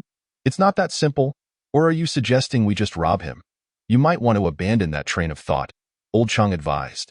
You forgot about his skills, didn't you? Undeterred, Old Chang continued with a smile. That's not the case. If we can't do it openly, we can think of other ways. As he spoke, he glanced at the shivering internet celebrity. Xiaoli. What do you mean? Qin Wei asked, puzzled. Let's have our beautiful Xiaoli approach that guy to borrow some medicine. Have Xiaoli borrow medicine? Old Chang, have you lost your mind from the rain? Sure, Xiaoli is pretty, but Gu Xiaola is surrounded by women. Asking her to approach him for medicine is absurd. Qin Wei dismissively shook his head, though he held back a thought. Xiaoli is already mine. Why would I send her to Gu Xiaola for medicine? Heh, Qin Wei, you might not know this, but from my observations over the past few days, while Gu Xiaola is surrounded by beauties, I'm certain he'd willingly lend us the medicine from that toolbox. Are you sure? Those are 3 stunning beauties. Even though Old Chang spoke with conviction, Qin Wei still murmured doubtfully, could it really be true that a cat won't eat fish? He then turned to glance at the internet celebrity Xiaoli, contemplating whether such a sacrifice was truly necessary. The night of the storm finally passed. Just as Gu Xiaola had predicted, as dawn broke, the torrential rain ceased, and the desolate island of Yushuyanshan gradually returned to its former tranquility. However, the once pristine beach of their campsite lay in utter disarray, with bonfire remnants, banana leaves, and countless other items scattered haphazardly, swept away by the raging winds. In the treehouse, Gu Xiaola stretched languidly, peeking his head out to observe the sun just rising above the horizon. He noticed 3 young women nestled together, half reclined and half lying down, with Lin Jiao cradling a little monkey named Huang Jin in her arms. They were all snoring softly, and Gu Xiaola, reluctant to disturb their slumber, quietly descended from the treehouse. Upon glancing at the disarrayed beach, he shook his head in resignation, pondering the challenges of survival on this deserted island. Today, tidying up the campsite would certainly keep him occupied. As he spoke to himself, Gu Xiaola began to gather various scattered items and utensils from the sandy shore. Fortunately, essential tools like the toolbox had been hidden in the nearby thicket prior to the storm, thus avoiding loss. Alas, the campfire needed to be rekindled, and the banana leaves that had been laid beneath the treehouse had long since vanished, necessitating a replacement. And what about food for today? It was truly overwhelming. Gu Xiaola mused as he worked. Just then, a figure approached from the other side of the beach, specifically, a woman. Gu Xiaola rubbed his eyes, confirming his sight. The woman advancing toward him was none other than the popular Xiaoli from Old Chang's camp. Chapter 60. We Mind Xiaoli was well known as a beauty in Gu Xiaola's company, which explained her position as the personal assistant to Old Chang, the director of the marketing department. Although Gu Xiaola had never paid much attention to her, respecting others' choices as long as they remained lawful, he recalled that Old Chang had mentioned being stripped of his leadership position in the camp by Qin Wei, who had also taken Xiaoli as his assistant. Just as Gu Xiaola was pondering this, Xiaoli reached the vicinity of their camp and immediately spotted him hard at work. Xiaolu. Captain Xiaolu, she called out, adjusting her slightly tousled hair and adopting an expression that she believed would captivate men. Xiaoli, what brings you here so early? Do you have something to discuss? Gu Xiaola feigned surprise. Are you free to talk right now? Xiaoli inquired, glancing around and eyeing the treehouse. Just speak your mind. There's no need to worry about my availability. Noticing Gu Xiaola's completely dry clothing, Xiaoli first asked, Did you all sleep in that treehouse last night? Was it leak-proof? Where are your 3 lovely teammates? Why are you, the captain, doing all the work? They probably stayed up too late last night. And they're still asleep now. Besides, as a man, it's no trouble for me to do a bit more work, Gu Shaola answered casually, unaware that his words were misinterpreted by Shaoli. Stayed up too late. Shaoli's demeanor shifted as she scrutinized Gu Shaola from head to toe. Well, I didn't expect that, she remarked shyly, covering her mouth with her hand. They stayed up for fun? It has nothing to do with me, Gu Shaola quickly clarified, realizing the misunderstanding. Staying up for fun? Haha, Shaoli teased, casting a flirtatious glance at Gu Shaola, leaving him feeling both awkward and anxious. Throughout his life, no woman had ever spoken to him in such an ambiguous manner. It would be a lie to say he was entirely unaffected. He was, after all, a man with desires. Although he had been surrounded by beautiful women recently, Lin Jiao, despite her bold demeanor, remained quite innocent at heart. Ning Lei, while stunning, was too haughty and temperamental to embody sensuality. The only one who exuded femininity was Lin Rue, who had subtly shown interest in Gu Shaola. Shaoli, who had likely encountered many men, was adept at flirting, leaving Gu Shaola bewildered by her advances. Shaoli, please don't say such things. My relationship with the girls in my camp is entirely innocent. It is not what you might think, Gu Shaola stammered, feeling increasingly flustered. Shaoli, noticing his discomfort, found amusement in the situation. It seemed old Chang's prior intel was indeed reliable. Perhaps the 3 girls only had a platonic relationship with Gu Shaola, which presented her with a golden opportunity. She adopted a coy tone. Really, Captain Shaolu, I find it hard to believe that a man as brilliant and capable as you wouldn't attract any female attention. They must be oblivious to their good fortune. If I were in your camp, I might have already offered myself to you. Seeing her inch closer, Gu Shaola instinctively took a step back, nearly causing her to stumble. I am sorry, but you still haven't explained why you came to our camp so early this morning. Can we discuss this while standing at a reasonable distance? It's quite hot today, and I'm not accustomed to being this close. Shaoli's retreating demeanor only bolstered her confidence, yet she maintained a facade of vulnerability. Suddenly, her expression shifted dramatically, as if she were performing a dramatic transformation. Her eyes glistening with unshed tears, portraying the image of a fragile damsel in distress. This display left Gu Shaola utterly bewildered. Shaoli, can we please talk without resorting to tears? There's really no need for that. I can let you get a little closer if it helps, Captain Shaolu. It's not my intention to behave this way. I just can't help but feel overwhelmed by how well your camp is doing compared to ours. Shaoli sobbed, inching closer. Though Gu Shaola recognized that this woman was not to be underestimated, it felt inappropriate to distance himself from a seemingly fragile girl. After all, what harm could she truly inflict upon him on this desolate island? With that thought, he softened his stance, only slightly retreating, yet still able to feel her soft presence against him. Just say what you need. Perhaps I can assist you in some way. While I cannot accept you as new members of our camp, I can at least offer some material support. After all, survival on this island is a shared struggle, and we should look out for one another. Shaoli's eyes brightened at the prospect, and her tears flowed more freely. Captain Shaolu, to be honest, last night's storm left us in dire straits. The 6 of us had nowhere to hide and were drenched in the rain. It was only thanks to Lao Ma that we found a small cave among the coastal rocks to ride out the storm. However, our camp's designated mental health coordinator, Sister Huang from HR, fell ill due to the rain and has been running a high fever, babbling incoherently ever since. If we can't get her some antipyretic and anti-inflammatory medicine, we fear she won't last another couple of days. Once Shaoli finished her tearful explanation, Gu Shaola finally comprehended the gravity of the situation. While the medicine in his first aid kit was indeed valuable, he couldn't just stand by and do nothing. Offering a comforting pat on Shaoli's shoulder, he reassured her, I see. You should have said so sooner. Though we are not in the same camp, I wouldn't ignore someone in need. Wait here. I'll fetch some medicine from my supplies. With that, Gu Shaola turned to head toward the location where he had hidden the toolbox. Seeing her objective within reach, Shaoli felt a surge of joy. Considering that perhaps with a little more effort, she could secure a permanent place in his camp, she stepped forward, wrapping her arms around Gu Shaola's broad back, whispering, Captain Shaolu, you're truly wonderful. In such an environment, you not only don't bully us girls but also offer your help. I wonder if you would mind adding another girl to your camp. From the side, three cold voices interjected. We mind, Chapter 61. The chaos unbeknownst to them. At some point, Ning Lei and the Lin sisters had poked their heads out of the treehouse, casting malevolent glances at Gu Xiaolu and Xiaoli below. Their expressions were fraught with indignation and humiliation, resembling a legitimate wife confronting her husband and his mistress in public, ready to unleash a storm of fury upon the unfaithful pair. The moment Gu Xiaolu recognized the brewing trouble, she realized there had been a misunderstanding. Hastily pushing Xiaoli, who was clinging to her, away, she exclaimed, "No, it's not what you think. She merely came to our camp seeking assistance, to fetch some medicine to save someone." Fetch medicine? Does saving someone necessitate such intimate embraces? The fiery-tempered Ning Lei was the first to pounce, her almond-shaped eyes narrowing in fierce accusation, embodying the essence of a betrayed spouse. Indeed, what kind of medicine requires you to lean on her?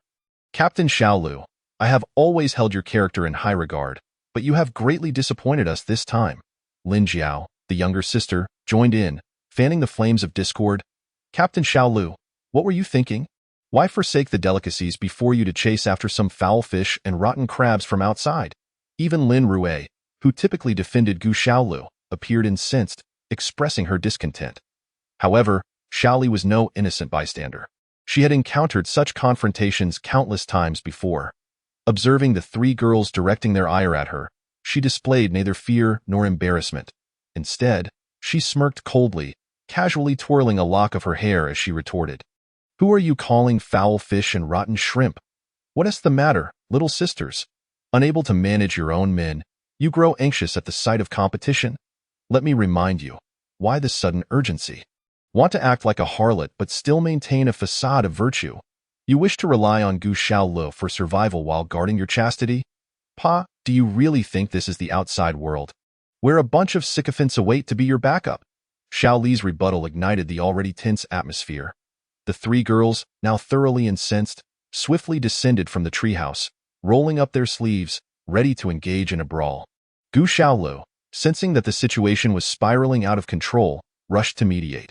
Unfortunately, as a nominal leader with little authority, she found herself in an awkward position. None of the three beautiful team members heeded her counsel. They were like fierce little pups, howling and eager to confront Xiaoli. Yet Xiaoli remained unfazed amid the girls' onslaught. This was not her first encounter with such hostility, having been cornered before by the wives of wealthy men. She was not intimidated even by the trio, who lacked any fighting experience.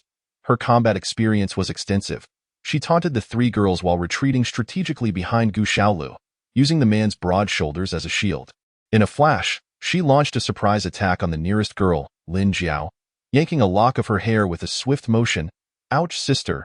This vile woman pulled my hair."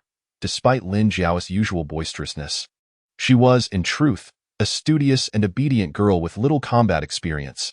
Now, having suffered such a significant blow, she could only wail in frustration. Lin Rui, being a few years older, couldn't sit idly by as her younger sister faced such humiliation. In a fit of anger, she charged forward, intent on slapping the girls across the face. However, Xiaoli, ever cunning, quickly dodged behind Gu Xiaolu, crying out, "Captain Xiaolu, save me, help me." Caught in the middle, Gu Xiaolu found it challenging to navigate the situation. Supporting Xiaoli was out of the question, yet siding with her three beautiful teammates against another girl felt equally wrong. As she grappled with this internal conflict, Xiaoli seized the opportunity. Just as Lin Rui sought to break through Gu Xiaoli's protective barrier, Xiaoli struck again, swiftly scratching Lin Rui's fair cheek, leaving a mark of 5 angry fingers. Now, the sisters were utterly irate. Furiously, they shouted, "Gu Xiaolu, get out of the way. If you don't move, we'll take you down with her." Ning Lei, the only one who hadn't yet tasted defeat, realized it was time to prove herself. This was her chance to showcase her often boasted self-defense skills and yoga prowess. With a sudden burst of energy, she dashed to Gu Xiaolu's side, grabbing Xiaoli by the front of her clothing. Before Xiaoli could react, Ning Lei executed a judo throw, leveraging Xiaoli's lighter weight and her own street fighting tactics. Xiaoli's petite form flew through the air, arcing gracefully before landing heavily on the sandy beach nearly 4 meters away. Although the rain-soaked sand was soft, the impact still knocked the wind out of her. The scene fell silent, everyone momentarily stunned into inaction. Xiao Lei, you're amazing. Lin Jiao was the first to cheer, her excitement palpable. Xiao Li, that was brilliant. That's how you deal with a shameless harlot trying to steal our man. Lin Rui chimed in, giving her a thumbs up in admiration. Hearing her friends praise her, Ning Lei felt a swell of pride. Humph. Let this little minx know that the women of our camp are not to be trifled with. She thinks she can take Gu Xiaolu from us? Not a chance from now on. Every time she shows up, I'll put her in her place, however. Upon reflecting on her words, Ning Lei sensed something amiss. It sounded as if they were all vying for Gu Xiaolu's affection against other envious women. But the words had already left her lips, and she could only glare at Gu Xiaolu, the sole male amidst this conflict. At that moment, Gu Xiaolu found himself in a most awkward position. He wished to check on Xiaoli to see if she was injured, but the aggressive stance of the three girls deterred him. Approaching them would likely result in his own demise. Fortunately, after lying on the beach for a short while, Xiaoli finally managed to rise, wincing as she pointed an accusing finger at Ning Lei. You'll pay for this, you vile woman. With that, she abandoned her initial quest for medicine and limped away from their camp. Watching her retreating figure, Gu Xiaolu considered offering her the medicine, but as she walked further away, he resignedly shrugged, gesturing to the disarray around them. All right, we've yelled and fought enough. You three lovely ladies have certainly stirred up enough chaos. Don't say I didn't warn you. We still have a mountain of tasks left to tackle. Tasks? Gu Xiaolu, clarify your intentions. Did you really only need to borrow medicine? Ning Lei shot him a sidelong glance, her eyebrows raised in suspicion. Chapter 62. A proactive approach. Upon hearing this, Gu Xiaolu frowned. Oh great! Is this not over yet? He felt a surge of irritation. As the leader of the camp, he had contributed significantly, yet he felt utterly disrespected, particularly by Ning Lei. Anyone in his position would surely feel a spark of anger rising within them. In frustration, he kicked an object on the ground and exclaimed, I believe I have explained myself quite clearly. Whether you choose to believe me is your own affair. Let me reiterate. I am the captain here. If any of you have grievances regarding my leadership, feel free to voice them instead of incessantly questioning me. With that, Gu Xiaolu didn't wait for a response from the three girls. He grabbed his fishing gear and made his way to the wooden raft by the shore, intending to fish. The remaining three girls exchanged glances, feeling awkward and unsure about how to proceed. It is indeed the elder Lin Rui who navigates matters with greater finesse. Casting a glance at her younger sister and Ning Lei, she murmured, Xiao Lei, I believe we may have been somewhat excessive in this matter. It appears that throughout this situation, it has merely been that individual named Xiaoli who has been enticing Gu Xiaolu. He himself has committed no transgressions, so is it truly justified for us to be so harsh with him? Lin Jiao, blinking her lively eyes, nodded in agreement, adding, Indeed, Captain Xiaolu is quite commendable. If it were an ordinary man being seduced by such a vixen, he might have lost his wits entirely. Thus, I opine that we should present a united front. However, Ning Lei evidently had yet to emerge from her haughty demeanor, defiantly lifting her chin and retorting, Humph! He is commendable? I think you are overestimating Gu Xiaolu. Were it not for our timely intervention, he might have already engaged in some scandalous affair with that shameless little harlot. And you still defend him? Do you think he owes us anything? Yet, as soon as her words escaped, Lin Rui swiftly countered. Owes us? Xiao Lei, your statement is quite problematic. What ties do we share? Why should he be beholden to us? To put it bluntly, in our current predicament, it's not as if Gu Xiaolu needs to resort to any form of violence. Even the mere leverage of sustenance could suffice. What other bargaining chips do we possess aside from the physical price we might pay? Upon hearing this, Ning Lei found herself at a loss for words. Indeed, the vulnerability of women in this environment had been magnified, and it was hardly surprising that a man like Gu Xiaolu, equipped with exceptional survival skills, would attract the attention of other women. Reflecting on this, Ning Lei could not help but recall Gu Xiaolu's earlier mention of the down payment issue. Could it be that he intended to take advantage of their plight? Noticing Ning Lei's silence, Lin Rui softened her tone. Xiao Lei, what I just expressed was merely hypothetical. In reality, we are fortunate to have encountered someone like Gu Xiaolu, who is both capable and not the type to exploit us. We must cherish such a good man and strive to improve our attitude towards him. Ning Lei nodded quietly, though internally she remained obstinately unconvinced, choosing not to voice her dissent. Meanwhile, The younger Lin Jiao interjected.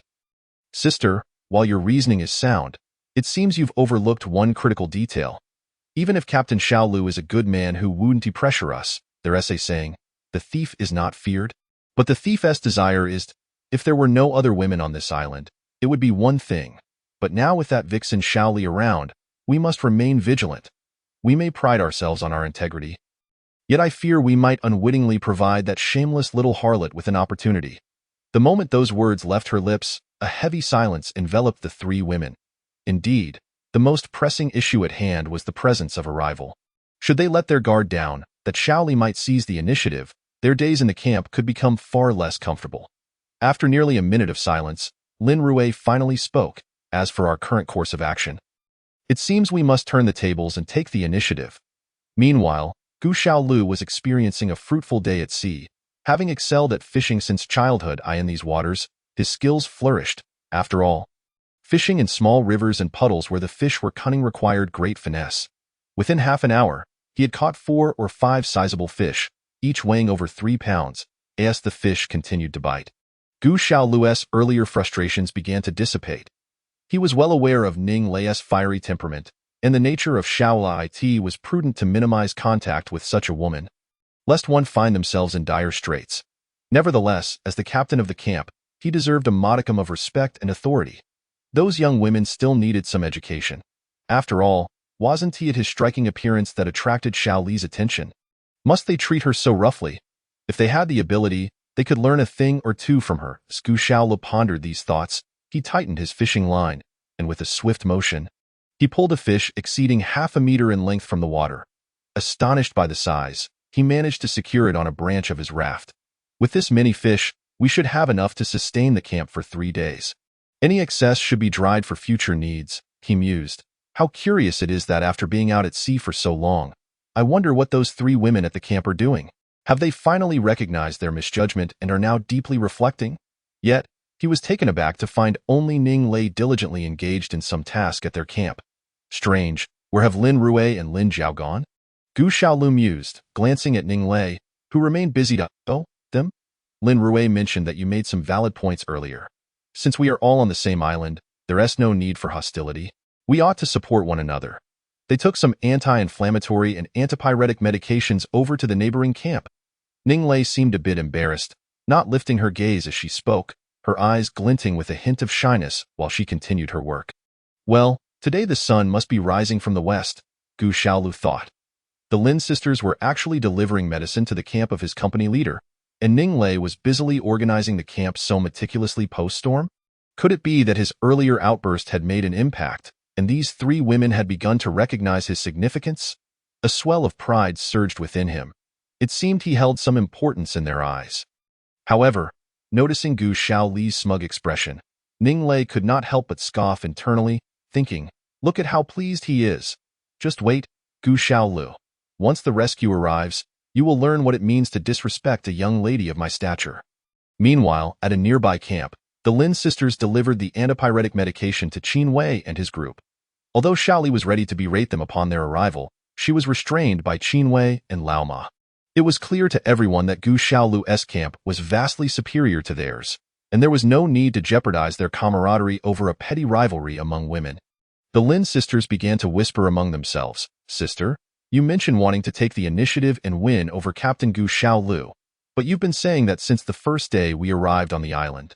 It has been several days now, yet I haven't seen any action from you.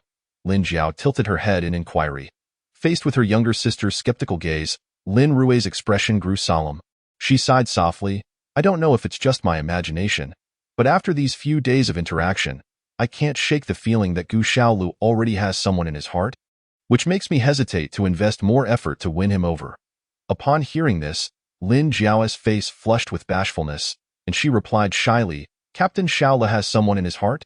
Sister, you don't mean to say that his goddess is me, do you? Ah, but I'm still quite young. Though I do find Gu Xiaolu to be a fine man, I feel a bit embarrassed to hear you say that. Lin Rui playfully ruffled her younger sister's hair, exclaiming, What nonsense are you thinking? Do you really believe Gu Xiaolu would take notice of you? Spare yourself the delusions. I was referring to Ning Lei. Lin Jiao jumped at the playful jab, feigning pain as she rubbed her head and asked, Xiao Lei. Really? But she has always looked down on Gu Xiaolu. Their encounters usually result in arguments or banter. How could there possibly be any chemistry? Lin Rui smiled slightly. Why not? Haven't you heard the saying about loving adversaries? Indeed, you have a point. There's a boy at our school who constantly plays pranks on a girl. And later we learned he had long harbored a crush on her but was too shy to admit it, so he resorted to such antics to gain her attention. However, sister, Ning Lei is already engaged. Even if our Captain Xiaolu has feelings for her, in comparison to her domineering fiancé, a mere underdog like him would stand no chance. Lin Jiao mused, rubbing her head in confusion. I merely possess a certain premonition. Yet regardless of the circumstances, in this current situation, having a man like Gu Xiaola as our support remains the best assurance for the survival of my sister and I. Hence, I shall not relinquish any opportunity concerning Gu Xiaola. Lin Rui said with a gentle smile as she lightly tucked a strand of hair behind her ear. Sister, keep it up. I will undoubtedly support you. If you find it challenging, then with my youthful beauty added to the mix. I refuse to believe Gu Xiaola could escape from the grasp of the two of us, Lin Jiao exclaimed, shaking her small fist in fervor. Of course, Gu Xiaola remained oblivious to the fact that he had unwittingly become the primary target of the Lin sisters. Even if he were to discover this, it would bear little significance, for his foremost concern lay with the survival of himself and his team on this island. As of now, food and fresh water do not pose significant issues. However, they are far from being out of the woods. Firstly, they remain in the dark regarding the timeline for rescue. Should they be forced to wait for an extended period, the food resources along the nearby beaches may very well dwindle, plunging them into dire straits. Despite the vast expanse of the ocean before them, their fishing range is limited to the coral reef areas near the beach. The growth rate of wild fish cannot possibly keep pace with the consumption of their group. This illustrates why population growth facilitated humanity's leap from primitive societies to agrarian ones. It was during this time that large-scale agriculture and the domestication of livestock began, ensuring a stable food supply. Relying solely on primitive hunting or foraging for wild fruits would scarcely sustain a handful of people on this island. Secondly, there exists the threat posed by wild animals. Although Gu Xiaola and his companions have been on the island for only a few days, they have already encountered several large wild creatures: hyenas, wild boars, green anacondas, and sharks. Each of these beasts alone possesses the potential to annihilate them entirely. Unlike the invincible warriors depicted in novels, they cannot simply confront various wild animals at will. Humanity's dominance over the earth stems not from brute strength, agility, or speed, but rather from their intellect. At this moment, Gu Xiaola leaned against a palm tree, contemplating strategies to confront the impending crisis. In truth, solutions do exist for the first threat, such as venturing deeper into the island's interior to seek new sources of food. Put simply, this entails hunting smaller animals for sustenance, which provide a more substantial caloric yield than fish or shellfish. However, the risks associated with delving into the jungle are undoubtedly significant. He had only traversed the jungle twice, and even then, only on the fringes, where he had already encountered formidable creatures like hyenas and wild boars. What lay deeper within the jungle, a place untouched by human footfall, remained a mystery. If one does not venture directly into the jungle to reach the island's center, they must traverse the island's perimeter along the beach. Yet, it is evident that less than 10 kilometers away, the flat beach gives way to a rugged hill composed of jagged rocks, reaching heights of at least 300 meters. Though Gu Xiaola had not approached closely for a better inspection, it was clear from afar that the rocky hill bore little vegetation, presenting a stark, barren landscape. Scaling that hill would certainly pose a challenge. Tio traversed the beach towards the opposite direction of the island. They must first overcome this rocky terrain and cliffs. What lies beyond remains a complete unknown to Gu Xiaola. It could be a land brimming with resources or a desolate and inhospitable environment. With a twig clenched between his teeth, Gu Xiaola continued to ponder. Meanwhile, Ning Lei had nearly tidied up the disheveled campsite. The bonfire had been rebuilt, and a layer of banana leaves was spread around to avoid getting sand on their clothes while sitting. Observing the industrious figure of the once hot-tempered young lady, Gu Xiaola couldn't help but nod in approval. When she isn't throwing tantrums or hurling insults, she is rather pleasant. She might just make a good wife and mother. He mused as he watched Ning Lei squatting in the campsite, arranging the banana leaves. Gu Xiaola swallowed hard, thinking his mother would undoubtedly take a liking to her. Stealing glances at Ning Lei, he found himself daydreaming. Suddenly, it dawned on him. Had his subconscious quietly begun to regard this headstrong young lady as a potential partner? No, that couldn't be. With her fiery temper, how could they possibly get along? If they were to marry, wouldn't they bicker every 3 days and have a major quarrel every 5? Stop, stop, stop. What am I envisioning here? She is the daughter of a wealthy family, and while she may be begrudgingly staying in my camp, calling me captain and following my orders, the disparity in our social standings remains unbridged. Once we leave this island, she will still be an unattainable heiress, while I remain a mere commoner. What am I even dreaming about? Gu Shaola shook his head, scolding himself for such fanciful thoughts. Yet, one must admit, the girl's figure is indeed quite impressive. Despite chiding himself for his lecherous thoughts, his eyes could not help but linger on Ning Lei's form as she worked. Meanwhile, Ning Lei was seething with frustration. In any other circumstance, her status would preclude her from engaging in such labor. The only places where she should be sweating are the gym or on the tennis court. Why should she have to follow the orders of that insignificant Gu Shaola? She was merely voicing a few complaints. He was clearly abusing his authority. However, despite her grievances, Ning Lei remained clear-headed. To survive on this deserted island, she must learn to compromise. In this place, social status holds no value. Gu Shaola, just wait until I get out of here. I promise I will repay you every last cent I owe you. But you will certainly pay a price you will regret for a lifetime. She contemplated how best to torment him. Should she exchange all her money for coins and hurl them at him, forbidding him to wear clothes? Or should she whip him mercilessly, making him receive a lash for every coin he accepted? Ning Lei reveled in her thoughts, though she seemed to forget that these scenarios bore a striking resemblance to certain rather risque films. Chapter 64. Mushroom Picking What is that fellow doing? Abruptly pulled from her daydream, Ning Lei noticed Gu Shaola had been unusually quiet and turned her head to sneak a glance. Instantly, she was filled with indignation. It turned out that the insufferable boy had been secretly watching her as she squatted on the ground working. It is worth noting that the outfit Ning Lei wore now was not the simple shirt and shorts she had donned upon arriving on the island. Instead, she had selected a relatively modest outfit from the box of playful clothing Gu Shaola had discovered at sea. While it was described as modest compared to the other garments, it was still far from demure. It was no wonder Gu Shaola nearly lost his composure, failing to notice Ning Lei's furious glare directed at him. What are you looking at? Ning Lei shouted in exasperation. Huh? Are you addressing me? Gu Shaola, realizing he had acted inappropriately, quickly averted his gaze, pretending as if nothing had happened. I'm talking about you. What were your eyes just looking at? Ning Lei approached Gu Shaola, her anger unabated as she relentlessly pressed him for an answer. Upon witnessing the tense standoff between Gu Shaola and Ning Lei, Lin Rui interjected, sensing the brewing conflict. What is going on here? You should ask him, Ning Lei replied tersely. Captain Shaola, are you bullying our sister Lei while we were away? Lin Jiao tilted her head, a playful smile on her face as she regarded Gu Shaola. Not at all. I was merely observing Ning Lei's performance. Today, I must say she has been exceptionally diligent, completing a multitude of tasks in the campsite. I am at a loss as to how I should commend her for her efforts, Gu Shaola declared with confidence.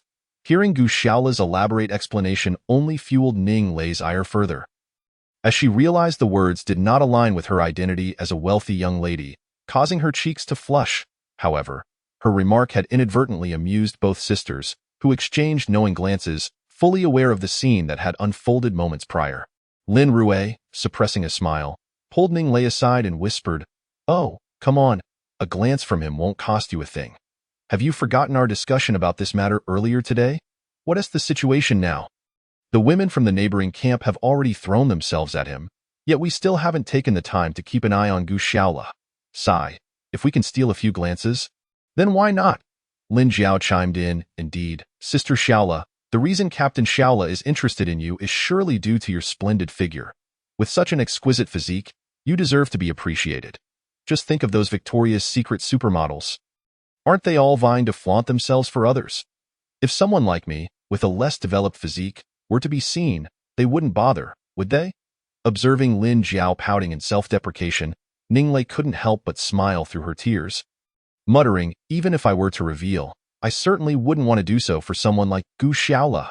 However, despite her words, The expression on Ning Lei's face had softened considerably compared to before. At that moment, she realized how fortunate she was to have two girls in the camp with whom she could communicate so freely. Noticing Ning Lei's temper had subsided, Lin Jiao shifted her focus to Gu Xiaola. Hey, our illustrious Captain Xiaola, although our Miss Ning has chosen not to engage with you in a dispute, how have you prepared our breakfast? You've been out fishing since dawn. Gu Xiaola chuckled, casually placing several large fish he had just salted onto a banana leaf. 1, 2, 3, a total of 7, each weighing over 3 pounds, with one particularly enormous specimen clearly exceeding 10 pounds. Wow, Captain Xiaola, you're incredible. To catch so much so early in the morning, well, in light of your remarkable capabilities, I hereby grant you permission to gaze at our super beauty, Sister Xiaola, for half an hour each day. Alas, Lin Jiao's enticing proposal was cut short as Ning Lei playfully delivered a sharp tap to her head, causing her to stick out her tongue and scamper away. Watching the playful banter between the girls, Gu Xiaola cleared his throat and inquired, So, Lin Jiao, how did your visit to my former company's leaders at their camp go? Did they give you any trouble? Not at all. Everything was quite normal. That fellow Qin Wei was even particularly cordial, expressing gratitude towards you, our captain. Yet Lin Jiao, feeling somewhat indignant, added, Everyone was fine. But that little vixen who came to entice you this morning kept staring at us and muttering under her breath. I am quite unhappy about it. I'll definitely find a chance to teach her a lesson. By the way, Sister Xiaola, could you teach me that trick you used to deal with that little vixen this morning? I fear I might not be able to hold my own if someone tries to steal my man in the future. Lin Jiao's words amused Ning Lei, who replied, Oh, Lin Jiao, how old are you? Already thinking about fighting with other women over men?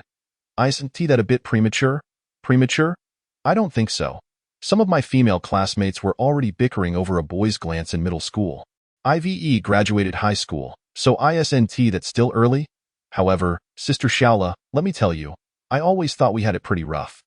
Yet when we visited the camp across from us, I realized that compared to them, our situation is practically paradise. Lin Jiao's comments piqued the curiosity of both Ning Lei and Gu Xiaola. What was it like over there? Ning Lei asked, intrigued. What was it like? Oh, it's worse than the beggars on the street. The storm last night completely destroyed their camp. Those 6 people spent the night crammed into a damp, cold rocky cave by the beach. Due to the rain, that middle-aged woman is still running a high fever. And had we not brought them medicine, she might have faced life-threatening consequences. When we arrived, they were scrambling to prepare breakfast. I took a look and thought, what is this? Just some shells and small crabs they picked up from the beach. And there wasn't even much of that. They looked like they hadn't eaten in years, fighting over the food before it was even cooked, while we feast on big fish and meat every day. So, I can hardly blame that little vixen for trying to seduce our captain. If I were her, I wouldn't leave either. After Lin Jiao finished her tale, Gu Xiaola coughed lightly. Ahem. Some people just don't know how to appreciate their good fortune. With that, he tossed the salted fish onto the fire, where they began to sizzle and crackle as the savory aroma wafted through the air. Ning Lei fell silent, reflecting on how fortunate they were to have good food and shelter from the elements. All thanks to that little underachiever, Gu Xiaola. Considering this, it seemed her discomfort at being gazed at by him was hardly a loss. Ning Rui glanced at Gu Xiaola and suddenly asked, Captain, after we finish breakfast, could you outline today's plans? Gu Xiaola nodded. No need to wait until after breakfast. I can tell you now, I plan to venture into the jungle again today. Into the jungle? The 3 girls were taken aback. That place was fraught with danger. Sensing their apprehension, Gu Xiaola smiled reassuringly. There's no need to worry. I'm only going in to scout the path and collect some mushrooms. Mushroom picking? The 3 girls were momentarily stunned. Was it worth sending their captain into the jungle just for some mushrooms? Given the potential dangers and their current ample supplies of fresh water and food, why risk such dangers? However, Gu Xiaola noticed their concerns and smiled again. You needn't fret. This time I will be thoroughly prepared. We've been consuming animal meat for several days now, which is fine for the time being, but over time we may lack essential vitamins. After last night's heavy rain, I suspect there will be many mushrooms sprouting in the jungle. Any surplus can be dried for future use, preventing potential vitamin deficiency and related illnesses. Gu Xiaola's reasoning was quite sound. Though the girls remained silent, they internally praised their captain's foresight. Then I'll accompany you, Ning Rui eagerly volunteered. As soon as she finished speaking, Lin Jiao chimed in, I want to go too. I've heard that nursery rhyme about the little girl picking mushrooms since I was small. I can't miss this opportunity." As she spoke, Ning Lei's expression turned troubled. Deep down, she didn't want to stay behind alone in the camp. Firstly, she worried about the people from the opposite camp causing trouble or stealing something, which she wouldn't be able to handle on her own. Secondly, she feared encountering wild animals without anyone to assist her. However, unlike the Lin sisters, she had always been somewhat at odds with Gu Shaola. Now that both sisters wished to accompany him into the jungle, she felt awkward asking to join them. Gu Shaola noticed Ning Lei's hesitance and waved his hand. "The jungle will be teeming with snakes and insects after the rain. With you girls dressed in short sleeves and skirts, your arms and legs are quite susceptible to their attacks. Moreover, I've only foraged for mushrooms in the mountains back home. I have no knowledge of the mushroom distribution in this subtropical jungle. And we may need to venture far. Having both of you along might hinder my movements." Once Gu Shaola finished explaining, the Lin sisters had no further objections. Lin Jiao could only sulkily complain about wanting to be the little girl picking mushrooms. Amused, Gu Shaola thought to himself, "With your current state, who knows who will end up picking mushrooms?" After reassuring his team members, Gu Shaola began preparing for his afternoon venture into the jungle. He rummaged through his travel bag for a pair of long pants, secured the pant legs with fishing line, and made sure to carry his trusty Swiss Army knife, along with a large machete strapped to his back and several lengths of vine rope before hastily bidding farewell to the three beauties of his camp as he ventured into the jungle. Watching Gu Shaola's retreating figure, Ning Rui pondered for a moment before falling into deep thought. "Sister, what are you thinking about?" Lin Jiao asked curiously. Why do you think Gu Shaola doesn't want us to accompany him into the jungle?" Ning Rui countered with a question. "Why? Didn't he just explain it clearly? He's worried about us encountering danger and disrupting his plans," Lin Jiao replied, somewhat perplexed. That's just an excuse. Gu Shaola simply doesn't want Ning Lei to be left alone in the camp feeling lonely or unsafe. It seems he truly cares for this young lady." Ning Rui smiled faintly, though her smile carried an inexplicable tinge of melancholy. Meanwhile, several kilometers away at the camp, Qin Wei looked somewhat troubled as he observed his fellow camp members. Although Director Huang from Human Resources had shown significant improvement after receiving medication, appearing much more alert and with a gradually subsiding fever, it seemed that she would be all right. However, after the tempestuous storm that raged last night, the myriad issues within their camp have come to the fore. The most pressing concern is the complete lack of shelter from the wind and rain. When the elements strike, they are left with no choice but to seek refuge in the crevices between rocks. Furthermore, after several days, the group has begun to suffer from nutritional deficiencies, as relying solely on small fish and shrimp for sustenance is hardly a sustainable solution. Given the current circumstances, it remains uncertain when help will arrive. Judging by the present predicament, it is likely that enduring another 10 days to half a month will prove exceedingly difficult for everyone. Alas, it appears that our camp must undergo some transformations," mused Qin Wei, shaking his head to himself. "Captain Qin, it seems you have grasped the gravity of our situation," remarked Lao Chong, approaching with a hint of obsequiousness. "What is it? Do you have a solution?" Qin Wei inquired, fixing his gaze on Lao Chong for a considerable moment. There are indeed ideas to consider." But, before Lao Chong could finish his thought, he was interrupted by the presence of the social media darling, Shaoli, who nestled beside Qin Wei. "What nonsense, Lao Chong. Do you have any good ideas left? You promised to let me borrow some medicine from Gu Shaola this morning, yet I returned empty-handed and nearly faced the wrath of those three ferocious women from their camp. The fall still pains me."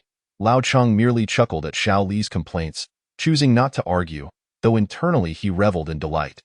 "You wretched woman, betraying me to follow Qin Wei. You deserve to be dealt with harshly by Gu Shaola's camp."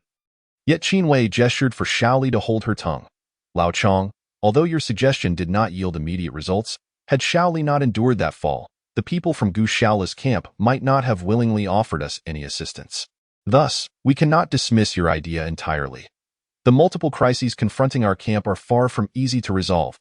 Primarily, we are severely lacking in food supplies, and secondly, our camp lacks the capacity to shield us from the elements. When the wind and rain come, we will be forced to retreat to the damp recesses of the rocks. Do you have any viable suggestions?"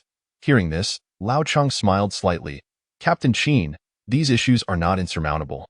For instance, regarding our food situation, the waters around our camp are primarily composed of rocky outcrops. While we can manage to collect some shells and small crabs, catching fish proves exceedingly difficult. The waters further afield are more open, predominantly featuring coral reefs teeming with fish.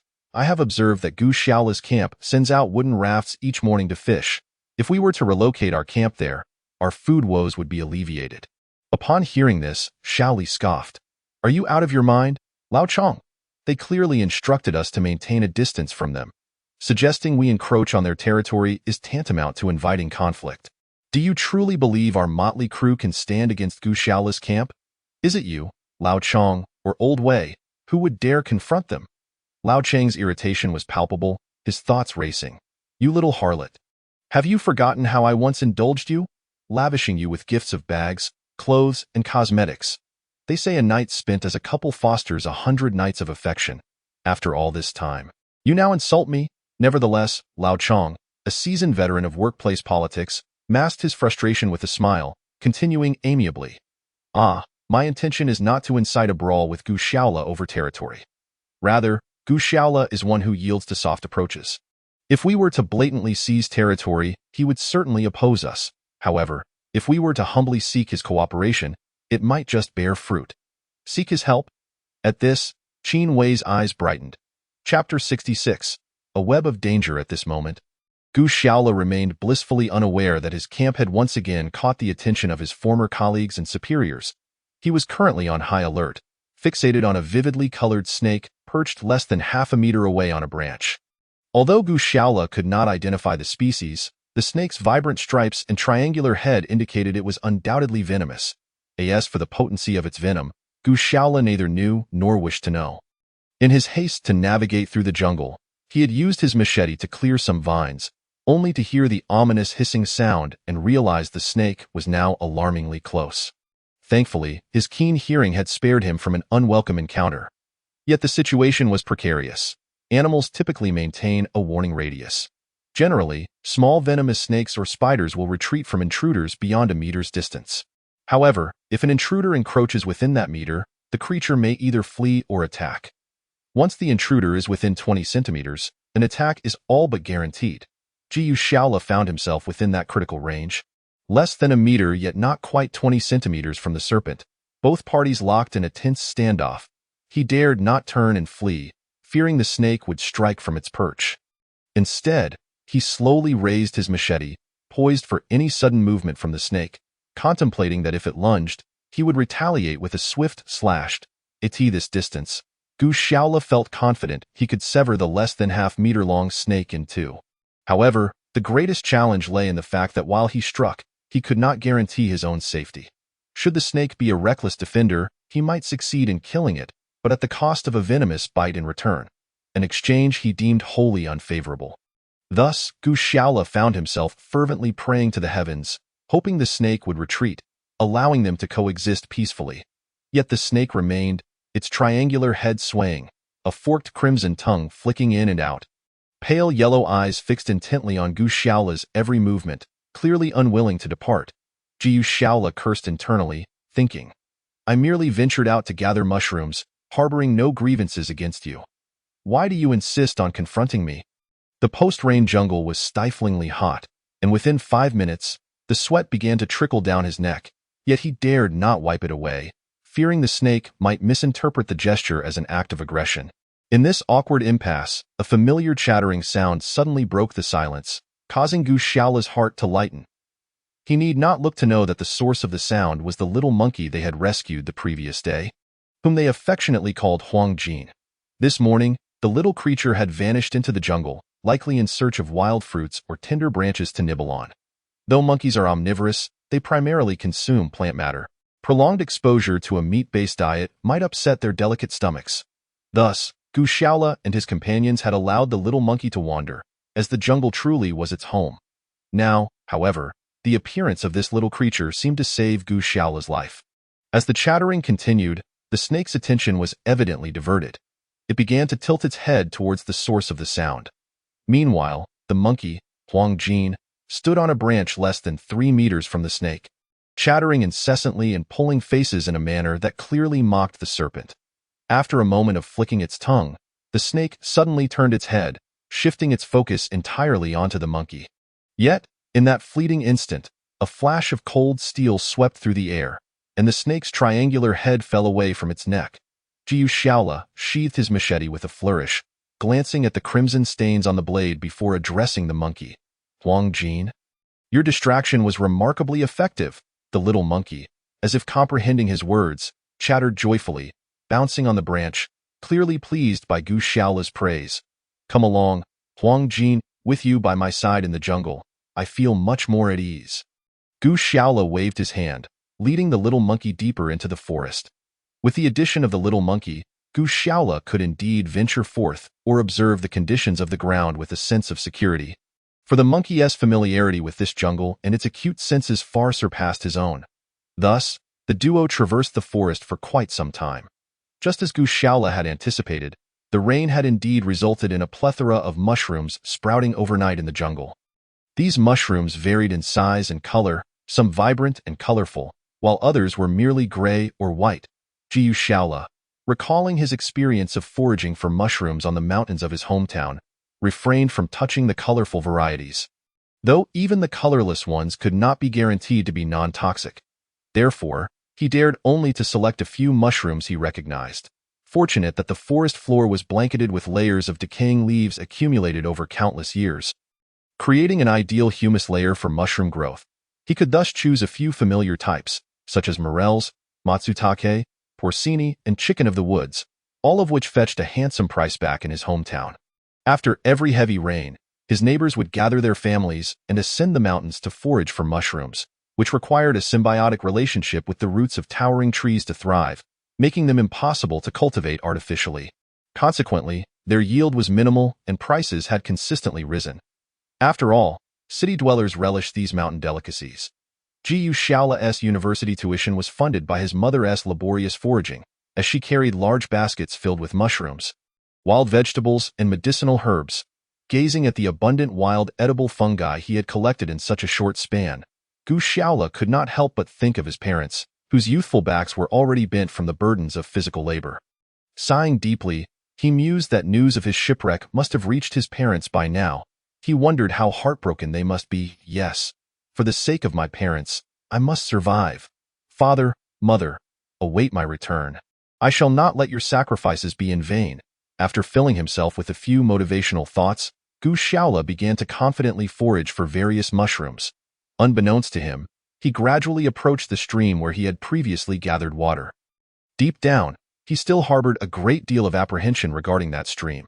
After all, it was there that he had killed a wild boar's youngling and severely injured the adult boar with a spear during a subsequent encounter. He wondered whether that boar was alive or dead now. Additionally, he recalled the pack of hyenas he had encountered upon his arrival on the island, one of which he had blinded, and they often roamed near that stream. Thus, the stream was fraught with peril for him as the man and monkey cautiously approached the creek. The afternoon waters were extraordinarily tranquil, with only the gentle sound of flowing water breaking the silence. Gu Shaola and the little golden monkey concealed themselves behind a thicket, and the monkey surprisingly understood Gu Shaola's posture, remaining silent by his side. After observing from a distance of about 20 meters from the stream, Gu Shaola thought to himself, something is amiss. In a place with water, it should never be this quiet. If there were no carnivorous animals, this should be a paradise for herbivores coming to drink. The complete absence of any sound was indeed peculiar and must have a special reason behind it. Wherefore such stillness in this lush locale? Gu Shaola scanned the surroundings but detected no unusual occurrences. Yet his cautious nature prevented him from recklessly revealing himself near the stream. Just then, the obedient little monkey, Huang Jin, unexpectedly leaped from the bushes, chattering excitedly as it dashed towards a rock by the stream. Huang Jin, don't go over there. It's dangerous, Gu Shaola exclaimed, unable to maintain his concealment as he shouted from behind. However, the little monkey seemed entirely unconcerned with Gu Shaola's warning, rushing towards the rock, prompting Gu Shaola to mentally curse, this creature is simply a creature, how can it be compared to a human? Yet, when the little monkey was within 5 meters of the rock, it suddenly halted, chattering incessantly as if the stone held some special significance. This scene left Gu Shaola bewildered. It was just a rock. What could be so extraordinary about it? Perhaps the little monkey felt Gu Shaola was too slow to react. becoming anxious and picking up a small stone from the ground, which it hurled with all its might at the rock. With a sharp thud, the small stone struck the rock, and in a shocking turn of events, the rock suddenly moved, revealing a pair of yellow-black striped eyes. It was an alligator. Gu Xiaola nearly jumped out of his skin. The creature had camouflaged itself so masterfully, covered in mud and debris, appearing from afar as merely a stone resting by the stream. Had it not been for the little monkey's timely warning, he would never have suspected that the seemingly motionless rock was, in fact, an alligator lying in wait. The alligator, now fully revealed, was astonishingly large.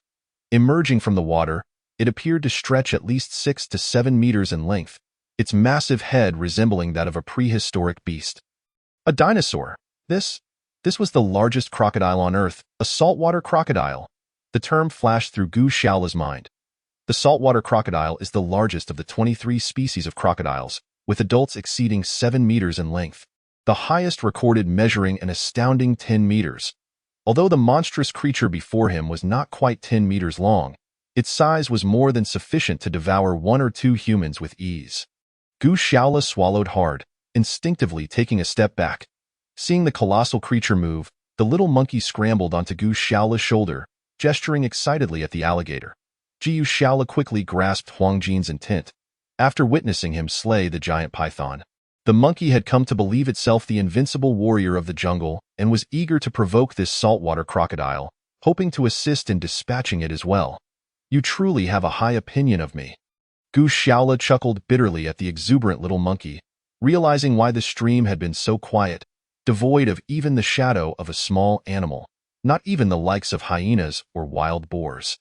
Indeed, with such an ancient and formidable predator lurking in wait, any creature coming to quench its thirst would either be devoured or frightened away, making it impossible for other animals to approach.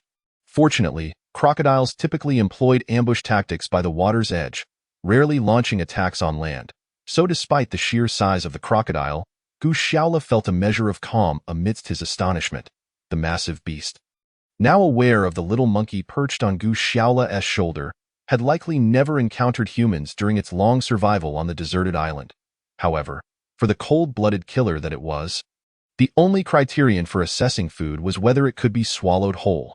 Clearly, the upright little creature before it was but a trifling morsel. Conversely, despite the little monkey's animated gestures towards the alligator, Gu Xiaola had never contemplated attacking the creature. It wasn't due to any moral hesitation. Rather, he doubted his weapon would effectively breach the defenses of such a beast. Though his machete appeared sharp, it would likely be insufficient against the armored hide of a saltwater crocodile. Moreover, he didn't believe that with his height of 1.8 meters and weight of 70 kilograms, he stood a chance against this 6-meter-long, nearly 1-ton behemoth. Indeed, he mused, his entire weight of over 100 pounds would be just enough for it to consume in a single meal.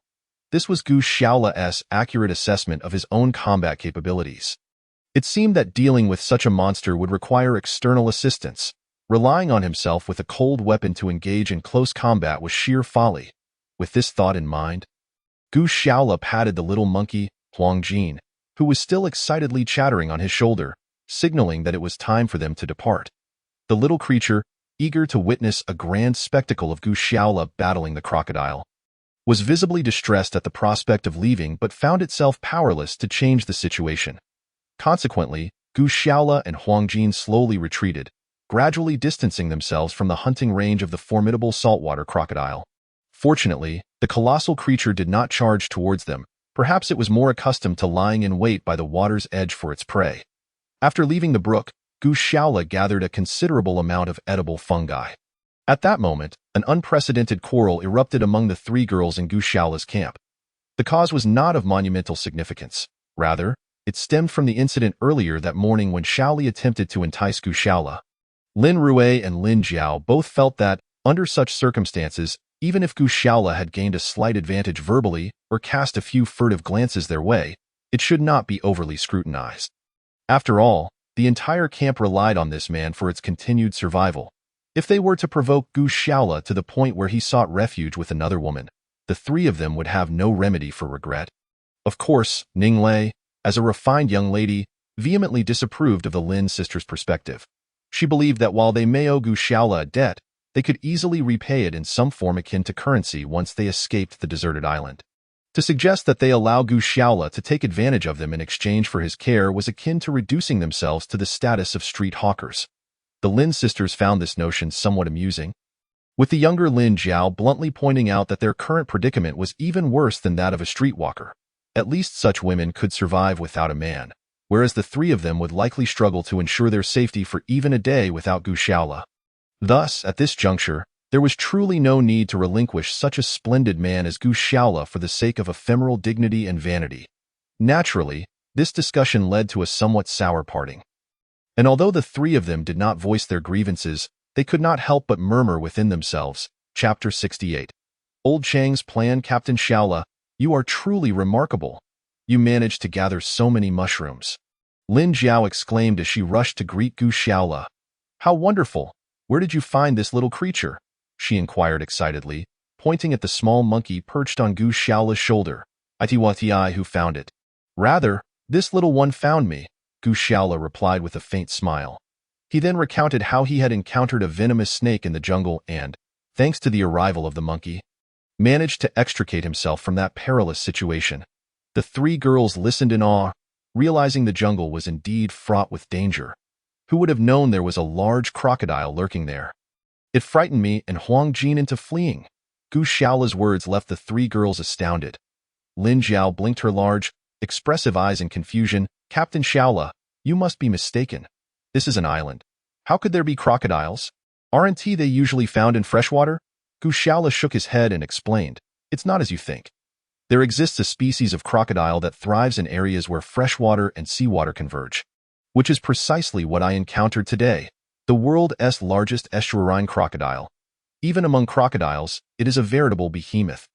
When hungry, it will attack any creature it encounters. With such a creature inhabiting the brook, procuring fresh water will likely prove exceedingly difficult for us. Upon hearing this, the expressions of the three girls dimmed. Having spent several days on the deserted island with Gu Shaola, this was the first time they faced a problem that even he seemed unable to solve.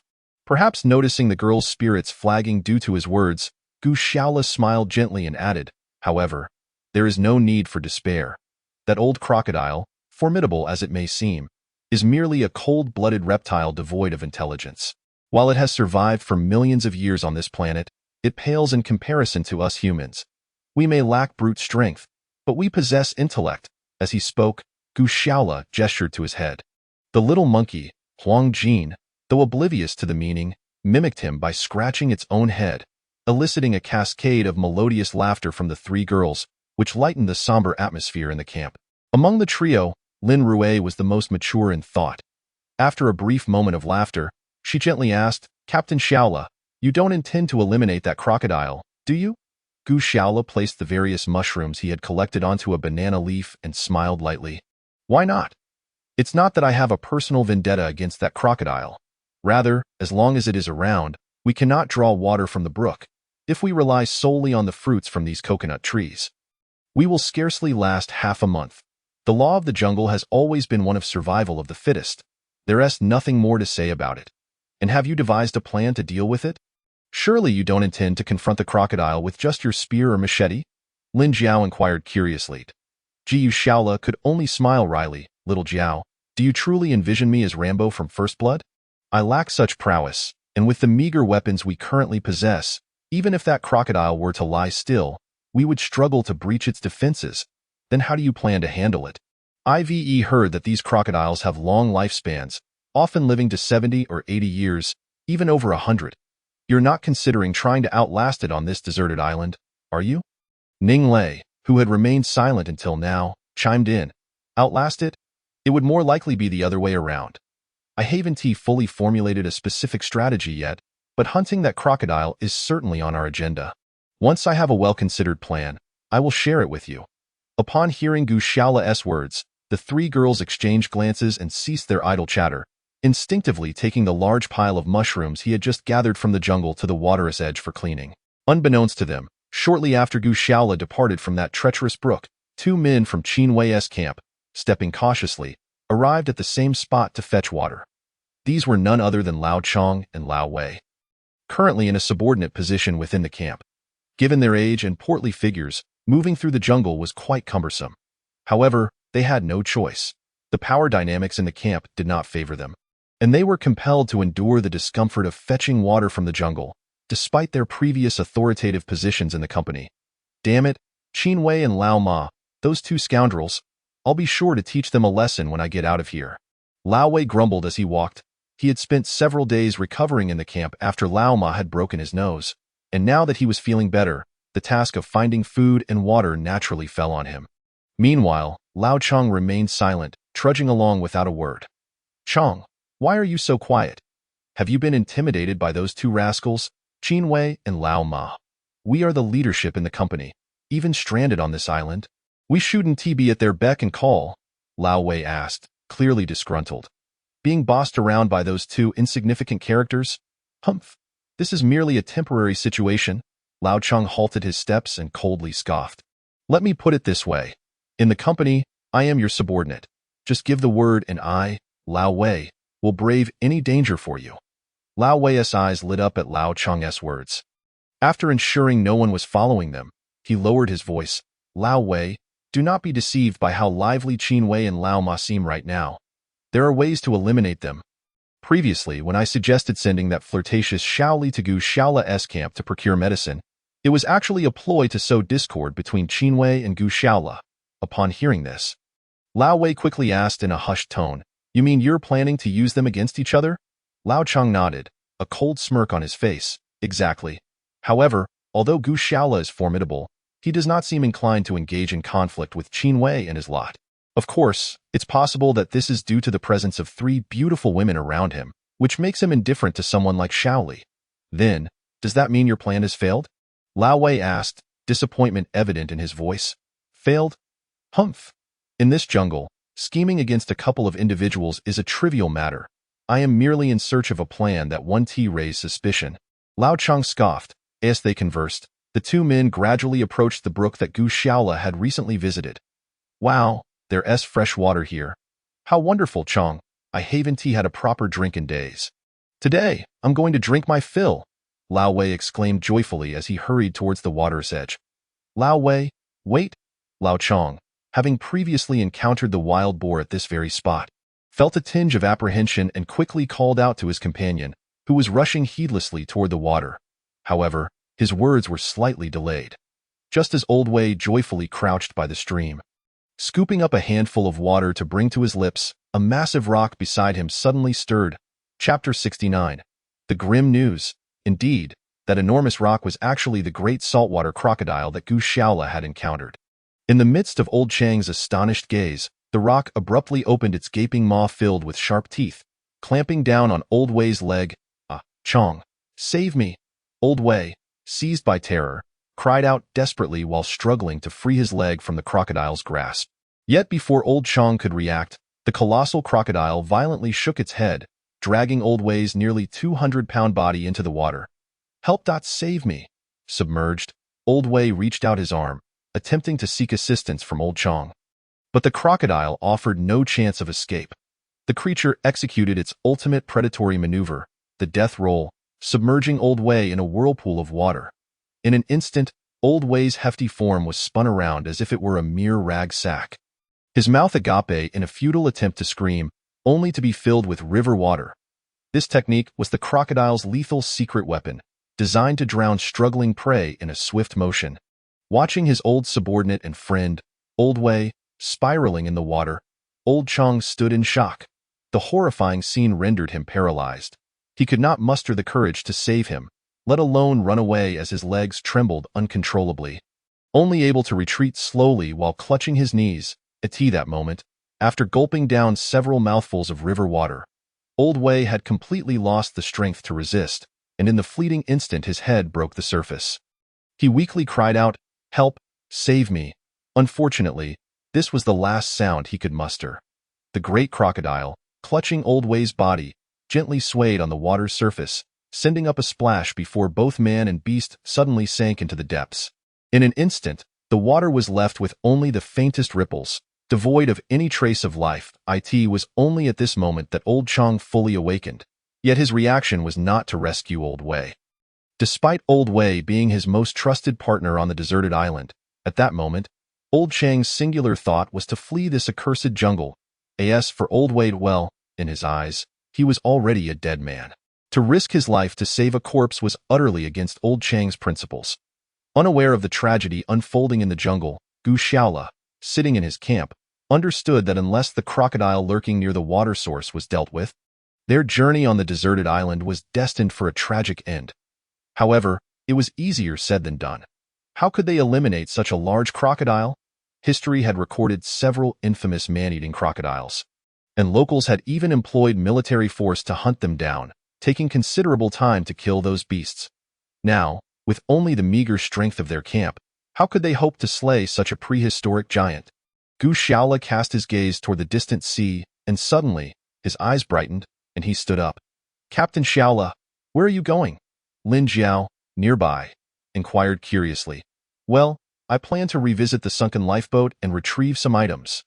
Gu Xiaola replied, retrieving his treasured diving suit, goggles, and fins.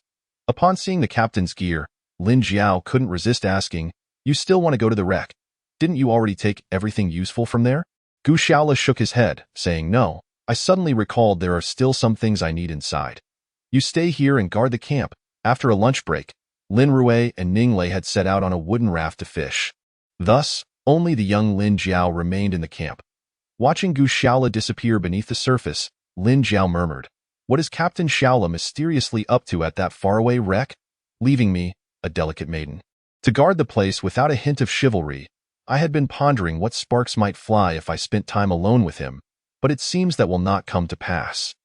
As she spoke, Lin Jiao cast a self-pitying glance at the little monkey, Golden, in her arms.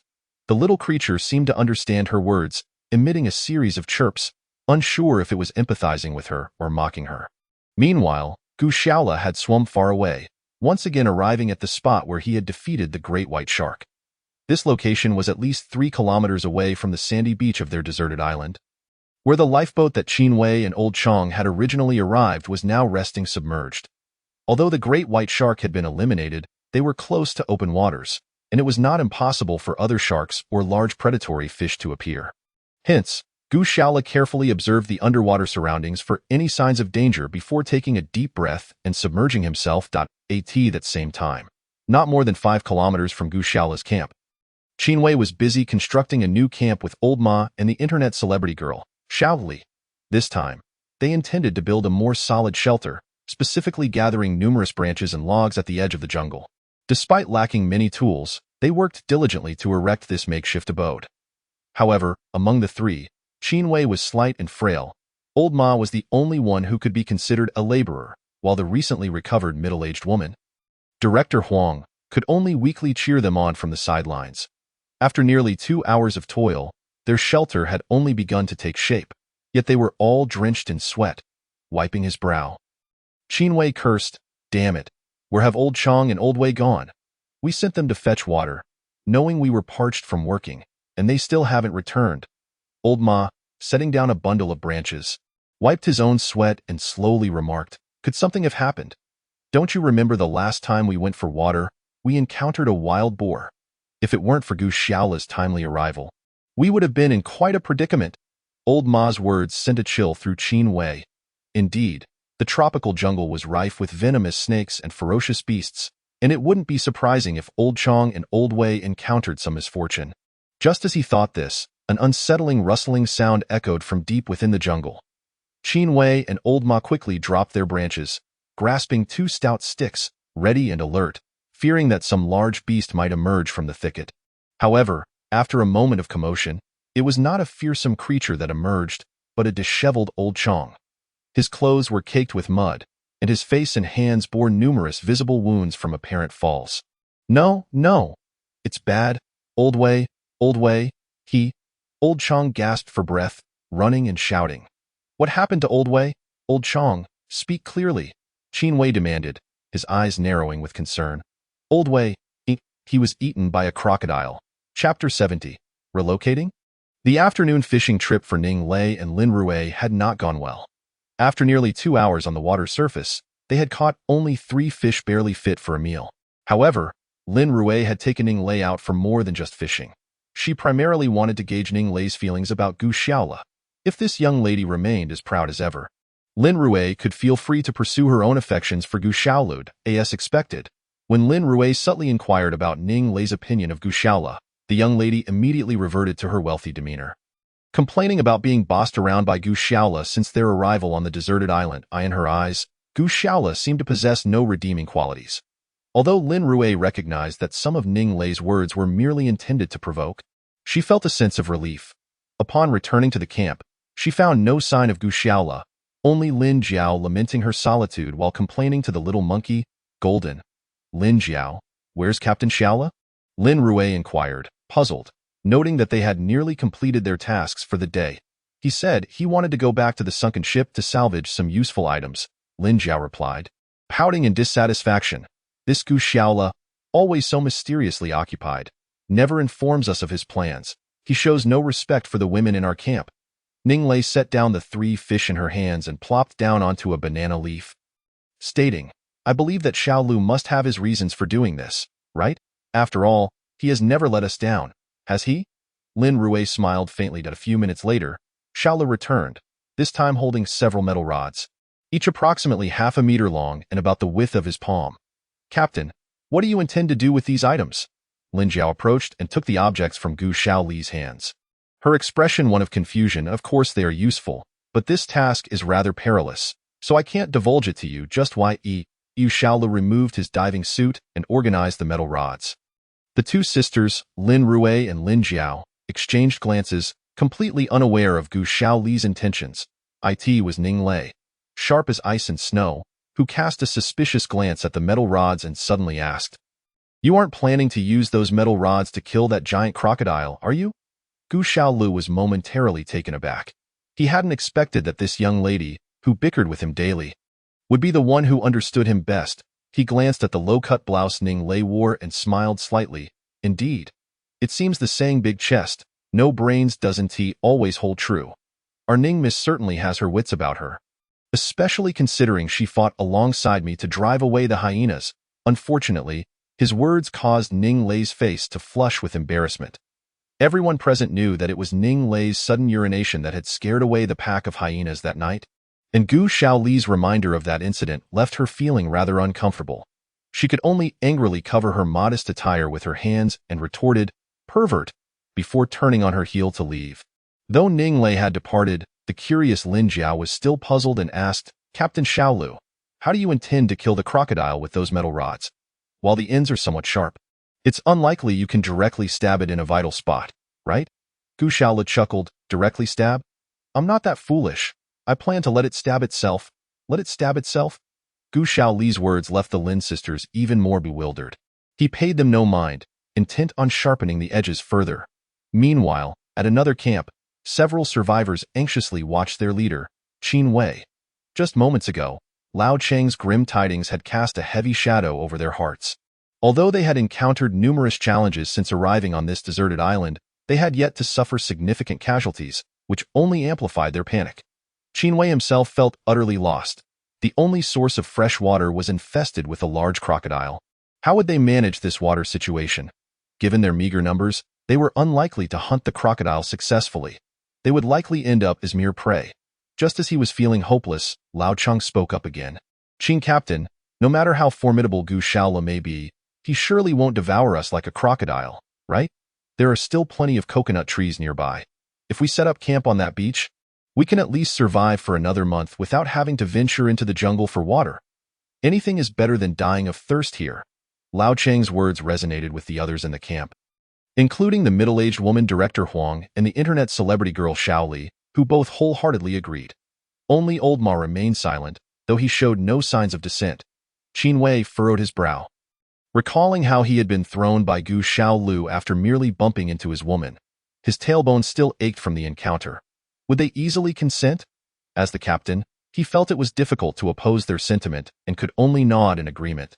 Well then, let us prepare to relocate. As the sun began to dip below the horizon, smoke rose gracefully from Gu Xiaoli's camp, where 3 women and 1 man were gathered around a bonfire, sharing their dinner. Due to their recent diet of grilled food, as Gu Xiaolu had feared, The girls were experiencing varying degrees of gastrointestinal discomfort, with Lin Jiao particularly suffering from stomach pains. Fortunately, he had salvaged some common stomach medications from the first aid kit on the lifeboat to alleviate her discomfort. Their camp now boasted a large pot repurposed from a toolbox, and tonight they were stewing the fresh fish they had caught that afternoon. Although they lacked cooking wine and ginger to remove the fishy odor, the freshness of the fish more than compensated for the absence of seasoning. However, Gu Shaola gazed at the fish meat in his coconut bowl with a furrowed brow. Lin Rui, concerned, asked, "Captain Shaola, what troubles you? Are you still pondering how to deal with that giant crocodile?" Yet Gu Shaolu shook his head. "No, I was just thinking how delightful it would be to have a large pot of white rice to accompany this fish stew. That would be heavenly. With such fresh fish, I could easily devour 3 bowls of rice." Gu Shaoli's words resonated with Lin Jiao, who chimed in, "Exactly. Back in the school cafeteria, I always complained about the lack of meat and didn't enjoy the rice. Now that we are here, I realize that having only meat without rice is equally trying." Ning Lei took a sip of the delicious fish soup and remarked, "Even the finest delicacies require complementary elements. For instance, the Michelin restaurants I frequently visit have very strict regulations regarding the order and timing of their dishes. If everything is served all at once, it often overshadows the natural flavors of the ingredients, which is quite a nuanced matter." Upon hearing this, Lin Jiao grew curious and asked, "Sister Shaolei, your family must be quite wealthy if you often dine at Michelin restaurants." "Unfortunately, I've never been to one in my life." "What exactly is a Michelin restaurant?" "I feel like they serve every cuisine imaginable." Pretending modesty, Ning Lei smiled. "Lin Jiao, Michelin isn't a single restaurant or a chain of eateries. It's an internationally recognized standard for restaurant evaluation. Just as we refer to 5-star hotels without specifying one particular establishment, a restaurant can earn a Michelin star if its environment, taste, and quality meet their stringent criteria. However, to my knowledge, there are probably no more than 5 Michelin-starred restaurants in our country." Her explanation, however, sparked irritation in Gu Shaolu, who retorted, "Humph. What is so impressive about that? I prefer indulging in skewers from roadside stalls. In my opinion, their flavors far surpass what you call Michelin. Humph. Country bumpkin." "I can't be bothered to argue with you." Ning Lei shot Gu Shaolu a disdainful glance. Just then, he noticed Qin Wei approaching with Lao Ma and Lao Chong, all wearing smiles as they made their way toward their camp. Chapter 71. 3 conditions what brings them here. Surely they harbor no ill intentions. Following their previous encounter, Lin Rui felt a surge of tension, and her sister Lin Jiao swiftly picked up a makeshift spear. Prepared for a confrontation with the approaching Men, Yu Shaola waved his hand, signaling the girls to remain calm. This was not out of arrogance. After several days of both overt and covert interactions with these individuals, Gu Shaolu was confident that anyone with a modicum of intelligence would refrain from threatening them with violence. Of course, if they did attempt such foolishness, he would not shy away from confronting them. As they exchanged words, the 3 men approached Gu Shaoli's camp, their cheerful expressions indicating they bore no malice this time. Gu Shaola smiled and asked, "What brings you 3 esteemed leaders to our humble camp?" The leader, Qin Wei, first glanced at the 3 girls in their varying uniforms, a glimmer of greed flashing in his eyes before he quickly masked it with a smile. "Brother Shaolu, we've been living on this island for several days now, and as your elder, I haven't had the chance to check in on you. Today, 2 of your camp's lovely ladies kindly provided us with medicine, so we came to express our gratitude with a visit." Qin Wei's words were courteous and tactful, making it difficult for Gu Shaolu to find fault with them. He could only clasp his fists in greeting and invite the 3 men to sit. As they settled into Gu Shaoli's camp, they felt as though they had stepped into a grand garden, appreciating the newness of their surroundings, which far surpassed their own modest camp. The fragrant aroma wafting from the pot over the bonfire caused the 3 men to swallow in unison.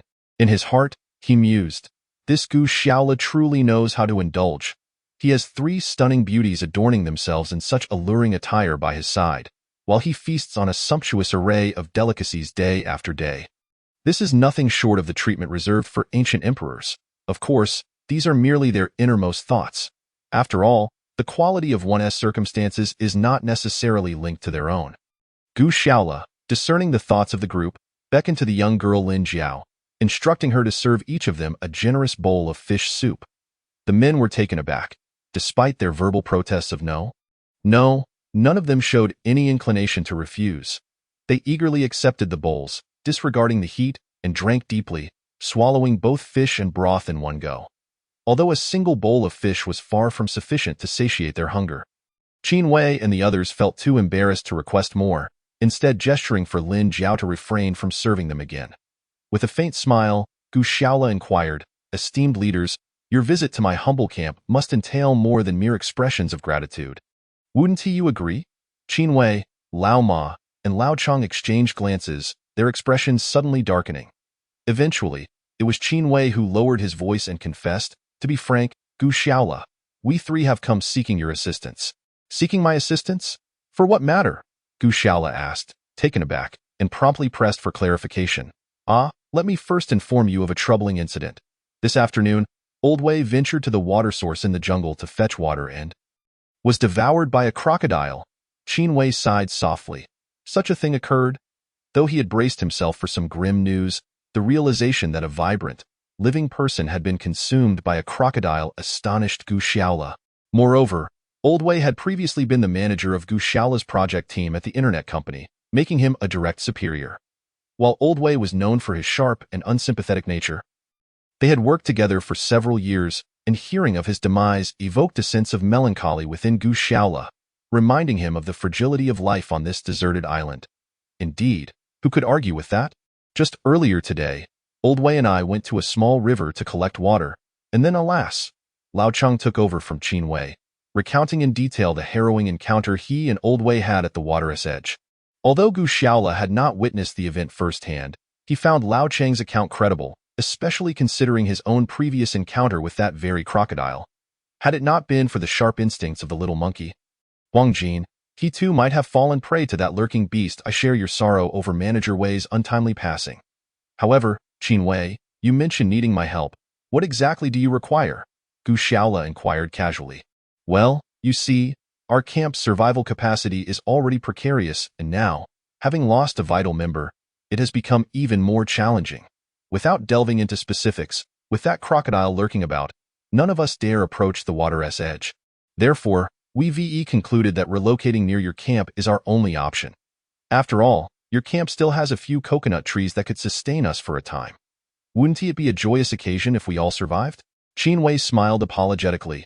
However, as soon as he finished his proposal, Lin Jiao, who had been listening silently, scoffed dismissively, "Waiting for rescue? In this situation, who knows when help will arrive? We only have a handful of coconut trees here. Barely enough for the four of us to drink. If we add your camp's members, we might not even last half a month." Ning Lei quickly supported Lin Jiao's point, casting an exasperated glance at Qin Wei. Lin Jiao is absolutely right. Furthermore, our camp was nearly overtaken by you lot in the first place. How could we possibly coexist with wolves like you? Who knows when you might harbor ill intentions towards our camp's girls? The eldest, Lin Rue, remained silent, yet her expression clearly mirrored her sister's sentiments, resolutely opposing Qin Wei's suggestion. Qin Wei, having anticipated this reaction, refrained from arguing, instead smiling at Gu Shaola, for ultimately, the decision rested with him. After a moment of contemplation, Gu Shaola said, "Allowing you to relocate is not out of the question." Upon hearing this, Ning Lei grew anxious, exclaiming, "Gu Shaola, have you lost your senses? You know the character of these leaders from your company. Are you truly unaware? They harbored ill intentions towards us girls from the very first day they arrived on the island." Lin Jiao, crossing her arms, pointed an accusing finger at Qin Wei. "On that first day, while you were away, this fellow tried to bring his crew to take us over. Have you forgotten? No way should we allow them to move near us." Seeing the three girls so adamantly opposed, Gu Shaola could only chuckle wryly and raise his hands in a gesture of peace. "Please, let me finish my thought. I haven't said you can't relocate. However, there are a few conditions you must agree to." Qin Wei and the others, initially elated, were now taken aback by this statement. "Conditions? What conditions?" they asked, eager to comply. Gu Shaola considered his words before continuing. "First, your camp cannot be too close to ours. There must be at least a kilometer between us. And you may not cross the boundary without our permission. To avoid unnecessary disputes, the second condition is that we should establish a clear demarcation line to define resource ownership between our two camps. Lastly, I require your participation in the hunt for that crocodile." Initially pleased with the first two conditions, Qin Wei and the others were momentarily dumbfounded by the third. "What? Engage in the hunt for a crocodile? The three men exchanged glances, their expressions a mix of confusion and trepidation. Was Gu Xiaola truly insane? Did he expect them to hunt a crocodile with nothing but their makeshift spears? It seemed utterly absurd. Gu Xiaola, having read their thoughts, smiled reassuringly. My request to hunt the crocodile does not mean you must confront it head-on. I have already devised a well-thought-out plan. I merely need a few individuals to assist me. My camp consists solely of girls, and as men, you cannot expect me to put them at risk.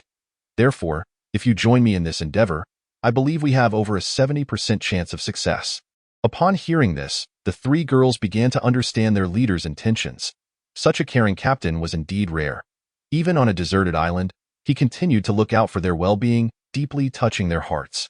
However, Qin Wei and his companions were far from sharing the same sentiments. They exchanged glances, internally lamenting Gu Xiaola's reckless bravado, willing to risk his life to hunt a crocodile rather than involve them. Did he not fear that he might perish in the attempt, leaving his camp and the beautiful girls vulnerable to other men? Yet now, they found themselves in a bind. Initially, they had sought to avoid the crocodile, which had led them to seek refuge with Gu Xiaola. Now, however, to relocate, they must first hunt the massive beast. Uncertainty loomed regarding the viability of Gu Xiaola's plan. If the hunt failed, they risked not only their lives but also the hope of relocating to safety. After a lengthy deliberation, Qin Wei suddenly slapped his thigh, declaring, "All right, it's settled. I have faith in you, Gu Xiaola. Tell me, when do we set off to confront that crocodile? As your older brother, I shall accompany you every step of the way." Upon seeing their camp leader decisively making the call, although both Lao Ma and Lao Chong wore expressions of complex emotions, they refrained from voicing any opposition. Noticing the opposing party's swift agreement, Gu Xiaola smiled and said, "There is no time like the present. I propose we embark on our venture tomorrow morning. Do you have any objections? Tomorrow morning? So soon?" Qin Wei hesitated for a moment, but ultimately nodded, indicating his consent. Thus, both parties agreed that after they vanquished the formidable crocodile the following morning, Qin Wei and his team would relocate to become neighbors with Gu Xiaola's group.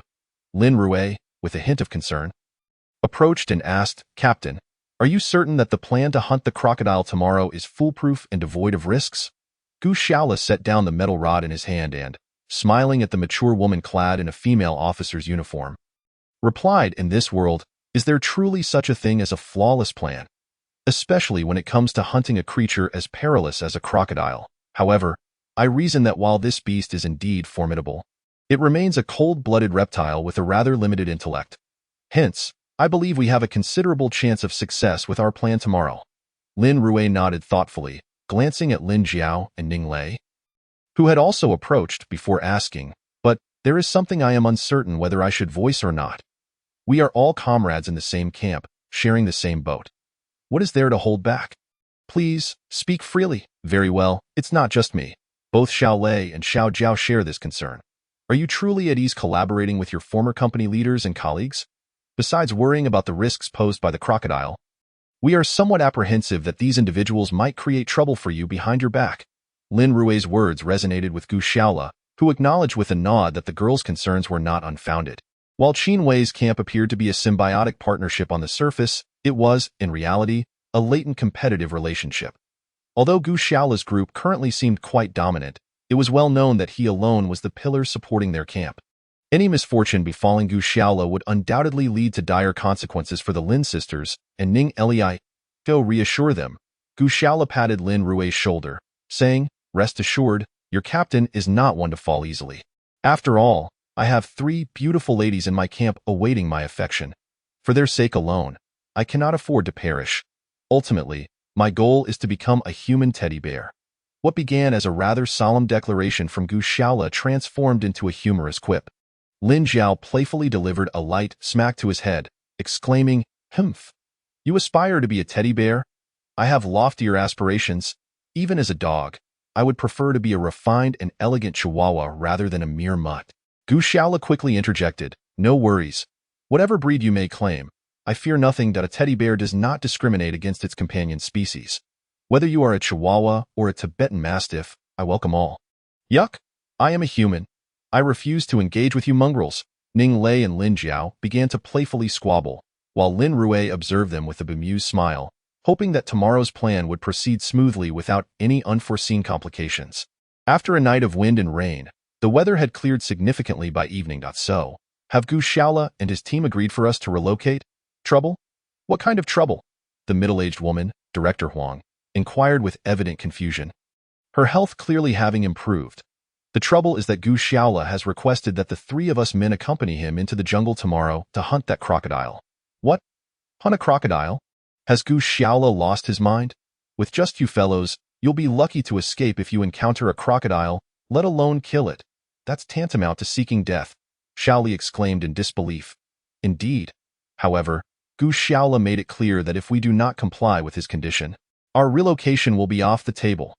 It seems we have no choice but to grit our teeth and go along with it, Qinwei said, his expression one of discontent. Yet, at that moment, Lao Chong, who had been relatively quiet, blinked and lowered his voice, saying, Captain Qin, do you not see that tomorrow's hunting expedition could also serve as an opportunity to eliminate Gu Shaola? Opportunity? Lao Chong, what do you mean? Qinwei looked at Lao Chong with suspicion. Well, if I'm not mistaken, Gu Shaola's hunting plan is likely to involve setting a trap for the crocodile. Even if he is a rural lad raised in the mountains with impressive survival skills, I refuse to believe he can truly engage in hand-to-hand combat with a crocodile over 6 meters long.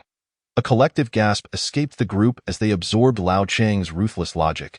Sensing the implications in their expressions, Lao Chang smiled slightly. Captain Qin, as the saying goes, to be a man, one must be bold and ruthless. I find it hard to believe you are not envious of Gu Shaola's 3 stunning beauties. If we were to eliminate him using the crocodile, then his camp, which is akin to a 5-star hotel for us, along with its abundant resources and those 3 mesmerizing enchantresses, would all fall into your hands. That would hardly be a loss for you. Lao Chang's persuasive words seemed to ignite a spark in Qinwei's eyes. The following morning, in accordance with their prearranged time and place, Gu Shaola, Qinwei, Lao Ma, and Lao Chong, a total of 4 men, convened at the entrance of the jungle. Despite Lin Rui and the other girls insisting on accompanying them, Gu Shaola managed to dissuade them. At this moment, Gu Shaola was clad in his original jungle gear. With his in a short while, we shall venture to the riverbank, ensuring we remain a safe distance from that crocodile, to dig several pits. The depth of the pits need not be excessive. They should merely be sufficient to securely support the metal rods provided to you. Remember, the edges of the rods must not protrude excessively above or below the surface. Approximately 10 centimeters will suffice. However, they must stand firm. They must not topple at the slightest touch, or all our efforts will be in vain and of course in the end, you will need to excavate a deeper pit. I fear that if the crocodile escapes the trap unscathed, it will surely pursue me in a rage. Ultimately, that trap will serve as its final resting place. So, you intend for the crocodile to slay itself? Lao Chong likely comprehended Gu Shaola's intention. Indeed, this method was suggested to me by my uncle, who once hunted at it. Is said that the mountain folk use this very technique to slay great snakes, although he himself never witnessed it. As for its efficacy, that remains uncertain, Gu Shaola stated with utmost seriousness. I grasp your hunting rationale, yet why would that crocodile voluntarily collide with your trap? If it is not exceptionally swift, the metal rods may struggle to inflict any harm upon it, Lao Chong continued to inquire. The crocodile will not willingly collide with the trap unless there is bait. As Gu Shaola spoke, he glanced at the 3 of them. Bait. Upon hearing this, Qinwei and the others broke into a cold sweat, thinking to themselves, goodness gracious, who will serve as the bait? This task is no easy feat. If one runs too quickly, the crocodile may evade the trap. If one runs too slowly, they would become a direct meal for the crocodile. Observing the expressions on their faces, Gu Shaola smiled faintly. Rest assured, you need not concern yourselves with the role of bait. I have little confidence in your capabilities for such a task. How about this? I shall be the bait, and you merely need to ensure those metal rods are firmly in place. What do you say? Upon hearing this, Qinwei and Lao Chong exchanged glances, each detecting a hint of amusement in the other's eyes. Soon, the 3 of them began digging several elongated pits less than 200 meters from the riverbank, securely embedding the metal rods within. At this moment, Gu Shaola had commenced his careful approach towards the crocodile, which was cleverly camouflaged as a log. Halting a mere 10 meters away, a standoff ensued between man and crocodile. The creature had evidently noticed Gu Shaola. Yet he remained several meters above the river's surface, well beyond its effective striking range, merely floating motionless upon the water. The corners of Gu Xiaola's mouth lifted slightly. It seemed this old crocodile possessed commendable patience. He then produced his trump card, retrieving a salted fish from his belongings and casually tossing it to the riverbank. The distinctive odor of the salted fish piqued the crocodile's curiosity, though it was perplexed as to why this individual had offered it food. Its innate instinct compelled it to emerge swiftly from the water, snapping its formidable jaws around the fish and lifting it skyward. The fish, weighing over 3 pounds, vanished into the crocodile's maw in an instant. Delicious! This was likely the finest fish this old crocodile had ever tasted. The saltiness perfectly accentuated its flavor, causing the fish to disappear in the blink of an eye. The crocodile's eyes widened as it fixated on Gu Xiaola. Clearly enticed, Gu Xiaola smiled gently, tossing another salted fish, albeit this time closer to himself. The crocodile hesitated momentarily, yet its instincts prevailed, compelling it to emerge from the water once more to consume the fish. Sensing that the crocodile had taken the bait, Gu Xiaola began to retreat slowly, occasionally tossing another salted fish to entice the creature further. Thus, the man and the crocodile traversed nearly 10 meters. Now less than 30 meters from the location of the metal rod traps set by Qin Wei and his companions. Naturally, those individuals had already concealed themselves in nearby bushes, holding their breath as they observed Gu Xiaola's every move. At that moment, Gu Xiaola had tossed his last salted fish. The crocodile, having enjoyed a series of delectable treats, possessed no wariness, swiftly gulping down the fish, however, unbeknownst to the creature. This particular fish had been cunningly stuffed with several sharp metal rods. Although the crocodile's throat was quite spacious, the sharp tips penetrated its esophageal lining, causing the substantial salted fish to become lodged within its throat. Despite such an injury not being fatal, the sensation of having 7 or 8 sharp objects lodged in its throat was excruciatingly painful. The crocodile, enraged, violently shook its head in an attempt to dislodge the fish, but how could it expel what was embedded within its flesh? Instead, the agony intensified, fueling its ire as it fixed its ferocious gaze upon the human before it. How dare this creature toy with an apex predator such as itself? In the blink of an eye, the infuriated crocodile lunged towards Gu Xiaola, who remained blissfully unaware of the impending danger.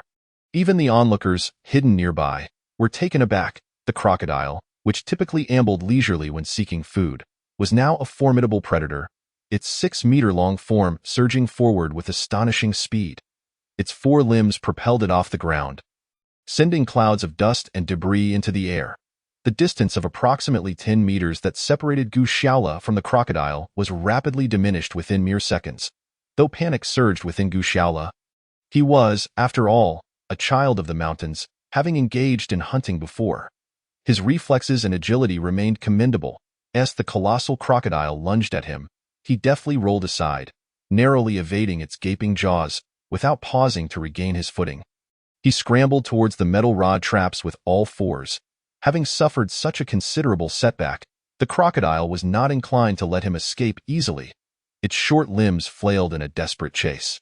Thus, a life-and-death race unfolded along the riverbank, but fortunately, the traps were within reach, and Gu Xiaola quickly arrived at the area brimming with metal rods. To prevent the crocodile from sensing anything amiss, he opted not to circumvent the area, instead leaping directly over the sharp metal edges in a high jump. Just as his body soared above the jagged metal shards, the crocodile barreled in. Accustomed to rampaging across the wild, the crocodile failed to notice the protruding metal rods, its body nearly scraping against the ground as it sped past the area filled with traps. This was disastrous. Reptiles are called such for a reason. They traverse the land with their bellies almost grazing the ground. Snakes need no mention. Even lizards, with limbs, keep their abdomens incredibly close to the earth. The massive crocodile was no exception. It had barely passed through the area laden with metal rods when its speed abruptly decreased, leaving behind a trail of crimson. It worked? How splendid! Gu Xiaola felt a momentary sense of relief. However, before he could fully bask in his triumph, a new twist occurred. The crocodile, having endured considerable pain from its injured abdomen, thrashed its head furiously before suddenly halting, fixing its fierce gaze upon Gu Xiaola once more. In the blink of an eye, it charged at him again. this time even faster than before, as the pain in its belly only heightened its ferocity. Oh no, have I underestimated the thickness and hardness of its hide? This was Gu Shaola's immediate thought. Yet, aside from the crocodile's formidable exterior, there was another factor he had not considered. The three individuals who helped set the metal traps had shortened the protruding tips of the rods. If the rods had originally stood about 10 centimeters above ground, the crocodile would have sustained far deeper wounds, potentially eviscerating its belly and damaging its innards. Evidently, those three had been somewhat selfish, leaving only 5 centimeters of sharp metal exposed. While these wounds were indeed severe, they were not fatal. Rather, they incited the crocodile's aggression, propelling it into a frenzied pursuit of Gu Shaola at this moment. Gu Shaola could spare no further thought. He had one last card to play. The deeper pit that the three had excavated not far away. According to their agreement, the pit should be obscured by branches, allowing Gu Shaola to identify it clearly. Upon reaching the location, he could easily leap over it, while the pursuing crocodile would undoubtedly fall in. If it truly plunged into that pit, it would mark its doom. No matter how formidable a creature it might be, escaping from a several-meter-deep pit would prove impossible. At that point, dealing with it would be a mere formality. Thus, Gu Shaola sped towards the trap, swiftly arriving at the site concealed by branches and leaves. By the markings of the trap's cover, the opening measured over 4 meters wide and more than 3 meters deep. With Gu Shaola's athleticism, he could easily leap over it, but he was mistaken. The cunning machinations of Qin Wei and his companions were almost unfathomable in their malevolence. Just as he leapt over the trap, soaring more than 6 meters before landing, a scene of utter despair unfolded before him. To his astonishment, the ground beneath his feet yielded unexpectedly, and with a resounding thud, his entire body plunged directly into the pit. Mere moments later, the formidable crocodile that had been in hot pursuit followed suit, crashing into the trap and stirring up a cloud of dust. This spectacle left Qin Wei and his 2 companions, hiding in the nearby thicket, utterly dumbfounded. They could hear the cacophony of splashes and thuds resonating from within the trap as the crocodile thrashed about, its body striking the earth and its tail whipping violently. It was nearly 2 minutes before the terrifying sounds gradually subsided, leaving an eerie silence in their wake. Qin Wei, Lao Chong, and Lao Ma exchanged apprehensive glances, none daring to approach the edge of the trap, fearful that the enraged crocodile might suddenly leap out and drag them down with it. Just as they hesitated over whether to advance, a familiar voice erupted from the pit. "Someone come pull me up. This thing is too heavy." My God! It was Gu Shaoli's voice. Could it be that he had survived? Was this some sort of haunting? The trio's eyes were filled with trepidation as they considered the implications of that voice. Suddenly, a bloodied hand emerged from the edge of the trap, followed by a head that resembled a grotesque gourd. Indeed, despite appearing somewhat battered and bloodied, it was unmistakably Gu Shaolu, drenched in the crimson hue of his own blood. Though he looked a bit disheveled, to the 3 onlookers, he resembled an invincible warrior. He had emerged. Did this mean he had vanquished the furious crocodile? This was something only a fictional hero would accomplish, and they couldn't help but wonder if they had inadvertently provoked a protagonist from a web novel. The trio stood paralyzed, unable to move forward to ascertain what had transpired. It was Gu Shaolu himself who exerted great effort to climb back up from the depths of the trap. And the crocodile, Shaolu? Lao Chong, possessing a steadier composure, was the first to inquire. "It's still in the pit. Motionless. It must be dead." Gu Shaola casually indicated toward the trap. The 3 men could hardly believe his words as they approached the edge with trembling legs. To their astonishment, there lay the massive 6-meter-long crocodile, lying submissively at the bottom of the pit. Had it not been for the spear protruding from its back, they might have thought it was merely asleep. In that fleeting moment, as Gu Shaola fell into the trap, he had realized he was the target of the trio's scheme. However, there was no time for contemplation. As he descended, he had swiftly freed the makeshift spear strapped to his back. With the spear's tip angled upward and its base forcefully pressed against the rocky wall of the pit, he aimed it at the crocodile, which had plummeted almost simultaneously. Had the crocodile been lying there passively, Gu Shaolu would have found it exceedingly difficult to pierce its tough hide. Yet, the very momentum of the crocodile's fall, combined with its weight, had propelled the spear directly through its jaw. penetrating vital organs before emerging from its body. Even the crocodile, known for its tenacity, could not withstand such a grievous wound, ultimately succumbing to death. At that moment, Gu Xiaolu, whom Qin Wei and the others had almost regarded as invulnerable, was wiping the crocodile's blood from his face, grinning at them. Chapter 75. Admiration. It seems this trap was excavated far larger than we had anticipated, Gu Xiaolu said, tilting his head at Qin Wei, who, already slender and frail, appeared utterly ghostly. They had never imagined that Gu Xiaolu could emerge unscathed from the pit after confronting the gigantic crocodile. If he were to engage in a real-life duel with them, it would not just be the three of them, but even if 10 or 8 more joined, it would be a futile endeavor. However, it seemed Gu Xiaoli's inquiry did not carry the weight of impending retribution. Qin Wei quickly collected himself and altered his demeanor. Xiaolu, you are simply extraordinary, but please do not hold us accountable for the trap. We were anxious to dig it quickly, fearing the crocodile might discover us. We also worried that if the trap's opening was too small, the crocodile might climb out. Thus, we overlooked your jumping. This is my fault as the elder brother. Please do not take it to heart. We meant no ill will. Really? Gu Xiaolu replied with a cold smirk, surveying the three with a scrutinizing gaze. The guilty trio barely dared to meet his eyes, with only Qin Wei continuing to smile apologetically. Absolutely true. I would stake my character on it. We had no intention of harming you, brother. With a disdainful snort, Gu Xiaolu mused, character? Do you even possess any semblance of it? If I were to believe a word from you, I would be a complete fool. Yet, Gu Xiaolu had no intention of resorting to immediate vengeance or bloody retribution. He was not the type to annihilate an entire family for a mere glance. Moreover, despite being on a deserted island, there would eventually come a day when they would return to civilization. Having blood on his hands would lead to complications. He did not envision himself as some fictional hero who could casually eliminate a multitude of wealthy heirs and their henchmen, continuing to roam the city as if nothing had occurred, unnoticed and unbothered.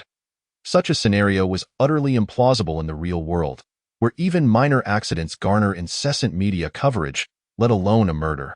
Even in places where the law appeared absent, the repercussions of taking a life could not evade justice. There had been incidents aboard distant fishing vessels where chaos erupted, leading to murders and the seizing of control. Yet upon docking, the culprits were swiftly apprehended, their meticulously crafted plans unraveling under scrutiny. Thus, despite his deep-seated resentment toward the trio, Gu Xiaolu recognized that they had not directly attacked him, and he lacked evidence to prove their premeditated betrayal. Years of urban survival had taught him that sometimes one must endure to accumulate strength for a greater release. Since the trio had consistently displayed hostility toward him on this island, Gu Xiaolu decided not to extend any courtesy. There would be ample opportunities for retribution in due time. Just wait for me. Though I may not be a heartless demon, I am certainly not one to be trifled with. With that thought, Gu Xiaolu chuckled. It's all right. It was merely an accident. Regardless, this endeavor to hunt the crocodile has been a resounding success. Let us band together for mutual support. Upon hearing Gu Xiaoli's words, Qin Wei nearly burst with joy, nodding fervently in agreement. As for the crocodile's carcass, still lying in the pit, it was not that they had no desire to harvest its meat, but its immense size and weight rendered it impossible to extract. Most importantly, their tools were insufficient to breach its defenses, and they had heard that crocodile meat was rather unpalatable. Ultimately, they had no choice but to leave with a sense of disappointment. Was this blood-soaked man truly their comical leader? Gu Xiaolu? Unfazed, Gu Xiaolu plopped down on a dry log by the campfire, smiling slightly at the three stunned women before him. Why do you not recognize your handsome captain, Lin Jiao? The youngest displayed the most overt emotions, almost in a sobbing tone. Captain Xiaolu, were you not killed by those three villains? Have you returned as a ghost seeking revenge? Though they would dearly like to help him, they were merely girls and could not bear the thought of killing anyone. Bah, bah, bah, Gu Xiaolu laughed in exasperation. Lin Jiao, can't you say something more pleasant? What nonsense about being a ghost? It's a blazing sunny day. What are you rambling about? Look closely. I'm perfectly fine. The blood on me is not mine. It belongs to that crocodile. Really? Lin Jiao, somewhat incredulous, stepped closer to inspect Gu Xiaolu, who, though drenched in blood, bore no visible wounds. But I thought you 4 big men went to hunt the crocodile? How come you're covered in blood? What about the other three? They haven't died, have they? Ning Lei also chimed in curiously. No, the three of them are merely responsible for assisting me. It was primarily I who vanquished that enormous crocodile. You single-handedly accomplished that. Lin Zhao's eyes widened in disbelief, while Lin Rui and Ning Lei also found it hard to accept Gu Shaoli's words. Although they were aware of Gu Shaoli's formidable outdoor survival skills, the notion that he could slay a crocodile exceeding 6 meters in length all by himself was indeed quite astonishing. Noticing their skepticism, Gu Shaolu recounted the events of the encounter, omitting any mention of the treachery he faced from those three individuals, which nearly led to his demise at the jaws of the crocodile. The three girls exchanged glances, their eyes reflecting a mixture of shock and admiration directed towards their leader. Gu Shaolu told them. The bloodied Gu Shaolu truly embodied the essence of a savage ruler of a deserted island. Witnessing the admiration in the eyes of these three camp members brought immense joy to Gu Shaolu, as he thought to himself. Being revered by them makes the harrowing battle with the crocodile this afternoon worthwhile. However, he mused, one cannot remain so bloodied and carefree forever. Clearing his throat, he said, Ahem. Have you ladies had your fill of admiration? According to our agreement, that group over there will be moving over soon. While my current appearance is quite dashing, it is ultimately rather unseemly, so I shall prepare to bathe and change. Perhaps you young ones might consider giving me a little privacy? He initially expected that his words would provoke Ning Lei to scold him before leading the way to depart. Chapter 76. Living Among Wolves. Lin Rui's comment nearly caused Gu Shaoli's jaw to drop to the ground. Since beginning their life together on the deserted island, he had never experienced such a privilege. As a programmer, he was, after all, a seasoned introvert. The thought of having beautiful girls assist him in cleansing his body. Gu Shaol even began to fantasize about indulging in a blissful bubble bath amidst the azure skies and cerulean seas. Hey, what are you thinking? Just as Gu Shaolu was lost in his daydreams, Lin Zhao delivered a sharp knock to his head, exclaiming, Humph! I want to let him off so easily. However, the excitement didn't end there. To his surprise, the typically disdainful Ning Lei blushed and said, No way, I still have some reservations about just the two of you sisters. How about this? I'll supervise Gu Shaolu's every move as well. 3 of you will accompany me? Gu Shaolu shook his head, suddenly feeling that something was amiss. If it were just Lin Rui and Lin Zhao together, he could consider it a pleasant dilemma. But now with the addition of the headstrong Ning Lei, he could hardly believe he would encounter any romantic opportunities. Indeed, Ning Lei continued, I hope some people understand that we are expressing our gratitude for all that he has done for our camp in this manner. He must not misinterpret our intentions. Gu Shaolu, when you go for a swim, do not think of it as a bathhouse near your home. You should at least keep on a pair of shorts. Besides, the 3 of us will only help you wash your back where you cannot reach. Do not overstep your boundaries with unreasonable demands. Gu Shaolu nodded in disappointment, thinking, What sins did I commit in my past life? How wonderful it would be if this spoiled Princess Ning Lei were absent from this island. Then it would be just me and the Lin sisters enjoying our time together. But complaints aside, he still relished the feeling of being unanimously affirmed by the 3 women in the camp. Thus, bloodied and unperturbed, Gu Shaolu strolled to the beach, shedding his shirt and long pants, leaving only a pair of beach shorts. Before plunging into the ocean. Meanwhile, his 3 campmates stood in the shallow water, clad in enticing uniforms, awaiting his emergence. Just as Gu Shaolu was about to wash away the blood and prepare to indulge in the spa treatment with the 3 beautiful team members, a large group of people approached, making a ruckus not far away. These rascals are quite swift, Gu Shaolu cursed under his breath, knowing without looking that it must be Qin Wei and his crew. Sure enough, Qin Wei led Lao Ma, Lao Chong, Director Huang, and the internet celebrity Shaoli, each carrying some of their camp's possessions, approaching with great enthusiasm. Great. It seems I won't be able to enjoy this beauty spa after all. Gu Shaolu stood up in the water, feeling dejected. Fortunately, being on a tropical island, he felt no chill in just his beach shorts during the day. However, the sight of Gu Shaolu emerging from the ocean, accompanied by 3 stunning women, left the approaching group momentarily stunned. Qin Wei nudged Lao Ma beside him, saying, This guy Gu Shaolu really knows how to enjoy himself, doesn't he? He is taking a bath while being attended by 3 beautiful women. Lao Ma, with wide eyes, replied, Indeed, this must be the kind of treatment only an ancient emperor could receive.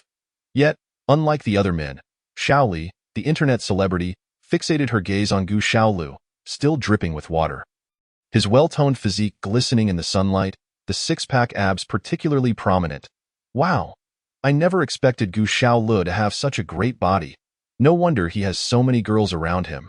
She exclaimed dreamily, prompting Qinwei to roll his eyes in annoyance. At that moment, Gu Xiaolu and his campmates had already met up, and despite Ning Lei and the Lin sisters harboring no fondness for Qinwei's crew, they adhered to their previous agreement and allowed them to move in. The three girls wore tense expressions, devoid of any smiles. However, Captain Gu Xiaolu greeted their arrival with warmth, extending a hand in welcome. Following their prior arrangement, they began to rebuild their camp approximately 1,000 meters from Gu Xiaoli's site. Gu Xiaolu even provided them with some of his abundant materials. Although he understood that each of them harbored ulterior motives, he preferred not to openly confront them for the time being. After all, they were all on the same island. If tensions escalated, he could not truly eliminate them, and he would have to remain vigilant against their deceitful antics, which could put the three girls in peril, a situation he certainly wished to avoid. With Gu Xiaolu's assistance, Qinwei and his group quickly rebuilt a relatively simple camp, which, while not comparable to Gu Xiaolu's treehouse, was certainly an improvement over their original environment. As a token of gratitude, they gifted Gu Xiaolu and his group some shells and crabs they had collected during the morning's beachcombing, including 2 large blue crabs weighing over a pound each. Thus, the previously tense relationship between the two groups appeared to have softened considerably, though beneath the surface, currents of intrigue still swirled. Just moments ago, Lao Chong had discreetly informed Gu Xiaolu while delivering the crabs that during the afternoon's trap digging, Qinwei had intentionally instructed the three of them to widen the trap's edges to ensure Gu Xiaolu would fall in. He further assured Gu Xiaolu that he bore no ill will towards him and vowed to assist him should he wish to eliminate Qin Wei. Gu Xiaolu merely smiled and nodded, thinking, "You sly old fox, you're quite adept at shifting blame and inciting conflict. Now that Qinwei has ousted you from the position of camp leader, you wish to leverage my strength to reclaim your position? Humph! While Qinwei is indeed no saint, I suspect your treachery surpasses his." Therefore, Gu Xiaolu simply smiled and chose not to respond to Lao Chang's insinuations. Watching Lao Chang leave in disappointment, Gu Xiaolu felt he should distance himself from the power struggles involving Qinwei and Lao Chang, and focus on enjoying his days on the deserted island with his 3 beautiful companions. He glanced at the treehouse he had worked so hard to build, pondering where to relocate his camp next. Before long, his gaze fell upon the distant cliffs and crags. Chapter 77. Whispering intrigues thanks to the 2 large blue crabs sent over. The evening meal at Gu Xiaoli's camp was particularly sumptuous, featuring grilled fish, boiled crabs, and a pot of mushroom soup. Even the little monkey named Jin Huang, who had miraculously procured an abundance of unknown red berries from the jungle, excitedly gestured with its tiny paws, clearly inviting Gu Xiaolu and the others to taste them. The 3 girls exchanged glances. Despite the little creature's endearing demeanor, it was still a wild animal. Gu Xiaolu, however, felt no such reservations. He took the berries, crushed them in his hands, inhaled their aroma, and after sampling the juice on his fingers, confidently tossed them into his mouth and began to devour them. "Gu Xiaolu, do you even know what that fruit is? Jin Huang gave it to you, and you dare to eat it?" Lin Jiao asked nervously. "I don't know, but it was given to me by Huang Jin. So it must have been eaten. I just had a few and found these berries to be sweet and tangy, with a rich juice. It's been days since I've had any fruit on this island. If you all are too scared to eat them, all the better for me. No one will snatch them away." As she spoke, Gu Xiaolu reached out to grab the branch of berries brought by Huang Jin. Unexpectedly, that branch was seized by Ning Lei, who said, "We won't eat. I also haven't had fruit after meals in a long time. If you dare to eat, so do I. Come on, Xiao Jiao. Sister Xiao Rue, let us taste the berries that Huang Jin has brought us." Persuaded by her, the 3 girls popped the berries into their mouths with fervor. To be honest, these wild fruits could not possibly compare to those cultivated through thousands of years of human endeavor. However, one must not forget that they had been stranded on this deserted island for 7 or 8 days. At this point, even if someone handed them a couple of cucumbers, they would treat it as the most exquisite delicacy. Indeed, after tasting, the 3 girls sang praises, with Lin Jiao calling out to the little monkey Huang Jin, urging it to fetch more berries from the jungle, though it was uncertain whether the grinning Huang Jin understood her. Gu Xiaolu, tired of competing with the girls for fruit, turned his gaze towards the distant stone wall, lost in thought. Unbeknownst to him, Lin Rue had sat down beside him. Jiyu Shaola cast a surprised glance at Lin Rue. Thinking to himself that this girl was quite astute, he smiled wryly and nodded. It's certainly not that simple. Qinwei and his group harbor considerable hostility towards us, especially me. I am contemplating whether we should relocate our camp to another place. After hearing this, Lin Rue tilted her head and asked, relocate. But isn't this beach the best spot we can find? It has ample food resources and a great vantage point to observe for rescue signals on the distant sea. The jungle within the island is perilous, fraught with dangers, and even if we venture inside, we are utterly ignorant of what lies ahead. Facing Lin Rue's barrage of questions, Gu Xiaolu shook his head with a smile. I didn't expect you to be so meticulous. Although our current location appears favorable, it harbors many dangers. Firstly, I'm uncertain when that group of hyenas, which has yet to reveal itself, might return.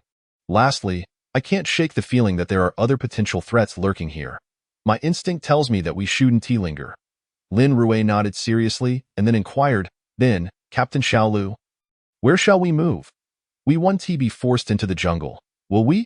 Of course not. My primary consideration is that small mountain with the stone wall in the distance. Gu Xiaolu gestured towards it. But how do we reside there? That steep cliff, Captain Xiaolu. You might be able to climb it, but we certainly cannot. Lin Rue furrowed her brow in distress. Who says only he can do it?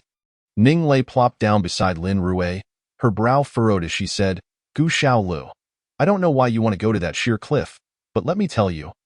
I am an experienced outdoor climber. I've even summited Africa's highest peak, Kilimanjaro. Can you do that? Gu Xiaolu chuckled. Oh, so you're a climbing expert? Then why, when the hyenas came last time, were you unable to even climb a tree without me pushing you from behind? Stop right there. Last time, I was merely flustered by the hyenas, and my body lacked energy. I couldn't showcase my true abilities. If you don't believe me, we can have a competition right now to see if I'm bragging. Ning Lei quickly interjected, blocking Gu Xiaolu's words. Tio this, Gu Xiaolu merely smiled lightly, not engaging in an argument, and said casually, since you're a climbing expert, that's splendid. You can accompany me tomorrow to scout that cliff, contributing to our new campsite selection. What, are you scared? If you are, then don't go. But don't boast about being a climbing expert in front of me, claiming to have scaled this peak and that mountain. Ning Lei, fearing being provoked by Gu Xiaolu, felt her cheeks flush with indignation at his words. Let us go then. Who fears who? Tomorrow, anyone who doesn't come is a coward. Observing Ning Lei's serious demeanor, Gu Xiaolu and the Lin sisters were amused. Previously, Ning Lei had always been a refined young lady, but after spending these days with Gu Xiaolu, her speech had taken on a more casual tone. As the camp discussed their itinerary for the next day, the atmosphere among Qinwei and his group was also quite pleasant.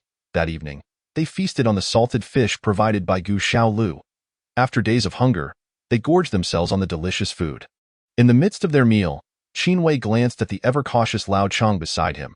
I say, Lao Chong, when you delivered the crabs to them, did Gu Xiaolu say anything?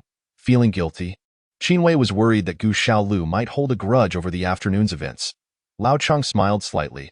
Though that kid didn't say anything outright, I have a feeling he knows exactly what we did this afternoon. Oh, Qinwei's heart raced at this revelation. Then what should we do? If that kid truly intends to take us down, we'll be finished, coward. Director Huang shot a disdainful glance at the panicking Qinwei and muttered under his breath. Why don't we strike first? We could sneak over tonight and take him out. Lao Ma suggested darkly. No. Do you think we can sneak over without them noticing?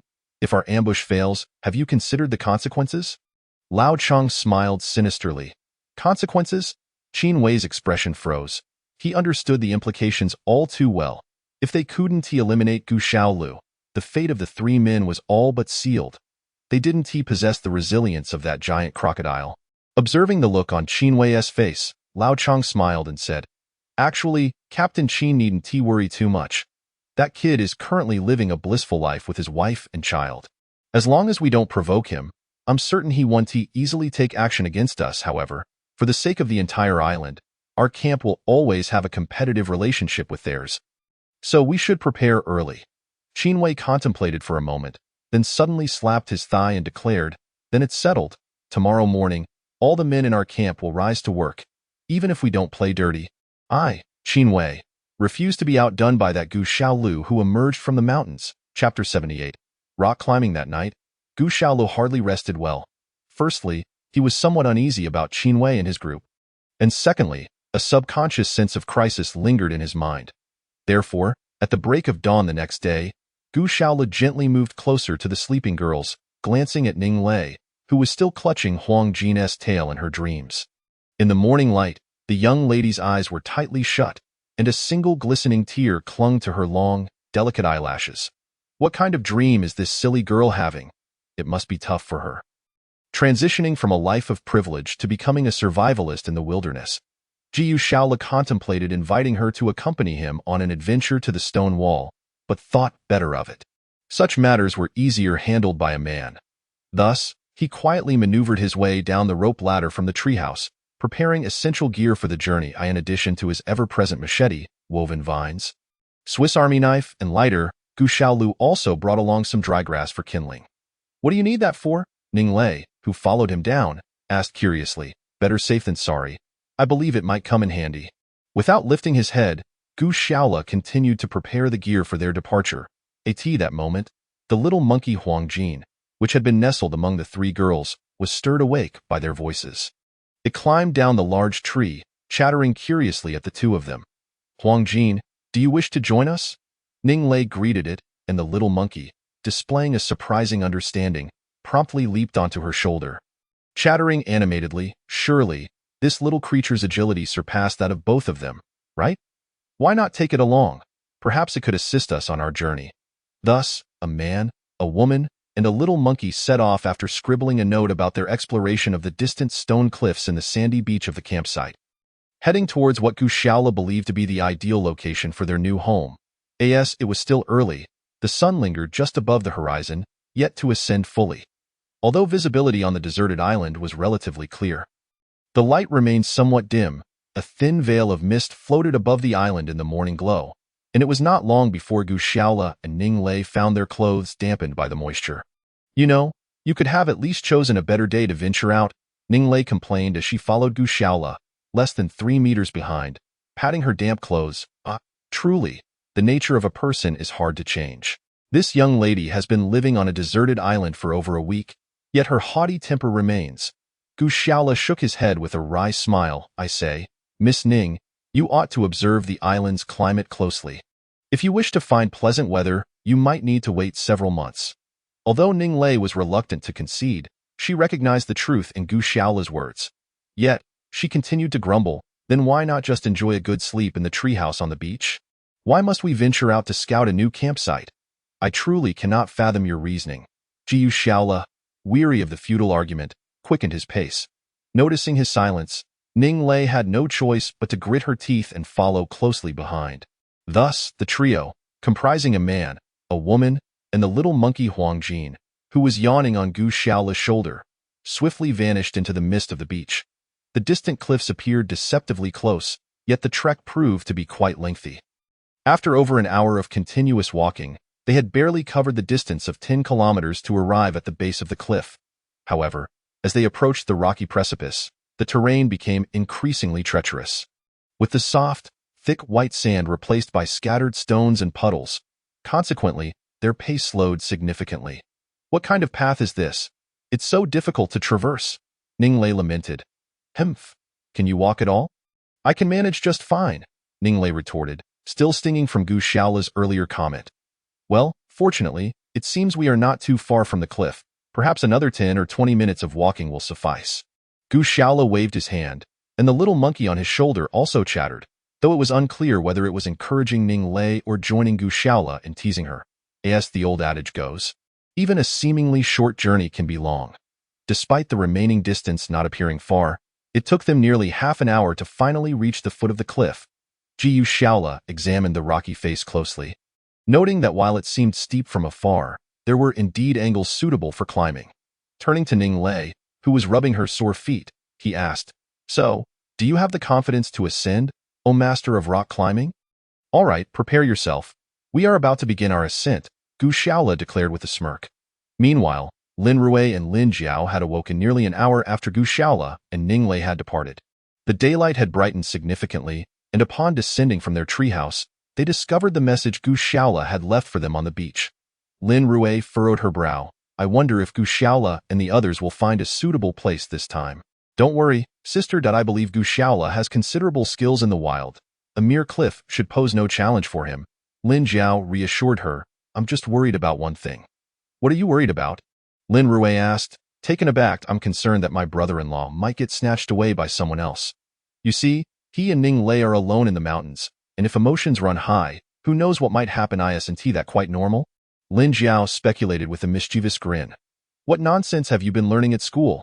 Can't you think of something else? Lin Rui retorted angrily, kicking Lin Jiao playfully. Hemph, sister, you talk so casually.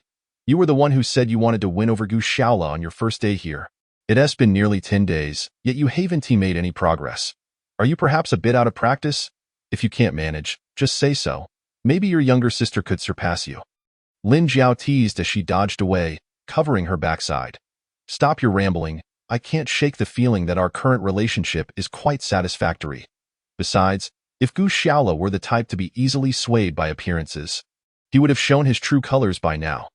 After all this time, he hasn't made any moves, suggesting that at his core, he respects women. During our last jungle adventure, he didn't exhibit any inappropriate behavior. So I'm not overly concerned about any potential developments between him and Ning Lei. Nevertheless, Lin Rui found herself gazing thoughtfully at the distant cliffs for quite some time. Chapter 79.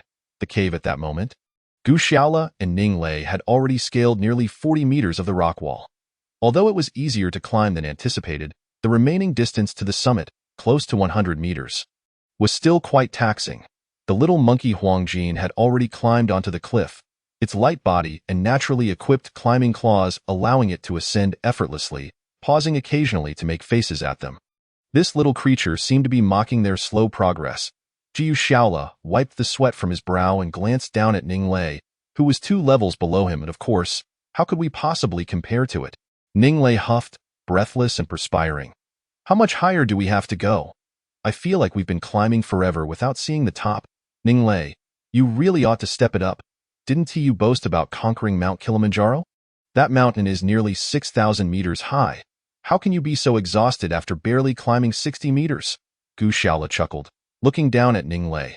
She shot him an irritated glance and replied, That's not a fair comparison. When I climbed before, I had local guides assisting me the entire way. There were many places I couldn't ascend without their help, like those wealthy individuals in China who can claim they've climbed Everest. They carried the entire way. Ah, so that's how it is, Gu Shaola exclaimed, smacking his forehead. I thought those people were impressive for climbing Everest at their age. Turns out it's all about financial prowess. Truly, poverty has limited my imagination. But fear not, miss, this time we aren't scaling Everest. It's merely about 100 meters, and we've already climbed nearly half. Just hold on for another 10 or 20 minutes. And we'll be there. Despite Gu Shaola's encouragement, Ning Lei regretted her decision to join him in climbing the mountain last night. Here I am, a wealthy heiress, and instead of enjoying the sun and sea with the Lin sisters, fishing and frolicking in the water, I'm stuck with this unfortunate Gu Shaola, when I could have been showcasing my enviable figure. Hey, what is Gu Shaola up to? She thought, feeling frustrated with his insensitivity. Incensed, she quickened her pace, climbing nearly twice as fast as before. Unbeknownst to her, Gu Shaola noticed her speed and began to accelerate as well. Thus began a playful chase between the two of them on the slope. After climbing another 30 meters, they were nearing the summit, and Gu Shaola finally slowed down. You won't escape this time, Ning Lei declared as she dashed to his side.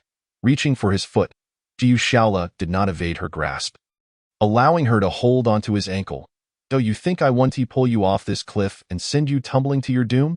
Ning Lei threatened, panting with mock fury. Of course, she was merely venting her frustration. She would never truly push him off. In truth, she had often found herself on the receiving end of his teasing, and just then, Gu Shaola spoke slowly. Miss, do you truly believe your physique is so enticing that anyone who gazes upon it can be enchanted? Stop. Why do you keep looking at me? You should pay attention to what's below your feet. Gu Shaola's expression shifted to one of seriousness. What's below my feet? Ning Lei was momentarily stunned. yet instinctively glanced downward. The moment she did, a shiver ran through her delicate figure, nearly causing her to tumble off the precipice. To her horror, nestled among the rocky crevices she had just scaled, 6 or 7 jet-black serpents, each as thick as a child's wrist, were curiously slithering about, peering out from their hiding spots. Although their movements were not particularly swift, it was evident to anyone that these creatures had been drawn out by the allure of Gu Xiaola and Ning Lei. Pursuing them with intent, Gu Xiaola reached out to steady the somewhat unsteady Ning Lei, remarking, "Now do you understand why I have been secretly observing you?" Ning Lei, finally managing to stabilize herself, questioned with a quavering voice. "Then why didn't you simply tell me earlier? Why resort to such despicable methods?" Gu Xiaola shrugged nonchalantly. "Tell you directly? My dear young lady, are you certain that if I had informed you outright, you wouldn't have been so frightened as to plummet off the cliff?" Ning Lei trembled again at the thought. Indeed, had she glimpsed the multitude of venomous snakes pursuing her, given her fragile mental fortitude, she would have likely fallen at the first sign of distress, making it impossible to accompany Gu Xiaola to the mountain summit. As she glanced at Gu Xiaola, though she refrained from verbalizing her thoughts, she could not help but admire his audacity and meticulousness in considering such factors. It seemed she had indeed misjudged him this time. However, after Gu Xiaola's grandiloquent declaration, any semblance of respect Ning Lei had felt for him evaporated with his subsequent jest, and she found herself once more angrily chasing after him. The two engaged in playful banter, finally managing to reach the mountain peak. What a revelation it was from below! One could hardly ascertain the grandeur of the view. Upon reaching the summit, they were greeted with an expansive vista. The desolate island behind them resembled a sharp sword piercing the sea, and they stood precisely at the blade's tip. The elevation afforded them an exceptional vantage point, enabling a clear view of most of the island's perimeter, making it an ideal location to observe any rescue efforts. Conversely, the slope ahead appeared to gently incline, allowing not only Gu Xiaola and Ning Lei to traverse it with ease, but even the Lin sisters would find it manageable. Gu Xiaola scanned the other side and discovered a beach that appeared to be a smooth path, unlike the rugged terrain they had traversed. Moreover, the beach was adorned with numerous coconut and palm trees, suggesting a more favorable natural environment. It seemed their decision to scout this route had indeed proven to be a wise one. The beach on this side of the cliff exhibited a remarkably pleasant natural setting. Ning Lei, clearly recognizing the beach's allure, momentarily forgot about Gu Xiaola's earlier teasing and cheerfully remarked, "It looks quite promising. Let's go, Miss Ning, and explore the area further to assess potential sites for our new camp." "Absolutely," she responded, her small fingers gesturing as if she had uncovered something significant. "Is there something amiss?" Gu Xiaola, suspecting the presence of a wild beast, swiftly drew his large machete, while Ning Lei grasped her makeshift spear. Both alert to the path ahead, they cautiously descended a short distance, navigating the winding trail, until they unexpectedly stumbled upon a moderately sized cave at the base of the gentle slope. Chapter 80. The Spring A Cave? How splendid, and it's situated on the mountain. Gu Xiaola felt a surge of excitement. This was, without a doubt, his ideal refuge. Given their inability to construct sturdy shelters outdoors, particularly with their current lack of essential tools and materials, discovering a cave that could shield them from the elements was nothing short of fortuitous. The cave appeared modest in size, yet it would be quite adequate for their party of 4. However, he pondered whether it had already been claimed by small creatures or even larger beasts. Gripping his machete tightly, Gu Xiaola instructed Ning Lei, "Stay behind me and remain silent." He approached the cave entrance cautiously. The cave was located midway up the slope, with an entrance roughly the size of 3 or 4 standard doors. Since it was daytime, the interior was dimly lit, allowing them to see only a short distance within, where they noticed some flat stones but little else. Gu Xiaola leaned closer to the cave entrance, inhaling deeply. Fortunately, the humidity inside did not seem excessive, and there was no particularly pungent moldy odor. He retrieved a bundle of mugwort he had brought along and ignited it with a lighter, a thick plume of white smoke billowing forth. Gu Xiaola refrained from entering the cave, instead tossing the burning bundle inside. The cave quickly filled with dense smoke, making it difficult to see. So this was your intention with the mugwort? Ning Lei found herself genuinely impressed by her seemingly frivolous captain.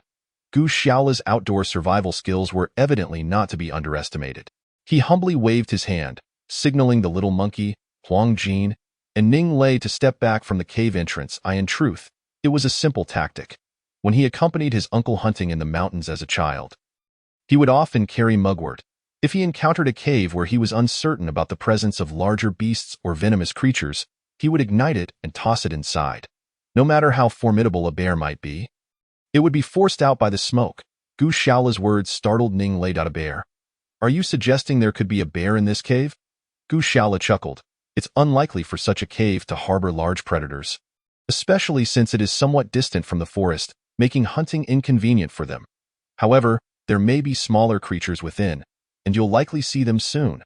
As they conversed outside the cave, they were suddenly startled by a flurry of rustling sounds within, followed by a swarm of large black bats bursting forth. These bats were impressively sized, with some extending over a meter when their wings were spread. They resembled the demons depicted in Western lore, causing Ning Lei to swiftly retreat behind Gu Shaola, clinging desperately to his broad arm, her face pressed against his back, too frightened to look up, muttering incessantly for divine protection. After a considerable time, the bats appeared to have cleared out, and the cave fell silent. All right, my lady, the bats have departed. You needn't continue your prayers. Gu Shaola gently tugged at Ning Lei's hand, which was still gripping his shoulder tightly. Really? Were those bats just now? They were enormous, she exclaimed, still trembling. Could they possibly be the legendary vampire bats? Gu Shaola reassured her with a grin. Vampire bats? Don't be ridiculous. They're quite small. These are clearly tropical fruit bats. Harmless to humans and livestock alike. Ning Lei, still filled with trepidation, inquired, Are you certain? Such large creatures only consume fruit? Absolutely. Bats in tropical jungles are generally harmless. In fact, in many Southeast Asian countries, people consume them. It is said that they make a nutritious soup. By the way, you, as a wealthy foodie, must have tried bat soup at some point, right? Gu Shaola's comment sent shivers down Ning Lei's spine, prompting her to vehemently shake her head. Please, don't say that. It's utterly revolting. I would never consume such a thing. Gu Shaola, do you think there could be other animals in this cave? Gu Shaola glanced once more at the still smoking cave and shook his head. There shouldn't be anything else. I genuinely can't fathom any creature that would linger in such dense smoke. Now that the smoke has mostly dissipated, shall we venture inside to assess the environment? As he spoke, Gu Shaola gestured invitingly, but Ning Lei promptly waved him to enter first.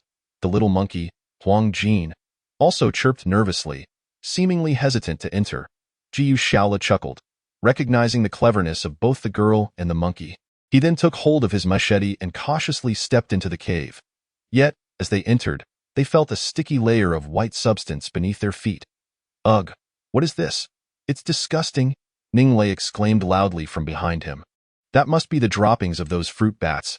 They've likely made this cave their home for quite some time. A little feces is hardly unusual, is it? Gu Shaola replied as he carefully sidestepped the bat excrement, meticulously surveying the cave's interior. Initially, the stark contrast in lighting between the cave's interior and exterior made it difficult for them to see clearly, but after a brief adjustment, they began to discern their surroundings. This was a typical Kashmir cave, modest in size, roughly spanning over 100 square meters. The walls were exceptionally smooth to the touch, cool against their skin, and the ceiling offered ample height, with at least 4 to 5 meters of vertical space.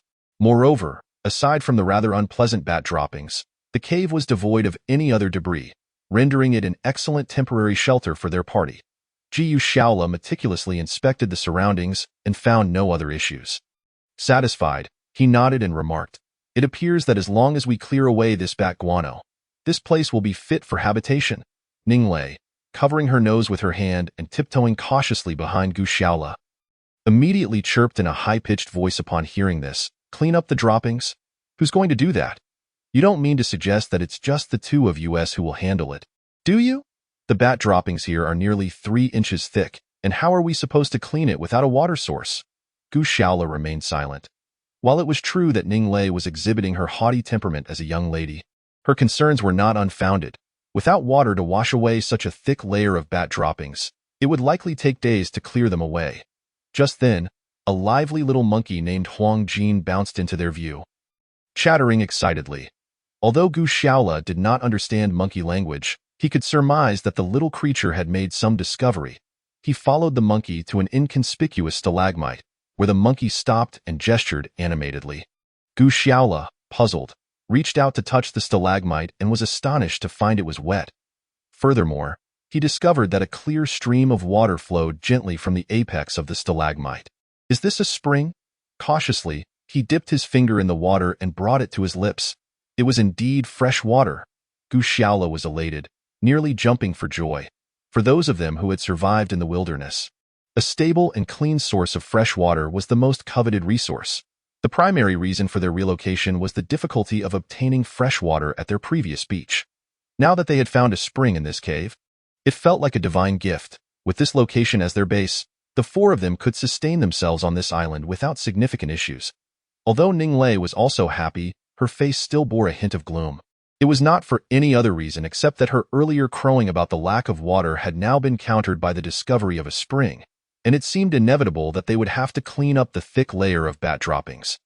Noticing Ning Lei's uncomfortable expression, Gu Xiaola smiled gently. My dear Miss Ning, there's no need to fret too much. We're merely here to scout the new base. Besides, while the bat droppings may look unpleasant, they don't actually smell. If you don't believe me, lower your hand and take a whiff. Before Ning Lei could respond, Gu Xiaola suddenly yanked her hand away from her nose. A sharp, acrid scent rushed into Ning Lei's nostrils, causing her stomach to churn. Ugh. Chapter 81. Seeing Ning Lei on the verge of vomiting, Gu Xiaola chuckled. I say, Miss, is it really that exaggerated? The droppings of fruit bats are considered a delicacy in many Southeast Asian countries. Local farmers often compete to obtain them. After retching for a while, Ning Lei's face flushed red as she managed to ask, Are you serious? Do they have such a strong palate? Gu Xiaola replied. People use these bat droppings as fertilizer for fruit trees. You really think they can be eaten? At the mention of food, Ning Lei glanced at the thick layer of white substance on the ground and exclaimed, Ugh! Before bolting out of the cave, Gu Xiaola took a moment to observe the spring more closely. He noticed that the gentle stream, though small, was quite stable. He wondered where all this water flowed to. Upon inspecting the area beneath the stalagmite, he discovered a small crevice that had been eroded by the water, resembling a drainage system. It seemed that the spring fed directly into this drainage, ultimately discharging into the sea. Excellent! With a source of fresh water, Gu Xiaola felt a renewed sense of hope for survival on this deserted island. He even entertained the notion of planting some crops and raising livestock. Although those plans would have to wait, the immediate priority was relocating their camp to this cave with a water supply. Convinced that his plans were sound, Gu Xiaola exited the cave, spotting Ning Lei still bent over a rock. Retching. Come on, beautiful. Our mission for today has been remarkably successful. Let's head down and see if we can find something to eat. Ning Lei, nearly on the verge of vomiting, accepted the water bottle from Gu Xiaola and took a deep swig to quell the nausea. Going down to find food? Ning Lei eyed Gu Xiaola skeptically, thinking he must be planning some trick to tease her again. What? Aren't you hungry? I'm starving. If you're not hungry, that's perfect. You can stay here and clean up the bat droppings while I go find something to eat. As Gu Xiaola spoke, he took on a posture suggesting he was about to leave. Wait. It's better if we clean the cave together. It's not that I'm afraid of getting dirty. I'm just worried that the bats you scared away might come back. I can't handle that. Besides, I'm hungry too.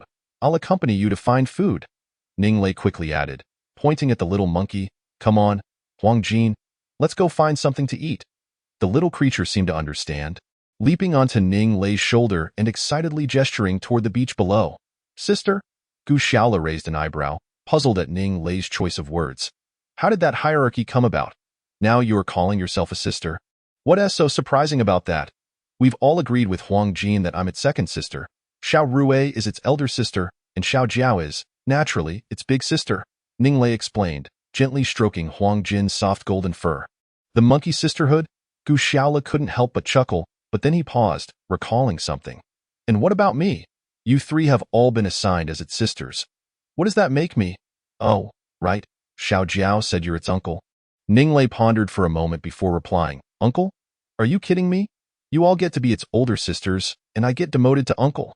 I thought I could be its brother-in-law, Gu Xiaola muttered. Pfft, dream on. You think too highly of yourself. How could you be a brother-in-law when there are three of us girls? Are you hoping to be Huang Jin's elder brother-in-law or its third brother-in-law? Ning Lei teased, a smile playing on her lips, clearly excluding herself from the discussion. Jiu Shaola understood her implications but didn't mind, merely chuckling, I'm not picky. I'd be happy with either, of course. Being all three brother-in-laws wouldn't be a problem either. My physical condition is quite robust. As he spoke, Gu Shaola flexed his arm, showcasing his muscular biceps. Want to be all three? Keep dreaming. Ning Lei laughed as she and Huang Jin moved ahead. Soon, they descended the gently sloping hillside.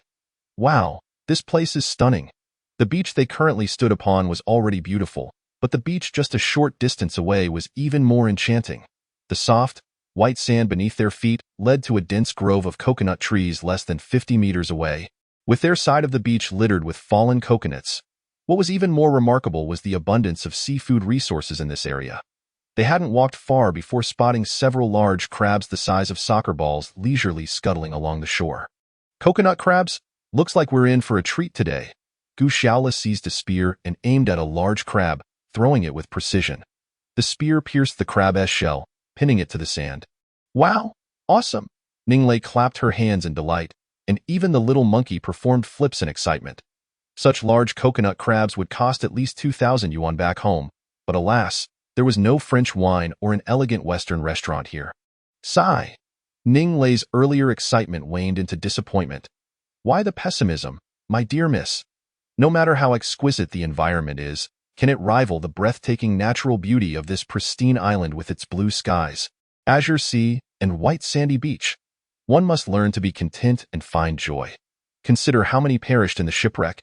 You now have the chance to enjoy seafood on this picturesque beach. Surely, heaven is favoring you, is it not? Gu Shaola gathered some dry twigs and leaves from the beach, effortlessly constructing a small bonfire. He placed the spear with the large crab over the fire, which crackled and popped as it cooked. Ning Lei squatted beside the fire, reflecting on Gu Shaola's words. Not a word of it is incorrect. I consider myself fortunate. That luxurious cruise ship carried over 2,000 souls, and I dare say that perhaps only 300 or 400 of them remain alive today. By the way, there is something I have long wished to inquire of you, Ning Lei. Today seems to present the perfect opportunity. If you would not mind, as Gu Shaola casually flipped the crabs on the spear, he spoke as if somewhat indifferent. You wish to ask me something? Something you have kept hidden in your heart? Ning Lei was taken aback, her fair face flushing slightly. Could it be that this fellow intends to confess his feelings to me? Yet I have already stated that I am engaged. Why is he asking me this now? Is he truly so unyielding? What if Gu Shaola were to profess his love and, upon being rejected, resort to some form of forceful affront? If we were still at camp, with Lin Rue and Lin Jiao present, he might have hesitated, but after traversing such a high mountain cliff, it seems we are utterly alone here.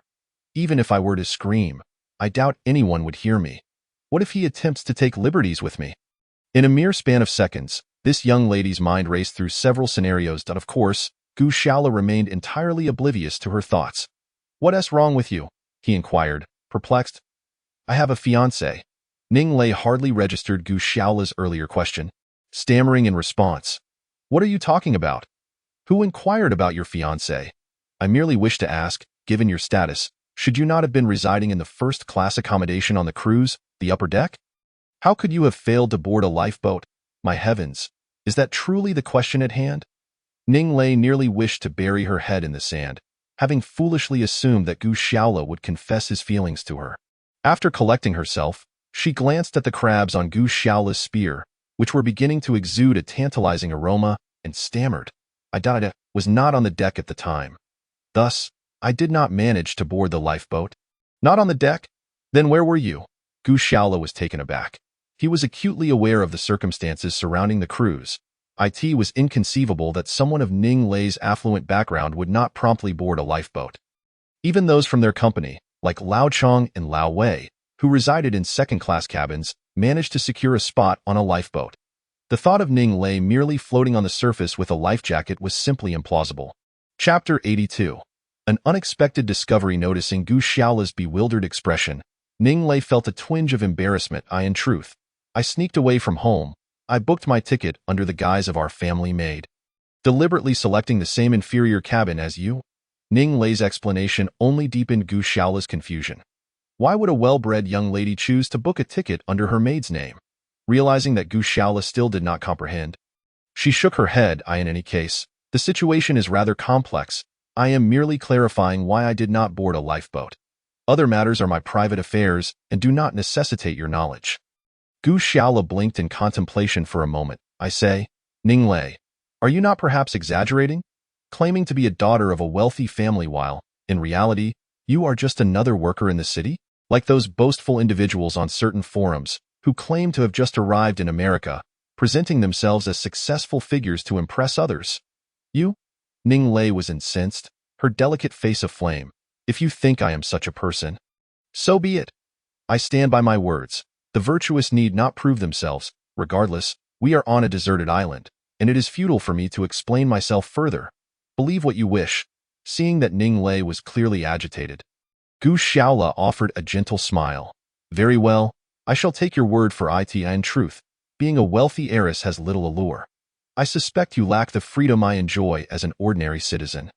You are perpetually surrounded by nannies and chauffeurs, and even at home, you must adhere to a schedule dictated by the housekeeper, from waking hours to meal times. How does that compare to here? You can eat when you wish and sleep when you please. Aside from the slightly inferior living conditions, this place is hardly worse than your grand villa. Come, taste this coconut crab's claw. See how it fares.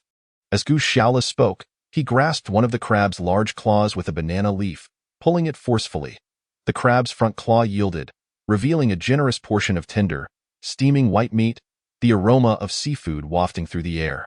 Wow, it smells divine, Ning Lei exclaimed as she took the crab, unable to resist the heat, biting into the succulent flesh. It's so hot, so tender, and so fresh. Despite the heat, she devoured the large piece of crab meat in one go.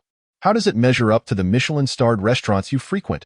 Gu Xiaola inquired, tearing off a segment of the crab's leg and savoring the white meat himself. Honestly, if you were not the daughter of a wealthy family, it might be better it would spare us the awkwardness of feeling that your status sets you apart from us.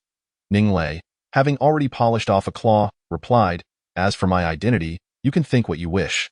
It is of no concern to me. But know this, I, Ning Lei, would never stoop to deceive others regarding my status.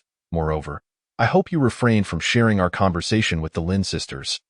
As they spoke, Ning Lei had finished off a claw, while Gu Xiaola, feeling somewhat sated after consuming 2 crab legs, stood up and gazed into the distance along the beach.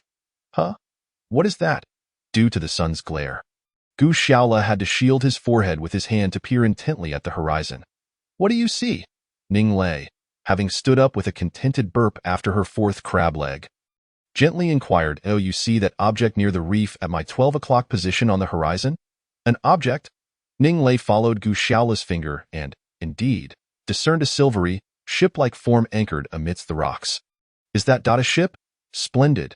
Could this mean our salvation? Ning Lei cheered, though Gu Xiaola's expression remained solemn. He had recognized from the outset that it was a ship, but it appeared to have been moored for quite some time. Although details were obscured, the paint was nearly all weathered away, revealing patches of rust from seawater erosion. Could this vessel, having languished in this spot for years, truly rescue them? Gu Xiaola held his doubts. Yet it was undoubtedly a significant discovery. He beckoned the little monkey, Huang Jin, who was still feasting on crabs. Let us go investigate that ship. Thus, the trio concluded their brief repast and set off towards the anchored vessel. They had not ventured far when Ning Lei began to feel a sense of unease. Gu Xiaola, do you think that ship could have been sent by a rescue team? Gu Xiaola chuckled lightly. My dear lady, you are being rather idealistic. Just look at the state of that ship. The original color of the hull is virtually indistinguishable beneath the rust. It has likely been here for years, perhaps even decades. Do you truly believe it to be a rescue vessel? As they approached within 50 meters of the stranded ship, both could now see it clearly. The vessel appeared wedged between 2 rocks. Gu Xiaola, I feel a bit frightened, Ning Lei admitted, retreating behind him as they drew nearer, her earlier excitement dissipating. Gu Xiaola remained silent, yet his expression was tense. He observed that the boat was not particularly large, likely displacing less than 10 tons, and its various fittings and equipment seemed quite antiquated, reminiscent of a bygone era from the mid-20th century. Had this vessel met with disaster here 60 or 70 years ago? Gu Shaola pondered aloud. 60 or 70 years ago? Then, what of the people aboard? Did they survive? Ninglei asked timidly. Where are they now? For reasons unknown, Ninglei recalled an ancient maritime legend of ghost ships. In this tale, a cruise ship encounters peril, and all aboard, guests and crew alike, meet their demise. Yet the unmanned vessel continues to sail the seas, occasionally sighted by other ships, which find it eerily untouched, with festivities seemingly ongoing aboard. However, whenever another vessel attempts to approach, the ghost ship mysteriously vanishes once more. It is rumored that some sailors once boarded this vessel, but the ship has long since fallen into disrepair, with no signs of living souls aboard. If these sailors had not disembarked in time, their fate would have been to vanish alongside the ghost ship. Observing the captivating expressions of Ninglei, whose face alternated between crimson and pale, Gu Shaolu inquired with curiosity, Miss Ning, what are you pondering? Hemph. Ghost ships are typically grand vessels. Besides, ghost ships are elusive on the seas. How could one be stranded on a desolate island? Gu Shaolu remarked dismissively. Then, does that mean the people aboard this ship have perished? Ninglei asked, still somewhat apprehensive. I cannot say for certain, but judging by the condition of this vessel, it appears to have remained motionless for at least 40 to 50 years. In other words, even if the sailors were merely 20 years old back then, they would now be well into their old age. If they were not rescued, they likely succumbed to their fate on this deserted island. Why dwell on such matters? Let us ascend and discover the truth. Though Gu Shaola spoke bravely, Ninglei's words had unnerved him slightly. Nonetheless, as their leader, he could not allow his formidable image to falter at this moment. Thus, he rolled up his pant legs, waded into the water, and made his way toward the small vessel stranded among the rocks. Despite her fear, Ninglei felt uncertain, standing alone on the shore, and her curiosity about the ship's contents compelled her to follow Gu Shaolu into the water. Fortunately, the reefs were not too distant from their shore. As they approached, the vessel became increasingly distinct, its hull stripped of paint and revealing a coat of yellowed rust, while the various fittings on the deck appeared equally dilapidated. Gu Shaolu reached the ship and noticed its hull was encrusted with barnacles, oysters, and other marine creatures. After much effort, he finally discovered a ladder that allowed him to climb aboard. However, the iron rungs were so corroded by seawater that they broke apart with a mere tug. Undeterred, he retrieved a bundle of vine rope he had with him, tied a fist-sized stone to one end, and swung it a few times before launching it onto the ship's hull with a satisfying clang. The rope secured itself around the railing. Why don't you wait down there for me? I fear you may become frightened if you ascend, he suggested. Ninglei glanced at the rust-covered ship and recalled the terrifying tales of ghost ships. I think it would be wiser to stay close behind you, she replied. Gu Shaolu chuckled at her response. Well, my dear Miss Ning, I am aware that your judo skills are quite impressive. You could easily subdue that little Li if need be, however. If you truly wish to board, let us do so together. Thus, the two of them climbed aboard, grasping the rope Gu Shaola had secured. As he had anticipated, the deck was a scene of desolation, with most of the equipment rendered unusable due to years of neglect. After a thorough inspection, Gu Shaola found nothing of value, nor any signs of life. They then approached the door of the ship's cockpit, peering inside to find it equally barren, with only rust and a thick layer of dust remaining on the controls. Gu Shaolu sighed, realizing that he had hoped to use the ship's radio to contact the outside world. After searching for a while longer, he shook his head and addressed Ninglei. It seems this ship holds no valuable items. The crew may have ventured into the island's interior or escaped via a lifeboat. Moreover, I suspect others have visited this vessel. Ninglei was taken aback. What do you mean? Others have visited? How can you be so certain? Gu Shaoli's expression grew serious. Look around. There is nothing useful left on this ship, while other items may be less significant. I noticed that there isn't even a trace of fuel remaining. This could not have been taken by the original sailors. Then, who could have taken it? Perhaps the island's natives? Ninglei pondered, confused. But have you seen any signs of human activity on this island? Who would take these supplies? It seems improbable that the island's inhabitants would be responsible, Gu Shaola replied, shaking his head. If it wasn't the islanders, then who else could it be? Ninglei queried. Perplexed, I suspect there are only two possibilities: fishermen venturing out to sea, or pirates roaming the waters, and the latter seems more likely. Gu Xiaoli's assertion sent a chill down Ning Lei's spine. What are you saying? Do you think this is the age of exploration? Are there really pirates? Did they arrive on the Flying Dutchman? She scoffed. Ji Xiaolu smiled slightly. Pirates have always existed, though they are indeed rare in Europe and America nowadays. However, we find ourselves in the Indian Ocean, nestled between Asia and Africa, where there are certainly many pirates of a more nefarious nature. In truth, my greatest concern has been that instead of awaiting rescue on the beach, we might instead encounter pirates, or perhaps this very ship is one that was seized by pirates and subsequently ran aground here. As Gu Xiaolu described the scenario, Ning Lei envisioned the small boat being pursued by several pirate speedboats, crashing against the rocks in a desperate attempt to escape. The crew would abandon ship and plunge into the water, while the pirates, armed with AK-47s, would fire mercilessly at the sailors in the water, turning the sea crimson with blood as the bodies floated, swiftly consumed by sharks. Stop, stop, stop, do not continue. What you say is merely your imagination. Perhaps those sailors met kind-hearted fishermen who, unable to tow their vessel from the rocks with their small boat, transferred all usable supplies to their fishing craft. Ning Lei implored, desperately trying to dispel her fearful thought. Gu Xiaolu merely gestured toward the ship's cockpit. Kind-hearted fishermen? Just look at this. Ning Lei examined the area more closely. Though rust had obscured much, she could still discern numerous round holes in the metal. What are these? She asked. These are bullet holes. What kind-hearted fisherman would shoot at a boat to offer assistance? Gu Xiaolu replied coldly. So, are there truly pirates? Are we in danger now? Ning Lei stepped back, tightening her grip on the spear. That is difficult to say. This ship has been adrift for decades. The pirates of your have likely long since perished, but whether there are still pirates lurking about is uncertain. We shall relocate tonight. Gu Xiaoli's words left Ning Lei momentarily stunned. You cannot be serious? Relocating at night?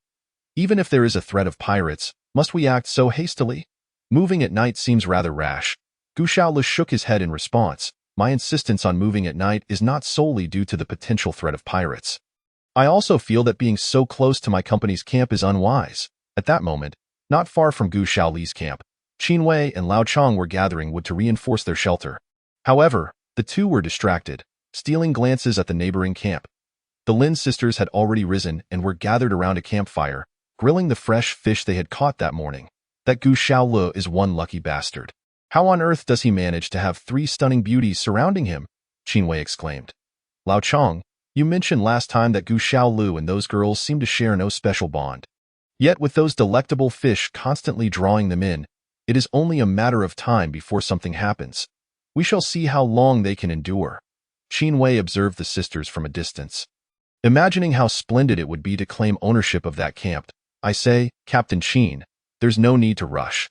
We are so close to their camp, I refuse to believe there won't be an opportunity to deal with Gu Xiaolu. Have you noticed that Gu Xiaolu and the tall girl have not shown themselves all morning? I believe this is your chance. Opportunity? Qin Wei shot Lao Chong a disapproving glance. What do you mean? Are you suggesting I should rush over and force myself on those 2 girls? Upon hearing Qin Wei express some doubts about himself, Lao Chong quickly gestured with his hands and explained. No, Captain Qin, please don't misunderstand. I didn't mean to suggest a heavy-handed approach. What I intended to convey is that young ladies require a delicate touch. What does that bumpkin Gu Xiaolu know about a girl's heart? Moreover, in their camp, with 3 girls and only him as the sole man, it is impossible for him to distribute attention evenly. 3 women in a play inevitably leads to jealousy and rivalry. And Gu Xiaolu lacks the capability to satisfy all of them. At this moment, your dashing and imposing presence, Captain Qin, becomes crucial. We are all adults here. If it is a mutual attraction, I cannot believe that Gu Xiaolu would dare to direct his ire towards you. There is a saying that flattery never goes out of style. Although Qin Wei is somewhat aware of his own charm, he cannot resist the encouragement from someone as cunning as Lao Chong beside him. Suddenly, he felt that he need not rely solely on brute strength, but could indeed leverage his looks and demeanor to overshadow that bumpkin Gu Xiaolu and win the favor of the fair maidens. Lao Chong, I believe you make a valid point.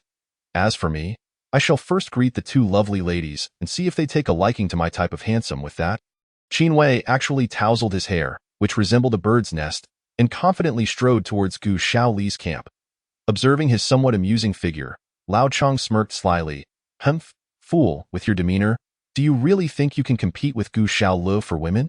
However, to incite conflict between men, the best method is indeed through women. I cannot ascertain whether you can charm the beauties, but if Gu Xiaolu catches wind of your antics, it surely will not end well for you. Haha, Qinwei, you think you can challenge me? You're still a bit too green, of course. Qinwei remained blissfully unaware that he had unwittingly fallen into Lao Cheng's scheme. Even if he were to discover Lao Cheng's intentions now, his infatuation would still propel him forward. After all, compared to a social butterfly like Shaoli, the pure and lovely Lin sisters stirred an irresistible yearning in Qinwei's heart. At tea that moment, Lin Rui and Lin Jiao were casually roasting fish by the bonfire, occasionally glancing towards the distant cliffs. Sister, do you think Captain Xiaolu and the others will encounter any danger? Lin Jiao asked, taking a bite of the fish. What? Little girl, are you starting to worry about men? Lin Rui replied, casting a disdainful glance at her younger sister. You were the one urging me to hasten things along so that Gu Xiaolu could become your brother-in-law, and now you wish for him to become my brother-in-law? Lin Rui scoffed. Humph, not at all. It's just that our camp can do without anyone, but we certainly cannot do without Captain Xiaolu. Besides, I feel that Gu Xiaolu doesn't seem particularly interested in a sweet, innocent girl like me. The last time you went fishing with Ning Lei, he hardly glanced in my direction when it was just the two of us in the camp. It really deflated my confidence, Lin Jiao lamented, wallowing in self-pity.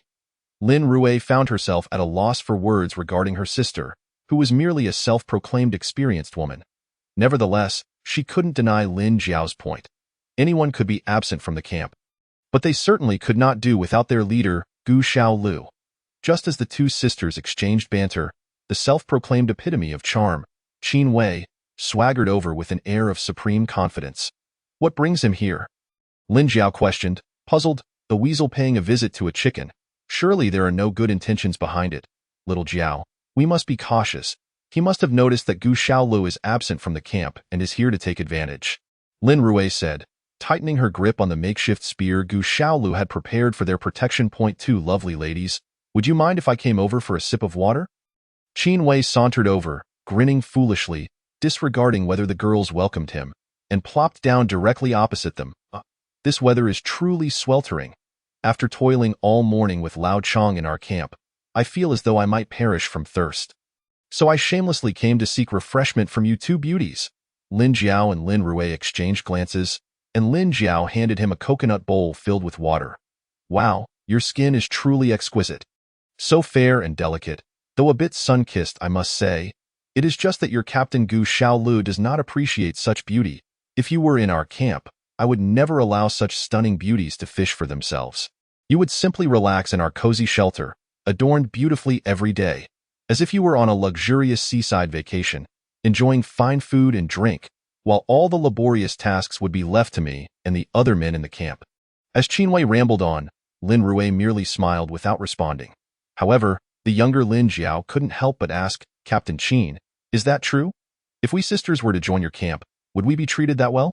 Hearing the opportunity, Qinwei eagerly pounded his chest in assurance, absolutely. When have you seen those two women in our camp lift a finger? Their beauty pales in comparison to you sisters, and I can take such good care of them. Let alone you, my little beauties. As he spoke, Qinwei inched closer, intentionally narrowing the distance between himself and the two sisters. Yet, as he moved slightly, he felt something sharp jab into his thigh. Ouch, there are thorns on this wooden seat. Qinwei exclaimed, looking down to find no thorns present. It was clear that Lin Rui had positioned the metal tip of the spear between him and the girls, and his thigh had been pricked by it. Let us keep our conversation civil, but we should maintain a respectful distance, Lin Rui said coldly, pushing the spear forward slightly, causing Qinwei to hastily retreat. This scene sent Lin Jiao into fits of laughter. Ha ha ha! It took her a moment to regain her composure before pointing at Qinwei. I say, Captain Qin, if your camp is as splendid as you claim, why are you moving so close to our camp? Besides, if we haven't visited your camp, isn't that a moot point? You know full well the conditions of your camp. A seaside 5-star hotel? You should ensure your team is well fed before boasting. Qinwei felt his face flush from the sharp retort of the sharp-tongued girl. Torn between the desire to leave and the reluctance to abandon this rare opportunity. Just as he found himself at an impasse, a cold voice interjected with a chuckle, Captain Qin, what brings you to our camp? As they looked up, they were surprised to see Gu Xiaolu and Ning Lei standing before them, grinning. Chapter 85. The changing of the guard caught off guard. Qin Wei could only chuckle awkwardly. I merely came to ask for a drink of water. Nothing more. Nothing more. Haha. Well, I've finished my water. Without waiting for Gu Xiaolu and the others to respond, he hastily made his exit. What was he really here for? Surely, it wasn't just for a drink. Lin Rui pondered aloud, while Lin Jiao chimed in cheerfully, of course not. Captain Qin is here to recruit us lovely ladies for his camp. Recruit? Who is he looking to recruit? Ning Lei inquired curiously. U.S. beauties. Captain Qin declared that should we choose to join their camp, we'd enjoy a life of luxury, akin to residing in a 5-star coastal hotel, with no need to lift a finger, merely playing the role of beautiful adornments, Lin Jiao said, casting a glance at Gu Xiaolu. Do you all really believe that? Ning Lei scoffed. Come on, little Lei. Who among us would fall for his tall tales? By the way, enough of this nonsense. What discoveries did you make over by the cliffs this morning? Lin Rui interjected, redirecting the conversation. More than just discoveries. We found something quite extraordinary, Ning Lei exclaimed, brimming with excitement. Extraordinary? What could possibly be so remarkable? Lin Jiao's curiosity piqued as she pressed for details. Sister Lei, what did you find? Do tell us. Thus, Ning Lei recounted their morning's adventure of uncovering a cave and a sunken ship, which sent Lin Jiao into ecstatic exclamations. However, the older Lin Rui appeared more concerned, stating, so this island is within the territory frequented by pirates.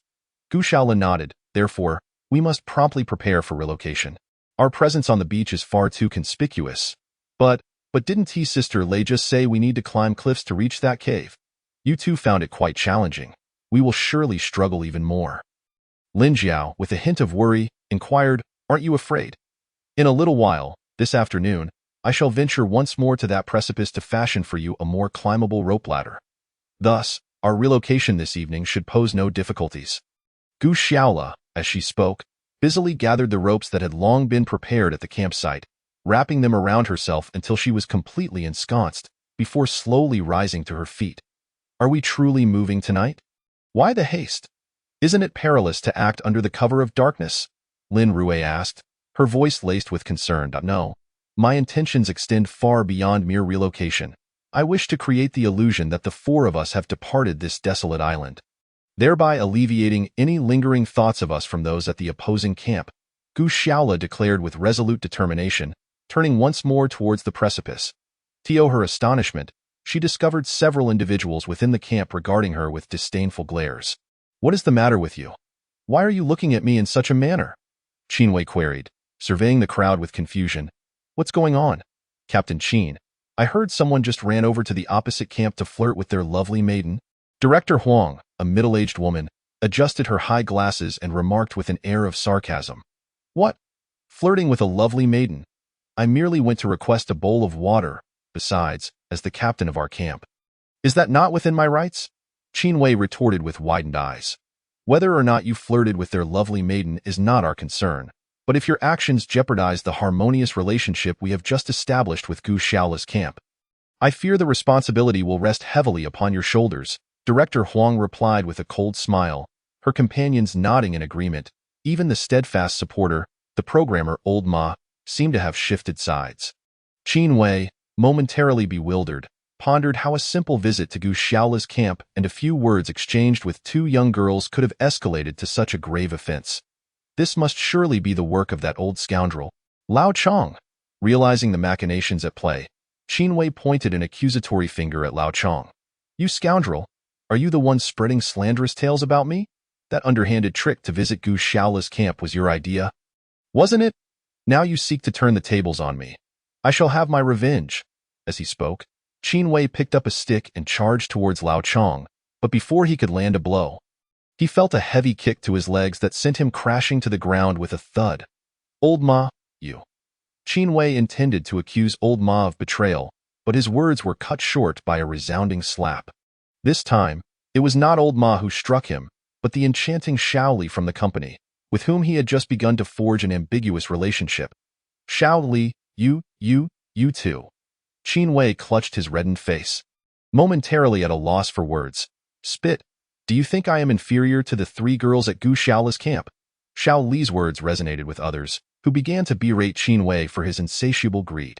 Old Chong, who had remained silent until then, raised his hand and smiled gently. It was through our collective sacrifice, assisting Gu Shaola in vanquishing that monstrous crocodile, that we earned their trust. If Qin Wei continues down this path, it could render our previous efforts utterly fruitless. Therefore, I propose we select a new leader for our camp. You scoundrel! You conspired against me. Now you wish to strip me of my captaincy? I won't stand for it. Qin Wei shouted, ready to retaliate. However, he was met with a heavy kick from Old Ma, sending him sprawling into the sand, mouth full of grit, rendering him speechless. In the face of Qin Wei's agitation, Old Chong remained unfazed, gesturing to Old Ma in our camp. There is but one individual endowed with both capability and respect, who can lead us while we await rescue on this desolate island. That is our programmer, Old Ma.Do. We all concur. His declaration was met with enthusiastic applause from the others. Even Qin Wei, who lay in the sand, found himself unable to voice any dissent. Remarkably, even the flirtatious Xiao Li cast a coy glance in Old Ma's direction. Thus, due to a mere visit to Gu Shaola's camp, Qin Wei found himself ousted from his position as the camp leader, perplexed by the collective dissatisfaction directed at him. Unbeknownst to him, Old Chong had been orchestrating this for quite some time, subtly inciting others, particularly Old Ma, who had long harbored grievances against Qin Wei's lazy and domineering leadership. Old Chang's scheme had proven exceedingly successful, and he seized upon Qin Wei's vulnerability to topple him from his position of authority. Of course, Qin Wei's acceptance of this cruel reality did not equate to his acquiescence. Were it not for Old Ma's persistent restraint, he would have undoubtedly pounced upon Old Chong and delivered a thorough beating. Although the transition of leadership appeared calm on the surface, beneath it lay turbulent currents of power struggles, ripe for eruption at any moment. In contrast, Gu Shaola's camp remained free of such discord. Their sole concern was ensuring the successful execution of their relocation plan for the night. With that thought in mind, Gu Shaola hastily consumed a bite of lunch before once again leading Ning Lei to the base of a cliff. The task at hand was laborious and necessitated assistance, so Gu Shaola first ascended with a small quantity of rope. This time, however, he had taken precautions, carrying a substantial bundle of ignited wormwood, the thick smoke trailing behind him as he navigated the rocky crevices.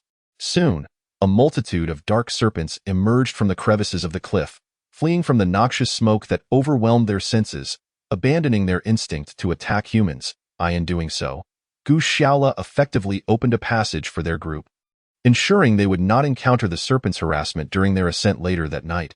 At long last, Gu Shaola reached the summit of the cliff, uncoiling the ropes he had wrapped around himself and lowering them down. Ning Lei, stationed below, secured the ropes at her end, and thus, Gu Shaola began to construct a rope ladder spanning 100 meters. After nearly 3 hours of labor, as the sun dipped below the horizon, the rope ladder was finally completed. Wiping the sweat from his brow, Gu Shaola descended from the cliff, where Lin Jiao and Lin Rui had already organized most of the useful items in their camp, cleverly concealing those too large and cumbersome to move immediately. The remaining items, including the black inflatable boat belonging to the Lin sisters, had been dismantled and arranged into piles upon the beach. All right, the rope ladder is ready. Let us proceed with the move. The remaining useless items shall be left for Qin Wei and Old Chong, Gu Shaola proclaimed with a faint smile, directing the 3 girls to shoulder their burdens as they began their trek towards the distant cliff. Though this plan sounded simple, executing it proved to be quite challenging. Fortunately, they were not in a rush, gradually making their way until darkness enveloped the surroundings, finally reaching the base of the cliff. "Oh my! I am utterly exhausted," Lin Jiao exclaimed, plopping down onto a rock and gasping for breath. "Just hold on a bit longer. The glorious dawn of our beauty awaits us at the top," Gu Shaola encouraged, gesturing towards the heights above. "What? There's still such a high cliff? I can't climb it. I have a fear of heights." Lin Jiao gazed apprehensively at the immense, shadowy cliff before her. Lin Rui, too, voiced her concerns. "Gu Shaola, are we really not waiting until dawn to climb? It feels perilous to ascend in such darkness." Yet Gu Shaola responded with a gentle smile, "Rest assured, you may climb with confidence. Should any risks arise, I shall be here to catch you. In fact, to bolster your confidence, should anyone fall and injure themselves, rest assured, You have this dashing gentleman to cushion your fall. What is there to fear? His words elicited laughter from the previously tense Lin sisters, with Ning Lei rolling her eyes. Who needs you to cushion us? The two of us are as lovely as flowers and have plenty of handsome suitors chasing after us. We don't need you to take care of us for a lifetime. You are dreaming. While words may be exchanged lightly, the necessity of ascending this rope ladder remains undeniable. Thus, the four individuals arranged their order, with Ning Lei, who had traversed the mountain by day, leading the way, brandishing a flaming bundle of wormwood to ward off any potentially returning serpents. Following her were the sisters Lin Jiao and Lin Rui, with Gu Shaola positioned at the bottom to provide support in case of any unforeseen dangers. Strangely enough, the Lin sisters were not enthusiasts of climbing. They were the type who would feel their calves cramp at the mere edge of a height. Yet, to their surprise, they felt no overwhelming fear while climbing the rope ladder. This was not entirely unexpected, as their previous fear of heights stemmed from their clear perception of the distance below. But now, with the abyss cloaked in darkness beneath them, they felt liberated from psychological burdens, focusing solely on their ascent. This was also a pivotal reason why Gu Shaolu insisted on climbing the cliff before nightfall. Had they come during the day, the sisters' delicate nature would likely have hindered their progress. However, even without the interference of acrophobia, it took the Lin sisters nearly half an hour to reach the summit. And soon after, Gu Shaolu, bearing the camp's largest pack, was the last to ascend. He surveyed the panting girls in silence before igniting his Zippo lighter, its flickering flame standing out brilliantly against the night. "What are you doing?" Ning Lei inquired, her curiosity mirrored in the wide-eyed expressions of the Lin sisters. "Nothing," Gu Shaolu replied nonchalantly, and to their astonishment, he crouched down and set fire to the very rope ladder he had spent the entire afternoon crafting. "Are you insane? If you burn that, how will Xiao Jiao and Xiao Rui get down?" Ning Lei shouted, desperate to halt him. The rope ladder, woven from sun-dried vines, ignited swiftly, and within moments, the flames severed it, sending it tumbling into the abyss below. His actions left the three girls somewhat perplexed, but regardless of their thoughts, the path they had taken was irrevocably lost, compelling them to follow Gu Shaola forward. Given the late hour, they decided to stay atop the mountain for the night, planning to descend at dawn to reach the cave. Meanwhile, at the Qinwei camp, now referred to as the Lao Ma camp, chaos reigned. Lao Ma, the newly appointed camp leader, had just discovered that Gu Shaoli's camp was deserted, having been stripped of nearly all useful items, leaving only the hammock strung between palm trees. Under the dim night, Lao Ma was astonished to find a message scrawled in the sand at Gu Shaoli's camp. "To my former colleagues and leaders, I have taken our female team members out to sea in a kayak to seek rescue. Do not worry." Chapter 87. Speculations. What? Gu Shaoli's entire camp is deserted? The news struck the Lao Ma camp like a thunderclap, bewildering everyone. They struggled to comprehend Gu Shaoli's actions. Although they possessed a small kayak, it was barely capable of accommodating 4 people, leaving no room for additional gear or supplies. 4 individuals aboard such a diminutive vessel seeking rescue was tantamount to courting death. Surely, they can't be so reckless? The shrewd Lao Chong was the first to voice his skepticism. Yet, the absence of anyone at their camp and the disappearance of much of their equipment left Lao Ma at a loss for an explanation. Lao Ma shrugged. This situation is bewildering. For Lao Chong, however, this development was fortuitous. He raised an eyebrow and slowly articulated, "Ladies and gentlemen, there exists another possibility regarding Gu Shaoli's sudden disappearance." "What other possibility?" Shaoli questioned, frowning. "Are you suggesting they were devoured by some wild beast? Even if that were the case, there would be signs of struggle, and wild animals don't leave messages to deceive us." Lao Chong chuckled enigmatically. "Of course, they weren't eaten. I suspect they encountered a fishing vessel in these waters and left the island aboard it." "What?" Lao Chang's theory left everyone astounded. Lao Ma gripped Lao Chang's hand in excitement. "Are you saying they have been rescued? That they've already departed? That can't be right. If they encountered a fishing boat, why wouldn't they inform us? Our camps are so close. They had no reason to leave without telling us." Lao Ma's doubts echoed those of the others. All eyes turned to Lao Chong for clarification. Lao Chong, unruffled, adjusted his sparse hair and pronounced, "Previously, I believed Gu Shaolu would not act so decisively, considering our shared experience on this isolated island. However, the current circumstances suggest otherwise." As he spoke, his gaze fell upon Qin Wei, who sat in the corner, sulking due to his lost status. Qin Wei felt a chill under Lao Cheng's scrutiny and stammered. What do you mean? What do I mean? If it weren't for you, our former team leader, running over to their camp to flirt with their lovely female members, do you think Gu Xiaolu would have left without a word? The weight of blame fell heavily on Qin Wei, rendering him speechless. The others, fueled by their pent-up frustrations from being stranded on the island, seized the opportunity to vent their anger. Lao Ma was the first to strike, landing a punch that sent Qin Wei reeling. Before he could recover, Xiaoli followed up with a flurry of slaps to his face. Qin Wei, once the leader, found himself utterly humiliated, suffering the wrath of his former comrades. Despite his protests of innocence, no one was willing to listen until he was bruised and begging for mercy on the beach that they finally relented, sparing his life. Yet, from that moment on, Qin Wei's status plummeted, leaving him utterly isolated. This absurd spectacle was beyond Gu Xiaoli's imagination. Though he had no fear of Lao Chong or Qin Wei, he understood the saying, while one may not fear a thief, one must be wary of a thief's intentions. He enjoyed a tranquil life on the island with his female companions, but he could not afford to let his guard down against potential thieves from the opposing camp. Especially concerning his female team members, with the cliff now providing a barrier, even if they discovered he had not left the island, it would be challenging for them to intrude upon his newfound peace. Thus, that night, Gu Xiaolu and his 3 female companions slept soundly, exhausted from the day's trials. As the sun's rays streamed onto Gu Xiaoli's face, he jolted awake, realizing it was already bright daylight. His companions were still nestled nearby, peacefully slumbering. The obedient little monkey, Huang Jin, had awakened and, not wanting to disturb them, had busied himself with foraging berries from a nearby tree, enjoying his breakfast beside them. Gu Xiaolu smiled softly at the sight of the girls sleeping soundly in the morning light, pondering. Had it not been for this maritime disaster, he might never have forged such intricate ties with these 3 stunning young women. Yet, what did it matter? When a rescue ship eventually arrived, the likelihood of him encountering the noble Ning Lei again seemed painfully slim.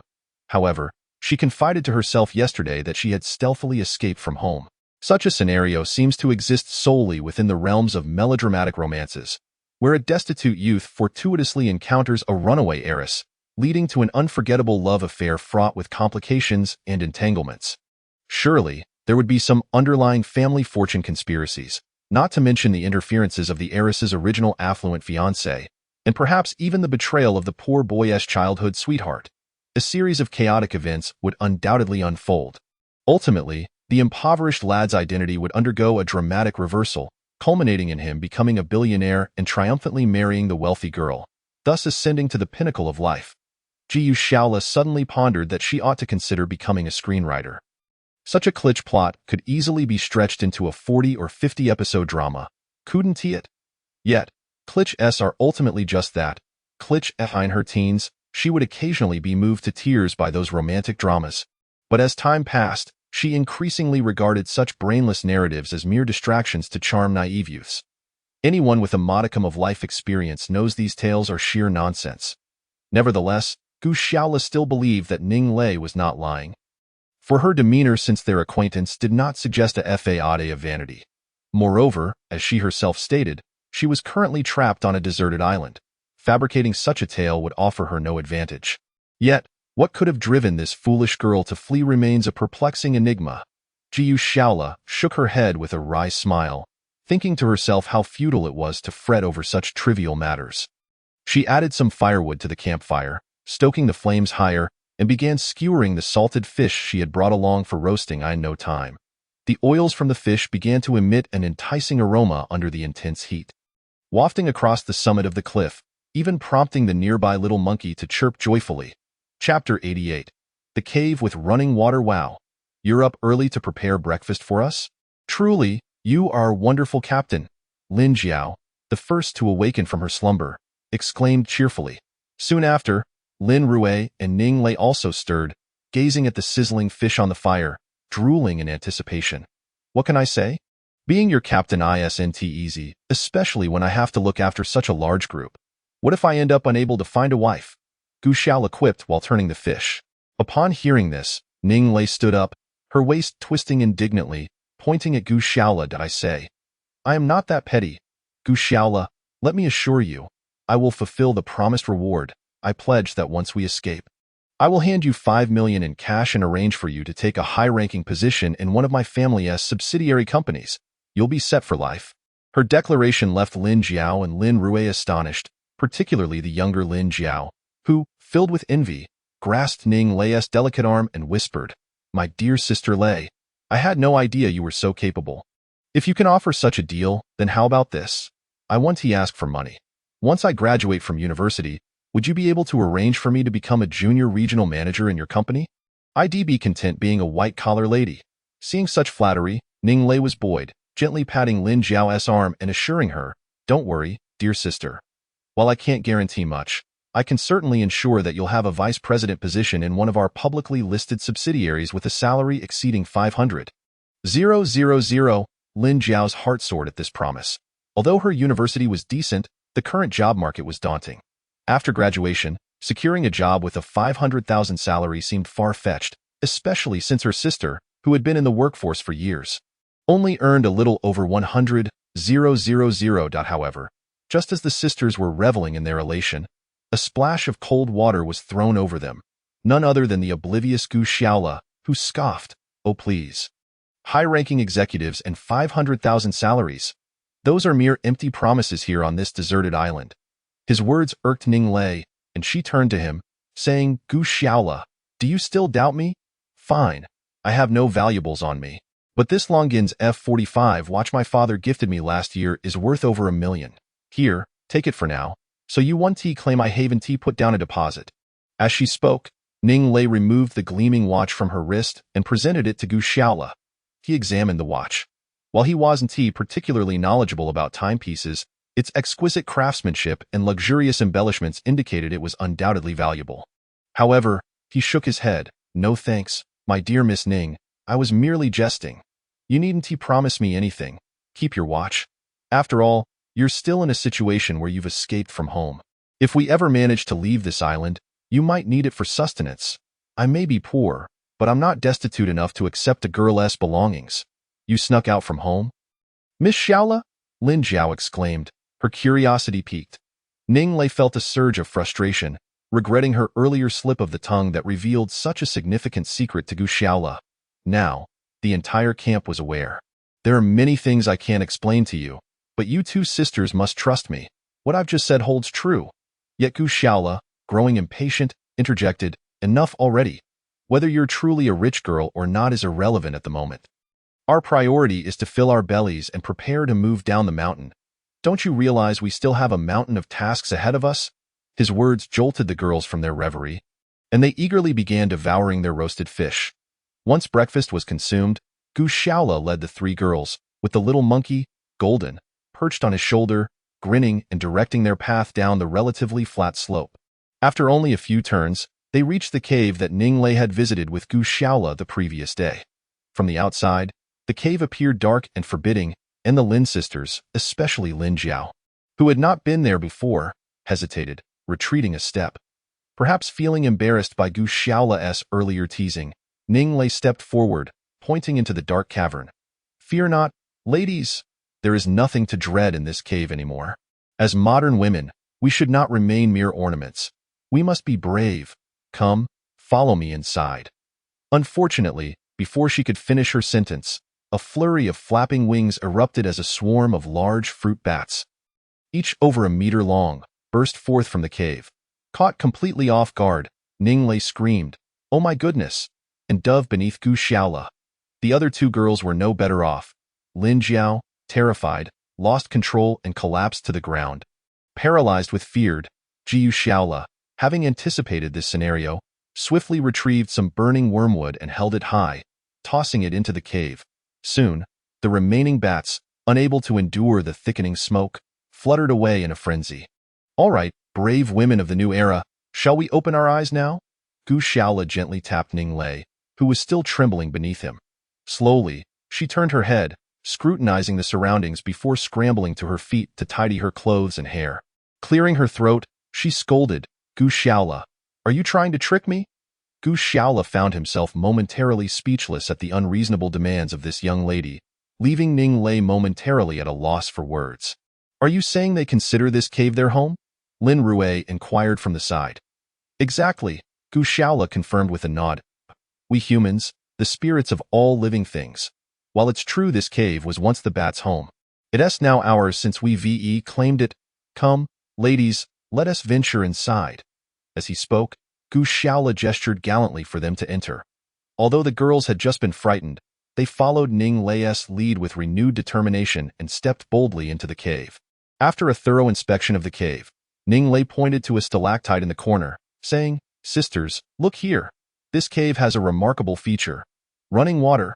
Chapter 89. The sudden appearance of pirates. What? There's fresh water? Lin Jiao exclaimed with delight as she dashed towards the stalactites, her eyes scanning the gentle trickle of water flowing from the rock's summit. The meticulous Lin Rue dipped her finger into the water and tasted it, confirming that it was indeed cool and refreshing fresh water.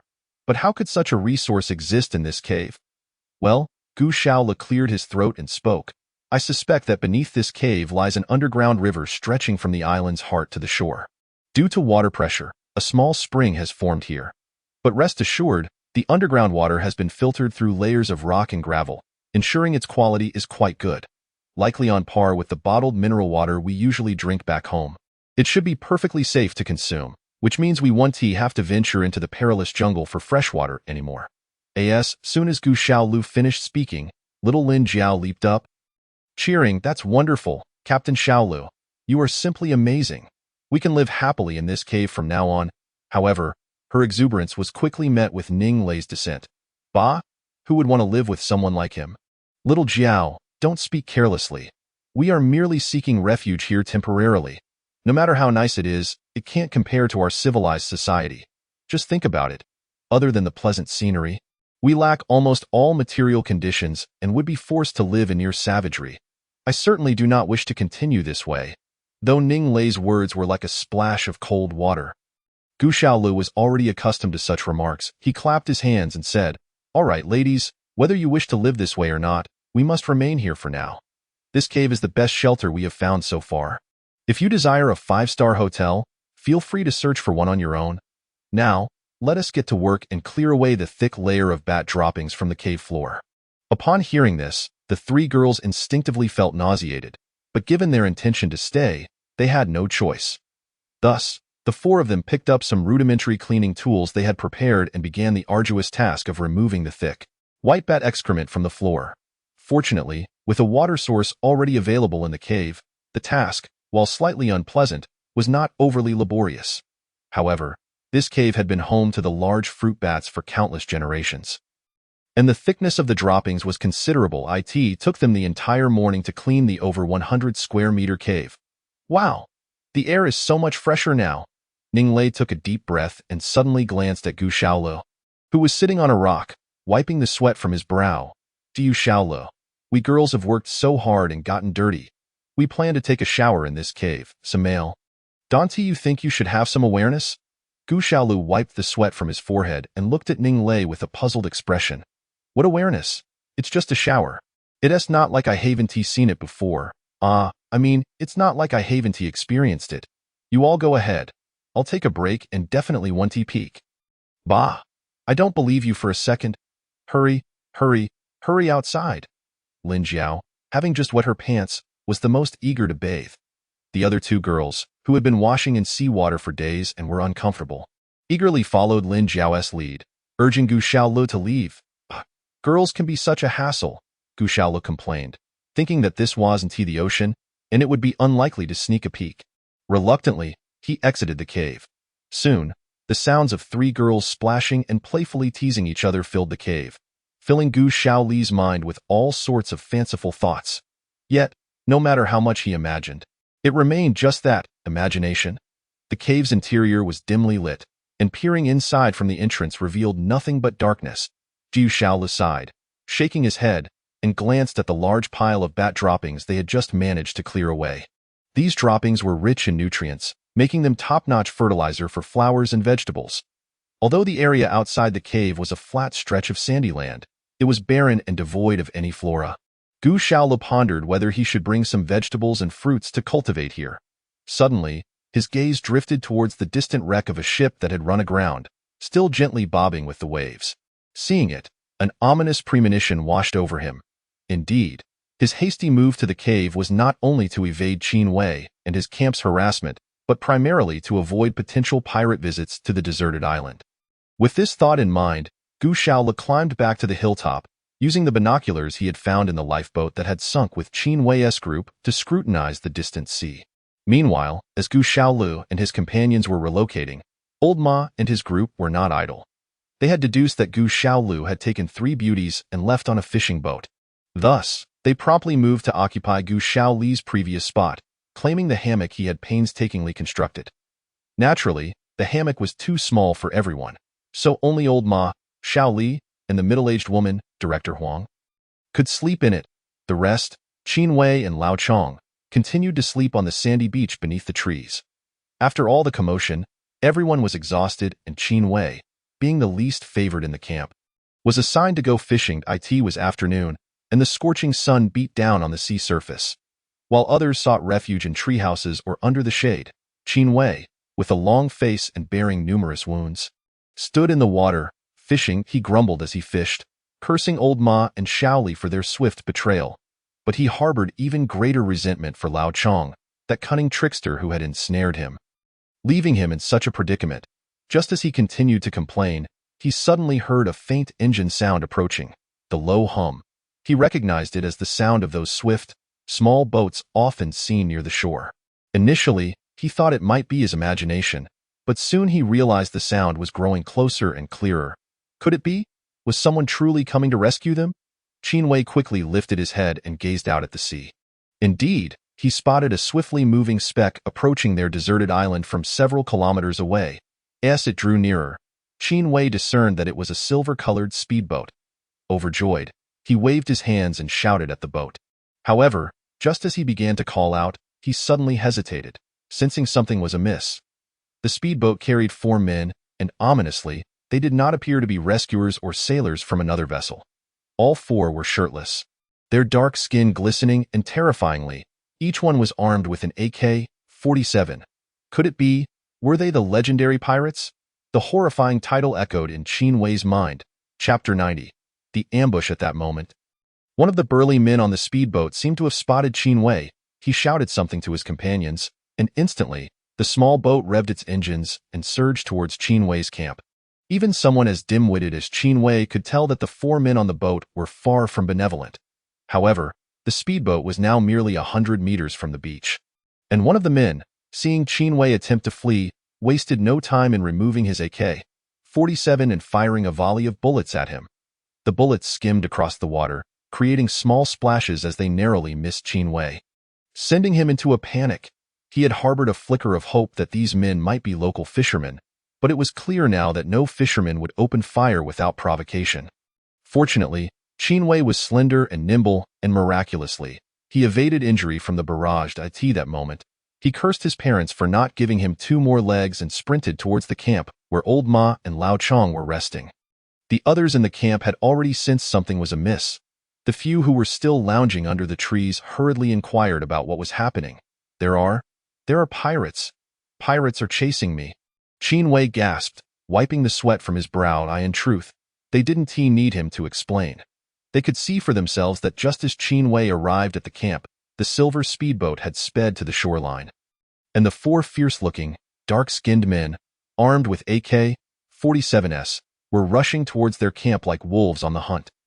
The individuals were nearly paralyzed with fear, scattering in all directions as they fled into the nearby thicket. 2 women, in their haste, emitted piercing cries, which evidently exhilarated the 4 pirates. Observing the retreating figures, the burly leader's lips curled into a slight smirk as he communicated in a series of guttural sounds to his 3 companions, gesturing for them to pursue the fleeing survivors. Meanwhile, he chose to follow the route taken by the middle-aged woman, Director Huang, as she fled, that moment, on a mountaintop less than 10 kilometers away. Gu Shaolu, with a steely gaze, held up his binoculars, fixated on his former campsite. Upon hearing the first gunshot, he sensed that something was amiss. However, the distance prevented him from discerning any details as the pirates drew closer. His initial assessment was confirmed. Had they not departed in time, they would undoubtedly be the ones being hunted. Despite his physical prowess and martial arts background, he knew that the pirates wielded genuine AK-47s. No matter how skilled he was, he did not believe he stood a chance against them. Although it was only Qin Wei's camp that was in peril, the plight of others weighed heavily on his mind. As one could never predict if these ruthless pirates would discover their location. This thought ignited a sense of urgency within him. At that moment, having finished bathing in a cave, Lin Rui led Lin Jiao and Ning Lei to the mountaintop, where they looked at their captain in astonishment. Jiu Shaolu did not speak immediately but waved his hand, signaling the girls to crouch down before whispering, "Just as I predicted, this island is infested with pirates. Qin Wei's camp has been discovered. I just observed through the binoculars that they seem to have fled into the jungle, and the pirates have entered in pursuit." "What? There are really pirates here?" Lin Jiao gasped in disbelief, covering her mouth. But they have no valuables left on them." "Why would the pirates chase them?" Lin Rui asked, her face paling. "Why? Humph. These marauders of the waters between Asia and Africa engage in nothing but mischief.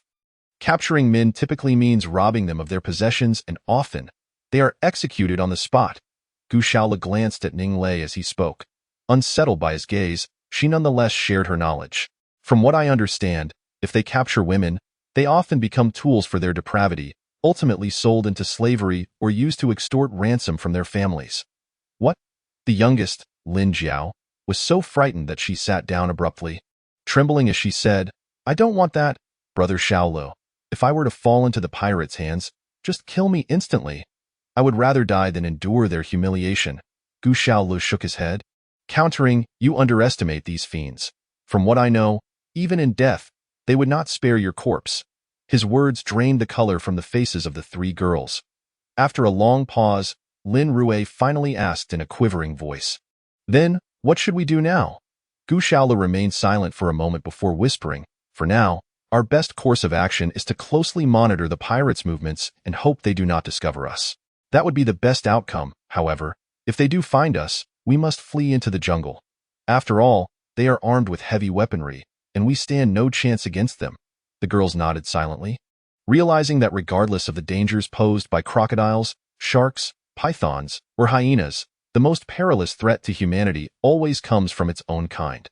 Just then, a cacophony of gunfire erupted from the direction of their original campsite, indicating that the pirates were indeed pursuing Qin Wei and his group.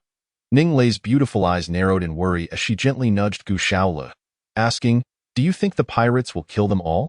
Gu Shaolu shook his head, "I am uncertain, but it appears they do not care for the men's lives.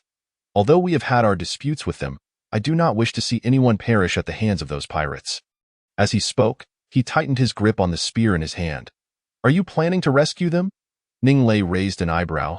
Jiu Shaolu chuckled wryly, "You overestimate my resolve.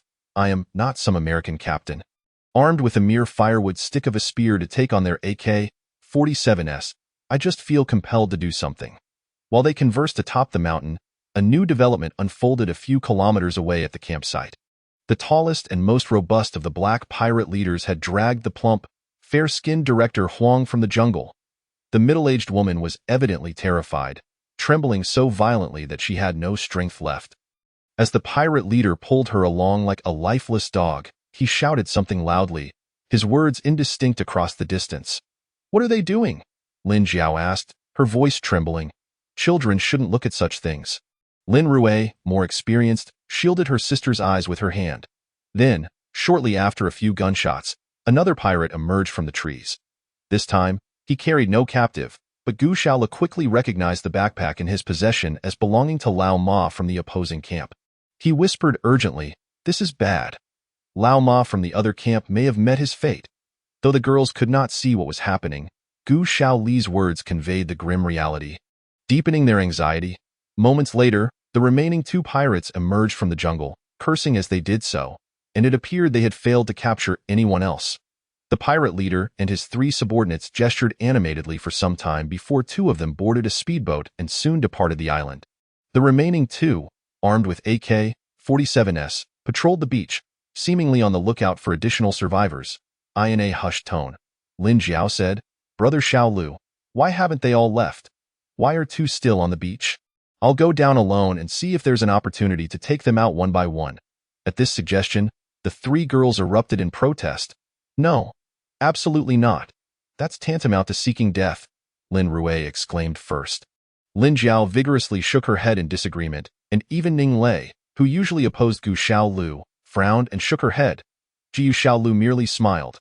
Well, with you three lovely ladies concerned for my well-being, what more could I ask for? But rest assured, I am not going to my demise. With three beautiful women waiting in the cave to keep me company, I could not so easily meet my end. Ning Lei was the first to scoff. Pift, dream on. We'll sleep soundly regardless of whether you're there. The mischievous Lin Jiao chimed in. Exactly. You think you can handle all three of us, Brother Xiaolo? I doubt you have the stamina for that. What was initially a solemn farewell speech from Gu Xiaolu was transformed into light-hearted banter by the two girls.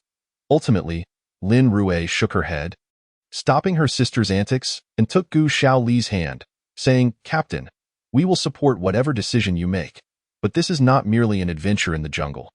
Gazing into the expectant eyes of the three women, Gu Xiaolu maintained his playful demeanor, giving an okay gesture before deftly vanishing from the mountaintop. The three girls looked on as their captain descended the cliff like a monkey, their hearts filled with unease. Yet there was little more to be said at that moment. Having left his female companions behind, Gu Xiaolu quickly reached the base of the cliff. He dared not approach the beach directly, choosing instead to stealthily navigate through the nearby jungle toward the two heavily armed pirates. Just as he had previously surmised, the two pirates had evidently been left behind to continue their search for the whereabouts of others. The pair, armed with AK-47s, ambled toward the cliff where Gu Xiaolu and his companions were concealed, engaged in a lively yet unintelligible conversation. Before long, Gu Xiaolu found himself within a mere 50 meters of them, close enough to hear their voices distinctly. Although he could not comprehend their words, the crude gestures they exchanged suggested they were discussing the female captive. For Gu Xiaolu, this marked the first time he faced human adversaries in a life-and-death struggle. It was palpably more tense than his previous encounters with beasts. He could feel the spear he clutched trembling in his grasp. Yet, the realization that his opponents were ruthless pirates, where it was a matter of either his life or theirs, brought him a strange sense of relief amid the anxiety. In the constraining confines of urban life, shaped by moral, legal, and cultural influences, Gu Xiaolu had often felt stifled. Now, in the vast and boundless depths of the ocean, to not unleash his true self would be an utter disgrace. With this thought in mind, he tightened his grip on the spear, crouched low in the tall underbrush, and stealthily approached the two dark-skinned pirates. Unbeknownst to the two armed men, they had already attracted the attention of their enemy. As they continued to chatter boisterously about some lewd topic, at this point, the distance between them and Gu Xiaolu had dwindled to a mere 5 or 6 meters, allowing him to discern their overpowering body odor. The primary motivation behind Gu Xiaolu's daring ambush on the pirates was not merely vengeance for Qin Wei and the others. Rather, he was eager to seize the opportunity to acquire the weapons from the pirates. If he could possess an AK-47, survival on this island would not only be feasible, but would also empower him to confront these sporadic marauders without fear. As he contemplated this, Gu Xiaolu assessed his makeshift spear, crafted from a tree branch and sharpened metal scraps. While it was not particularly sturdy, the point was undeniably sharp, suitable for piercing a sizable fish, if not more. He had yet to test its lethality on a human. But this encounter with the two unfortunate pirates would serve as his first trial. Just as the pirates approached the thicket where he lay concealed, Gu Xiaolu mimicked the call of a mountain chicken, a skill he had learned from his hunter uncle in his hometown. This call was intended to attract the attention of the chicken's companions, facilitating their capture. His imitation was remarkably authentic, causing the pirates to pause and scrutinize the underbrush. After a moment, the leaner pirate signaled for silence to his companion and cautiously crept toward Gu Xiaolu's hiding spot, evidently hoping to catch a chicken for a better meal. The other pirate grinned widely, remaining stationary as his partner edged closer to the thicket, peering beneath the foliage. Suddenly, the pirate investigating the chicken froze, his body becoming rigid. His companion, puzzled, tiptoed to his side, gently tapping his shoulder to inquire what he had seen. However, at that moment, the first pirate's body jerked, a fountain of crimson gushing from his carotid artery. He collapsed backward, lifeless. Yet, having spent years teetering on the brink of life and death, he instinctively reached for the AK-47 slung across his shoulder, thinking he might fire a round before whatever lay hidden in the underbrush struck him. But his reaction was too slow. As he bent down to grasp his weapon, Gu Xiaola's spear shot forth from the thicket. With a flash of cold steel, it pierced the pirate's neck, creating a gaping wound. Chapter 92. The trouble with reinforcements once again. The familiar spurt of blood erupted. The dark-skinned pirate and his companion fell to the ground in nearly identical poses. The ease with which he had executed a double kill was beyond Gu Xiaola's imagination. He had initially feared that these men might indiscriminately fire upon his hiding place, but he never anticipated they would be so foolish as to present their necks for his attack. As a skilled hunter capable of hitting fleeing rabbits with thrown spears, Gu Xiaola did not squander the opportunity. Though it was his first act of killing, he understood that if he did not eliminate them, he would become the victim, and the three beautiful girls behind him would be reduced to mere instruments of these brutes' depravity. As the saying goes, desperate times call for desperate measures. Killing was a necessary evil in this context. With the unknown looming, his immediate priority was to dispose of the evidence. Gu Xiaola sprang from the underbrush and approached the two fallen pirates. One of them was still twitching, life ebbing away as blood poured from his wounds. Gu Xiaola shook his head with a wry smile and crouched down to search their belongings. His first objective was the two AK-47s he had long coveted. However, upon acquiring them, he discovered their craftsmanship was rather shoddy, clearly not the product of a national military standard. The rough exterior and poorly crafted rifling suggested they were mere replicas from a local workshop. Nevertheless, despite being counterfeit, they still possessed considerable destructive potential. To his disappointment, he found only a single spare magazine on the two pirates. After inspecting further, he noted that one of their loaded magazines contained merely 8 rounds, while the other had 11. Including the 30 rounds in the spare magazine, he realized he had acquired 2 AK-47s but fewer than 50 rounds of ammunition. Having grown up in the mountains with his uncle's hunting rifle, Gu Xiaola was well acquainted with firearms. He understood that for the notoriously inaccurate AK-47, 50 rounds would scarcely last long in a firefight, making it perilous to rely on such limited ammunition against pirates.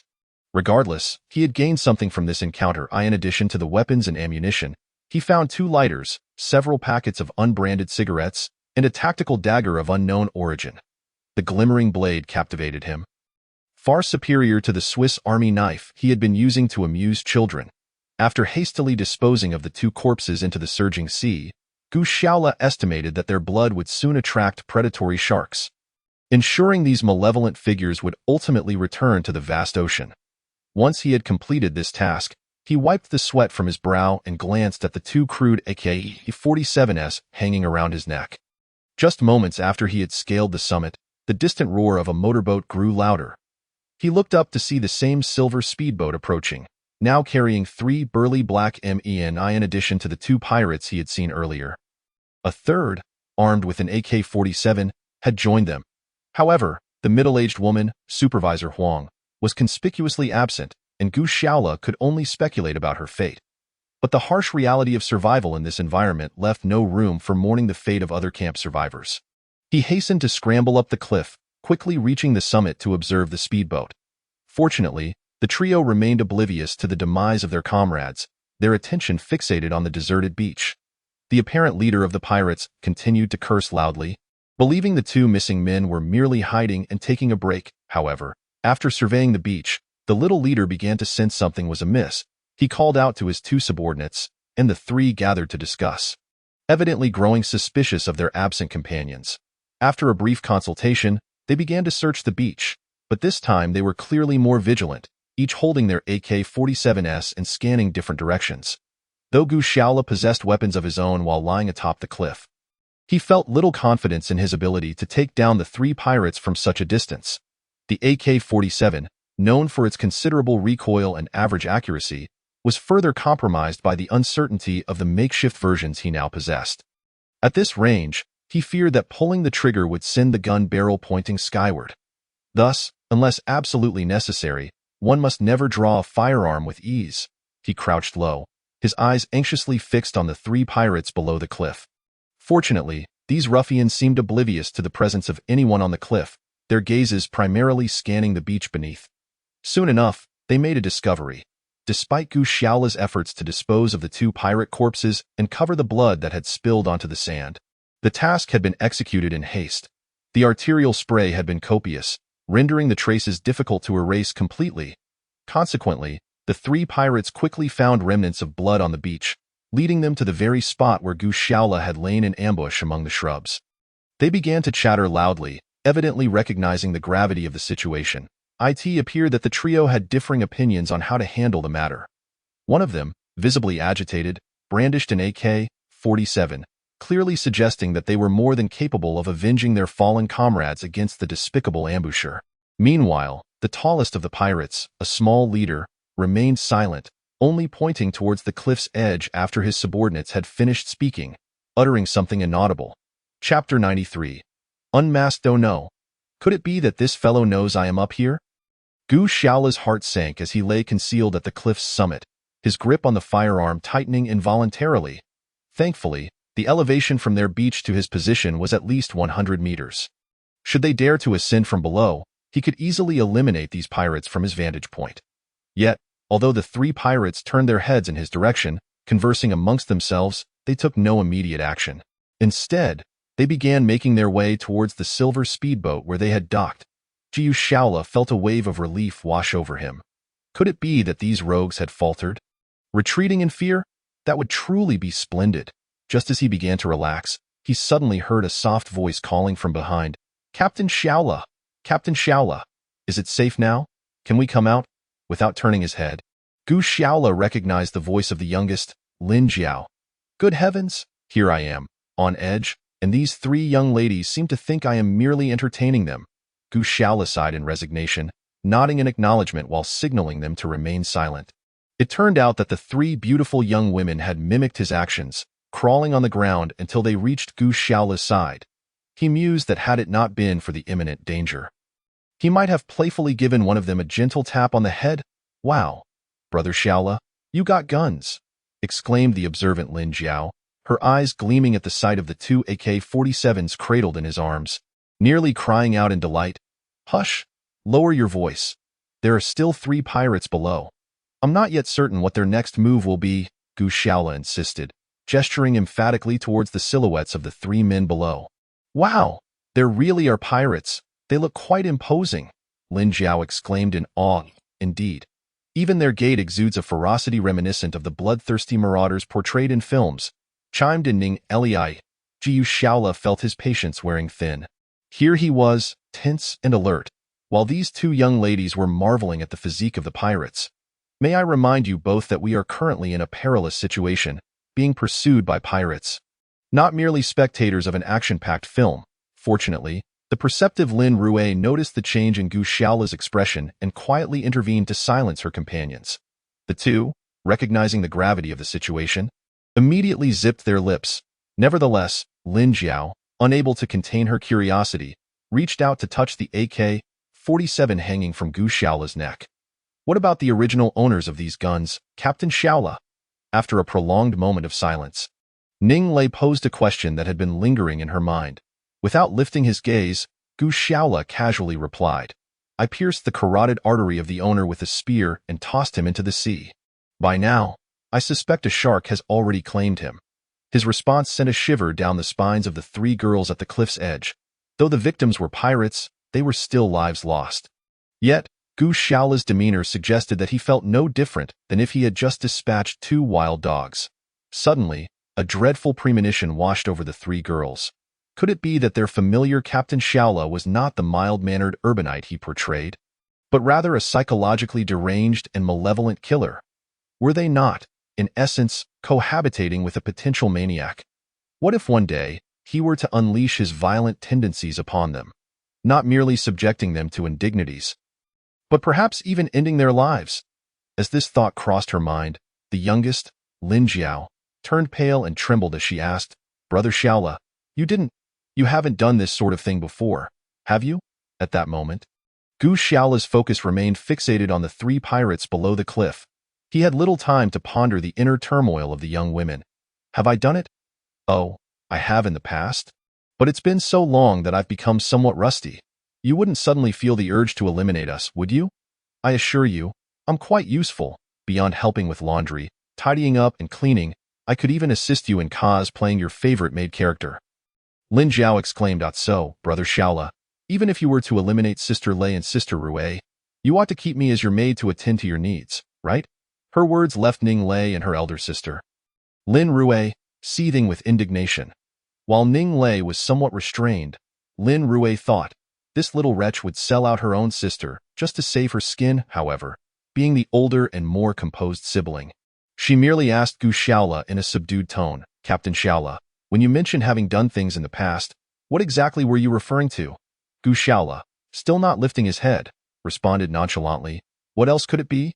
Naturally, it pertains to the use of firearms. In the past, when I hunted rabbits and pheasants in the mountains with my uncle's old shotgun, my aim was impeccable. However, it's been a long time since I've done so, and I haven't used an AK-47 before, so when those three fellows came within my range, I refrained from acting hastily, fearing that a missed shot might alert them." "Oh, so it was about firearms." Ning Lei and Lin Rui exchanged curious glances, directing their odd gazes toward the previously unreserved Lin Jiao, who had just inadvertently placed them both in jeopardy. The three girls continued to chatter among themselves until Ning Lei, who had been silent until now, suddenly tapped Gu Shaola on the shoulder and said, "I think I heard them discussing taking the speedboat out to sea." Her revelation sent shockwaves through Gu Shaola and the other two girls.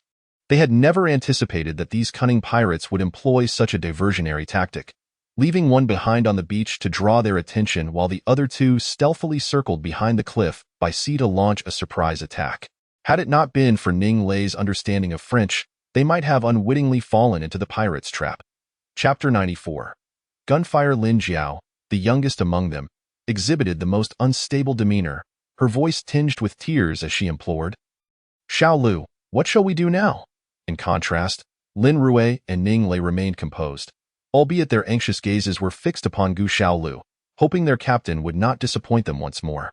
Gu Shaoli's mind raced with thoughts. At the very least, they still possessed the advantage of terrain, coupled with two makeshift AK-47s in hand. Although ammunition was scarce, if used judiciously, it would suffice to confront the trio of pirates. Soon, a plan began to form in his mind. He quietly instructed Lin Jiao and Lin Rui to keep a vigilant eye on the pirate below the cliff, while he and Ning Lei, who understood the enemy's language, stealthily descended the gentler slope of the mountainside, each armed with an AK-47, intent on ambushing the two pirates who seemed oblivious to their imminent danger.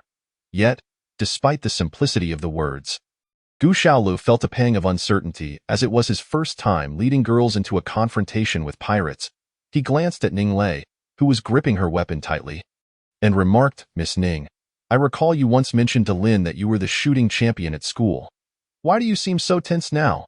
Ning Lei shot him an annoyed glare and retorted, "How can it be the same? That was at a shooting range, and I was using air pistols to hit targets. This time, we are aiming at real people. Of course, I'm nervous." Gu Shaolu was not taken aback by her reaction. He merely smiled and said, "I understand your anxiety, Miss Ning, but I hope you realize that if those pirates ascend the slope while you're still in such a state, it could jeopardize my life. And you and the Lin sisters. Well, I need not elaborate on how dire your fate could be." His words had the desired effect. Ning Lei ceased her sulking and focused intently on the path up the slope, her expression grave. Seeing her regain composure, Gu Shaolu refrained from further chatter, his own nerves taut as he surveyed the beach below. They were stationed less than 30 meters from the base of the slope, sheltered by rocks that offered a commanding view, with ample cover provided by the surrounding boulders, an undeniable strategic advantage. However, Gu Shaolu was acutely aware that the accuracy of their makeshift AK-47s was questionable, and each of them had only a handful of bullets remaining.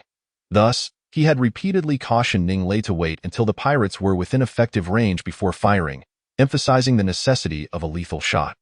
Yet, as he contemplated the gravity of their situation, he knew that once the shooting commenced, the unpredictability of the battle would ensue. Time ticked by, the afternoon sun casting a sweltering heat upon them. And just as Gu Shaolu began to doubt Ning Lei's earlier attentiveness, a gentle splashing sound reached their ears. The silver speedboat soon came into view, its motor silent as the two pirates paddled cautiously towards the shore.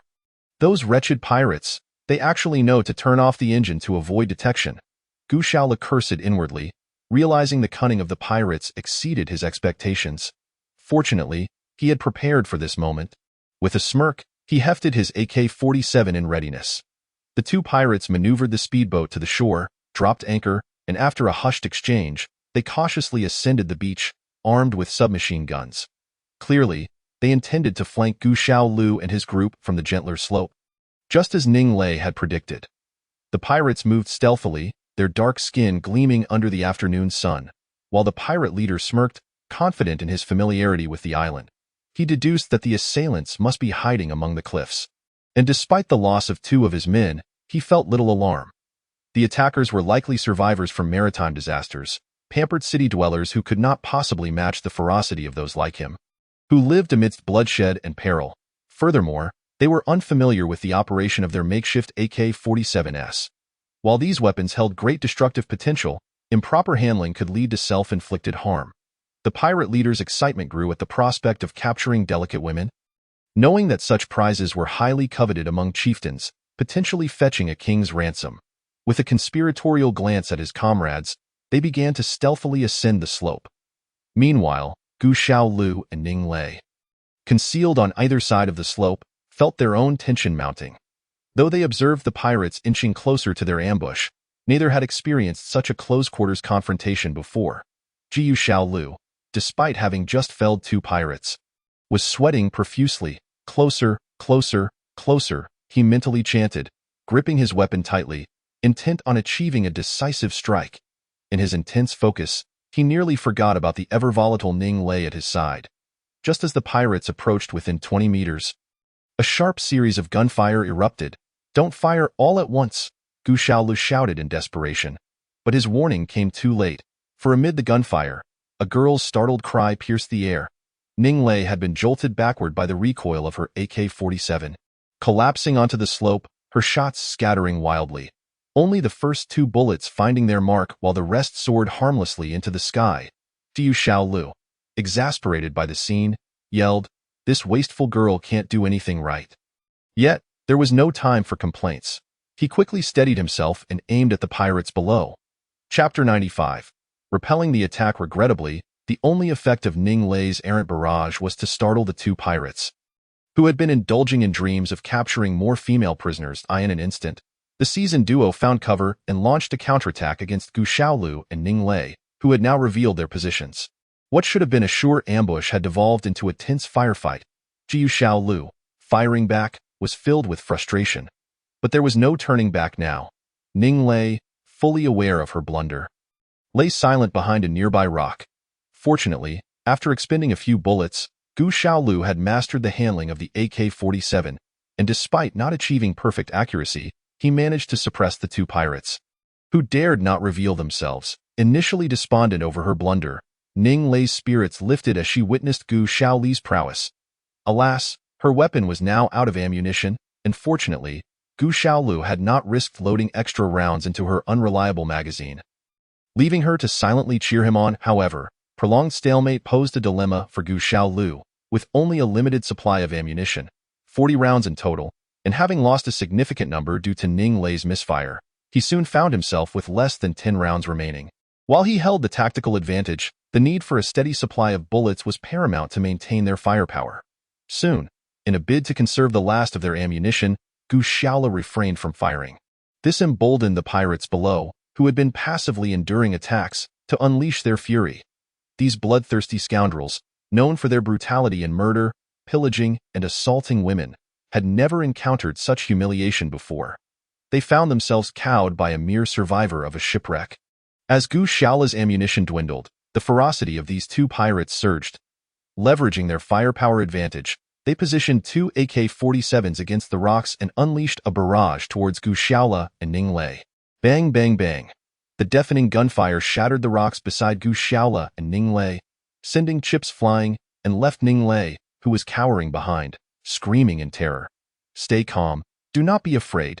Your screams will only excite those brutes below, putting us in greater peril." Although Gu Xiaolu was also suppressed and unable to raise his head, he made an effort to quell his emotions and reassure the young lady beside him. Clearly, Ning Lei's terrified cries caught the attention of the 2 pirates at the foot of the hill, who burst into a raucous laugh. After another round of intense fire suppression, they paused, realizing that their ammunition was limited and this tactic could not be sustained for long. The two pirates stood and surveyed the area, spotting the enemy unwilling to show their faces.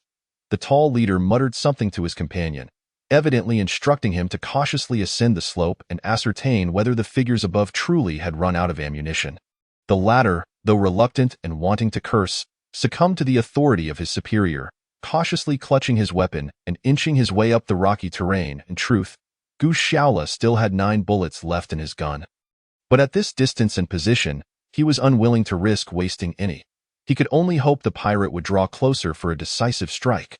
Of course, the unfortunate soul pushed forward by his superior was no fool. He skillfully shielded himself behind the rocks, making it difficult for Gu Shaola to take aim. Thus, the two pirates gradually ascended the hill, drawing ever closer to Gu Shaola and Ning Li as time passed. Their wariness began to wane. They believed the ambushers atop the slope had truly run out of bullets. However, just as they momentarily lowered their guard, a series of crisp gunshots rang out, followed by a pained cry from one pirate, who rolled down the slope in agony. Gu Shaola clearly witnessed the injured pirate tumble down, and after a few more cries, he lay still, his body suddenly rigid. Ning Lei, puzzled, inquired, "Why has he stopped screaming and gone still? Could it be that a leg wound is fatal?"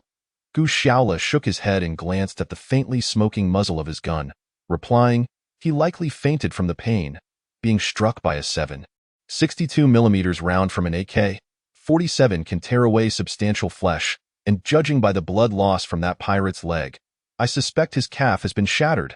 Ning Lei gasped in shock, thinking to herself how terrifying that was. In action films, it was often depicted that people, especially protagonists, would remain unharmed despite being shot, sometimes even gaining an incredible boost in combat prowess. Yet, Gu Shaola's explanation seemed far more credible. At that moment, the tall pirate leader at the foot of the hill began speaking, gesturing towards the depths of the sea while rambling on. "What is he saying?" Gu Shaola, bewildered by the pirate's antics, turned to Ning Lei for clarification. "They are here to help us," Ning Lei replied with a frown, translating. Gu Shaola, incensed, slammed his thigh, exclaiming, "What the hell? Do you think I am an imbecile? We saw you with your guns, capturing and killing. Now that you realize we are not easy prey, you wish to deceive us with words? Nonsense." As he cursed vehemently, he raised his left hand to display an internationally recognized gesture of disdain. Although the pirate understood no Chinese, he recognized that his words were ineffective and continued to mumble something before hastily revving the engine and speeding away. Gu Shaola, though envious of that small boat, knew he had no confidence in hitting a target from such a distance. Wasting bullets would be unwise, especially since even if he commandeered that boat, the fuel would likely only suffice to reach the nearby pirate ship. He wasn't naive enough to think he could lead 3 women to raid the pirate stronghold. Nevertheless, this encounter had successfully repelled the pirates' attack. Though Gu Shaola was acutely aware that these ruffians would not relent and would soon return for revenge, time was of the essence. Once he deemed it safe, Gu Shaola hurried to the injured pirate, who lay unconscious. Just as he and Ning Lei had predicted, the unfortunate fellow's left calf had been nearly obliterated, leaving only a shattered tibia below the knee. Ning Lei, witnessing this, felt a wave of nausea wash over her. While Gu Shaola had no time for delicacies, he crouched swiftly and searched the pirate, discovering an incomplete magazine, 2 tins of meat, and some cash in both dollars and euros. Gu Shaola had little interest in money. After stowing the magazine and tins in his backpack, he turned to the retching Ning Lei and quipped, "Miss, if you haven't finished throwing up, I shall take my leave." This statement proved more effective than any remedy for nausea, prompting Ning Lei, who had been pale and trembling, to snap to attention and follow Gu Shaola. Chapter 96. Impeachment. Upon their safe return, the girls were overjoyed. The little girl, Lin Jiao, even rushed over, weeping as she embraced Ning Lei. While Lin Rui stood nearby, her eyes brimming with tears, clearly shaken by the recent gunfight at the foot of the hill, Gu Shaola grinned. "Why cry? We are unharmed, and we even incapacitated one pirate, who now lies at the foot of the hill. Only one managed to escape, and we must retreat into the jungle." His words left the 3 girls momentarily speechless. What? They were abandoning such a favorable hideout with flowing water for a jungle teeming with insects and snakes? Their faces paled, and Gu Xiaola, noticing their apprehension, comforted Lin Jiao with a gentle pat on the shoulder, saying, "I understand your reluctance to leave this cave, but no matter how splendid it is, it cannot compare to the value of life. Though we possess firearms, our ammunition is severely limited." He instinctively glanced at Ning Lei, who blushed under his gaze, evidently recalling her less-than-stellar performance on the battlefield. Jiyu Shaola smiled gently and urged, "Quickly, into the jungle." Despite their reluctance, they understood that, as Gu Shaola had said, preserving their lives was paramount. They quickly began to gather their belongings, various equipment, tools, and food supplies. Given their imminent journey into the jungle, they could not carry too much and had to make difficult decisions, causing Lin Jiao to nearly weep over the losses. Just as they were packing, the lookout monkey, Huang Jin, suddenly burst into the cave, chattering excitedly and gesturing animatedly. "This is bad. The pirate reinforcements are likely arriving." Gu Shaola hoisted his freshly packed bag and dashed out of the cave, scanning the horizon. Sure enough, he spotted 6 speedboats on the horizon, and through his binoculars, he could clearly see that each boat carried at least 4 heavily armed pirates. "Damn, nearly 30 pirates are coming at once," Gu Shaola exclaimed, startled, and signaled to the girls, who were still debating what to keep and what to discard. "We need to move now." This phrase, learned from tales of bandits, meant that if faced with a formidable opponent, it was time to retreat. Though the girls did not understand the words, they grasped the urgency in their leader's tone and quickly donned their gear. Sprinting from the cave. Thus, the 4 of them, 3 girls and 1 boy, along with the monkey Huang Jin, hurriedly fled towards the jungle at the foot of the hill. Just as they departed, within 5 minutes, the 6 speedboats reached the shore and the pirates disembarked. Leading them was a muscular man adorned with tattoos, whose thick sunglasses could not conceal his intimidating features, sending chills down one's spine. Strangely, his complexion did not belong to a typical African. He appeared to hail from a Middle Eastern ethnicity. As soon as he landed, he commanded his subordinates to disperse immediately, moving in small groups toward the hillside where they had just attacked the 2 pirates. The unfortunate soul, whose leg had been shattered by a bullet, lay unconscious at the foot of the hill, motionless. The leading man crouched down to assess the injured party's condition, furrowing his brow before gesturing with his lips, prompting his subordinates to approach and unceremoniously lift the wounded man, casting him into the sea to await the jaws of a shark. Afterward, he waved his hand again, and the 20-odd pirates formed a fan-shaped formation, slowly advancing towards the hilltop. Naturally, Gu Shaola did not dare to remain and watch this scene unfold. He had an instinct that he had stirred a hornet's nest this time. These pirates would undoubtedly not let matters rest so easily. His intuition proved correct. The towering Middle Eastern man leading the charge was none other than the infamous captain of the pirate ship, known as Black Hand Vulture. His powerful backer was a terrorist organization from the Middle East, which funded its operations through piracy and the abduction and trafficking of women to finance the terror group behind them. Of course, Gu Shaola was completely unaware of this, and even if he had known, it would have been of no consequence, as they had already fled deep into the dense forest. Aside from Lin Rue, who had ventured here once in search of fresh water, it was the first time for Lin Jiao and Ning Lei, making everything appear novel to them. Yet, Gu Shaola repeatedly cautioned the 2. In the jungle, every element may conceal a threat, be it a towering tree, a stone, the very earth itself, or even a blossoming flower. All could claim your life at any moment. The 2 young girls were momentarily stunned by Gu Shaola's warnings. Though still curious, they dared not touch anything recklessly, thereby alleviating much of the trouble for Gu Shaola. At that moment, it was afternoon, with the sun slanting westward, and the jungle, having absorbed a day's worth of sunlight, was enveloped in a thick layer of humid mist. The humidity was stifling, and the group felt hot and suffocated. Even the little monkey, Golden, who usually considered the jungle his home, occasionally paused to rest among the treetops, let alone the 4 of them. "Huff, huff, Captain Shaola, can we pause for a moment? I really can't go on any longer."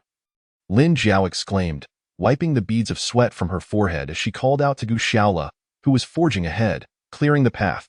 The other 2 girls also came to a halt, equally drenched in sweat and looking as though they had just emerged from the water. Jiyu Shaola turned to look at the 3 beauties behind him, their drenched appearances causing him to swallow hard. He thought to himself, If only I were not fleeing for my life, but rather leading these 3 stunning girls on a vacation in a tropical paradise. Who would willingly traverse this wretched jungle? Yet, fantasies remain fantasies, and the path ahead must still be traversed. Gu Shaola glanced back at the direction from which they had come. Although they had pressed on continuously upon entering, each of them carried heavy loads. And the absence of a defined path through the jungle meant that they were likely still less than 5 kilometers from the entrance to the deserted island's beach. This simply would not do.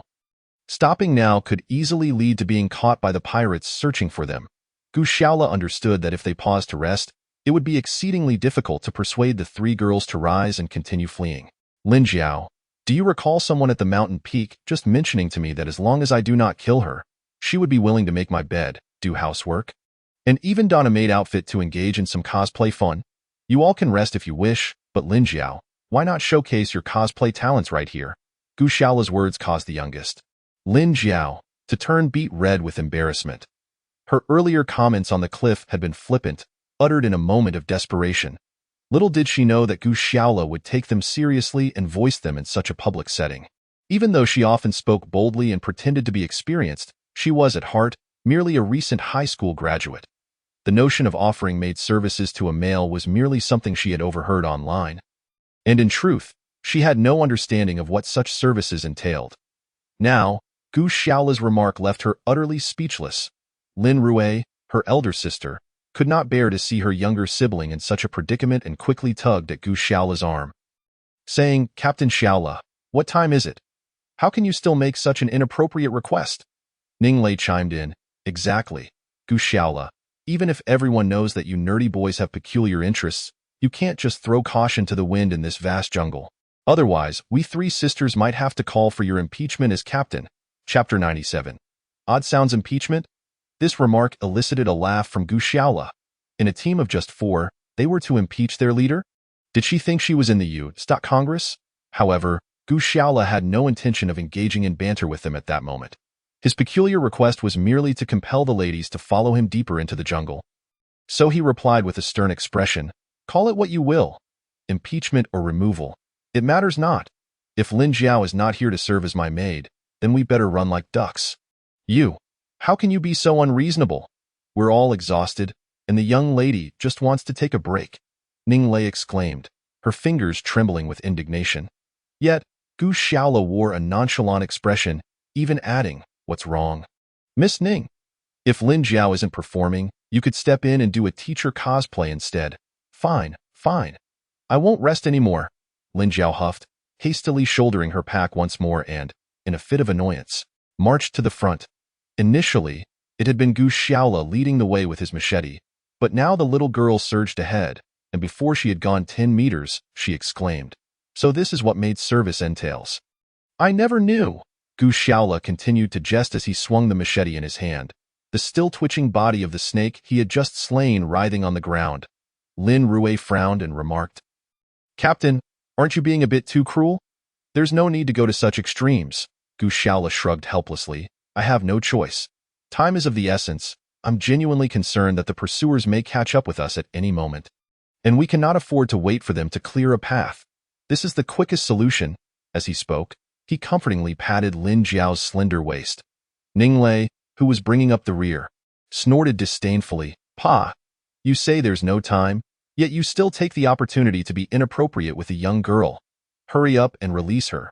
Gu Shaola, startled, quickly retracted his hand and continued to forge the path at the front of the group. Thus, the 3 girls and 1 boy ventured deeper into the jungle. Less than 10 minutes after they had passed through this area, the towering Middle Eastern pirate captain, Black Hand Vulture, approached the spot where the green snake had been severed in 2. His face dark and brooding, behind him trailed more than 20 armed pirates, exuding an aura of menace. At this moment, the resilient remains of the snake still twitched slightly. Black Hand Vulture dipped his fingers into the blood at the wound, murmuring to himself before shaking his head with a bitter smile. He had realized that the survivors possessed an extraordinary will to live, having searched the cave from which Gu Shaola and the others had just fled. He had barely paused before following the trail of their footprints deep into the jungle. Even the robust men accustomed to the tropical climate were drenched in sweat, yet they had failed to catch up to this group. indicating that there was an exceptionally astute leader among them. He understood their predicament and had devised the optimal course of action, to expend every effort fleeing deeper into the jungle. Although they boasted a numerical and armament advantage, the opposing party offered no opportunity for confrontation. Black Hand Vulture adjusted his sliding sunglasses and gestured for his men to withdraw from the jungle. At that moment, less than 5 kilometers away from the pursuing pirates, Gu Xiaola and his 3 beautiful teammates were panting heavily, leaning against tree trunks to rest. Initially, he had hoped to lead the 3 girls even further, as he bore the heaviest load of equipment and supplies, but even his brawny frame necessitated a brief pause for water. "Captain Xiaola, is it really necessary for us to rush forward like this?" Lin Rui finally managed to catch her breath and asked. Jiu Xiaola gulped down the coconut water in his hand, forcefully tossing the empty shell to the ground with a sigh. "I don't know if the pirates will pursue us so relentlessly, but I have a gut feeling that these guys are not to be trifled with, so it's better to keep moving further away." Upon hearing this, Ning Lei, already fuming, could no longer contain herself. "Well then, you lead us 3 on such a perilous escape, relying solely on your so-called intuition. Had I known it would unfold this way, I would have simply collapsed on the ground to rest. Even if you carried me on a grand litter, I would refuse to budge. Yet, it seems fate has a peculiar way of delivering swift retribution." Just as Ning Lei finished her lament, a series of rapid gunfire echoed from not far behind them. "Goodness, they are truly pursuing us." Lin Jiao was the first to spring up in fright, frantically grabbing her luggage, while Ning Lei did not wait for her elaborate litter, launching into a sprint with her long legs. However, Gu Xiaolu raised his hand to halt her, saying, "Stop, stop, stop. There is no need to run. I believe we have temporarily evaded them." His assertion left the 3 girls momentarily stunned, despite the gunfire ringing out not far behind. How could he be so certain of their safety? Observing their confusion, Gu Xiaolu waved his hand and explained. "From the sound, they are at least 5 kilometers away, and it appears they are likely retreating from this jungle." His explanation only deepened their bewilderment. Lin Rui blinked and inquired, "Captain Xiaolu, we can understand distinguishing sound, but how can you be so sure they are retreating? The fact that they are firing their weapons suggests they have begun to withdraw from the jungle. They must have encountered some wild animals on their way back, and since they are no longer pursuing us, they likely felt free to shoot those unfortunate creatures without concern for revealing their position." Gu Xiaoli's reasoning was sound, prompting the 3 girls to nod in acceptance. Only Ning Lei, with a gloomy expression, lamented, "But are we now to be forced to live in this jungle? Like wild savages? The conditions here are far inferior to those on the beach. Come now, Miss Ning, you ought to be grateful. Had you indeed chosen to lie down and rest as you suggested, do you think you would still have the opportunity to remain in this jungle? To be frank, with your physique, you may not be particularly sought after among pirates. You are rather slender, and most would conclude that a girl like you would not bear many children. Thus, if you fell into their hands, you would likely serve as a lowly maid, fetching tea and water."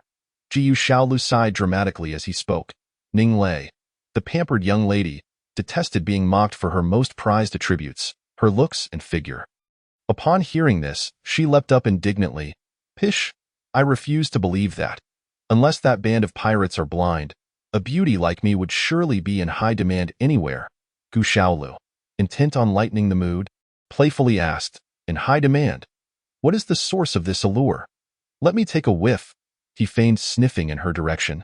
Ning Lei, incensed, raised her hand to strike. But just as the 2 became entangled in their playful scuffle, a strange rumbling resonated from deep within the jungle. Chapter 98. Betting this sound startled the 3 girls into silence, and even Gu Xiaolu, who prided himself on his worldly knowledge, was momentarily taken aback. That noise resembled a bellowing bull or perhaps the roar of some machinery.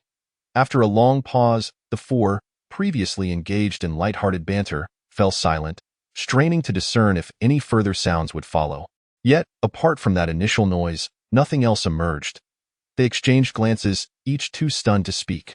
Finally, the youngest, Lin Jiao, could no longer contain herself and asked, "Brother Xiaolu, you heard that sound as well, didn't you? With your vast experience, what do you think could have produced it?" However, aware that such speculation might seem undignified before the young ladies, he bravely ventured, I suspect it may be some unknown large creature lurking in the depths of this island's jungle. From the sound alone, it must be quite substantial, perhaps even a remnant of some prehistoric beast. Lin Jiao listened intently to Gu Xiaoli's rather far-fetched explanation and eagerly pressed on. Could it be akin to the dinosaurs from the Jurassic films? Are there truly ancient creatures on this island? It is hard to say, but I cannot entirely dismiss that possibility. Gu Xiaolu continued to weave his tale with earnestness. However, Ning Lei, who often took issue with Gu Xiaoli's assertions, quickly interjected. What ancient creatures? Prehistoric beasts? Jurassic? I would sooner suggest aliens. Gu Xiaolu, grinning, replied without irritation. If you dispute my claims, then enlighten us. What do you believe caused that strange noise? What is the truth? Sometimes, proving you wrong is enough. Ning Lei, emboldened by their playful exchange, retorted with a light chuckle, brushing a few errant strands of hair from her forehead. That noise emanated from the island's depths, at least 20 kilometers away. Tell me, what animal's call can travel such a distance? Even if it were to shout through a megaphone, it would struggle to reach us. I posit that the sound was likely produced by a colossal air compressor at work, creating a tremendous vacuum that resulted in such a thunderous rumble. In truth, she had said little of substance, yet her argument could not be entirely dismissed.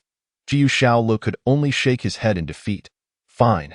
If you insist it was a machine, then let it be so. But I am left wondering who would bring a massive air compressor to this desolate island and for what purpose. Enough, enough. You two should cease your bickering. The sun is nearly set. Where shall we sleep tonight? Lin Rue, ever the pragmatic one, interjected to quell the ongoing debate. Indeed, Gu Xiaolu had noticed through the gaps in the foliage that the sun had long since vanished from sight. Although the dappled sunlight filtering through the trees was still ample, time was no longer on their side. Surveying their surroundings, he noted that their current location was relatively less dense with trees, and the terrain was comparatively flat, appearing suitable for setting up camp. Very well, Gu Xiaolu nodded. We shall rest here for the night. As for tomorrow, we shall discuss it later. Here? Ning Lei surveyed her surroundings, grinning as she queried.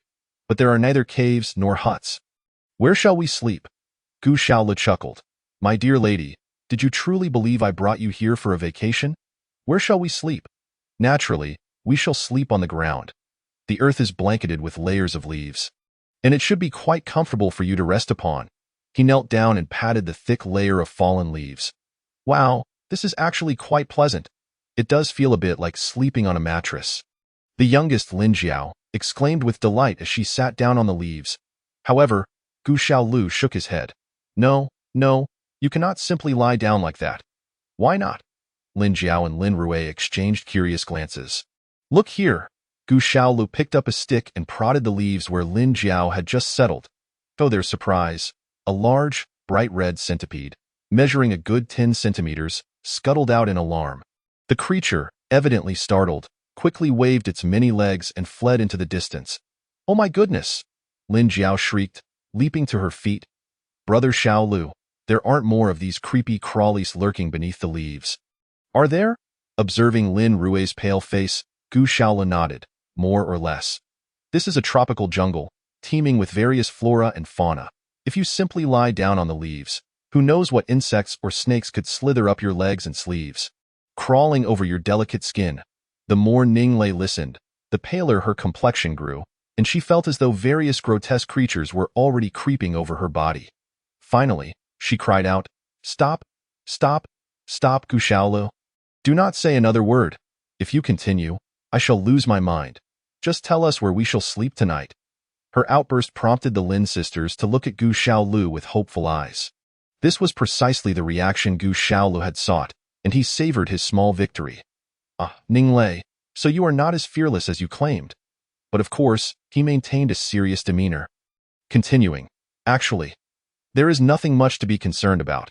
Soon, everyone will gather some wormwood to ignite, and as I just demonstrated, the first step is to use a stick to beat the area where we intend to sleep, driving away any small creatures that might linger. Once we have scared them off, we can encircle our sleeping area with the burning wormwood to deter any nocturnal creatures from disturbing your slumber.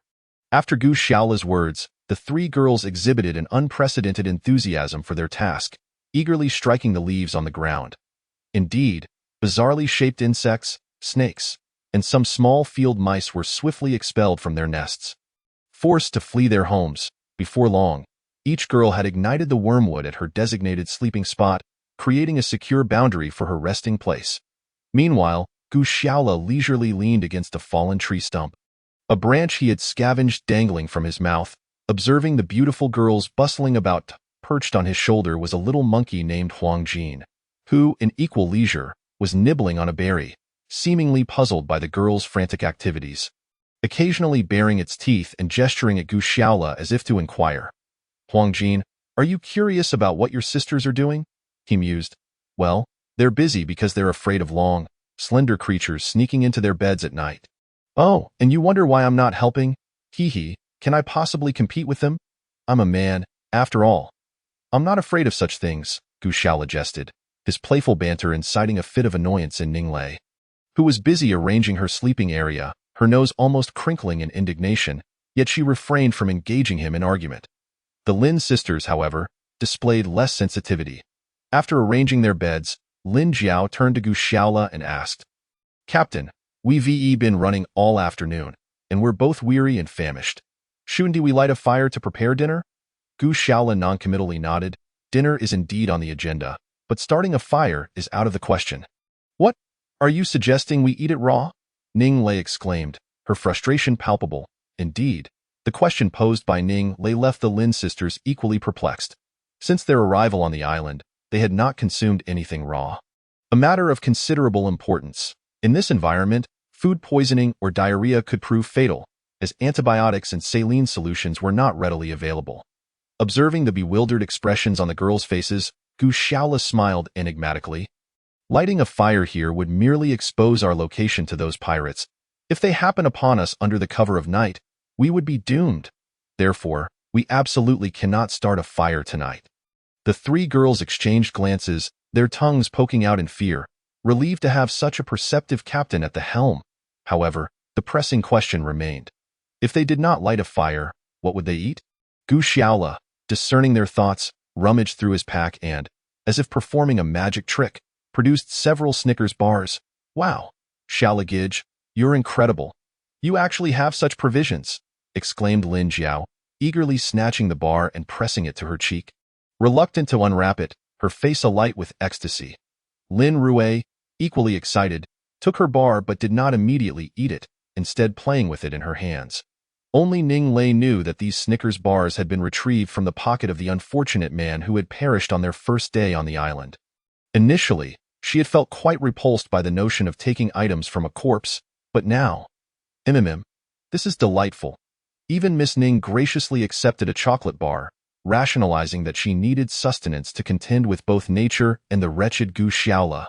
Seeing that all three beauties had received their food, Gu Xiaola smiled contentedly, carefully unwrapping his own Snickers and taking a cautious bite of the chocolate-coated treat.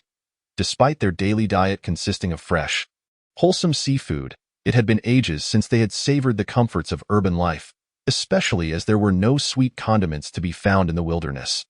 The taste of the Snickers was a burst of delight, even prompting Huangjin the monkey to squeal excitedly and perform flips in joy. "This is delicious. I never realized that Snickers could taste this good," Lin Jiao remarked, savoring her treat. Jiu Shaola chuckled. "You used to indulge in these quite often. In extreme circumstances, they naturally seem more delectable, of course. This may not apply to our dear Miss Ning, who is accustomed to dining in Michelin-starred establishments. Am I mistaken, my dear Ning?" Gu Shaolin never missed an opportunity to tease his playful rival. However, this time, to his surprise, Ning Lei chose to remain silent, utterly absorbed in the scrumptious peanut chocolate, ignoring Gu Xiaola's blatant provocation. Noticing her lack of response, Gu Xiaola found further conversation rather dull. Thus, he began to tidy his sleeping area, with Huang Jin chattering away beside him, assisting in the task. Soon, the girls had consumed their Snickers, and though such a small portion could hardly satiate their hunger, the caloric content provided a welcome boost, invigorating them. "Xiaola-gij, we won't be stuck in this jungle forever, will we? Without the ability to light a fire, what will we do once we finish your Snickers?"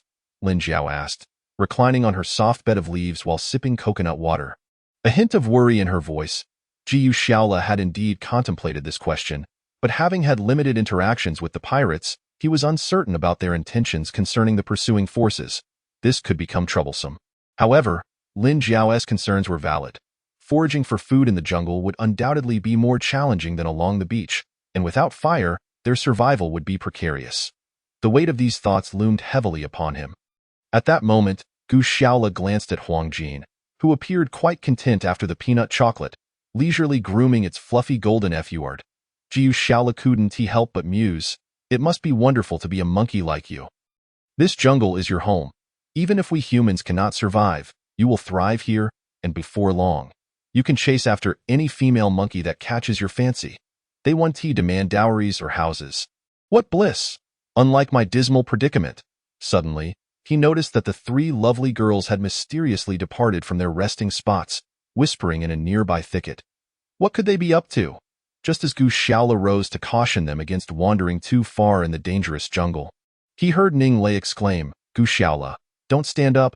Before he could react, Lin Jiao chimed in, "Xiaola Gij, we three are well, attending to our needs, and it's not suitable for you to look."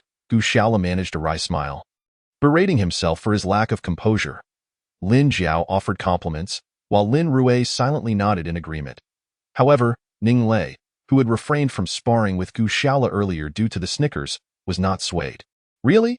I refuse to believe he'd suddenly be so considerate," she said skeptically, approaching Gu Xiaola to scrutinize him, finding nothing amiss. What on earth? Using a monkey as a witness? Gu Xiaola was both amused and perplexed by Ning Lei's antics, which elicited muffled laughter from the Lin sisters. Yet, Huang Jin the monkey, utterly bewildered, stared at Ning Lei with wide, innocent eyes, unable to comprehend her inquiry. Lin Rui, unable to watch any longer, scooped up the little monkey and said, all right, Ning Lei, are you really trying to get a monkey to talk? In such extreme circumstances, clarity could sometimes ruin the intrigue, right?" As Lin Rui finished speaking, Lin Jiao quickly chimed in, "Exactly, Ning Lei. We've been living together for so many days. Don't you know our Xiaola Gij's character by now?" With the two girls harmonizing their defense, Ning Lei found herself at a loss for retort. However, Gu Xiaola was left rather irked, pondering the implications of their words, questioning what being bold yet timid truly meant, and why clarity could detract from the enjoyment of the moment. Gu Xiaola, had a desire to rise and defend myself. Yet upon beholding the expressions on the faces of the three girls, I realized that no matter how I explained, it would only serve to further complicate matters. Infuriated, I turned my head away, choosing to ignore them. The three girls continued to chatter about trivial matters for a while before they ultimately succumbed to sleep. Meanwhile, a mere 10 kilometers away in the jungle, Lao Chong, Qin Wei, and the internet celebrity Xiaoli were anxiously hiding behind a low bush. They were fortunate. When the pirates stormed into the jungle that afternoon, they merely abducted the middle-aged woman, Director Huang, and killed the unfortunate camp leader.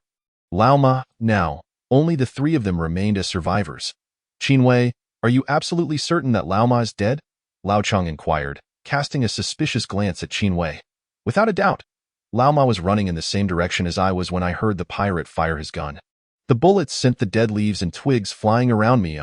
Now that I think of it, my calves are still cramping." Lao Chong scrutinized his eyes for a while, wondering if this lad was spinning some wild tale. However, judging by his demeanor, it did not appear to be a feigned act. Furthermore, since they had gathered for quite some time without any sign of Lao Ma, it seemed that his situation was indeed dire. Xiaoli, her voice tinged with sorrow, interjected, "Oh, don't even mention Lao Ma. Director Huang was also captured by them. I heard it quite clearly. It seemed a pirate dragged her right out of the jungle." Lao Chong nodded and waved his hand, saying, "All right, enough of that. So now hiding in the jungle is our only option." "What? Hiding in the jungle? Lao Chong, are you all right? It's damp and dark in here. And we don't even have any food. How are we supposed to survive?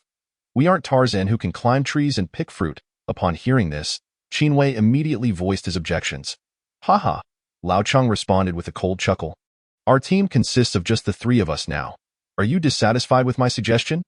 Unwilling to back down, Qin Wei retorted, "Lao Chong, I almost forgot. You've been speaking ill of me behind my back these past few days, deliberately causing trouble and framing me. I haven't even settled that with you yet. Do you dare to provoke me now? You think I want to deal with you right here in the jungle? After all, it's just Xiaoli here. and I know she is a clever girl who knows how to make the right choices." As he spoke, Qin Wei's eyes flashed with menace as he began to scan the ground for branches, sticks, or stones, anything that could serve as a weapon. Lao Chong, feeling emboldened to speak in such a manner, merely smiled faintly. "Qin Wei, do you really think I fear you? You only rose to power because of Lao Ma. Now that it's just you and me, do you still believe you have the upper hand?" With that, he took a stance, and it seemed that the two men were on the verge of a physical confrontation. "Our lives are hanging by a thread, and you two are squabbling over power." Just as the two were about to clash, a terrifying sound suddenly erupted from a nearby tree. Rustle, rustle. Immediately, a swarm of winged shadows took flight from the great tree. What is that?" Xiao Li stammered. "I don't know. I just saw wings that were over a meter long." Qin Wei replied, equally terrified. "Could it be some kind of demon from Western lore? They resemble the monsters from many Western fantasy shows." Xiao Li speculated. Lao Chong, who had remained silent thus far, shook his head and said, "Demon? I suspect they are fruit bats. There are many regions in Southeast Asia and Africa with such large bats. Don't worry, they don't eat meat. Good heavens, that bat is enormous," Qin Wei murmured. Ironically, it was the disturbance caused by the bats that made Lao Chong and Qin Wei forget their impending showdown. A night of silence passed, and by the time the sun filtered through the dense foliage of the jungle to illuminate Gu Xiaola's face, it was already past 8 in the morning. He groggily sat up and discovered that everything in their camp was normal, except for a little monkey named Huang Jin, who had risen early and was leisurely enjoying a bunch of berries he had foraged from who knows where. The remaining 3 female team members were sprawled out in various positions, their rhythmic breathing rising and falling like a gentle tide. Gu Xiaola couldn't help but chuckle softly. Wow, these 3 girls are truly enjoying their slumber. They really trust me, don't they? However, this thought merely flitted through Gu Xiaola's mind. He was acutely aware that these 3 girls had him firmly in their grasp. They understood that while it was uncertain just how capable Gu Xiaola truly was, he certainly wasn't likely to pose any danger. How to put it? It was akin to a phrase often uttered by girls during blind dates or confessions. "Well, Gu Xiaola, you are a good person." Chapter 101. The big cat. This was the phrase Gu Xiaola despised hearing most. Yet being labeled a good person was something he frequently encountered. To be called a good person implied, "We are not suited for each other." There's no chance. Gu Xiaola longed for a girl to shyly utter, "You're so naughty," instead of the nonsensical "You're a good person." Alas. Setting aside these useless thoughts, Gu Xiaola reassessed the current predicament facing their camp. The pirates on the beach were uncertain whether they had departed the island. And within Qin Wei's camp, they had already suffered the loss of 2 members, Director Huang and the programmer Lao Ma. While their team had not suffered personnel losses, they were equally confronted with issues of dwindling fresh water and food supplies. Fortunately, he had brought along some sun-dried salted fish and dried mushrooms when he left the cave. However, there was another factor. The likelihood of unexpected occurrences in the jungle was far greater than on the beach. Not to mention the large carnivorous animals, even the smallest snakes, insects, and rodents could pose significant threats. Thus, establishing a temporary camp became the most pressing challenge. Gu Xiaola rummaged through his backpack. Aside from some essential tools, he found little of use. If he were to attempt building a shelter in the jungle, it would be a monumental task. With the limited tools he possessed, it might take 10 days or even a month to construct something adequate. Moreover, with enemies nearby, could the pirates really allow them to build a house unimpeded? Gu Xiaola sighed helplessly. Sometimes, excessive worry proved unhelpful. As the leader of the team, he decided to first fill their stomachs before pondering these matters further. Thus, he gathered some dry twigs, skillfully igniting a pile of dry leaves to create a campfire. He hung the iron pot from the toolbox he had painstakingly brought, pouring in the dried mushrooms and fresh water from the cave, adding a pinch of salt and pepper. Soon, a fragrant pot of mushroom soup was ready, while several strips of salted fish roasting over the fire emitted an enticing aroma. "Wow, Xiaola, you are amazing. You've prepared breakfast for us so early." The keen-nosed Lin Jiao was the first to awaken, and upon seeing Gu Xiaola preparing breakfast, she exclaimed with joy. Shortly thereafter, Lin Rui and Ning Lei also stirred from their slumber. Lin Rui furrowed her brow as she gazed at the smoke rising from the campfire and asked, "Captain Xiaola, didn't you say that the smoke could reveal our position to the pirates?" Gu Xiaola, flipping the skewered salted fish, replied, "During the day, The fire ISNT is noticeable, and the morning jungle is often shrouded in mist. From a distance, one cannot discern whether it is smoke or fog. Therefore, we need not worry about being discovered by the pirates at this moment. Upon hearing this, Lin Jiao immediately gave a thumbs up, exclaiming, "Wow, my Shaola is truly impressive. This is knowledge I've never heard before. It seems that as long as we stick with our Shaola, we need not fear even the fiercest pirates." Gu Shaola shook his head with a wry smile. "It is not that simple. At least for now, these pirates are still the masters of these waters. With just the meager strength we possess, we cannot hope to contend with them. So for the time being, it is best to remain as inconspicuous as possible." Just then, Gu Shaola suddenly cast a suspicious glance around, realizing that the little monkey Huang Jin, who had been curled up beside him eating berries, had vanished. "That little rascal hasn't he gotten into any trouble, has he?" Ning Lei expressed her concern upon noticing the situation. Jiu Shaola shook his head reassuringly. "No need to worry. This little monkey knows this jungle far better than we do. I just wonder if he has finished all the berries and gone off in search of something else to eat." Upon hearing these words, the three girls finally felt a sense of relief. At this moment, Gu Shaola's nutritious breakfast of mushroom soup paired with grilled salted fish was ready, and the four of them gathered around the campfire to partake in their morning meal. Having only consumed a small piece of Snickers the previous night, their stomachs were already growling with hunger, leading each of them to devour their food voraciously. Before long, a large pot of mushroom soup and several pieces of grilled salted fish had disappeared into their bellies. "Captain, what is our mission for today?" Lin Jiao leaned against a broken tree stump, using a twig to pick at her teeth as she inquired. "Well, let's search the surrounding area, shall we? We need to see if there are any discoveries to be made or food to be hunted or gathered. We can't just sit idly by and consume what we have daily." Gu Shaola pondered for a moment before responding. However, just as he finished speaking, a chorus of chattering sounds erupted, followed by a small, golden, furry creature leaping directly into Gu Shaola's arms from the air. The group was already accustomed to this occurrence, knowing full well it was the little monkey. Huang Jin seemed as though something frightening was pursuing it. Gu Shaola immediately grew alert, aware that it was quite common for predatory animals to appear in this vast jungle. Not to mention, the hyena that he had previously injured, which had lost one eye, had yet to reappear. Thus, Gu Shaola's first instinct was to pick up the AK-47 on the ground and watch vigilantly in the direction from which the monkey had come. In truth, after a day of fierce battles, there were now less than 30 bullets left in the magazine of the gun. Yet Gu Shaola felt confident that he could take down any large carnivore with those rounds. After all, wild beasts were not like humans. They typically charged headlong into danger. Sure enough, a rustling sound emanated from the bushes in the direction of the little monkey, clearly indicating that a sizable creature was approaching them. The previously peaceful camp atmosphere shifted to one of tension.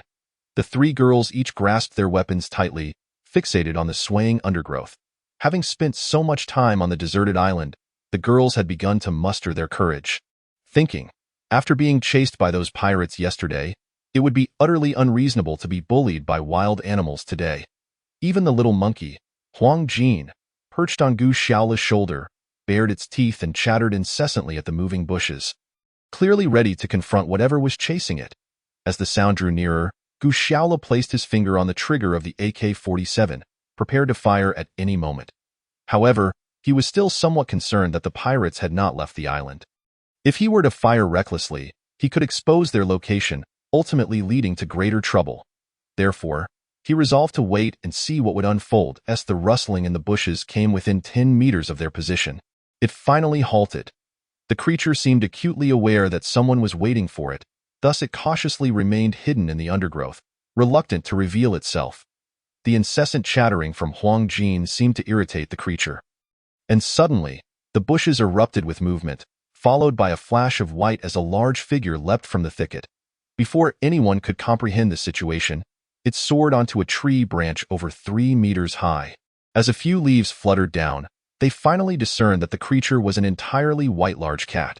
The reason it was referred to as a large cat was simply due to the group's ignorance regarding its exact species within the feline family. Although no one could name it, they were all captivated by its beauty. This magnificent creature was completely white, with hardly a speck of color on its fur. Such a creature was rarely seen in the wild. Typically, only through human intervention could such a pure-colored variant come into existence, and a predator of this hue would find it exceedingly difficult to camouflage itself while hunting in the jungle. Nevertheless, it was undeniable that this white large cat appeared remarkably elegant, even regal, as if it were a guardian spirit of the forest. At that moment, it fixed its amber-like gaze upon the four individuals and the little monkey below, occasionally licking the corner of its mouth with its tongue. Could it be a white tiger? Lin Jiao stammered. Jiu Shaola, aiming the AK-47 at the large cat, shook his head. Impossible. It's much smaller than a tiger. And tigers have stripes. To be honest, after hunting in the mountains numerous times, this was Gu Shaola's first encounter with such a stunning creature in the wild. He resolved that as long as this large cat did not attack them, he would refrain from firing. Faced with the cold barrel of the gun, the elegant large cat displayed a flicker of hesitation in its eyes, clearly aware that the weapon in Gu Shaola's hand could indeed inflict harm. Thus, the standoff between the cat and the group lasted nearly 2 minutes, until the all-white feline finally shot a fierce glare at the little monkey. Huang Jin let out a roar, and with several leaps, disappeared into the jungle. Chapter 102. The Crash. Wow, Shaola, brother, you're just going to let it go? Lin Jiao exclaimed in astonishment. What else could I have done? Shoot it. Gu Shaola countered. Jiu Shaola, I believe it's best not to harm it if we can avoid it. The previous scene had been too breathtaking, and even this proud young lady felt it was inappropriate to kill such a spirit of the jungle. To everyone's surprise, Gu Shaola did not engage in a rebuttal with her. Instead, he nodded and said, I truly did not wish to harm it. On one hand, this large cat is far too precious. On the other hand, I also do not want to fire the gun, as it could attract the pirates if they haven't left. The three girls all nodded in agreement, silently praising Gu Shaola's meticulous thoughtfulness. Feeling a bit embarrassed by Gu Shaola's previous retort, Lin Jiao changed the subject and asked, Shaola, brother, although you're a young man, after spending so many days together, why do I feel that your thoughts are even more delicate than ours? It stands to reason that a thoughtful and caring young man like you should have no trouble finding a girlfriend, right? This topic struck a nerve with Gu Shaola, as he too harbored such doubts. However, reflecting on it now, what good was being thoughtful in the bustling city? If one possessed a Maserati, even if they were scatterbrained, countless beautiful girls would line up to serve as their personal assistant, girlfriend, and caretaker. Conversely, no matter how meticulous one was, it would not make a difference. Noticing Gu Shaola's silence, Lin Rui stepped in to mediate. I actually think our Captain Shaola is simply being modest. A young man as outstanding as him would undoubtedly attract admirers in the metropolis. Wouldn't you agree, Captain? Lin Rui, thank you for your kind thoughts. However, this time I may truly disappoint you, my team. Lin Jiao, clearly relishing the drama, disregarded Gu Shaola's discomfort and immediately pressed on. Come on, tell us all how our brave and mighty Shaola brother has disappointed everyone. Her older sister, Lin Rui, seemed eager to dissuade her from stirring the pot further. But Gu Shaola waved his hand dismissively, indicating he didn't mind, and said, What's there to tell? I once pursued a girl, believing that sending flowers was the most romantic gesture, so I went to her office every day and delivered a bouquet. Unfortunately, after 3 days, just as I thought this romance might bear fruit, one day she told me to stop sending flowers, as she didn't like the varieties I had chosen.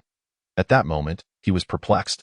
Believing that red roses and white roses were the quintessential gifts for romance, he immediately asked her what type of flowers she preferred, ready to buy them right away. Can you guess what she said? Gu Shaola left the ending open, prompting Lin Jiao to widen her eyes in anticipation, demanding to know what the flowers were. However, the mature and composed Lin Rui seemed to have guessed the answer, stifling a smile as she remarked, It wouldn't be random flowers, any flowers, would it? To this, Gu Shaola could only smile wryly and respond, Congratulations, you've answered correctly. Lin Jiao burst into laughter, nearly doubling over with mirth. Yet beside her, Ning Lei furrowed her brow. Gu Shaola, are you fabricating stories to embarrass us women? Goodness, he thought, how could a seemingly innocent remark escalate into a gender conflict? With the weight of such a label, Gu Shaola found himself at a loss for words. He realized that someone like Ning Lei, who had grown up in privilege, was undoubtedly a staunch feminist online. However, Gu Shaola had no intention of engaging her in a debate. After all, The struggle between the sexes had persisted throughout history. He waved his hand to signal a change of topic, adopting a serious demeanor as he stated, "All right, let us return to serious matters. I find the appearance of that large cat to be quite peculiar, not only in terms of its coloration but also in its behavior.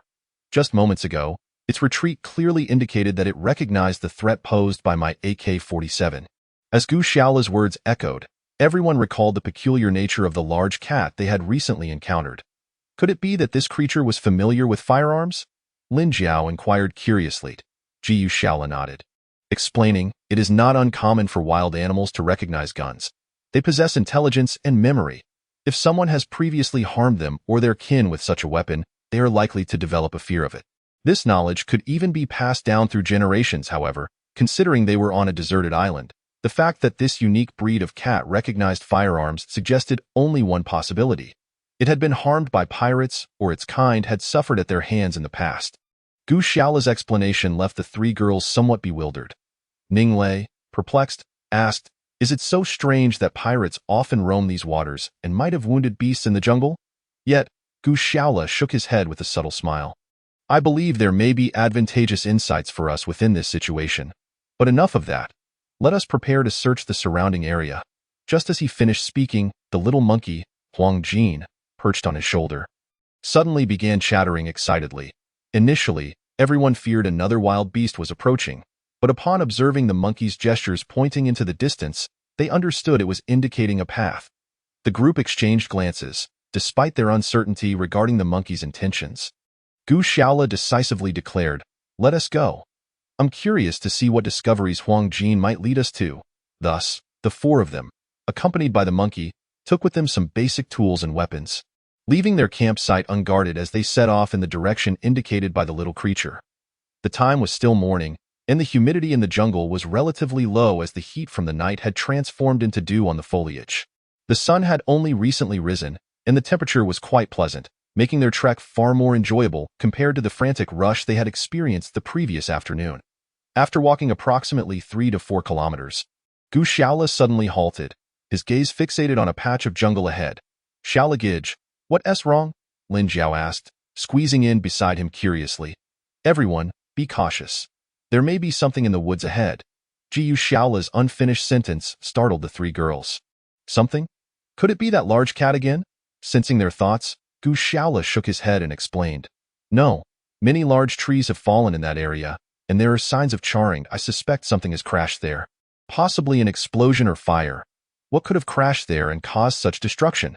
The girls simultaneously pondered whether it was a plane crash. "Let us go see what luck has in store for us today. Perhaps the wreckage will yield some treasures," Gu Xiaola exclaimed with enthusiasm.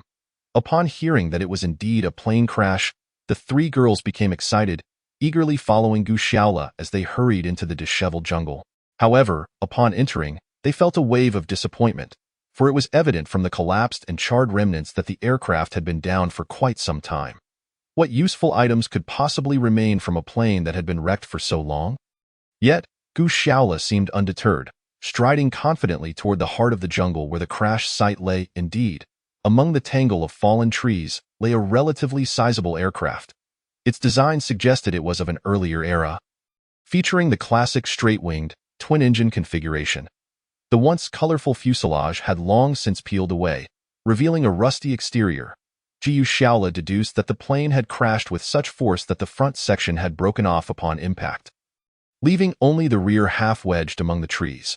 The severed front section was located about 50 meters away, nestled among a pile of dead wood, likely having slid across the ground due to inertia before colliding with the unfortunate trees. "Wow! How long has this plane been here? Hasn't anyone discovered it?" Lin Jiao exclaimed, bouncing closer to the aircraft's front. "It has certainly been here for quite a while. I estimate it has been resting here for at least 90 years. Gu Xiaola replied nonchalantly. "What? How can you be so certain? Do you recognize this plane?" Ning Lei asked incredulously. Gu Xiaola, unbothered by their surprise, stated, "This is a B-25 bomber, a prominent medium bomber that frequently traversed battlefields. As a military enthusiast, I have some knowledge of these matters. Is that so strange?" His response elicited laughter from the girls, particularly when Lin Jiao joked, "Gu Xiaola, are you sure you're not a circus performer or a street entertainer?" Nevertheless, returning to business, Gu Xiaola examined the height of the wreckage, untangled the vine rope he had fashioned, and handed it to Huang Jian. To their astonishment, the little monkey skillfully climbed the trees, swiftly scaling to a height of several meters and approaching the aircraft's remains. Gu Xiaola called out to the monkey, gesturing, and it expertly secured the rope to a metal protrusion on the wreck. They watched in amazement. Huang Jin adeptly climbed higher, disappearing into the vast remains of the aircraft. I wonder if our captain once worked in a circus, Lin Jiao mused, prompting laughter from Ning Lei and Lin Rui. You have quite the imagination, Ning Lei chuckled, still leaning against a tree. Yet, amidst their banter, the task at hand remained pressing, and Gu Xiaola, feeling recharged, moved closer to the downed aircraft, preparing to further investigate the wreckage and uncover its secrets. Lin Jiao, somewhat unconvinced, remarked, "This isn't a monkey show. How could he possibly have so many skills, including tying knots? I just glanced at the knots that little creature tied, and I couldn't replicate them. Oh dear, could it be that gold is often mistreated by Brother Xiaolu in private?" While several girls were still pondering beneath the tree, Gu Xiaoli's head emerged from the wreckage of the aircraft. Would the lovely ladies care to come up and explore my audacious ideas? Lin Rui shook her head at the vine-woven rope and replied, "No way. The three of us can only count on Ning Lei to climb up that rope. Neither Xiao Jiao nor I have that capability." Although Ning Lei was equally curious about Gu Xiaoli's bold ideas, she hesitated, glancing at the dilapidated aircraft suspended in the air, and then at Gu Xiaolu. She thought to herself, if I'm the only girl who ascends to the plane, won't that leave me alone with Gu Xiaolu in that crumbling wreck? That would be a disaster. The Lin sisters below wouldn't even be able to help me, and with Gu Xiaoli's mischievous ideas, what if his so-called audacious plan involves, in a way, absolutely not. My first time cannot occur in such a terrifying place. I refuse. With these thoughts racing through her mind, Ning Lei vigorously shook her hands and exclaimed, "Ladies, welcome to Gu Xiaoli's Private Airplane Hotel." Chapter 104, Showering Private Airplane Hotel? This term momentarily bewildered the three girls. "Captain Xiaolu, what do you mean?" Lin Jiao asked, scrutinizing the wreckage with a puzzled expression. "You don't intend to use the rear half of this plane as our new campsite, do you?" Gu Xiaolu smiled slightly. "Why not? First, it's suspended in the air, so ground pests won't disturb us. Second, it offers shelter from the wind and rain, spacious and well-ventilated. With a little repair work, it will be a perfect upgrade from our previous hammock treehouse." Upon hearing this, the girls' eyes lit up. Indeed, as Gu Xiaolu pointed out, although it had been suspended for decades, this American-made military aircraft was surprisingly sturdy, showing no signs of deterioration or disintegration. The cabin was quite spacious, furnished with essential items such as seats, tables, and army cots. Aside from needing a thorough cleaning, it was practically their ideal dwelling. The girls' interest was piqued, and they began inspecting their new airplane hotel. However, just as they started, Lin Rui suddenly shouted, "Oh my! There are corpses here." The other two girls rushed over, and sure enough, at the rear of the cabin, two mummified bodies were curled up together. The trio was instantly taken aback, and Lin Jiao immediately wanted to descend the rope ladder. Unwilling to remain among the dead, Jiu Xiaolu, however, chuckled coldly, "Ladies, we are in a survival situation. Do you honestly think you're staying at a hotel on a tropical island? This is a crash-landed aircraft. What's so strange about finding corpses? This B-25 bomber had a crew capacity of 17, and we've only discovered 4 bodies so far. It's not excessive." Gu Xiaolu spoke without seeking their approval, feeling that sometimes being overly respectful of their opinions hindered efficiency. The three girls exchanged glances, momentarily stunned by their captain's unyielding demeanor. Eventually, the eldest, Lin Rui, cautiously approached Gu Xiaolu and said, "Well, could we perhaps descend first? After you handle these 2 corpses, we can come back up to clean." Gu Xiaolu nodded, and the 3 girls hurriedly descended the rope ladder, visibly relieved. Once on the ground, Ning Lei, feeling indignant, exclaimed, "What is this? Such a disregard for our opinions as women. Just because Gu Xiaolu is the team leader doesn't mean he can act so unreasonably." Lin Jiao chimed in, "Exactly. Those are 2 dead bodies. I've never seen a corpse in my life, much less mummies that have been dead for so long. Their eye sockets are completely hollow, and their flesh is so desiccated that the bones are clearly visible." "Stop, stop!" Lin Rue quickly gestured for her to be quiet. I couldn't even bear to look closely. Why are you detailing it for me? Do you want to live in that wreckage after all? As the girls continued their discussion, Gu Xiaolu poked his head out of the airplane and shouted, "Heads up below! I'm going to toss the bodies down. Watch out for falling debris." Oh my goodness. The three girls, upon hearing this, scattered in panic. True to his word, as soon as Gu Xiaolu finished his warning, the two corpses were unceremoniously thrown from the aircraft. The girls covered their eyes, too terrified to watch, fearing to witness the gruesome sight of the bodies splattering upon impact. However, after a prolonged silence, no sound followed, which was peculiar. How could such substantial bodies fall without a sound? Lin Jiao cautiously opened her eyes and discovered that the corpses were tied with the vine rope Gu Xiaolu had fashioned, thus halting their descent mid-aired. At that moment, Gu Xiaolu leisurely descended the rope ladder, untied the two mummified bodies, and carried them away. "Captain Xiaolu, how do you plan to deal with these corpses?" Lin Rue inquired, her concern evident. Gu Xiaolu chuckled. "Well, braised might be a bit too old-fashioned. Perhaps steamed? What do you think?" Upon hearing this, the three girls immediately clutched the nearest tree and began to retch. Gu Xiaolu smirked and, cradling the two 90-year-old mummies, headed towards the front of the aircraft. After all, these individuals were veterans from the World War II battlefield. Although they had no direct connection to him, a modicum of human compassion was warranted. Gu Xiaolu intended to bury them alongside the two pilot corpses he had previously discovered in the cockpit. Compared to these two, the pilots had fared worse, clearly having been gnawed upon by wild animals multiple times after their deaths, leaving only tattered uniforms and skeletal remains. However, this did lighten Gu Xiaoli's workload significantly. He quickly dug 4 graves, each 1 meter square and 2 meters deep, and placed the nameless bodies inside, marking each grave with a cross made from tree branches, similar to the memorial for the unfortunate soul found on the beach. He then called Lin Jiao over to assist in hauling them up using the rope ladder. Thus, the quartet, along with a monkey, busied themselves until noon, successfully transforming the 90-year-old B-25 bomber into a makeshift metal treehouse that appeared reasonably habitable.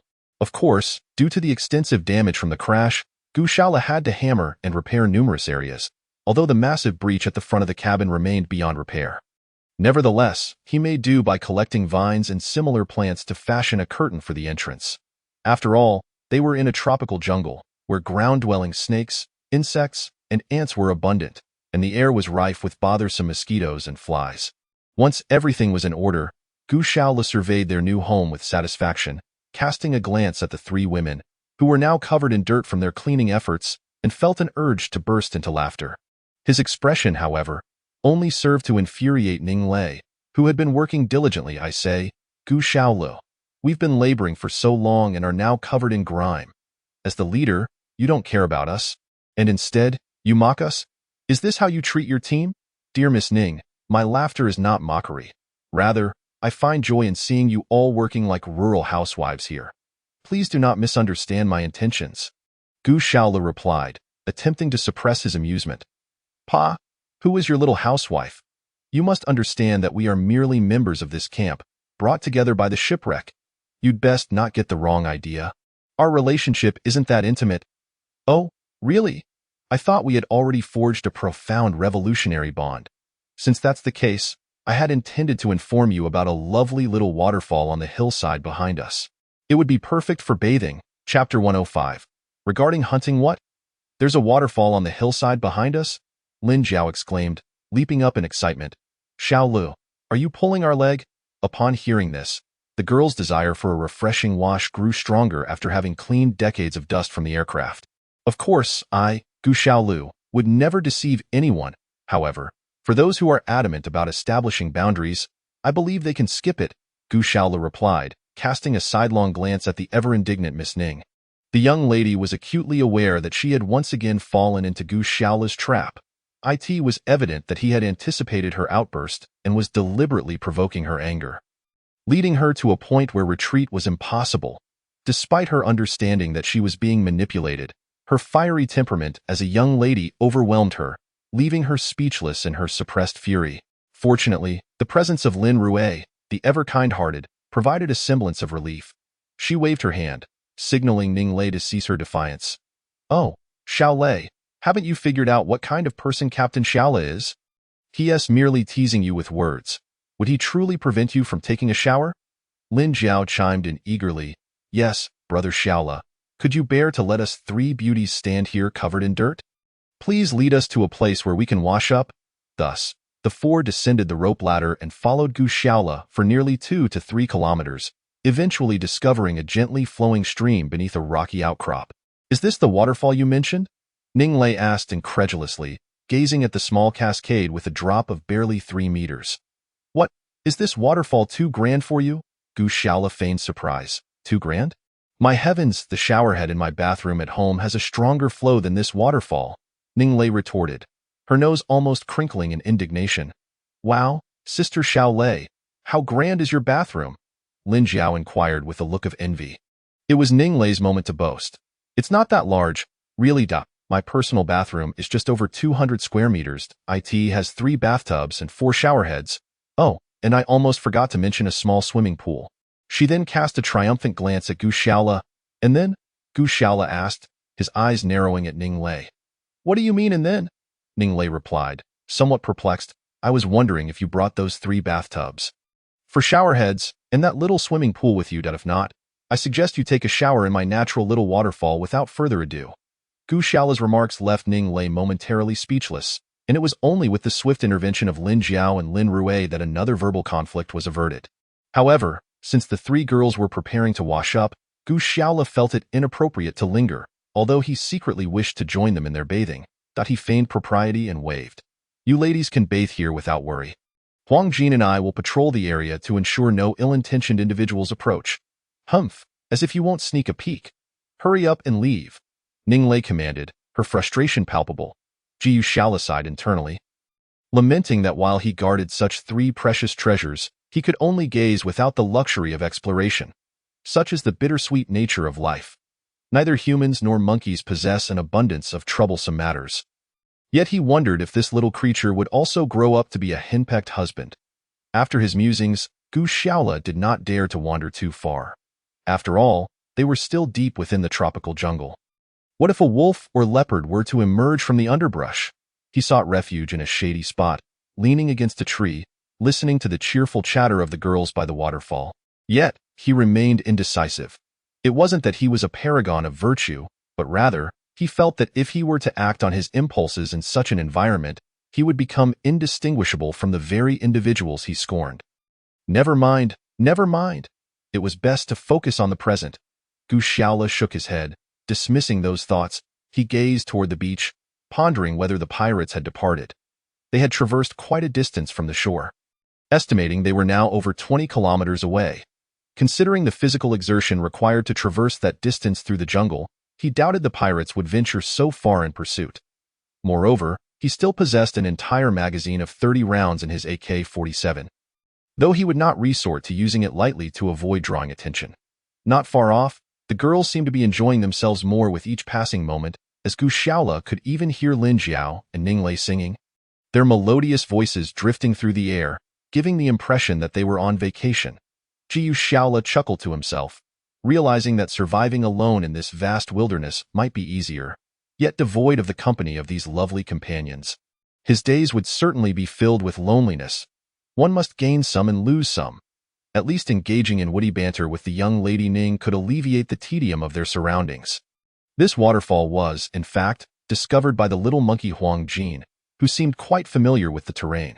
Without it, finding this rare source of fresh water would have proved quite the challenge in terms of survival in the wild. Having secured fresh water, the next concern was food. Over the past couple of days, they had subsisted on salted fish brought from the beach, but such provisions were limited. Thus, the next step in their survival journey was to seek out food. However, therein lay the dilemma. They were not by the sea, and there were not an abundance of marine creatures to collect. The jungle's small animals were remarkably clever. Capturing them would not be an easy feat. Fortunately, Gu Shaola had experience hunting in the mountains since childhood and knew various methods to catch wild game, although his knowledge of animal species and their habits was rather limited. Suddenly, a peculiar croaking noise caught Gu Shaola's attention. He noticed, less than 3 meters away, a vividly colored little frog perched on the roots of a shrub. Chapter 106. Crafting poison arrows. Although the little frog was not large, being half the size of the rice paddies frogs from Gu Xiaola's hometown. He found himself entranced by the dark red stripe along its back. That a red-striped poison dart frog? The name, one he had only encountered in scientific journals, flashed through his mind. This species, native to tropical rainforests, harbored a unique toxin. Unlike other poisonous frogs, its venom did not kill.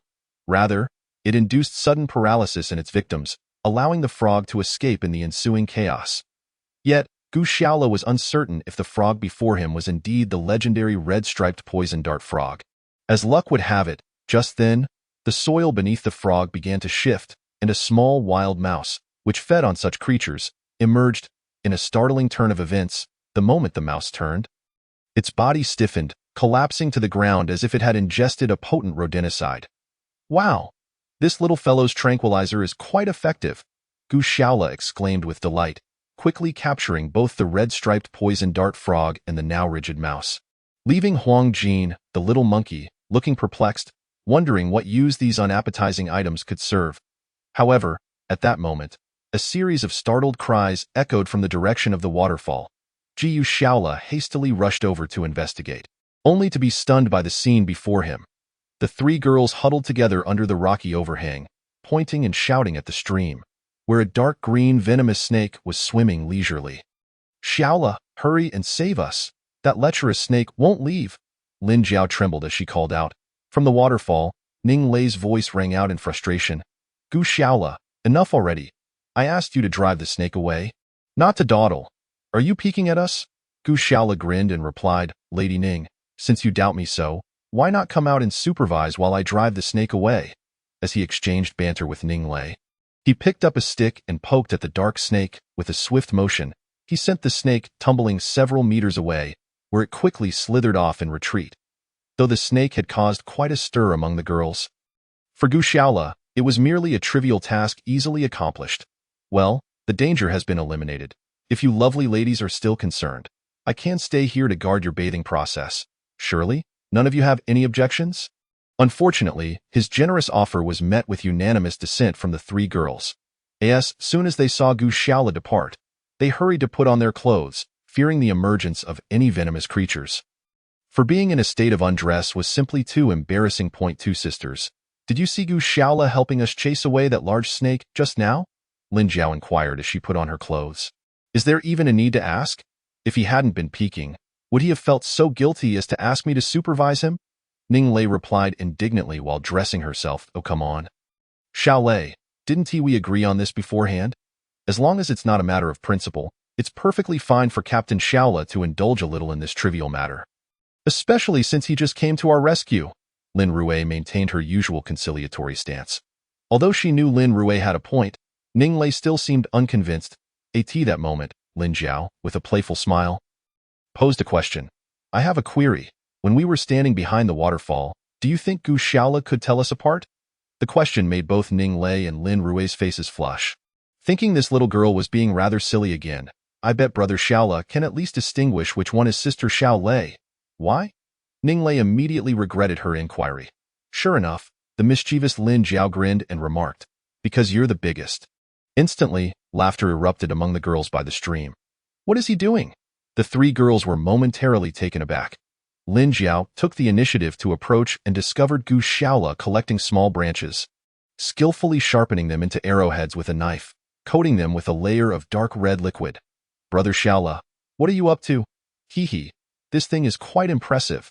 It's a hunting artifact I just conceived, blow darts," Gu Xiaola declared proudly, shaking the small arrowhead in his hand. "Blow darts? I think I've heard of that. It's a weapon used by indigenous people in the South American jungle for hunting. Are you sure you can wield it effectively?" Ning Lei questioned skeptically. Gu Xiaola dismissively shook his head, saying, "I don't know how the South American natives fare with blow darts, but mine doesn't rely on the arrowhead itself for lethality." "What does it rely on?" Lin Jiao was even more curious. "It relies on this liquid." Gu Xiaola pointed to the dark red substance on the arrowhead and continued, "This is the blood of the red-eyed tree frog I just discovered. It contains a potent neurotoxin that can instantly incapacitate prey. I believe it would be effective on humans as well." His explanation left the girls astonished, though they remained somewhat doubtful. Noticing their skepticism, Gu Xiaola wasted no time. directly taking a blow dart he had just sharpened with a Swiss Army knife, inserting a slender dart into a blowpipe. Looking around, he soon spotted a large bird resembling a pheasant perched on a branch about 5 or 6 meters high. Raising the blowpipe, he took a shot. With a hiss, a shadow darted and struck the large bird, which flapped its wings in a futile attempt to escape, only to crash to the ground moments later. Chapter 107. Lofty Aspirations. Wow, that's incredibly effective, Lin Jiao exclaimed excitedly, jumping up. With such potent poison, will we still be able to eat the prey? Ning Lei asked, gazing at the rigid bird on the ground with concern. Well, I'm not entirely sure, but no worries. You all keep an eye on that bird and see if it regains consciousness, okay? Gu Shaola replied before resuming his work on the blow darts. Nearly half an hour later, the stiff bird suddenly kicked back, its wings flapping wildly as it appeared ready to take flight. Unfortunately, still dazed from its recent incapacitation, it collided headfirst into a nearby tree. Gu Shaola nodded in satisfaction. It seems my blow dart works quite well. The most challenging food issue should now be resolved. Huang Jin, let us go. We'll have a feast for everyone at noon. With that, Gu Shaola, accompanied by the little monkey Huang Jin, ventured into the nearby jungle. Clutching the newly developed blow dart, the three girls looked at the dazed bird on the ground, feeling a hint of unease. Lin Jiao curiously picked up a stick to poke it, causing the bird to awaken once again.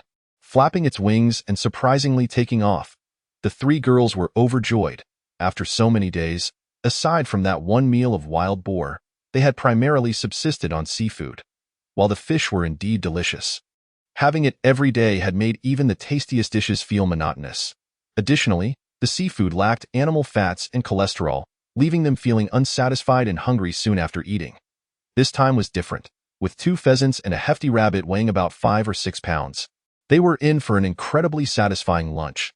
Gu Shaola brought the catch back to the stream where they had just bathed, using a Swiss Army knife to pluck the feathers off the birds and rabbit, cleaning out the insides and draining the blood, chopping the meat into pieces before placing it into a large pot filled with fresh stream water. Though they only had salt and pepper, the freshness of the ingredients and the fact that they were raised on pure, additive-free feed ensured that both the pheasant and rabbit meat were exceptionally tender. As the pot began to boil, a rich aroma wafted through the entire jungle. Just as the girls were eagerly preparing for a hearty lunch, Gu Shaola suddenly exclaimed, "Oh no, how could I have forgotten this?" Lin Rui asked curiously. "What's wrong? Captain Shaola? What did you forget?" Gu Shaola scratched his head, hesitating before saying, "Cooking food in the jungle is quite dangerous, especially food that carries a meaty scent. It could attract other large carnivorous beasts." Other large carnivorous beasts? What could that be? Lin Jiao still seemed a bit confused. For instance, the bears. Almost as if to affirm Gu Shaola's words, a low growl resonated from the nearby jungle before he could finish. "My goodness, there really is a bear!" Lin Jiao yelped and jumped up in fright, while the other 2 girls quickly hid behind Gu Shaola, nervously watching the thicket. Even the little monkey Huang Jin scurried up a nearby branch, pointing with its tiny hand and chattering excitedly. Gu Shaola, not daring to be careless, promptly unlatched the AK-47 hanging around his neck, aiming it at the shifting foliage, thinking to himself that if a large black bear or grizzly were to emerge, his blow darts would be utterly useless, relying solely on the AK-47's firepower for any hope of survival. After a moment, the bushes rustled, and a silvery shape darted out. Gu Shaola immediately recognized it wasn't a bear but the beautiful large white cat they had encountered that morning. "So it's you? Were you attracted by the scent too?" Lin Jiao timidly asked from behind. Although they hadn't had any direct conflict with the large cat earlier, it was evident that the creature regarded their presence with hostility, causing Gu Shaola and the 3 girls to tense up at its appearance. The reason they referred to it as a large cat was simply due to their uncertainty about its species. Based on Gu Shaola's knowledge of wildlife, this feline was at least 1.5 meters long, far exceeding the size of typical small felines like lynxes or snow leopards, yet clearly not a lion or tiger. Hence the designation of large cat. However, given its elongated body and sharp claws, Gu Shaola was certain that engaging it in close combat would be a grave mistake. Fortunately, the large cat possessed a high level of intelligence. Having seen the AK-47 earlier, it was clearly wary of Gu Shaola. Now, confronted with the dark barrel of the gun, its gaze reflected a heightened hesitation. However, The steaming pot of pheasant and rabbit meat nearby was undoubtedly tempting. And Gu Xiaola understood this well. Casually, he picked up a large pheasant leg with a stick and tossed it toward the creature. Thud! The succulent leg landed at the large cat's feet. It glanced at the meat, then cautiously stared at Gu Xiaola and the three girls for a moment before swiftly seizing the leg and darting back into the underbrush. Wow, Captain Xiaola, you're so generous. You just gave away our camp's food to that white cat? Lin Jiao remarked, swallowing her disappointment as she watched the cat disappear. Oh, don't be so stingy. Now that we have blow darts as our secret weapon, hunting will be much easier. This vast jungle could easily sustain the four of us and even a monkey. Even if each of you were to give me triplets or quadruplets, I could manage just fine. Gu Xiaola, feeling elated as the large cat departed, began to run about joyfully. Lin Jiao pouted and retorted, "Pfft, who do you think we are, breeding sows just to give you triplets or quadruplets?" Gu Xiaola chuckled and said, "It's all right. If we can't produce it all at once, we can do it in batches. After all, my ultimate goal as the humanoid teddy bear Gu Xiaola is to propagate a whole race on this island." Ning Lei, upon hearing this, quickly shook her head. "Listen to Gu Xiaola. The more they talk, the more ridiculous it becomes." Lin Rui, blushing beside them, interjected, all right, our teddy captain, the meat in the pot is going to spoil. Even if we want to create a new race, we should first fill our stomachs." Her words reminded Gu Xiaola, who promptly lifted the pot lid and poked the wild rabbit and mountain chicken meat inside with a branch. It was indeed tender and succulent, easily falling off the bone, complemented by the fragrant broth that wafted through the air, making it utterly irresistible. Consequently, the four of them and the monkey fell silent, each filling a large bowl, crafted from cut coconut shells, and began to eat heartily. Before long, the large pot of wild meat soup was nearly consumed, as the tropical climate and absence of refrigeration made it impossible to preserve food for long. Gu Xiaola carried the remaining broth far away to dispose of it, knowing that keeping it in the camp would likely attract other predators. After tidying up the remnants of their meal, Gu Xiaola climbed atop the wreckage of the plane, carefully scanning the direction of the beach with binoculars. He was still puzzled, wondering whether those pirates had truly departed. Unfortunately, their current position was quite deep in the jungle, obscuring any view of the coastline, where only an endless expanse of dense foliage was visible. It seemed a risky venture was the only option. Gu Xiaola muttered to himself. Chapter 108. Ambush and counter-ambush. The afternoon sun blazed fiercely, scorching the entire deserted island as if it were a steamer. Two dark-skinned men were hiding behind a palm tree at the edge of the beach, lazily munching on peanuts while occasionally glancing at the path connecting the beach to the jungle's edge. Indeed, they were part of the ambush left by the pirate leader, Black Hand Vulture, on the island, preparing to strike at Gu Xiaola and his companions. Like them, there were 5 groups in total, comprising 10 pirates. However, unlike their cautious leader, these subordinates did not regard this ambush of survivors as a significant affair. After all, those men and women had already plunged deep into the jungle, teeming with dangerous wildlife such as wolves and leopards, which even these fully armed pirates dared not venture too far into. At this point, whether those individuals could even remain intact was debatable. Thus, there seemed little need to station so many guards here. Therefore, these 2 pirates treated the task assigned by their captain as a rare leisure holiday. Suddenly, a cacophony of chattering echoed, and the 2 pirates turned to see a golden little monkey standing not far off. Making various grimaces at them, they exchanged glances, greed gleaming in their eyes. Tropical primates like this often fetched a handsome price, as many affluent individuals in various countries cherished them as pets. Naturally, capturing them alive was essential. The 2 pirates whispered to each other, and one, slightly leaner, stood up from behind the tree, grinning as he tossed a few peanuts toward the little monkey. The curious creature, evidently unfamiliar with peanuts, picked one up from the red sand and cautiously tasted it. Crunch, crunch. With a series of crisp chews, the little monkey excitedly reached for another peanut. Before long, the peanuts on the beach were all devoured. At that moment, the pirate laughed, waving his hand and gesturing that he still had plenty of peanuts. The golden little monkey hesitated for a moment, but eventually, enticed by the delicious offerings, edged closer to him. The pirate's smile grew broader, envisioning not a monkey approaching him but rather a pile of colorful bills. He was so engrossed in this thought that he almost forgot his companion had been unusually quiet. Just as the little monkey reached the pirate, preparing to grab it, he suddenly felt a sharp prick in his neck, followed by the realization that he was bleeding from a tiny tree branch. As confusion washed over him regarding its origin, an intense wave of paralysis surged through his body. The towering figure of a black man, over 6 feet tall, collapsed onto the beach. The little monkey gleefully screeched and scampered onto the pirate's body, snatching the bag of peanuts. Meanwhile, from the nearby bushes, Gu Shaola emerged, holding a blowgun. He carefully observed the 2 pirates, noting that although they were paralyzed and unable to move, their eyes still darted around, and their faces displayed various expressions. It appeared that the toxin from the red-spotted poison dart frog only incapacitated their motor nerves without rendering them unconscious or delirious. Realizing this, Gu Shaola shook his head with a wry smile, thinking, "What unfortunate luck for you." With 2 more swift blows from his blowgun, he delivered additional doses of the poison to the pirates' necks.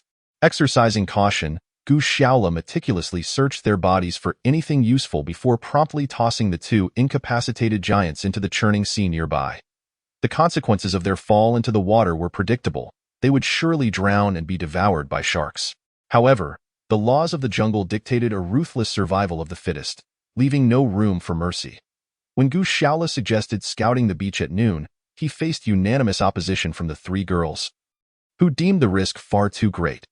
Nevertheless, Gu Shaola stood firm, asserting that if they wished to survive on this island, they must confront all potential troubles, with pirates being one of them. Even if they could temporarily settle in the jungle, they could not tolerate pirates roaming freely on the deserted island. As he had anticipated, the pirates had not entirely departed but had left behind sentries to ambush them on the beach. With a flash of inspiration, Gu Shaola devised a plan to use gold to attract the pirates' attention, allowing him to silently eliminate them with his blowgun. Including the 2 just dispatched, he had now taken down 3 pairs of pirates with the golden lure. From these 6 pirates, Gu Shaola had acquired numerous supplies, the most vital of which was a magazine for an AK-47. He hefted his backpack, feeling the weight of over 100 bullets inside. "I never imagined I would have such an abundance of ammunition," Gu Shaola mused joyfully. However, just as he prepared to replicate his strategy and eliminate the 4th group of sentries, the sudden roar of a speedboat engine pierced the air. He looked up to see yet another medium-sized pirate ship approaching. Standing at the bow, a man with a telescope scrutinized the island, a figure Gu Shaola recognized as Blackhand Vulture, the very pirate who had led the chase against him yesterday. From a distance, he had sensed something was amiss. It seemed many of his men were unaccounted for. As the pirate ship drew nearer, he spotted the floating bodies of his subordinates in the water. Those cunning survivors dared to resurface and ambush him. Blackhand Vulture waded through the water to a deceased pirate's body, flipping it over for a closer inspection, his expression growing increasingly ferocious. As a pirate accustomed to wreaking havoc in these waters, he felt deeply insulted. In a fit of rage, he waved his hand, signaling the nearly 50 pirates aboard his ship to disembark, rushing toward the beach where the incident had occurred without waiting for the vessel to dock. He knew that the despicable ambusher could not have gone far, and with his sizable force, he was confident he could catch and eliminate the culprit. More importantly, he yearned to break this person's limbs and subject him to relentless torment, ensuring he suffered various agonies before dying in a few days.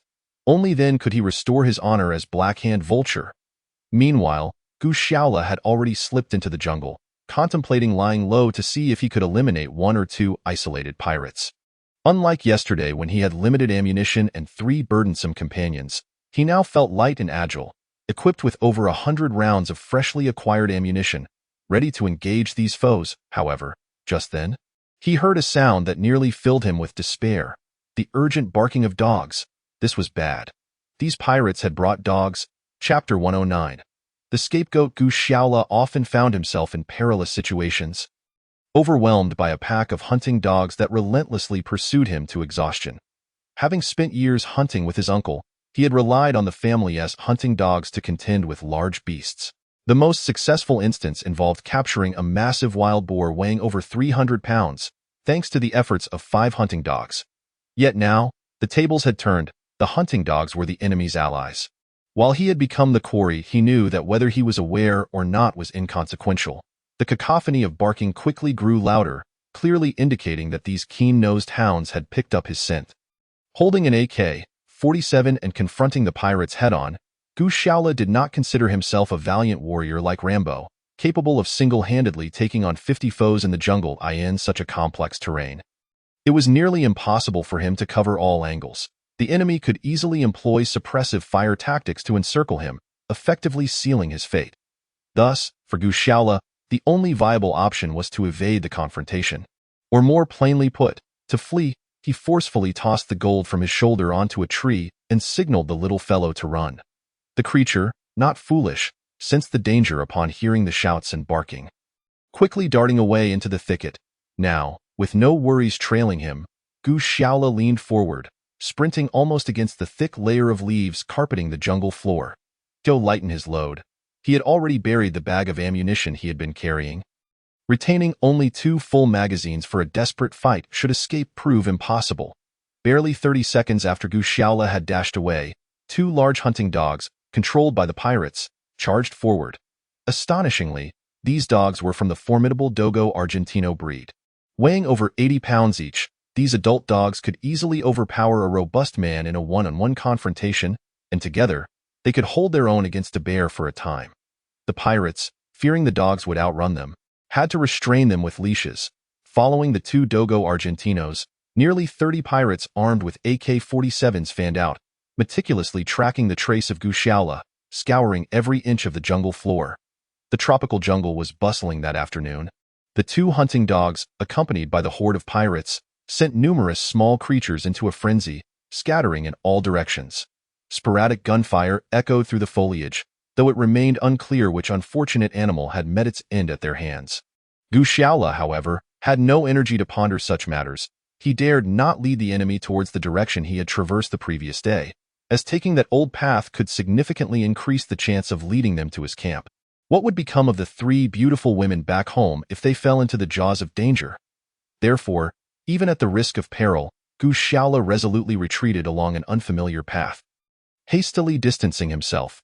Meanwhile, approximately 10 kilometers away, at the wreckage of the aircraft, the Lin sisters and Ning Lei anxiously gazed into the depths of the jungle.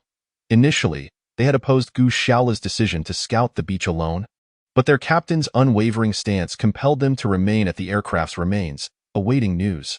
For a time, the surroundings were quiet, but soon, sporadic gunfire erupted at the jungle's edge. The expressions on the 3 girls' faces shifted dramatically, utterly unaware of their captain's current predicament. Lin Jiao contemplated venturing out to find Gu Shaola, but was dissuaded by her sister Lin Rui and Ning Lei. Their concerns were not unfounded. If the situation outside was dire enough for Gu Shaola to struggle, they would only serve to complicate matters further. Thus, time passed agonizingly slowly as they awaited news, their anxiety mounting. Suddenly, a familiar chattering sound broke the tension, as a golden figure leapt into the aircraft wreckage and landed on Ning Lei's shoulder. Qin Wei and Lao Chong had been having a streak of bad luck. Earlier that day, they had managed to catch a lizard in the jungle, hoping for a meal, only to find its skin tough and its flesh scarce and foul-smelling. After a single bite, they had promptly vomited. Fearing the pirates were still lurking, they scoured the jungle for wild vegetables and fruits that appeared edible. Unbeknownst to them, the food poisoning had struck the internet celebrity Shaoli, who awoke with a fever and remained feverish, forcing Qin Wei and Lao Chong to leave her behind to recuperate while they sought nourishment. At that moment, the 2 were fixated on a sleeping jungle fowl nestled in a nearby thicket, thinking, "This bird must weigh at least 3 or 4 pounds. If we catch it, we could enjoy a hearty meal tonight." They crept closer, inch by inch, 3 meters, 2 meters, 1 meter. The drowsy jungle fowl was almost within reach, and excitement surged within Qin Wei and Lao Chong. After 2 days of hunger, they had no desire for rivalry. In this desolate island, a single meal outweighed all else. Just then, a figure darted past them. Naturally, the soon-to-be-caught jungle fowl startled and took flight. Qin Wei, with his keen eyesight, quickly recognized the figure. Wasn't he that Gu Shaola? Hadn't he written to them, stating he had left the island by boat? Why was he running so frantically? Could it be, however? He soon discovered the answer as a chorus of ferocious barking echoed from the direction where Gu Shaola had fled, mixed with the pirate shouts in a cacophony of African French. "Oh my! There are pirates!" Qin Wei was so frightened that he nearly lost his wits. Without a second thought for Lao Chong, he bolted. Lao Chong, too, wished to escape, but his office-bred physique hindered his speed, rendering his hurried pace little different from a leisurely walk. Cursing under his breath, Lao Chang lamented Gu Xiaola's poor timing. Why lead those deadly pirates directly to them? What had he done to deserve this? After 2 days of hunger in the jungle, they had finally spotted a sleeping jungle fowl, only for it to slip away, not to mention a pack of ruthless pirates hot on their heels. Even worse, Qin Wei was much faster than Lao Chang. Within mere seconds, Lao Chang was left alone in the clearing. In a flash, the 2 Dogo Argentino hunting dogs were upon him. Lao Chang, quick to react, blacked out at the sight of the charging beasts. It was not Gu Xiaola's intention to endanger Qin Wei and Lao Chang. After all, he had been oblivious to their chicken-catching endeavor. Yet, this was merely a minor episode in his escape. Gu Xiaola dared not linger, maintaining his full speed ahead. After navigating several sharp turns, Gu Xiaola sensed the barking of the hunting dogs had diminished somewhat. The pirate shouting seemed to fade into the distance. Finally, he could catch his breath. He wondered if those hunting dogs had somehow lost his trail. Little did he know, poor Qin Wei had become the scapegoat, as the 2 Dogo Argentinos relentlessly pursued him, while Lao Chang lay unconscious, a prisoner of the pirates. Fortunately, Qin Wei was agile enough to evade the dogs several times, even sustaining a few bites to his ankles, yet ultimately managing to escape their jaws. Hearing Qin Wei's desperate cries, Gu Xiaola smirked to himself, thinking, "Don't hold a grudge against me, buddy." Chapter 110. The memorial service. After catching his breath, Gu Xiaola continued to sprint deeper into the jungle for nearly 5 kilometers. Straining to listen to the sporadic gunfire and chaotic shouts from the jungle's edge, it was evident he had successfully evaded the pirates once again. Sighing heavily, Gu Xiaola had initially believed he could stealthily take out the pirates one by one with his skills in archery and concealment. However, with the assistance of the hunting dogs, it appeared that such a clandestine approach was no longer feasible. It seemed the only option was to prioritize survival and take things one step at a time. Gu Xiaola shook his head in resignation, checking his gear as he began his journey back to the depths of the jungle where his camp lay. Upon reaching the camp, he found the 3 beautiful women gathered around a roaring bonfire.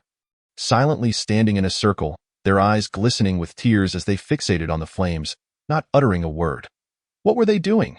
Gu Xiaola was momentarily taken aback, intending to observe before approaching. After a while, the eldest, Lin Rue, finally spoke to the fire. "Captain Gu Xiaola, although our time together has been brief, we 3 sisters have come to see you as an exemplary leader and a man worthy of lifelong trust. Despite our shared living quarters, you have never imposed unreasonable demands upon us. Now that you have departed, we feel compelled to express that if you had but asked, any one of us would have gladly fulfilled your wishes." Hidden behind a large tree, Gu Xiaola was utterly bewildered. This sounded remarkably like a eulogy, yet, before he could fully process this, Lin Jiao chimed in, "Brother Xiaola, what my sister just said is entirely accurate. Though we often jest and tease you, we hold you in the highest regard. I once questioned your sexual orientation, even suspecting that you, surrounded by 3 stunning women, might be a bit unconventional. My goodness. These foolish girls seem to have mistaken me for someone who valiantly battled pirates and perished in the endeavor. Are they truly holding a memorial around the campfire for me? How exceedingly inauspicious." While listening to their ludicrous eulogies, Gu Xiaola couldn't help but feel both amused and somewhat pleased. Yet, it seemed rather inappropriate for the living me, did it not? Just as he hesitated whether to step forward and halt their antics, the usually silent Ning Lei finally spoke up. Given that this young lady often quarreled with Gu Xiaola, he was genuinely curious about what sort of eulogy could emanate from her lips. "Gu Xiaola, although I frequently feign disdain towards you, deeming you a mere petty bourgeois with no taste deep down, I hold you in high regard. I recognize you as a truly good person, far superior in character to many ostentatious socialites I have encountered." At this juncture, Ning Lei let out a heavy sigh. "Alas, fate offers no what-ifs. I hope your spirit in the heavens will safeguard us from the pirates, and that we may soon be rescued from this desolate isle." Upon hearing this, Gu Xiaola could no longer contain himself. He stepped out from behind the great tree, waving his hands as he declared, "Stop, stop, stop. I hereby announce the conclusion of the memorial service for Gu Xiaola." His sudden appearance startled the 3 girls, who recoiled in panic. "Side-eyes at a ghost in broad daylight?" Lin Jiao gasped. shrinking behind her sister Lin Rue, her voice trembling. Jiu Shaola, we know your demise was unjust, but as mere women, we lack the means to avenge you against the pirates. Rest assured, we shall report them once we escape, her sister Lin Rue added, equally terrified. However, Ning Lei, who had been the target of Gu Shaola's teasing on numerous occasions, scrutinized him closely for a while, then glanced at the mottled shadow behind him, slowly inquiring, "Are you human or spirit?" Gu Shaola found their reactions amusing, shrugging his shoulders and saying, "A bona fide living person. Feel free to touch me. I certainly wouldn't mind." The sight of his cheeky grin alleviated the girls' fears, confirming that their leader had indeed survived. "Thank heavens you're alive, Brother Shaola!" Lin Jiao exclaimed, leaping into his embrace and bursting into tears. Lin Rue, with tears of joy in her eyes, clutched Gu Shaola's broad shoulders, while Ning Lei, though a bit shy, could not suppress her excitement and playfully thumped Gu Shaola's chest twice with her delicate fists. Observing the affectionate scene around him, Gu Shaola felt a swell of pride. Despite having narrowly escaped death, he had won the hearts and worries of such beautiful companions. What more could one desire in life? With this thought, he gently patted Lin Jiao's quaking shoulder, signaling her to cease her tears. Thus, the four of them gathered around the campfire, which had just served as the backdrop for Gu Shaola's memorial, engaging in lively conversation. Naturally, the girls were most intrigued by how he had evaded the pirates' pursuit. Gu Shaola, without reservation, recounted how the pirates had begun employing hunting dogs to track him down. Fortunately, during his flight, he had fortuitously encountered a few survivors from his former company, suggesting that one of them might have taken the fall for him, allowing him to escape the jaws of those fierce hounds. The girls' expressions turned grave upon hearing this, and my goodness, it's incredibly dangerous out there, Lin Jiao exclaimed. To have escaped from the jaws of hunting dogs. If it were us three, we wouldn't even stand a chance to outrun them. Just the sound of those dogs would render us powerless. They pondered the fate of Lao Chong and Qin Wei, fearing the worst for them. Unbeknownst to Gu Shaola and the others, however, a figure was stirring in a muddy thicket nearly 20 kilometers away. Chapter 111. The Secrets of the Island's Depths. This person was Qin Wei, who had narrowly avoided death at the jaws of two Dogo Argentino hunting dogs, thanks to the sudden disturbance caused by a massive wild boar weighing over 300 pounds. As the boar, the true sovereign of the jungle, charged at the hunting dogs, Qin Wei seized the opportunity to conceal himself in a muddy pit, allowing only his nostrils to remain exposed for breathing. Although the ferocious dogs were formidable, subduing such a robust beast was no simple task. However, under the suppressive fire of the pirates' AK-47s, the oblivious wild boar was soon riddled with bullets. During this brief distraction, the hunting dogs lost the scent of Qin Wei, who cleverly masked his own odor by remaining submerged in the mud. With the dogs having lost their target, the pirates hesitated to venture deeper into the jungle. For the island's dense foliage harbored not only the threat of wild boars but also the potential perils of pythons, hyenas, crocodiles, and even mythical man-eating beasts, causing them to retreat. Qin Wei remained motionless in the mud for an extended period until he finally sensed the absence of pirate sounds. Gathering his courage, he crawled out of the pit, exclaiming, "Damn it, Gu Shaola! You nearly got me killed." He cursed while wiping the muck from his face. Yet, despite his anger, he lacked the courage to confront Gu Shaola. Prioritizing his own survival in this perilous jungle, he also worried about the safety of Shaoli, the internet celebrity in their camp, wondering if she had fallen into the pirates' clutches. Meanwhile, Gu Shaola and the three ladies, having concluded their memorial service, found their spirits considerably elevated. Jiu Shaola alternated his glances between Lin Jiao, Lin Rue, and occasionally Ning Lei, causing the three to blush profusely. Finally, Ning Lei could no longer restrain herself, remarking, "I scented this rather lacking in gentlemanly decorum." "Gentlemanly decorum?" Gu Shaola scratched his head, grinning as he replied, "Since you all just professed at my memorial that you wouldn't mind, well, can I not indulge in this little gaze?" "You?" Ning Lei was momentarily speechless, finally retorting, "We only said that because we thought you were dead. You can't take it seriously. Thought I was dead, and that's why you said it?" Gu Shaola scoffed.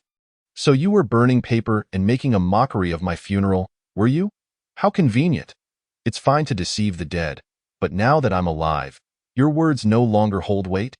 In truth, they had all been playful, yet some sentiments were too delicate to voice in public. This left Gu Xiaola, who only dared to seek light-hearted banter, somewhat at a loss for words. Although Lin Rui was not as stunning as Ning Lei, her figure was charming and well-proportioned, making her a notable beauty in the city. Yet, in urban life, opportunities to pursue such a girl were scarce. Nevertheless, this was a deserted island. If he were to act upon it, would it not make him a shameless opportunist? Gu Xiaola could only awkwardly chuckle, perhaps another time. While this mildly flirtatious incident passed, their situation had not significantly improved. Initially, Gu Xiaola had hoped to stealthily eliminate the pirates with his blowgun. But the sudden appearance of the hunting dogs had thwarted that plan. Hence, he voiced his concerns, seeking the girl's suggestions. Unfortunately, the three beauties seemed wholly devoid of practical skills, appearing utterly helpless. Regardless, life must go on. The four of them began preparing dinner. With Gu Xiaola's invention of the blowgun, capturing small game like mountain chickens and wild rabbits in the jungle was no longer a challenge. Soon, Gu Xiaola had procured a mountain chicken and a wild rabbit, while the little monkey, Huang Jin, had miraculously gathered some pale blueberries from who knows where. "Are these wild blueberries?" Lin Jiao inquired, taking a bite and promptly spitting it out. "Yuck! This is nothing like the sweet and sour blueberries I imagined." Curiously, she wondered why such a vast jungle had so few edible wild fruits. After clearing her mouth of the unpleasant taste, she asked, "Why are there so few edible wild fruits in this expansive jungle?" "Ah, that's not surprising." Gu Xiaola plucked a berry, savoring it slowly as he spoke. "But why is that? I recall having read numerous online novels where the protagonists find an abundance of wild fruits in the jungle, such as bananas, mangoes, and dragon fruits, all large, sweet, and delectable." Lin Jiao, still perplexed, inquired further. "You mustn't believe everything you read in those novels. It is crucial to understand that the fruits we can consume today are the result of centuries of human cultivation, grafting, and breeding techniques that have produced varieties most suitable for our consumption. In the wild, the fruits are far from perfect. Most wild fruits are small and sour. Take bananas, for instance. All the bananas we eat now are grafted from cultivated banana trees. Hence, I have never held much interest in foraging for wild fruits in the jungle.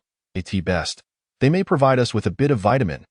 "Ah, I see," Lin Jiao replied, somewhat disappointed. "But we can't remain trapped in this jungle forever. Can we? By the way, Xiaola, do you remember the strange sound we heard yesterday? Do you think there might be secrets hidden deeper within this jungle?" The young girl's question left Gu Xiaola momentarily speechless. They were still quite a distance from the heart of the deserted island, and the deeper they ventured, the denser the jungle became. Even from a high vantage point, it was impossible to discern what lay within. However, it was certain that the peculiar sound, reminiscent of a dragon's roar or a tiger's growl, had emanated from the center of the island. Chapter 112. Betrayal. Yet, considering their current predicament, unraveling the secrets of the island's core held little significance for them. A band of pirates lurked on the beach outside, poised to invade the jungle and hunt them down. What relevance did the island's center have for them? Before long, as the group engaged in idle chatter, the mountain chicken and wild rabbit were thoroughly roasted, filling the surrounding jungle with a tantalizing aroma. Jiu Xiaola did not rush to invite everyone to commence their dinner. Instead, he urged them to settle down first. He had a premonition that soon they would be joined by an old friend for dinner. True to his intuition, a rustling sound emerged from the nearby thicket, causing Gu Xiaola's heart to stir. However, he tightened his grip on the AK-47 just in case. Moments later, an animal burst forth from the foliage. Expecting to see the beautiful white cat, Gu Xiaola was taken aback when, instead, it was the pack of hyenas he had encountered on his first day on the deserted island, led by the very alpha whose eye he had pierced with a spear. What a twist of fate! He could scarcely believe that the scent of their food had lured these creatures here. The atmosphere in the camp grew tense, as Lin Jiao and Lin Rui, though unfamiliar with the hyenas, sensed their malevolent intent. With a click, Gu Xiaola chambered around in the AK-47, aiming the dark muzzle at the one-eyed alpha hyena. The creature seemed to recognize Gu Xiaola, its remaining eye filled with greed and hunger, yet it was also aware that this upright figure was not to be trifled with. Although it did not know what the AK-47 was, the pain from having its eye gouged out by this same individual was still fresh in its memory. At that moment, Gu Xiaola found himself in a precarious position, despite wielding a firearm. He could not afford to dismiss the 5 or 6 hyenas before him. He hesitated to fire, knowing that pirates lurked just outside the jungle, poised to hunt them down. Firing a shot would reveal his location, jeopardizing everything he had worked for to establish their camp. As both man and beast stood frozen in fear, a low growl suddenly emanated from the nearby underbrush. A woo, then, a magnificent creature, as if sprung from myth, leapt gracefully onto a tree branch. It was the great white cat. Lin Jiao exclaimed in delight. Under the watchful gaze of this majestic feline, Gu Shaola noticed the alpha hyena tremble, its already short, grotesque tail tucked between its hind legs, shaking uncontrollably, as it seemed paralyzed by the presence of its natural enemy. The other hyenas, too, lost their earlier ferocity and greed, retreating with their tails between their legs. Trembling in fear, it appeared there truly existed a regal aura among animals. Gu Shaola couldn't help but smile, realizing that this great cat was indeed the undisputed ruler of the jungle, effortlessly subduing even those hyenas that dared to attack solitary lions. Oh woo! The great white cat suddenly let out a roar, leaping down from the tree. The hyenas, terrified, yelped and scattered in all directions, vanishing in an instant. In that moment, only 4 humans and the great cat remained in Gu Shaola's camp. Along with the little monkey, Golden, who had been perched on Gu Shaola's shoulder, watching the spectacle unfold. After driving off the pack of hyenas, the great cat regarded Gu Shaola and his companions with a complex expression. Although they could not decipher its meaning, it was evident that the great cat harbored no ill will. Great White, you must be here for food, right? Gu Shaola chuckled, casually severing a hefty hind leg from the wild rabbit over the campfire and tossing it to the great cat.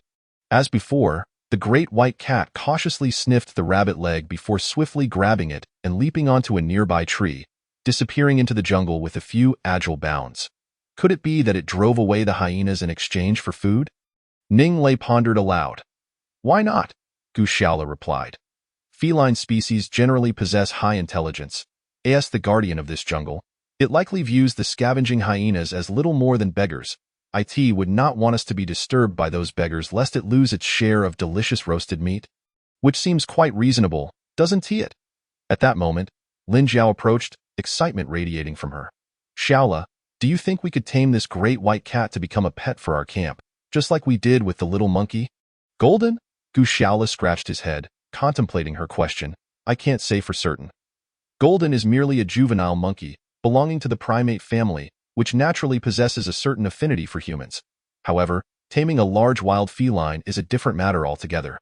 I know of instances in Africa where people have successfully domesticated cheetahs as pets, but I have no confidence regarding this great cat. Nevertheless, it does seem to appreciate the food we offer, which suggests it is unlikely to attack us. Suddenly, Gu Shaola's eyes lit up. That moment, on the sandy beach of the deserted island, a group of heavily armed pirates sat down to dinner, their bare upper bodies glistening in the sun. Their meal was not particularly lavish, consisting mostly of canned vegetables and beans, as well as some processed meats. Their leader, Black Hand Vulture, sat with a grim expression on a large rock, staring vacantly at the endless expanse of jungle before him. This afternoon's plan to hunt down survivors had been a complete failure. Although they had captured a man, he was clearly not the formidable adversary who had managed to eliminate several of his men. Furthermore, feedback from the afternoon's operation indicated that, aside from the middle-aged man they had captured, at least 2 other adult males were still on the run in the jungle. With a swift motion, he stood up, mumbling something to the pirate beside him. Shortly thereafter, that pirate returned, bringing along the terrified Lao Chong, who was quaking with fear. Under typical circumstances, pirates did not leave male captives alive. However, this time was different. Black Hand Vulture sought information about the 2 fleeing survivors from Lao Chong, thus sparing his life. Please, don't kill me. I have money. I have plenty of money. Just let me go, and I will give it all to you.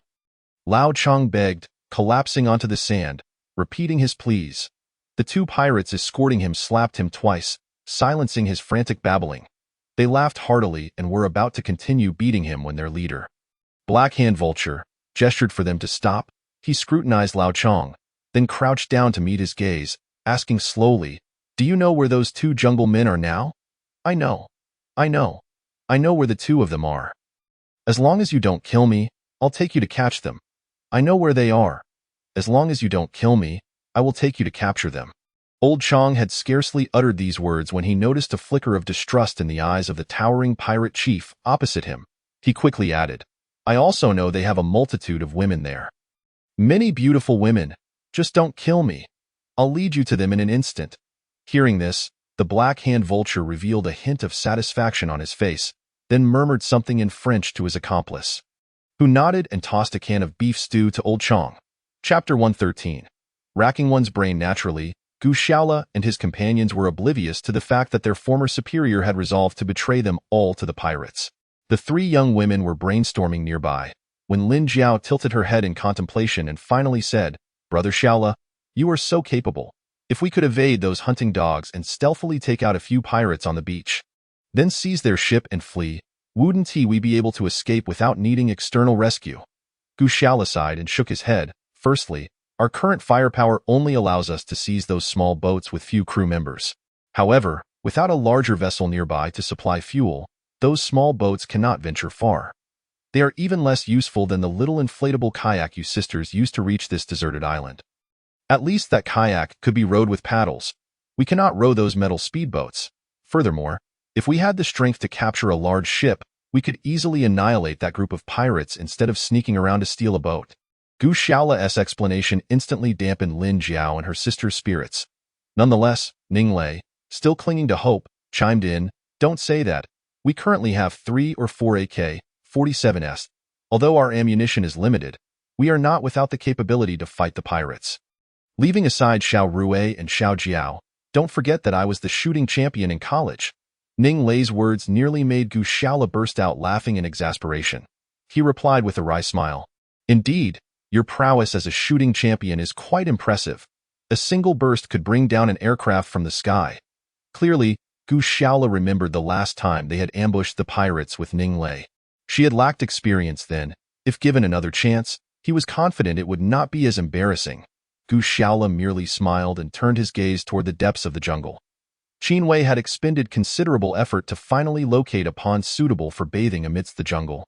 Upon his return, he found the internet celebrity Xiaoli languidly leaning against a large tree, her anxious gaze fixed on him. However, when she saw that he only carried some wild vegetables and berries, disappointment flickered across her face. Qin Wei huffed heavily through his nose. "Don't be choosy. This is what I risked my life to gather. That old Chong is probably lying dead in the jungle by now." Xiaoli shivered at his words, her voice trembling as she asked, "Old Chong, is he dead? Who says he isn't? We thought that after yesterday's incident, the pirates wouldn't show up again. But today, not only did the pirates reappear, they came in large numbers, accompanied by 2 massive hunting dogs. If I hadn't reacted quickly and those 2 hunting dogs had gotten into a scuffle with a wild boar, I would have ended up like your old lover. Lying dead in the wilderness, you would just starve to death in this jungle." Qin Wei's words sent chills down Xiaoli's spine. Her already pale face grew even whiter, and she muttered, "Then, are we just waiting to die in this jungle? If I had known it would turn out this way, I would have insisted on joining Gu Shaola and his camp. Otherwise, I wouldn't be in this predicament." Initially, Xiaoli had been speaking to herself, but the mention of Gu Shaola ignited Qin Wei's fury. He swiftly slapped Xiaoli across the face, cursing, "Damn you, you wretched woman. Still thinking about that Gu Shaola? Let me tell you, if it weren't for him today, I wouldn't have nearly lost my life. He left us a note saying he and those 3 girls had already left the island. In reality, they never left, and this afternoon, old Chong and I encountered danger because that bastard lured the pirates here. Now I ponder, the pirates must have sent out their forces and hunting dogs to search the jungle because that guy did something to offend them. From now on, don't you dare mention that bastard in front of me." Although Xiaoli was bleeding from her mouth and nose due to the slap, the information that Gu Shaola was still present in the jungle ignited a glimmer of hope in her eyes. Concerned that the firelight might reveal their camp's location, Gu Shaola and his companions extinguished their flames early and climbed into the wreckage of a plane situated several meters high. Just as Gu Shaola had previously stated, this campsite could be considered a luxurious hotel within the jungle. They need not worry about the disturbances of venomous insects or snakes on the ground, nor the threats posed by large predators like hyenas and wild boars. Aside from the inconvenience of climbing up and down to use the restroom, everything else was truly perfect. Due to the inability to cook for dinner, Gu Shaola generously brought out several cans of beef stew he had seized from the pirates he had dispatched earlier that afternoon. Instantly, everyone's spirits lifted. Though they had been feasting on delicacies from the mountains and seas in recent days, the moment Gu Shaola revealed the 4 or 5 cans of beef stew, Lin Jiao leaped up in excitement. And even the little monkey, Jin Huang, who had never seen canned food before, bounced up in glee. Gu Shaola skillfully used a Swiss Army knife to open the cans, revealing chunks of red and white beef. Wow! How delicious! Lin Jiao eagerly scooped a large piece of beef into her mouth, chewing with delight, while Lin Rui shook her head in disapproval, thinking her sister was still a child at heart. Ning Lei could not resist the temptation of the beef stew either, grabbing a can from Gu Shaola and stuffing a sizable piece into her mouth. The beef, processed at high temperatures, was tender and succulent, requiring little effort to chew, and with each bite, savory juices burst forth, leaving them savoring the taste. Even the little monkey, Jin Huang, devoured several large pieces of beef, joyfully rolling around in delight. Jiu Shaola observed their contented expressions, feeling a sense of reflection. If he could truly lead these people out of the jungle and off this deserted island, it would be an extraordinary feat worthy of admiration. Yet, the thought of the 2 formidable Dogo Argentino hunting dogs that accompanied the pirates gave him a headache. How could he possibly defeat them? For some reason, he suddenly found himself gazing outside the plane wreckage, when a white figure leaping between the tree trunks caught his attention. The gluttonous cat had finally arrived. A smile broke across Gu Shaola's face. Chapter 114. Falling ill indeed. The large white cat that had appeared several times outside their camp re-emerged. This time, perhaps because it had not seen them dining below. The greedy creature climbed up the tree trunk, following the sound.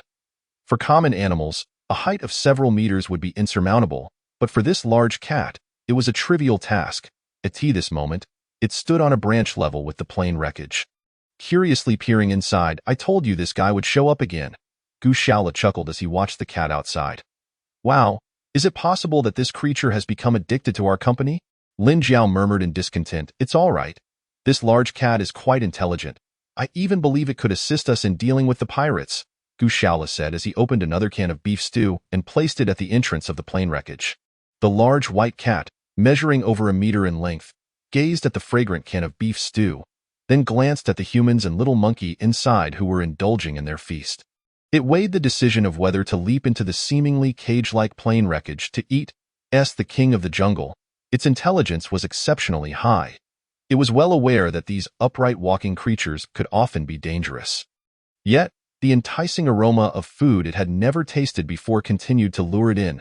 Ultimately, its desire for delicious food triumphed over its wariness of humans, and with a graceful leap, the large white cat effortlessly jumped into the plane wreckage.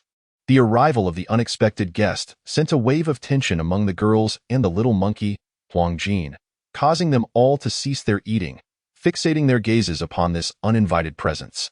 All, that is, except for Gu Shaola, who maintained an air of nonchalance, tapping a can of opened beef on the cabin floor with a stick, silently urging everyone to partake. The large cat hesitated for a moment, but ultimately succumbed to temptation, lowering itself to lick the beef within the can with its barbed tongue. Wow! The flavor was simply exquisite, and once it started, it could not stop, smacking its lips audibly. Before long, the can lay empty. The longing in its eyes clearly communicated one sentiment. I am still hungry. Gu Shaola shrugged, indicating that he too had finished. However, his gesture alarmed the 3 girls in the cabin, who thought to themselves, would this enormous cat, in its fervor for food, decide to devour us in the absence of cans?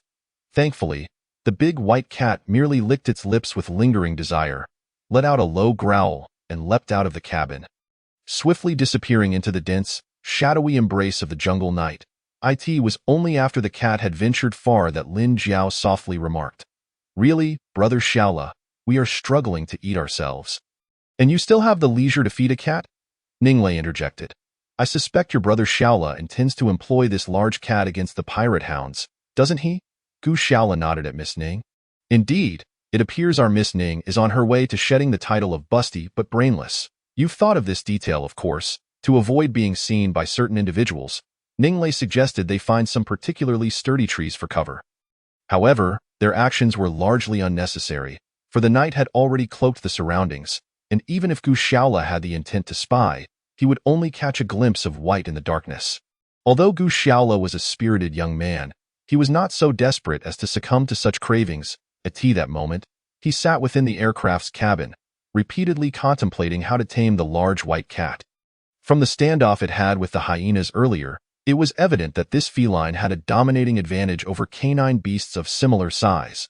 It did not even need to attack directly. Merely standing there and growling a few times was enough to send the timid hyenas fleeing.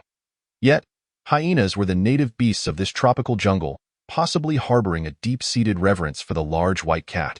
As for the two Dogo Argentino hounds brought by the pirates, being newcomers, it remained uncertain whether they would also be intimidated by the white cat. This was something Gu Shaola had no inkling about. Most importantly, Gu Shaola was not under any illusion that feeding this proud ruler of the jungle a few times would ensure its loyalty as a companion. How vexing, with a sigh, he noticed Ning Lei and the Lin sisters climbing up the rope ladder from the plane. So, did the little one succeed? Gu Shaola chuckled, teasing the girls.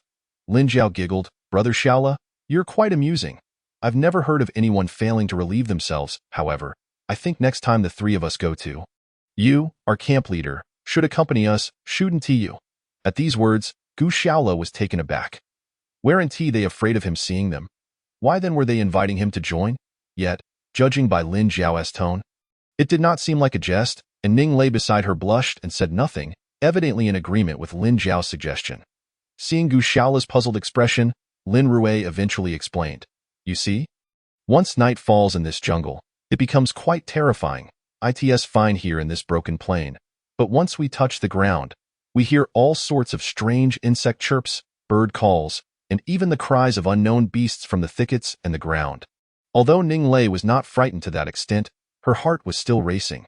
Just as the four of them, 3 girls and a monkey, were engaged in light-hearted banter, Lin Jiao suddenly changed color, clutching her abdomen and sinking to the ground. Just moments ago, she had been fine. What could have caused such a sudden ailment? Lin Jiao's expression was one of intense pain, her face paling, and soon beads of sweat, the size of soybeans, began to roll down her forehead. Starting again? Lin Rue asked with concern. Chapter 115. The Adventure for Medicine. Gu Shaola and Ning Lei turned their puzzled gazes toward Lin Rue, clearly expecting her to elucidate the source of Lin Jiao's distress. Captain Shaola, it seems my little sister's chronic ailment has returned. Lin Rue hesitated, her words trailing off. However, her incomplete statement left Gu Shaola and Ning Lei bewildered. Gu Shaola pressed on, chronic ailment?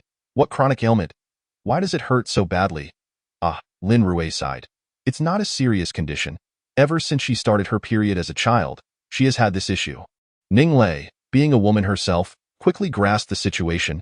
Is it that she suffers from dysmenorrhea? Lin Rue nodded, confirming Ning Lei's deduction. But this left Gu Shaola in a quandary. As a young man, he was largely ignorant of such matters and utterly clueless about how to alleviate or treat it. Yet witnessing Lin Jiao, a blossoming young girl, in such pain was unbearable for him. Unable to restrain himself, he asked, then, how did she manage the pain before? Lin Rue sighed again. There's really no effective remedy. The doctor merely prescribed some painkillers to alleviate the symptoms. Painkillers. Gu Shaola recalled the medical kit he had salvaged from the lifeboat that Old Chong and Qinwei had occupied, which contained painkillers. However, that kit was rather heavy, and he had hidden it in a tree near the original beach camp during the move. Yet, that area was likely crawling with pirates and those troublesome hounds. Retrieving the medicine now would be tantamount to seeking death. Seeing Gu Shaola's hesitation, Lin Jiao, still squatting on the ground, gritted her teeth and said, Brother Shaola, please don't even think about going to the beach for painkillers. I can endure. It's just a little pain. You would surely be discovered by the pirates if you went, and I don't want you to take such a great risk for my minor ailment. As soon as Lin Jiao finished speaking, her sister Lin Rue immediately concurred. Captain Shaola, my sister is absolutely right. We have managed to survive thus far entirely due to your efforts. You mustn't jeopardize your safety for something so trivial. Ning Lei shook her head, saying nothing, yet her expression clearly indicated that she too believed it was not worth risking their safety for Lin Jiao's dysmenorrhea. Gu Shaola contemplated in silence, fully aware of the girl's sentiments. However, as Lin Jiao bit her lip to suppress her groans, The beads of sweat on her forehead betrayed her suffering. It was a sight Gu Xiaola could never bear to witness, seeing a young girl endure such pain in his presence. After much deliberation, he approached the aircraft's exit, intending to descend.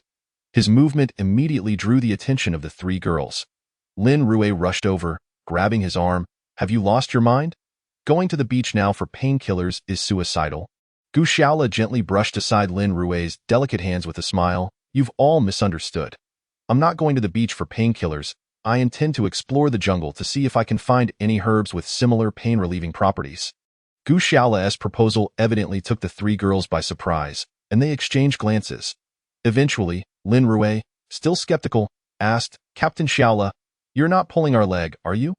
Gu Xiaola chuckled helplessly. "I'm an adult. Why would I deceive you? When I was young, I would accompany my uncle into the mountains to hunt, and sometimes my mother and I would forage for mushrooms and wild vegetables, as well as collect herbs. Naturally grown medicinal herbs that have matured are always in high demand at the market." After his explanation, the three girls began to believe him, albeit with lingering doubts about finding herbs in the pitch-black jungle at such an hour. They had nearly gotten lost just finding a spot to relieve themselves beneath the trees. Could Gu Xiaola truly locate herbs so easily? Noticing the skepticism in their eyes, Gu Xiaola chuckled. "Just wait, little Jiao. Don't blame me if your captain fails with that." He adeptly slid down the rope ladder they had constructed, waving goodbye to the three anxious beauties before swiftly vanishing into the night-shrouded jungle. "Older sister and dear sister Lei, do you think Brother Xiaola can find the pain-relieving herbs? I truly fear he might risk himself at the beach to search for painkillers. If anything untoward were to arise from this incident, I fear I would never forgive myself for the rest of my life." At this moment, Lin Jiao, already supported by the other two girls and half reclining on the cot, weakly inquired. Ultimately, it was Ning Lei who feigned calmness and reassured her, saying, "Rest easy, dear Jiao. Although Gu Xiaolu might appear rather careless on the surface, he is quite astute at heart. You are merely experiencing menstrual cramps. It is not life-threatening. He surely would not risk so much for such a trivial matter as to procure medicine. Just lie back and relax. I've heard that menstrual pain is closely linked to one's emotional state. You mustn't be so anxious about Gu Xiaolu." Her elder sister, Lin Rue, also urged her younger sibling to refrain from overthinking. However, the predicament remained that Gu Xiaolu had already departed. Even if her two companions wished to search for him in the pitch-black jungle, it was likely they would not only fail to find him but also lose their way entirely. As for Gu Xiaolu, he did indeed harbor intentions of seeking medicine on the beach. His earlier remarks about finding herbs in the jungle were merely meant to comfort the young girl. This was a tropical jungle, with climatic and soil conditions vastly different from the mountainous region of their hometown. It was uncertain whether the herbal remedies found in their home region were available here. Moreover, even if they were, searching for herbs in such darkness would be sheer folly. Nevertheless, he was no fool. He understood that brazenly approaching would only serve to offer himself up to the pirates, so he had made thorough preparations beforehand. Not only had he brought along a blowpipe for stealthy attacks, but he also carried a small pouch of pepper on him. These wild peppercorns had been carefully ground into powder and cautiously stowed in his pocket. If he were not discovered by those two hunting dogs, it would be ideal. But should they catch wind of his presence, he would have to rely on these makeshift chemical weapons. Go travel light. Gu Xiaolu had even left behind his AK-47. Aside from the blowpipe, he bore only a large machete, which he often sharpened for leisure. Despite this, his pace was not particularly swift. Fortunately, having grown up in the mountains, he was accustomed to traversing the night trails alongside his hunter uncle.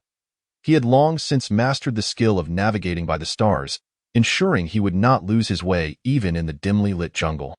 As the night deepened, the jungle became less stifling, revealing a sense of openness and solitude, with only the sound of his footsteps accompanying the distant, unidentifiable chirping of insects and calls of birds. After walking for over an hour, Gu Xiaolu could vaguely hear the sound of the waves crashing on the shore, and through the mottled leaves of the jungle, he could faintly discern flickering lights on the beach. Chapter 116. The consequence of kindness. At this moment, the beach that had once been the site of Gu Xiaoli's camp was bustling with activity, as dozens of pirates sat around several bonfires. Meanwhile, a few patrolling pirates, armed with AK-47s, led two Dogo Argentinos along the edges of the jungle and the beach, clearly having become exceedingly cautious after the afternoon's ambush. If Gu Shaola hoped to use his blowpipe to stealthily eliminate them as he had before, it would prove exceedingly difficult. The large tree he sought was situated alarmingly close, barely 10 meters, from where the pirates were gathered around their fire. Should he rashly venture out, he would undoubtedly be discovered. And Gu Shaolu was also concerned about the potential presence of hidden pirates along the jungle's edge. After all, if a few of them were lurking in the shadows, thanks to their racial instincts, he would have no way of detecting them unless they made a sound, and of course, his greatest worry was the scent on his body. The keen noses of those two Dogo Argentinos left him feeling quite apprehensive. If he were to become exposed this time, he feared he might not be so fortunate as to encounter Lao Chong and Qin Wei to serve as his meat shields again. Thus, Gu Shaola proceeded with extreme caution, inching closer to the tree that concealed the medical kit. As he drew nearer, he could see the situation on the beach more clearly. The pirates were mostly bare-chested, displaying their muscular physiques, laughing boisterously around the fire, even occasionally adopting lewd postures. What astonished Gu Shaola the most was a large wooden cage positioned in the center of the beach, within which sat a person in a half-crouched, half-seated position. Initially, Gu Shaola could not discern who it was, but as he caught the light from the torch held by a patrolling pirate, he finally realized it was none other than his former boss, Lao Chong. To his surprise, the man was still alive. Upon seeing him, Gu Shaola felt a pang of hesitation. After all, Lao Chang's current predicament had largely arisen due to his own actions. Yet here he was, entirely stripped of clothing, confined within the wooden cage like a beast awaiting slaughter. Gu Shaola felt a twinge of compassion. Though he was aware of Lao Chang's duplicitous behavior in the company, he bore no deep-seated grudge against him. Witnessing him imprisoned in such a manner, it was evident that his fate was likely grim. He yearned to rescue him, but he was only there to retrieve the medical kit. Firstly, he had no firearm. Secondly, even if he had brought an AK-47, his firepower would scarcely suffice to confront the 2 or 3 dozen pirates on the beach. Regardless, he needed to secure the painkillers first. With that thought in mind, Gu Shaola nimbly approached the large tree where he had previously hidden the medical kit. Fortunately, there were no hidden sentries nearby, and the 2 Dogo Argentinos were patrolling a fair distance away. Thus, Gu Shaola stealthily climbed the tree and quickly located the medical kit. The box was rather heavy, and he dared not carry it away on his back. Instead, he opened it and searched within, swiftly discovering 2 boxes of painkillers and 1 box of anti-inflammatory medication.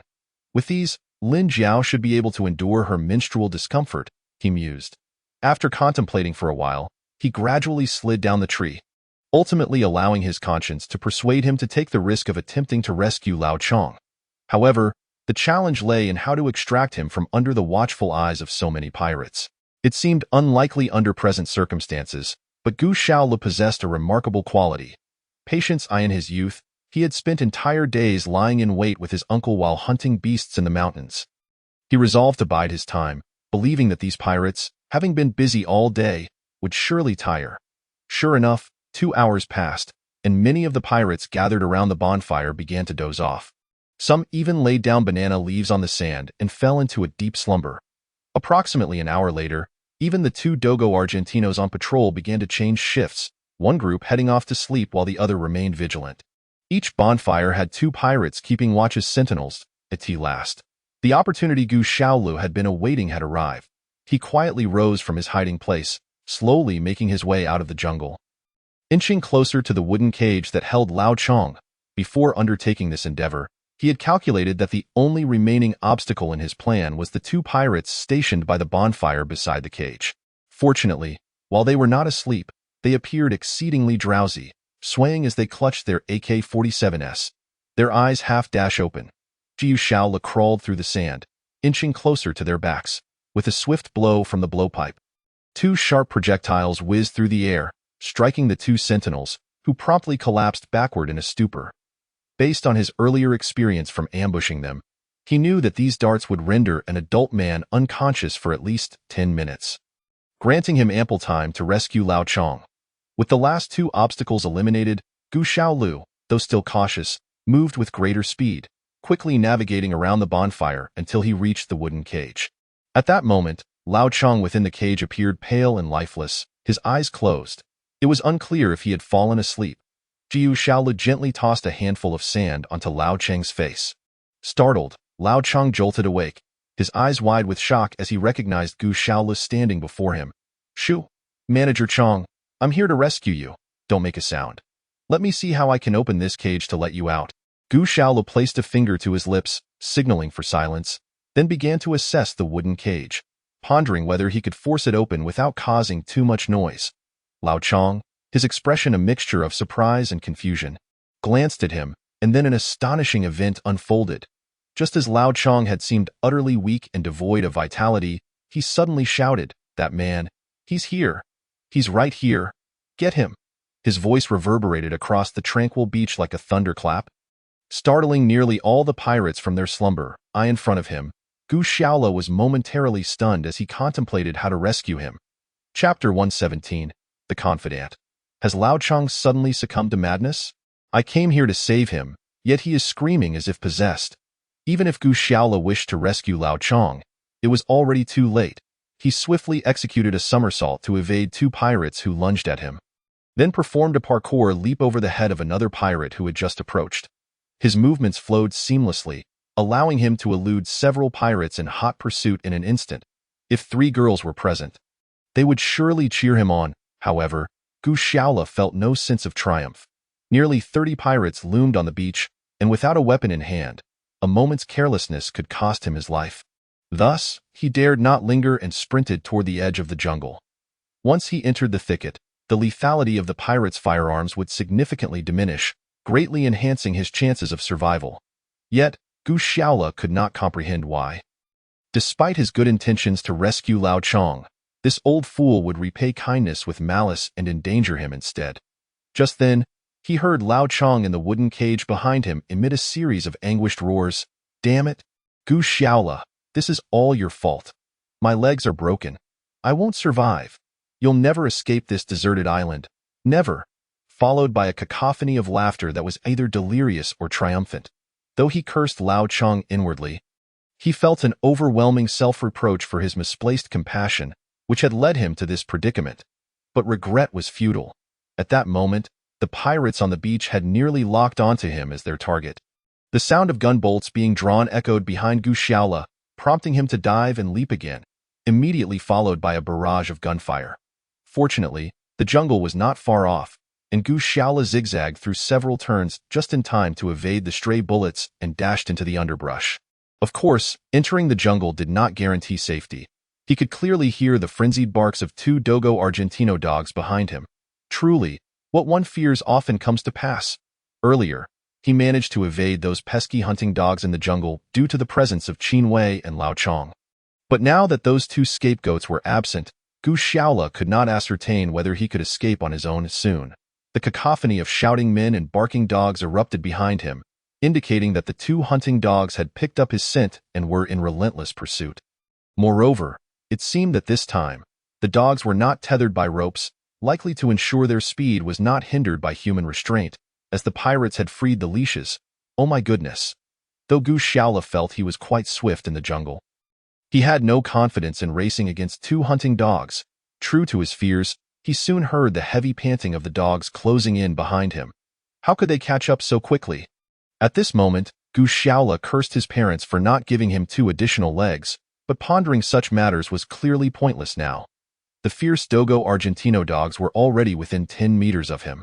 At such a short distance, even if he possessed a firearm, he dared not stop to shoot. For the moment he fired at one dog, the other could easily pounce on him. Fortunately, Gu Shaola was sharp-witted and had anticipated such an unexpected situation. The pepper powder he had brought was not merely stuffed in his pockets. Instead, he had cleverly contained it in several balloon-like objects. What were these balloon-like objects? They were gifts from Lao Chong when he came to their camp to curry favor with Gu Shaola. Those peculiar textured safety condoms. Gu Shaola had stuffed the pepper powder directly into them and inflated them. Now, with the hunting dogs hot on his heels, there was no time to waste. Bang! The pepper-filled balloon burst upon hitting the ground, releasing a cloud of gray dust just as the 2 ferocious Dogo Argentinos charged into the smoke. Instantly, an abundance of pepper filled their noses, eyes, and mouths. causing the previously barking dogs to lose their sense of direction. Overwhelmed by the fiery irritation, they could no longer focus on pursuing their target, instead stopping to sneeze and drool uncontrollably. As the pirates arrived, they discovered the two Dogo Argentinos were merely spinning in circles, attacking each other in a frenzy, completely disregarding their commands. 40 minutes later, at Gu Xiaola's aircraft camp, Ning Lei and Lin Rui paced anxiously within the cabin. Although they exchanged no words, their furrowed brows revealed their deep concern. Lin Jiao, half sitting on a military cot, bore an expression of distress, her face glistening with sweat from menstrual cramps, while she muttered incessantly.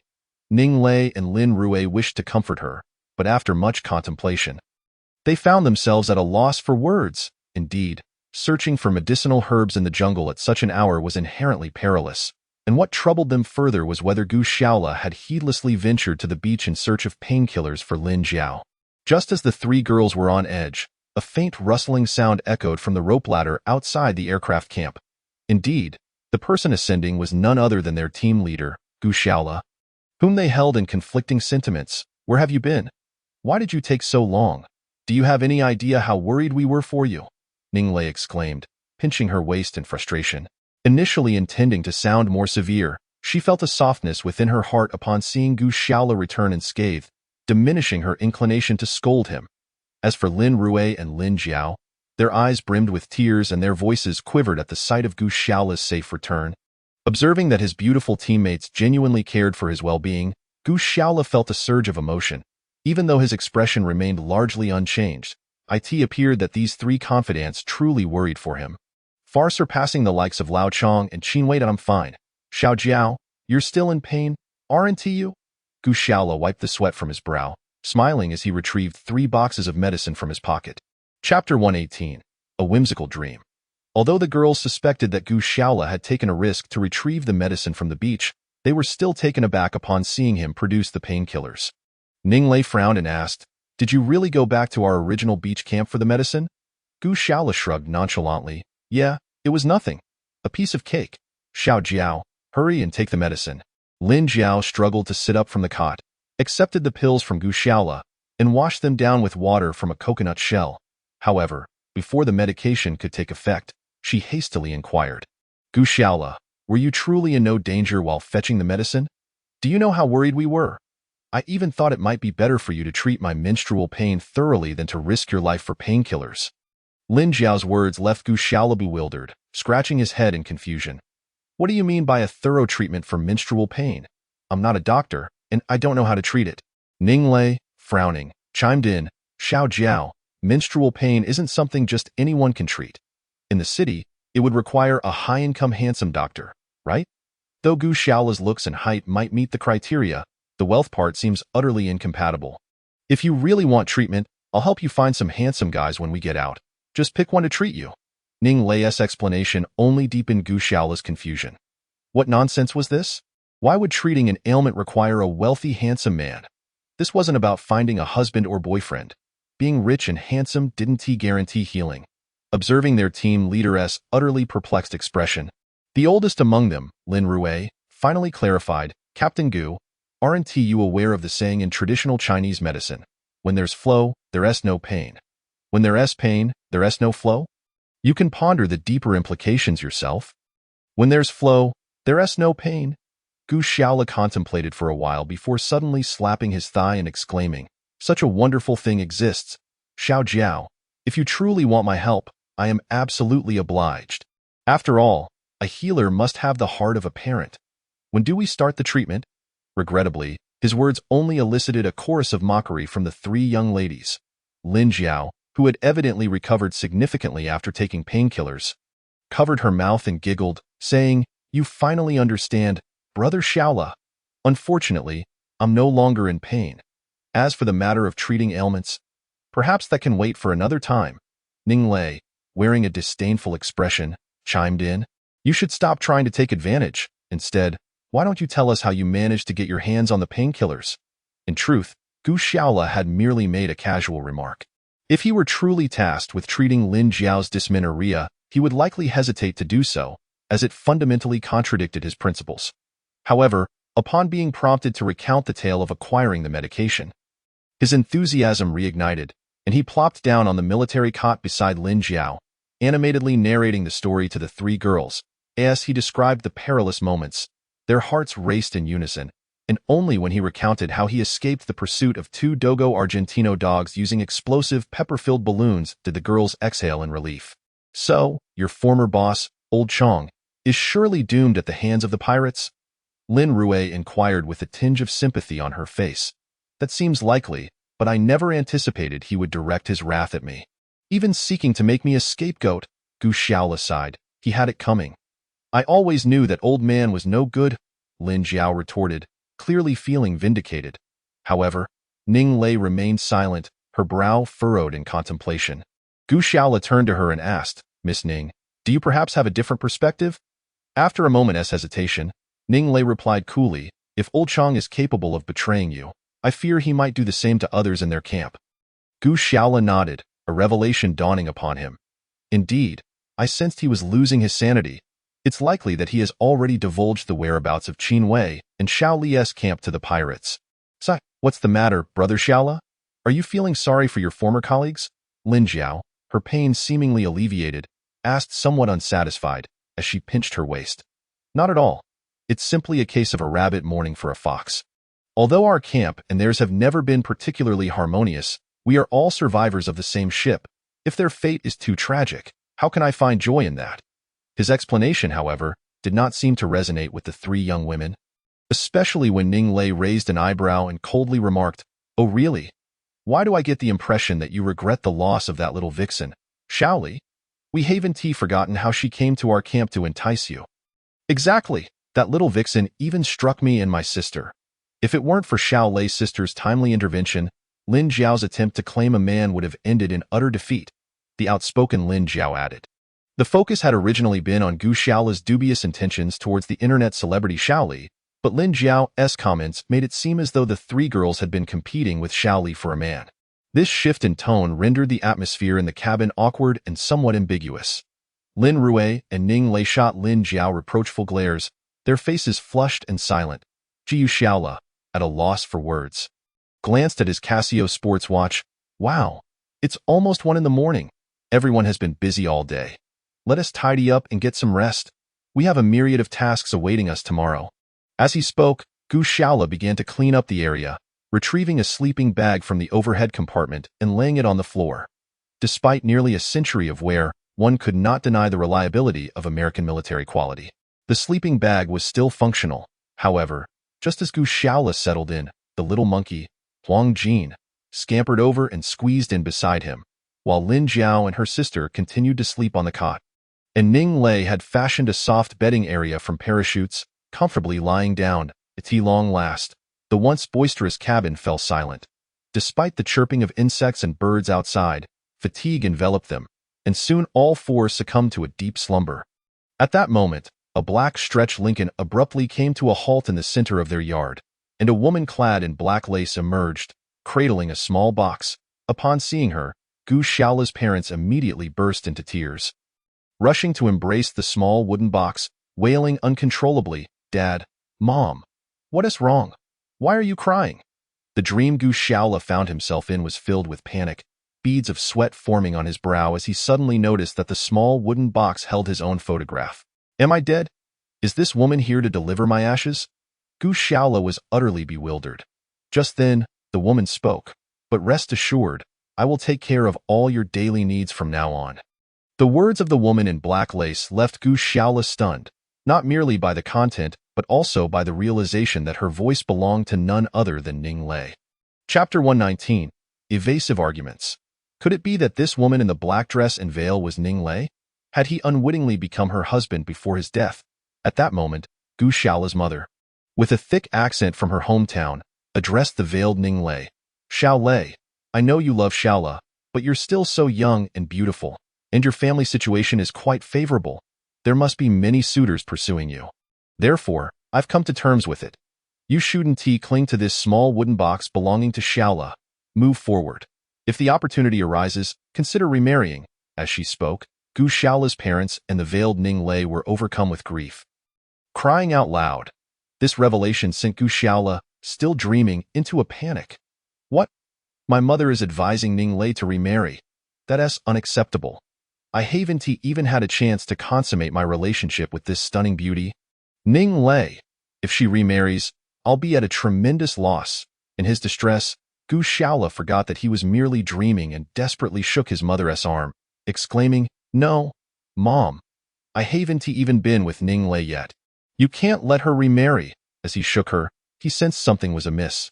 Someone nearby was unable to suppress a chuckle. Alarmed, Gu Shaola suddenly awoke to find himself still lying in the wreckage of the tree-bound airplane. The glaring sunlight streaming through the window. To his embarrassment, what he had been shaking was not his mother's arm but rather the tail of the little monkey, Huang Jin. Even more mortifying was the fact that the Lin sisters and the dream-esque protagonist, Ning Lei, were all staring at him with peculiar expressions. The mischievous Lin Jiao was stifling giggles behind her hand. "You all woke up?" Gu Shaola stammered, slightly embarrassed as he extricated himself from the sleeping bag, intending to assign some tasks to distract from the awkward dream he had just experienced. "Wait, Brother Shaola, what kind of nightmare did you just have?" Lin Jiao asked with a mischievous grin. Gu Shaola momentarily faltered but quickly concocted an excuse, saying, "Oh, it was nothing. I dreamt that I encountered pirate hunting dogs in the jungle, and I had to use my martial arts skills to teach one of those dogs a lesson. Is that so?" Lin Jiao replied skeptically, immediately pressing further. "I could have sworn I heard someone in their dream calling out that they hadn't yet consummated their relationship with my sister, Ning Lei, Brother Shaola. Would you care to explain that?" At this point, Gu Shaola could only widen his eyes and stubbornly deny. "Consummate? What are you talking about? You all misunderstood. I meant to say that this hunting dog should stop being arrogant. Once I find a round wooden house, I'll give you a good thrashing." However, this only served to irritate Ning Lei, who promptly emerged from her bedding, hands on her hips, glaring at him with her almond-shaped eyes as she demanded, "Gu Shaola, who are you calling a dog? Everyone just heard you call my name, and now you're saying it's about using a round wooden log to beat a dog. Is that not an insult to me?" Gu Shaola found himself at a loss for words, realizing how clearly he had spoken in his dream. Now, no matter what he said, he could not refute it. Ultimately, he opted for silence, shrugging his shoulders and saying, I'll go prepare breakfast for everyone. If you have nothing else, you should get up early." Without waiting for further questions from Ning Lei and Lin Jiao, he swiftly climbed down the makeshift rope ladder from the airplane wreckage. As soon as Gu Shaola departed, Lin Jiao could no longer contain her laughter, her voice ringing melodically, while Ning Lei wore an unusually complex expression, choosing not to elaborate further as she too rose to leave the wreckage of the aircraft. Unlike the perpetually giggling Lin Jiao, Lin Rui sighed and shook her head upon seeing Ning Lei disembark from the plane. "What is the matter, sis?" the curious little girl inquired. "Lin Jiao, don't you think Gu Shaolu is growing increasingly fond of Ning Lei?" Lin Rui stated with a semblance of seriousness. "Is that so? Oh dear, I believe you are overthinking it. I reckon it was merely a fleeting spring dream for Brother Shaolu, imagining the splendidly proportioned sister Lei as his ideal." Lin Jiao reassured her. Faced with Lin Jiao's inherent optimism, Lin Rui could only chuckle and refrain from further comment. Meanwhile, beneath the large tree, Gu Shaolu was preoccupied with tending to the campfire. Although he had noticed Ning Lei's arrival, the recent awkwardness prompted him to feign ignorance. Hum. Ning Lei, standing behind him, watched him toil for a while before finally clearing her throat. "Oh, you've come down too? My apologies for not noticing earlier. Our food supplies are quite limited. Soon each person will only get half a grilled fish and a spoonful of mushroom soup for breakfast. Let us make do for now. I'll venture into the jungle to hunt shortly." In an attempt to mask his discomfort, Gu Shaolu continued to busy himself with the task at hand. "Ning Lei, I believe we ought to clarify a few matters between us." She suddenly interjected. "Oh, what is it? If there is something on your mind, feel free to speak candidly." Gu Shaolu paused in his actions. "As I mentioned before, I have a fiancé, and our relationship is merely one of cooperation as survivors. Therefore, I hope you will refrain from harboring any fanciful notions regarding our connection. Understood?" Although Ning Lei's words seemed innocuous, they struck Gu Shaolu with the discomfort akin to consuming a fly. He had exerted considerable effort, even risking his safety to ensure the survival of the 3 girls on the deserted island, only to be met with such a cold declaration. It was only natural for anyone to feel unsettled in his position. Suppressing his emotions, Gu Shaolu forcefully blew on the freshly ignited campfire, causing the flames to leap upwards. Miss Ning, I must reiterate.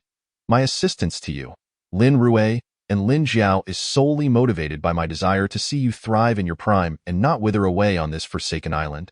Thus, you needn't constantly suspect I harbor ulterior motives. Of course, if that is your conviction, there's little I can do about it. Ning Lei's ire seemed to intensify in response to Gu Shaolu's explanation, her temper flaring as she pointed an accusing finger at him. You claim to have no thoughts of me, yet you dreamt of not consummating our marriage. You even mentioned not allowing me to remarry. Everyone on the plane heard you loud and clear. Can you deny it? Gu Shaolu had anticipated her line of questioning and shrugged helplessly. According to the renowned psychological theorist Freud's iceberg theory, our consciousness is divided into the conscious and the subconscious. The subconscious is akin to the submerged portion of an iceberg. Thus, perhaps it is true that what one thinks of during the day manifests in dreams at night. Seeing you frequently may have led my subconscious to perceive you as my wife. Of course, this is merely an unconscious response for which I bear no responsibility. Therefore, you needn't worry about being a widow or remarrying. Chapter 120. The Fearsome Hunter You. Ning Lei, who had hoped for an apology from Gu Shaolu, was taken aback by his convoluted reasoning, leaving her momentarily speechless with indignation. However, before her temper could escalate, Lin Jiao and Lin Rui descended from the remnants of the plane via the rope ladder. Brother Shaolu, what for breakfast? Lin Jiao asked, adopting an adorably shy demeanor. Well, food is scarce today. We only have grilled fish and mushroom soup, Gu Shaolu replied with a grin, pleased by their timely arrival to divert the tension. Yet, to everyone's astonishment, as soon as he struck the makeshift pot with the utensil, a deep growl echoed from a nearby tree branch. A woo. What the? Does this creature truly regard our camp as a cafeteria? Is that the large white cat again? The three girls gaped at the sight of the familiar feline. Lounging lazily on a branch just a few meters away, its yellow-green eyes fixed on Gu Shaolu, who was still busy preparing the meal. Its gaze unmistakably conveyed a message. Why are you all taking so long to prepare my breakfast? Goodness, I had no idea these felines consider themselves masters. I thought only house cats behave this way, Lin Jiao remarked, astonished. And who is to blame but our Captain Shaolu, who repeatedly indulged it with food? Resulting in this predicament, Ning Lei seized the opportunity to voice her pent-up frustration.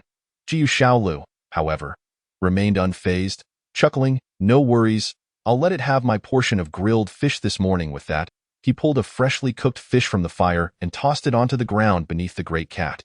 Having developed a degree of trust with Gu Shaolu over the past few days, the white creature leaped down and eagerly devoured the steaming fish. You can't skip breakfast, Captain Shaolu. Here, I'm not very hungry. Let me share half of my grilled fish with you. Lin Rui kindly offered a portion of her rations to Gu Shaolu. Beside her, Lin Jiao quickly chimed in. Oh, had you not risked your safety last night to fetch painkillers for me, I might still be bedridden. Here, take half of my grilled fish too. Although Gu Shaolu was not lacking in food. A rift appeared among the three girls, with two of them sharing their fish with him, leaving Ning Lei in a quandary over whether to partake or abstain. Never mind, Ning Lei, you should eat well. I'll need your help when we go hunting later. Gu Shaolu smiled at the bewildered Ning Lei. Hunt with you? Ning Lei had intended to refuse the prospect of hunting alongside the so-called big wolf. But before she could voice her thoughts, Lin Jiao interjected, Brother Shaolu, are you going hunting? Why not take us along?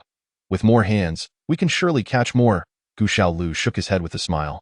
Little Jiao, your health has only just improved. It's best you stay and rest at the makeshift hotel for now, Lin Rui. You should keep her company. Ning Lei and I will manage just fine. Having too many people might scare away the game. Though Lin Rui remained silent, the disappointment in her eyes was evident upon hearing Gu Shaoli's decision. However, since the captain had made his choice, the task was duly assigned. The Lin sisters would remain at the camp while Gu Shaolu and Ning Lei ventured into the wilderness to hunt for food. After breakfast, Gu Shaolu and Ning Lei gathered their tools and bid farewell to the Lin sisters before stepping into the dense jungle. With the little monkey, Golden Bee, naturally hopping onto Gu Shaoli's shoulder to accompany them. Regarding this little monkey, Gu Shaolu had always wished to keep some distance between it and the survivors. As it belonged to the wild, if it grew too accustomed to human company, it might lose its wild instincts. If they ever managed to leave the deserted island, it would be a disservice to the little creature. Yet, he could not simply drive it away, as it had become a beloved companion to the three girls, and he often found its presence beneficial. Thus, the trio, 2 humans and 1 monkey, wandered through the jungle for quite some time. Strangely, they had yet to spot a single prey. No deer or other large game, nor even a rabbit or bird in sight. How peculiar! Why are there so few animals in the jungle today? Gu Shaola muttered, perplexed. Although Ning Lei harbored reservations about this captain who dreamt of marrying her, she understood the necessity of staying close to him in the jungle, thus she remained closely behind him. Indeed, not only are there fewer animals, but even the sounds of insects and birds are nearly absent. Could it be that the wildlife has sensed our presence and fled? Ning Lei's inquiry held some merit. As Gu Shaolu, an experienced hunter, knew that if hunters frequented a mountain, the animals would quickly realize the danger and migrate to safer areas. Yet, it was unlikely that all the wildlife would vanish overnight simply due to human encroachment. Moreover, even the sounds of insects and birds had vanished, rendering the atmosphere even more eerie. Jiu Shaola shook his head.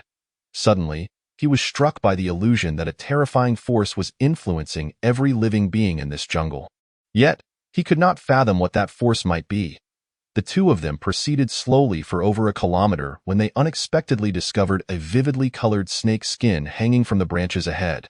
Initially, they presumed it to be a shed from a large python, but upon closer inspection, Gu Shaola was astonished to find a complete python skeleton inside the skin. This revelation left them both astounded, as the sheer length of the skin suggested that the python had to be at least 6 or 7 meters long.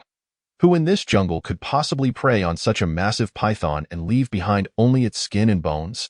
Gu Shaola and Ning Lei exchanged glances, seeing fear and confusion reflected in each other's eyes. Meanwhile, the little monkey, Huang Jin, excitedly leaped up and down, chattering at the sight of the great python's skin. Perhaps because it was elated at the thought of revenge for its mother, who had fallen prey to such a serpent. However, Gu Shaola and Ning Lei felt no joy. The creature capable of dispatching such a large python was likely a significant threat to them as well. They were not far from the wreckage of their aircraft, and if such a being were to venture into their camp, it would come as no surprise. Jiu Shaola, what do you think could have devoured this python? Could it be that large white cat that has been scavenging at our camp? Ning Lei suggested. Jiu Shaola shook his head, asserting, impossible. While that large white cat might attack a python, taking down one of this size would be exceedingly difficult for it. And it has no need to hunt such a massive prey. My certainty stems from the fact that if it were the work of that white cat, its sharp claws and teeth would have left the skin tattered. Not intact as we see it now. I believe I have found the answer. Yu Shaola lifted the snake skin to inspect it further and said, Chapter 121. Shaoli's fortune, you found the answer? Ning Lei asked, momentarily taken aback. Indeed. Look at this, Gu Shaola exclaimed, revealing a large insect he had extracted from beneath the python's body and holding it before Ning Lei. Is this an ant? But it seems rather large. Doesn't it? Ning Lei observed the 5-centimeter-long, pitch-black ant in Gu Shaola's hand. Despite its lifeless state, she instinctively recoiled at the sight of its enormous mandibles. Yes, it's known scientifically as a soldier ant, a species native to tropical rainforests. Unlike other ants, they do not build nests underground but march in a relentless column, consuming everything in their path, Gu Shaola explained, weighing the snake skin in his hands. However, creatures like pythons are typically beyond their grasp. I surmise this large python must have recently fed and coiled up to sleep in the tree, only to awaken covered in these colossal soldier ants, leading to its unfortunate demise. Wow. These creatures are that formidable? No wonder there are no signs of life in this jungle. Gu Shaola, do you think they pose any threat to us? Ning Lei inquired, sticking out her tongue in concern. Unlikely. Humans possess hands and feet. And as long as we avoid falling into a torrent of these soldier ants, a few of them shouldn't inflict significant harm. Nevertheless, it would be prudent for us to steer clear of these little devils. I've heard their formic acid can cause wounds to swell and ache for days. With that, the two resumed their search for food in the jungle, feeling somewhat reassured now that they understood the presence of soldier ants. Yet, despite their calm demeanor, the quest for sustenance continued, and finding food in areas previously ravaged by soldier ants proved to be a daunting task. Although the soldier ants primarily consumed small insects, they had frightened off other wildlife, and indeed, after nearly an hour of searching, the pair had only managed to locate a few edible mushrooms, leaving them otherwise empty-handed. Ninglei began to feel anxious. Their food supplies back at the camp were dwindling, and if they failed to procure new provisions today, they would face the dire prospect of starvation within 3 days. In that moment, they both lamented the advantages of being close to the coastline. At least there, one could always catch a few small fish or shrimp, avoiding starvation. However, the beach had now been overtaken by pirates, and until they could eliminate or repel them, the group could do nothing but remain hidden within the jungle. Meanwhile, less than 20 kilometers away, at another camp, the remaining survivors, Qinwei and Xiaoli, found themselves in a dire predicament. This duo was left with no food reserves, surviving solely on foraged wild vegetables and unknown berries. Had it not been for the dew they collected on leaves each morning, they might have succumbed to hunger and thirst long ago. Even so, they appeared gaunt and haggard, their spirits and bodies nearing their limits after days of inadequate nourishment and constant fear. The ailing internet celebrity, Xiaoli, had regained some strength after a few days of rest, though she still lacked energy and was now able to move about freely. Xiaoli, stop waiting around for something to fall into your lap. I am nearly dead from exhaustion, having found nothing to eat. Shouldn't you get off your behind and look for something as well? All right, I'll go, Xiaoli responded without much ado, grabbing a stick for protection and throwing on a piece of clothing as she exited their exceedingly rudimentary camp. In truth, Xiaoli's willingness to venture out was driven by a deeper motive. She had long desired to distance herself from Qinwei. Although their conditions by the seaside had been poor, they at least had enough to stave off hunger. Now, Qinwei seemed utterly incapable in the jungle, foraging for wild vegetables and berries. Had she not fallen ill recently, she would have already sought out Gu Xiaola. Yet, where Gu Xiaola and his group were remained a mystery to anyone. One thing was certain. Their camp was likely deep within the jungle, as the beach had been seized by pirates, and no matter how skilled Gu Xiaola might be, it was improbable that he could single-handedly annihilate dozens of armed pirates. The jungle was a labyrinth of dense trees and thorny vines, and Xiaoli, dressed in only sandals and a short skirt, had not ventured far before being scratched and bloodied by the prickly foliage. Accustomed to being a mistress to wealthy men, she had never endured such suffering. After only a few steps, she leaned against a large tree to rest. Just then, a rustling sound caught her attention. Could it be a large wild beast approaching? Knowing she lacked Gu Xiaola's prowess, Xiaoli quickly crouched down in a patch of weeds, remaining perfectly still. Moments later, a group of over 10 pirates, bare-chested and armed with AK-47s, emerged from the thicket. To her astonishment, behind them, 2 pirates were pushing a vehicle resembling an ancient prison cart. That. Old Chong inside the cart?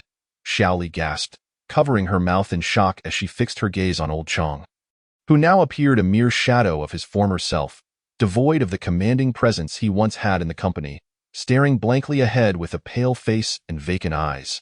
How much further? One of the pirates, seemingly the leader, struck Old Chong harshly with the butt of his gun. The impact sent blood gushing from his mouth and nose, knocking out 2 of his teeth. Yet this blow seemed to revive Old Chong somewhat, as he hurriedly pressed his bleeding lips together and exclaimed, "It's right ahead. It's just ahead of us." Upon hearing this, Xiaoli's heart raced with a mix of alarm and relief. It appeared that Old Chong was leading the pirates to their location. Had she not ventured out to search for food, she might have remained foolishly in the camp, destined to be captured by the pirates. She had heard tales of these ruthless black-skinned pirates, notorious for their cruelty towards women. The thought of falling into their clutches was too horrifying to contemplate.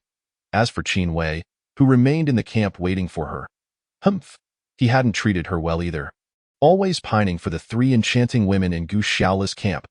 Therefore, he had no right to blame her for being ruthless. Let us regard this as a matter of personal survival, each looking out for oneself in the wake of the loss of a father and the remarriage of a mother.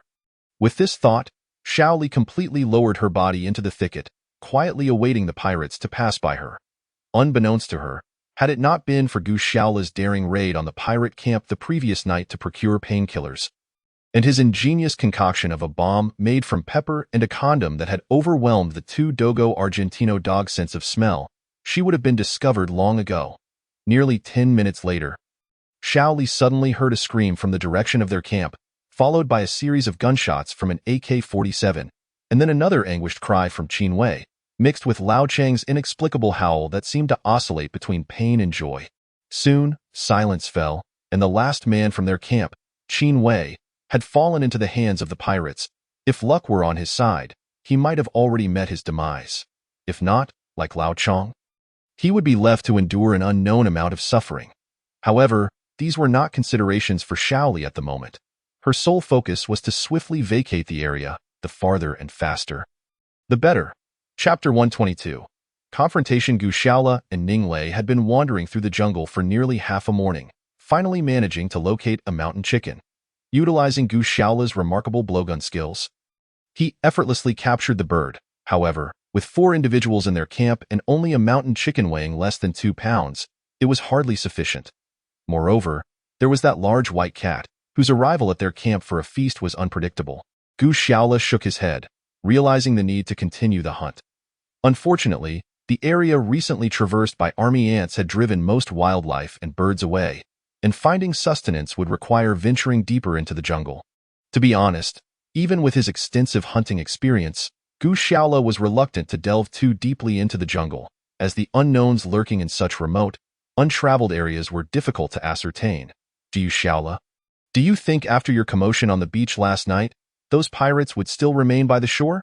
Ning Lei queried, trailing behind with the mountain chicken. Gu Shaola understood her intent, but merely smiled wryly and shook his head. I find it hard to believe. These pirates are not a disorganized rabble. They appear to be part of a well-structured group. I've heard of such politically motivated pirate organizations that frequently traverse the straits between Asia and Africa, utilizing funds from murder, trafficking, and other nefarious activities to wreak havoc in the Middle East. We likely stirred their wrath by eliminating several of their members. It's not merely a question of whether they will leave the beach. As long as they don't venture deep into the jungle to pursue us, I would consider myself fortunate. Ning Lei expressed her dissenting view. If they dare to come, we are not defenseless. We have several AK-47s, albeit with limited ammunition. We can ambush them from the jungle, catching them off guard. I believe their approach would spell their demise. Gu Shaola merely smirked at Ning Lei's optimism. Choosing not to engage in a debate, however, he couldn't help but think, my dear Miss Ning, do you not recall how your last ambush against the pirates turned out? You, who once won a shooting medal in university. If we were to bring along Lin Rue and Lin Jiao, who have never even touched a firearm, I might as well surrender without a fight. Regardless of his inner musings, Gu Shaola refrained from voicing them. As they were currently hunting in the jungle, and any loud commotion could scare away their prey, at that moment, a faint series of chirping sounds echoed from nearby. Hush! Do not speak. Gu Shaola gestured for Ning Lei to remain silent. Is there a potential prey? Ning Lei asked, momentarily stunned. It sounds like a fawn calling for its mother. I've heard similar sounds back in my hometown's mountains, typically made by fawns separated from their mothers. This solitary fawn is undoubtedly our prime target for hunting, Gu Shaola whispered, parting the underbrush before him. Indeed, within a mere 20 meters, a light yellow fawn with black spots stood in a clearing. Continuously emitting the call they had just heard, it appeared that the disturbance caused by the army ants had scattered the fawn from its mother, presenting them with an opportunity. Gu Shaola turned to Ning Lei, a subtle smile on his lips. While this seemed entirely normal to him, Ning Lei stood astonished, her mouth agape. Though she had known of Gu Shaola's exceptional survival skills in the jungle, his ability to discern the type and size of prey from mere calls was nothing short of miraculous. Of course, Gu Shaola had no time to entertain Ning Lei's astonished gaze. He crouched down, inching closer to his target. His blowgun was effective at a range of 5 to 10 meters, and the fawn was approximately 16 or 17 meters away, necessitating a few more steps forward. Ning Lei and the little monkey, Huang Jin, remained utterly still, fearful of scaring away this hard-won prey. This fawn appeared to weigh at least 30 pounds, and capturing it could yield around 20 pounds of meat, enough to feed their camp for 2 to 3 days. At last, Gu Shaola positioned himself for a guaranteed shot, slowly retrieving the blowgun he had fashioned from a branch. Aiming for the fawn's slender neck, with a soft puff, the tiny dart struck true, catching the fawn by surprise as it prepared to leap away. However, the potent toxin from the red-striped arrow frog worked swiftly. The fawn, having barely jumped 10 meters, suddenly stiffened and collapsed. Excellent! We have finally captured this little creature, Ning Lei exclaimed, the first to leap forward in excitement. eager to inspect their hard-earned prize. Gu Shaola quickly gestured for her to lower her voice. But alas, the warning came too late. Just as Ning Lei dashed forward, 4 or 5 ravenous hyenas emerged from the thicket opposite them, eyes gleaming with hunger. Leading them was none other than Gu Shaola's old acquaintance. The one-eyed hyena. It seemed these hyenas had been lying in wait for the fawn, hesitant to strike first for fear of being outpaced. Now, with 2 hunting parties converging on the same prey, the situation had escalated. Upon seeing the hyenas barely 10 meters away, Ning Lei was paralyzed with fear, abandoning thoughts of the fallen fawn, even dropping the mountain chicken she had been carrying behind her. Gu Shaola slammed his thigh in frustration, internally exclaiming, "Oh, my dear lady, must we continue to put our allies in peril?" However, it was too late for words. The hyenas were before them, and fortunately, their focus was not on Gu Shaola and Ning Lei but rather on the recently downed fawn. Perhaps due to the army ant's passage, these hyenas had gone days without a meal, and the fawn now appeared as a sumptuous feast, not something they would relinquish to the 2 humans so easily. The one-eyed leader let out a low growl and lunged at the fawn, baring its sharp fangs while fixating on Ning Lei. "Oh my goodness!" Ning Lei gasped, nearly toppling backward in fright. Yet, just then, a strong arm steadied her. For reasons unknown, the moment she felt that reassuring presence, her fear dissipated, and she stood tall. "Stand behind me," Gu Shaola said calmly. With her confidence restored, Ning Lei moved behind him, quietly unfastening the makeshift spear she had been carrying. Meanwhile, Gu Shaola gripped his formidable machete, his gaze locked on the one-eyed menace. Sunlight filtered through the canopy, glinting off the blade of his knife. Gu Shaola recalled his first day on the deserted island, cowering in fear from these vicious hyenas alongside Ning Lei. Yet, after enduring numerous trials on the island, not only had he gained courage, but so had Ning Lei.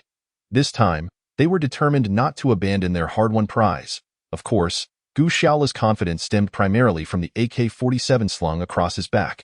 If it came to a confrontation with these hyenas, armed with a firearm, Gu Shaola was hardly intimidated by these bristly beasts. Chapter 123.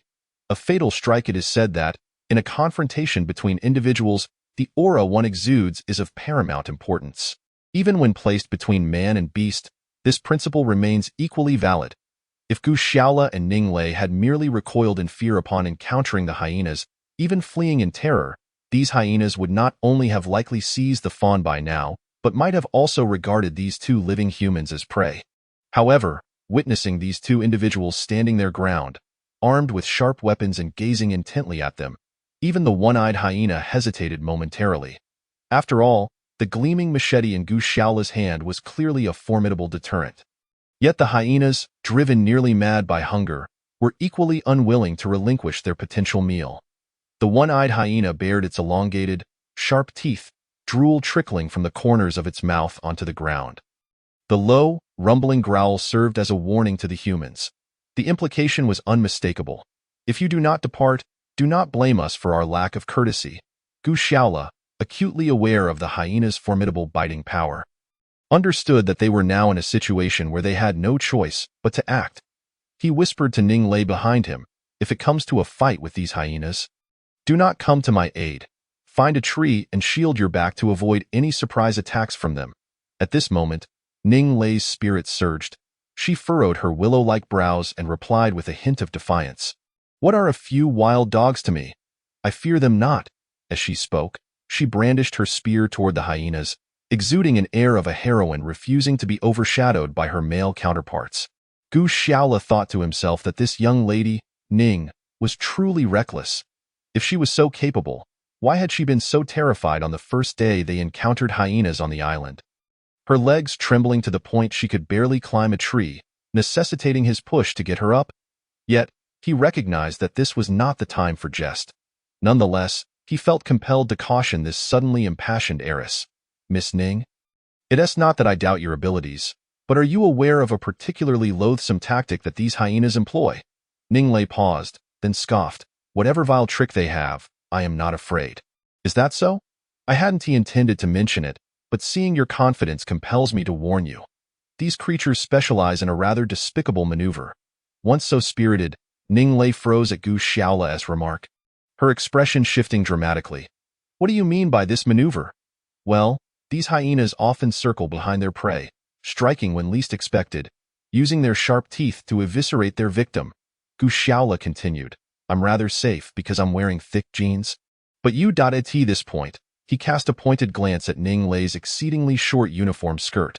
Although she wore black stockings beneath, what protection could that offer? The skirt was so brief that not only could the hyenas easily attack, but even a mere turn could expose her perfectly proportioned figure. Upon hearing this, Ning Lei's face paled, her earlier bravado evaporating as she hurriedly retreated to a sturdy tree. Clutching her spear tightly, she pressed her back against the trunk to guard against a potential ambush from the hyenas. Observing Ning Lei's retreat, Gu Xiaola couldn't help but smirk, redirecting his attention to the hyenas before him. The one-eyed leader of the pack appeared increasingly vexed, torn between leading the charge and hesitating in the face of uncertainty. Ultimately, hunger triumphed over fear. The one-eyed hyena crouched, its hind legs propelling it forward as it let out a fierce bark and lunged directly at Gu Xiaola. Unlike the larger feline predators such as lions and tigers, hyenas often target prey larger than themselves. Their initial strike typically does not subdue their target immediately. However, their strength lies in their pack mentality. With the first hyena biting down and refusing to let go, followed by others that latch onto the prey until it collapses, allowing them to feast. Thus, the initial assault was crucial for the leader. The one-eyed hyena being the largest and strongest, confident it could tackle the unsuspecting human before no need to mention the AK-47 slung on his back. Even the sharp machete in his hand possessed lethal potential against them. As the one-eyed hyena leaped, bearing its formidable fangs, poised to bring Gu Xiaola down, an astonishing scene unfolded. Gu Xiaola gripped the machete tightly, raising it above his head, channeling all his strength into a powerful downward strike. Whoosh! The forest seemed to flash with lightning as the charging hyena was cleaved in two, its hefty body, weighing over 50 pounds, falling apart. Blood gushed forth, and despite Gu Xiaola's efforts to evade the splatter, he was still doused in the crimson spray. The remaining 4 hyenas, witnessing their leader's swift demise, yelped in panic and fled into the depths of the forest, clearly terrified by Gu Xiaola's astonishing feat. Of course, it was not only the hyenas that were taken aback. Ning Lei, pressed against the tree, was left speechless, her jaw nearly dropping to the ground. Her. The sight of Gu Xiaola wielding his machete with such lethal precision seemed a skill reserved for the elite swordmasters of her university. Yet, Gu Xiaola was not sparring with another human. He was facing a genuine predator. Had he miscalculated and missed his target, or if his strike lacked sufficient force, he would surely be overpowered by the hyena. And even his remarkable skills might not ensure his escape. The long fangs of the hyena would undoubtedly leave numerous wounds, and in this tropical jungle, infection could be fatal. Thus, what had just transpired could certainly be deemed a daring gamble for one with such skill.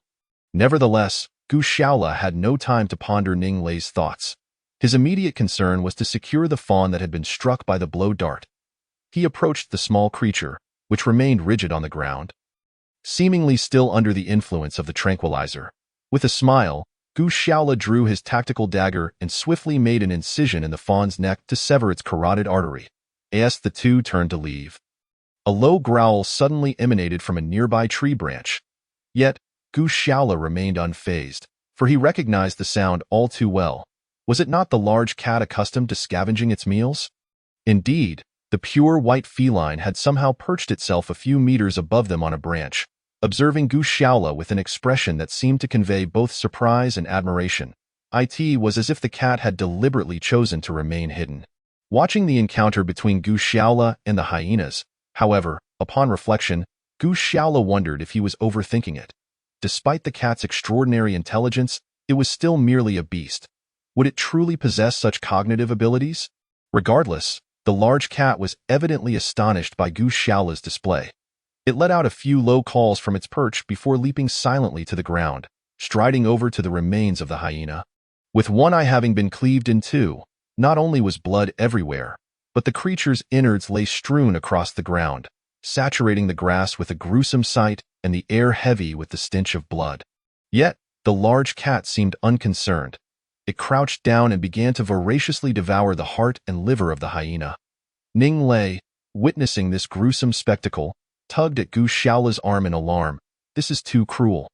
That big cat won't finish the hyena and then come after us, will it? Gu Shaola chuckled. This large white cat is quite intelligent. I suspect it was deliberately observing our battle with the hyenas from the branch. And after witnessing my prowess, I doubt it would choose to attack us. Indeed, after consuming the heart and liver of that hyena, the large white cat contentedly licked its whiskers and the corners of its mouth, casting a peculiar gaze at Gu Shaola, reminiscent of a household pet gazing at its owner.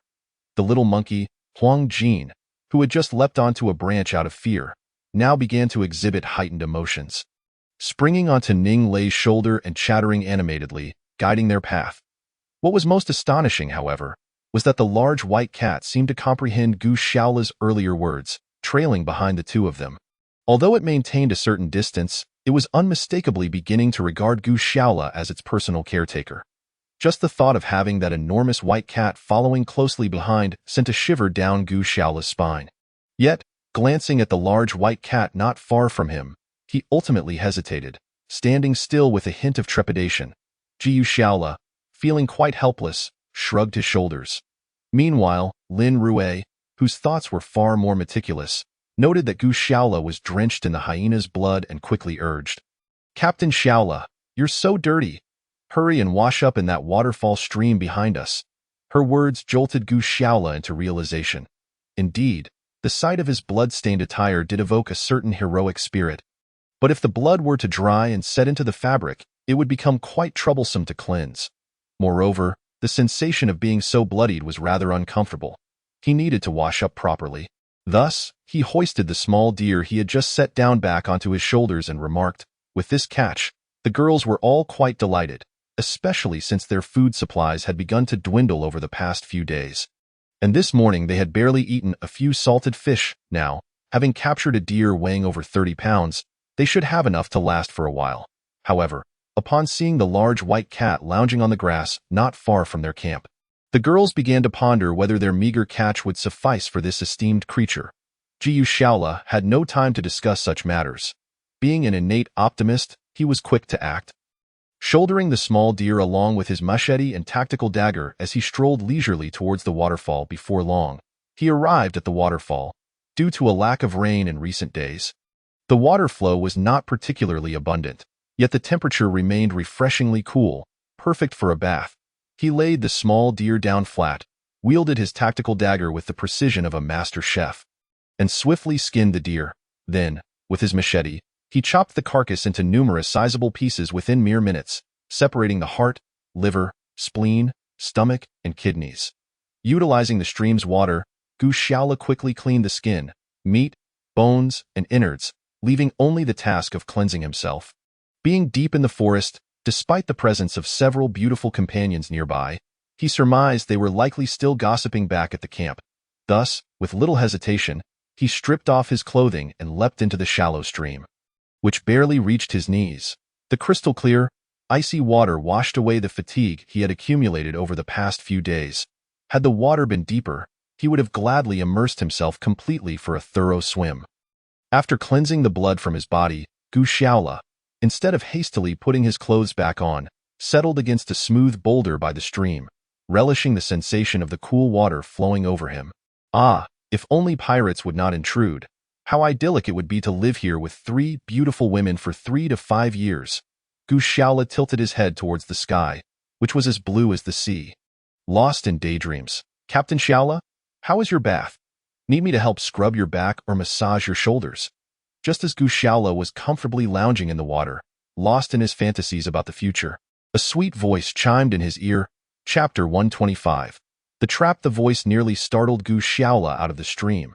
Had he not remembered he was in a completely unclothed state, he might have jumped out in alarm.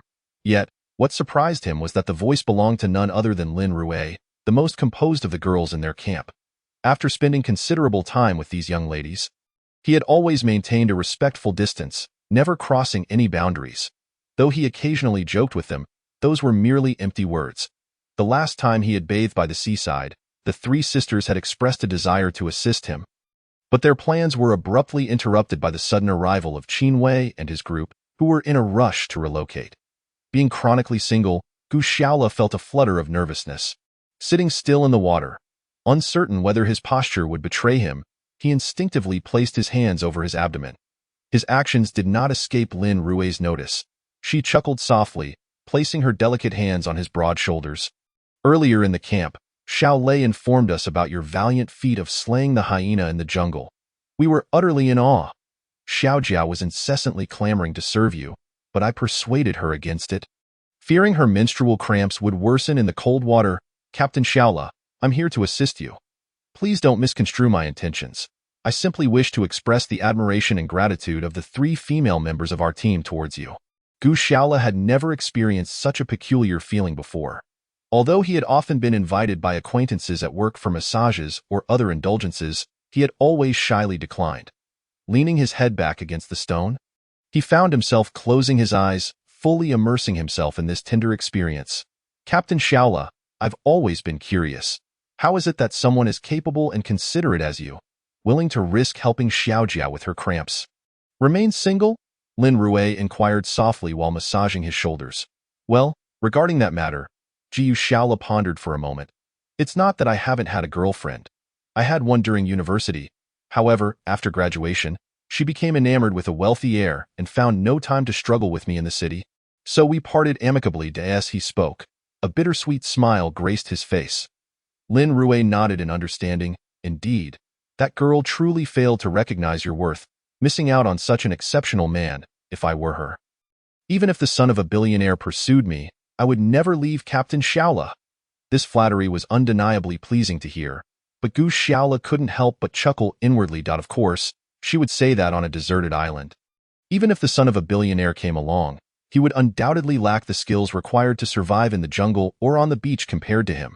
While Gu Xiaola often had a sharp tongue, he saw no need to burst the bubble of the young lady's sentiments, so he merely smiled and nodded, eyes still closed, continuing to relish the delightful massage Lin Rui's 10 fingers offered. By the way, Captain Xiaola, besides you, our camp consists solely of 3 girls. May I ask, among us 3, who do you think is the most beautiful? Ah, such a question was indeed a predicament. However, even a 2-year-old child knows that when parents or grandparents pose such inquiries, the answer should always favor the one asking. Thus, the most diplomatic response would be to favor Lin or Yui. Diu Xiaola opened his eyes, grinning as he glanced at her crouched behind him. If we're talking about youthful charm and cuteness, then undoubtedly it's you, Lin Jiao. But if we're considering figure and beauty, then our Miss Ning clearly takes the cake. However, neither of them possesses your feminine grace, nor your warmth and understanding. Therefore, if I had to choose the most beautiful girl in our camp, it would certainly be you. Really? Captain Xiaola, do you truly think I am that remarkable? Absolutely. I pride myself on being honest and never leading girls on with empty flattery. Is that so? Well then, I hope you maintain this perspective and don't waver easily. After Lin Rui uttered this, she suddenly ceased the massage and stood up. Gu Xiaola was left puzzled by the abrupt end of the massage. 2 figures suddenly emerged from behind a tree. Brother Xiaola, I am utterly disappointed in you. My sister merely gave you a couple of massages, and you've already bestowed the title of our camp's first beauty upon her? Lin Jiao pouted, visibly displeased.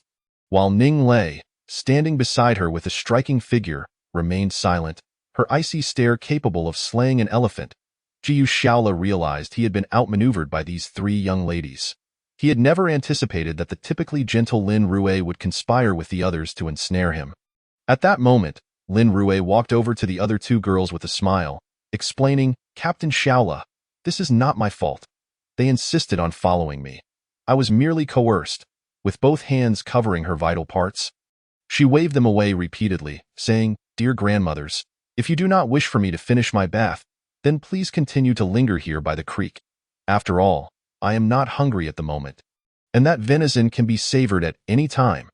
This statement was a potent retort, for the 3 girls, despite their laughter, had only consumed half a salted fish that morning, and their stomachs were already in a state of discontent. After that, she called the other 2 girls to pick up the freshly cut venison that Gu Xiaola had just prepared and headed back towards the campsite. Once she saw the 3 of them depart, Gu Xiaola let out a sigh of relief and slowly emerged from the creek. Where there are too many women, there are bound to be troubles. I must first get dressed, for I can no longer wander about completely unclothed. Huh? Where are my clothes? Gu Shaola scratched her head, realizing that the pile of clean clothes she had placed on a rock was now completely missing. Meanwhile, not far away, the three girls were still walking and chatting. That Shaola brother is truly insufferable. Sister, you only gave him a little massage. Did it really warrant him declaring you the most beautiful? The youngest, Lin Jiao, protested. Humph. Captain Shaola said I am gentle, considerate, and understanding, and that is not untrue. Unlike you two, who are so boisterous and lack any semblance of feminine modesty. Lin Jiao rolled her eyes at her sister's retort, while Ning Lei shot Gu Shaola an angry glare, remaining silent. Oh dear, with all three of us gone, won't the campsite be left with only Golden and that big white cat? Lin Jiao suddenly exclaimed. Indeed. Although that big white cat appears harmless, it seems to harbor a certain hostility towards Golden. Now that we have left, it won't eat little Golden, will it? Lin Rue gasped in fright. Chapter 126. Changing clothes. The campsite was in disarray, having been rummaged through by the little monkey, Golden, while the big white cat lounged contentedly beneath the wreckage of the plane. Mouth agape. Before long, Golden emerged from the plane, tossing a piece of salted fish into the cat's mouth. The cat promptly shut its mouth and began to chew, emitting satisfied purring sounds. What the heck? Golden is feeding the cat our rations, Lin Jiao exclaimed, seething with frustration. Yes, and we ended up running around in a sweat. Ning Lei wiped her forehead, equally irritated. The girls found themselves with little recourse. So they tidied up and placed the cut venison by the campfire. Ning Lei suddenly chuckled mischievously. Lin Jiao and Lin Rue, puzzled, quickly asked why ha, while that guy was enjoying Sister Lin Rue's massage. I hid all of his dirty clothes. Now he is probably still in a state of undress, Ning Lei said, stifling a laugh. Humph, without a butcher, are we to eat a hairy pig? Ning Lei declared confidently. Don't worry, today I, Ning Lei, shall take charge of the kitchen, ensuring an unprecedented culinary experience for you all. All right, Sister Xiao Lei, tonight's meal is entirely in your hands, Lin Jiao responded, seemingly full of confidence in her. However, as they approached the campsite, Gu Shaola's steps began to slow. Jiu Shaola glanced around, searching for something to cover herself with, but this was not a beach where banana leaves were readily available. While using broad-leaved forest foliage could suffice, it would not be entirely adequate, as it still revealed some skin, which was quite indecorous. What should I use to cover myself? Jiu Shaola fell into contemplation. 10 minutes later, a chorus of shrieks erupted from the campsite. Sister Xiao Lei, did you not claim to be trained by a 5-star Michelin chef? Why does this roasted meat seem a bit off? Indeed, Xiao Lei, your roasted venison is dry and tough, and the seasoning is uneven. Some parts have no flavor at all, while others could be overwhelmingly salty. Lin Rue and Lin Jiao were evidently dissatisfied with Ning Lei's cooking.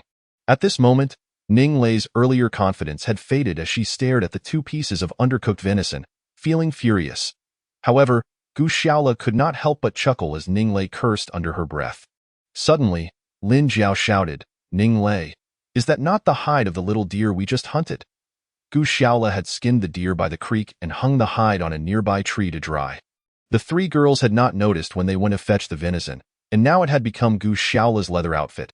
However, the hide had only recently been removed and had not yet dried completely, and the fur had not been properly groomed, making it quite uncomfortable to wear, causing an incessant itch. Thus, Gu Shaola had to adopt a peculiar gait, lifting her legs high to alleviate the unbearable itch.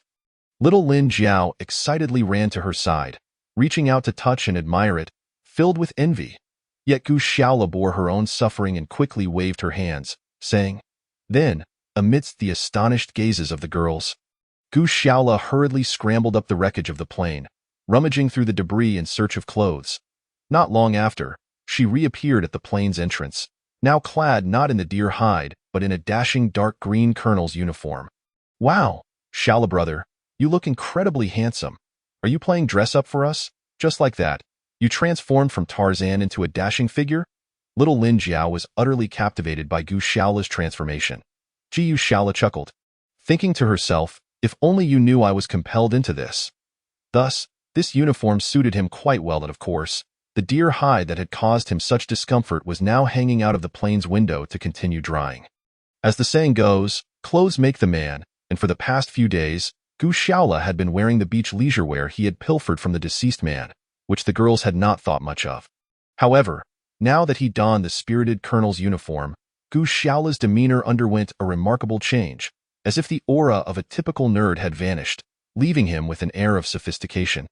Even Ning Lei, who had always teased him for being a petty person, could not help but secretly admire him for his newfound charm.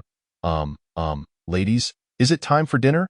I heard that tonight's meal features roasted venison prepared by Chef Ning, and I am very curious about her culinary skills. Upon hearing this, Lin Jiao pointedly offered a piece of charred, unevenly cooked venison, saying, "Report, Officer Shaola. This is the roasted venison personally crafted by your vice officer. Please savor it." Chapter 127. The name of the white cat looking at the charred piece of meat exuding a burnt aroma before him, Gu Shaola frowned, attempting to cut a small piece with his Swiss Army knife and placing it in his mouth. Wow, bitter, burnt, and salty. What on earth is this? Gu Shaola promptly spat the morsel out. Ha ha ha, I told you Gu Shaola wouldn't eat this kind of food. Lin Rui and Lin Jiao doubled over with laughter, while Ning Lei, although amused, could only suppress her smile as it was her creation. It seems I must take matters into my own hands in the kitchen. Little Jiao, little Rui, you two hurry and assist me. As for Ning Lei, Yu Shaola began to direct the Lin sisters, instructing them to cut meat and sprinkle salt, busying themselves for a while. Finally, after nearly half an hour, the long-missed aroma of roasted meat wafted through the campsite, eliciting cheers of excitement from the Lin sisters. Even the big white cat and the little monkey, Golden, who had begun to doze off nearby, perked up, licking their lips in anticipation of a share. Only Ning Lei sat with her back turned, pouting in displeasure, clearly taking Gu Shaola's earlier jest to heart. Before long, Gu Shaola began to carve the freshly roasted venison. Unlike Ning Lei's version, his was perfectly crisp on the outside yet tender on the inside. Aromatic and visually appealing. One was heavenly while the other was barely edible. Wow, Shaola brother, your venison is simply superb. Delicious, So good, Lin Jiao exclaimed, taking a bite before even swallowing. Lin Rui nodded enthusiastically after trying a piece, and even Golden chirped excitedly after tasting it. Yu Shaola tossed a whole piece of roasted meat to the big white cat, which, despite its aloof demeanor, could no longer resist the temptation of the juicy morsel.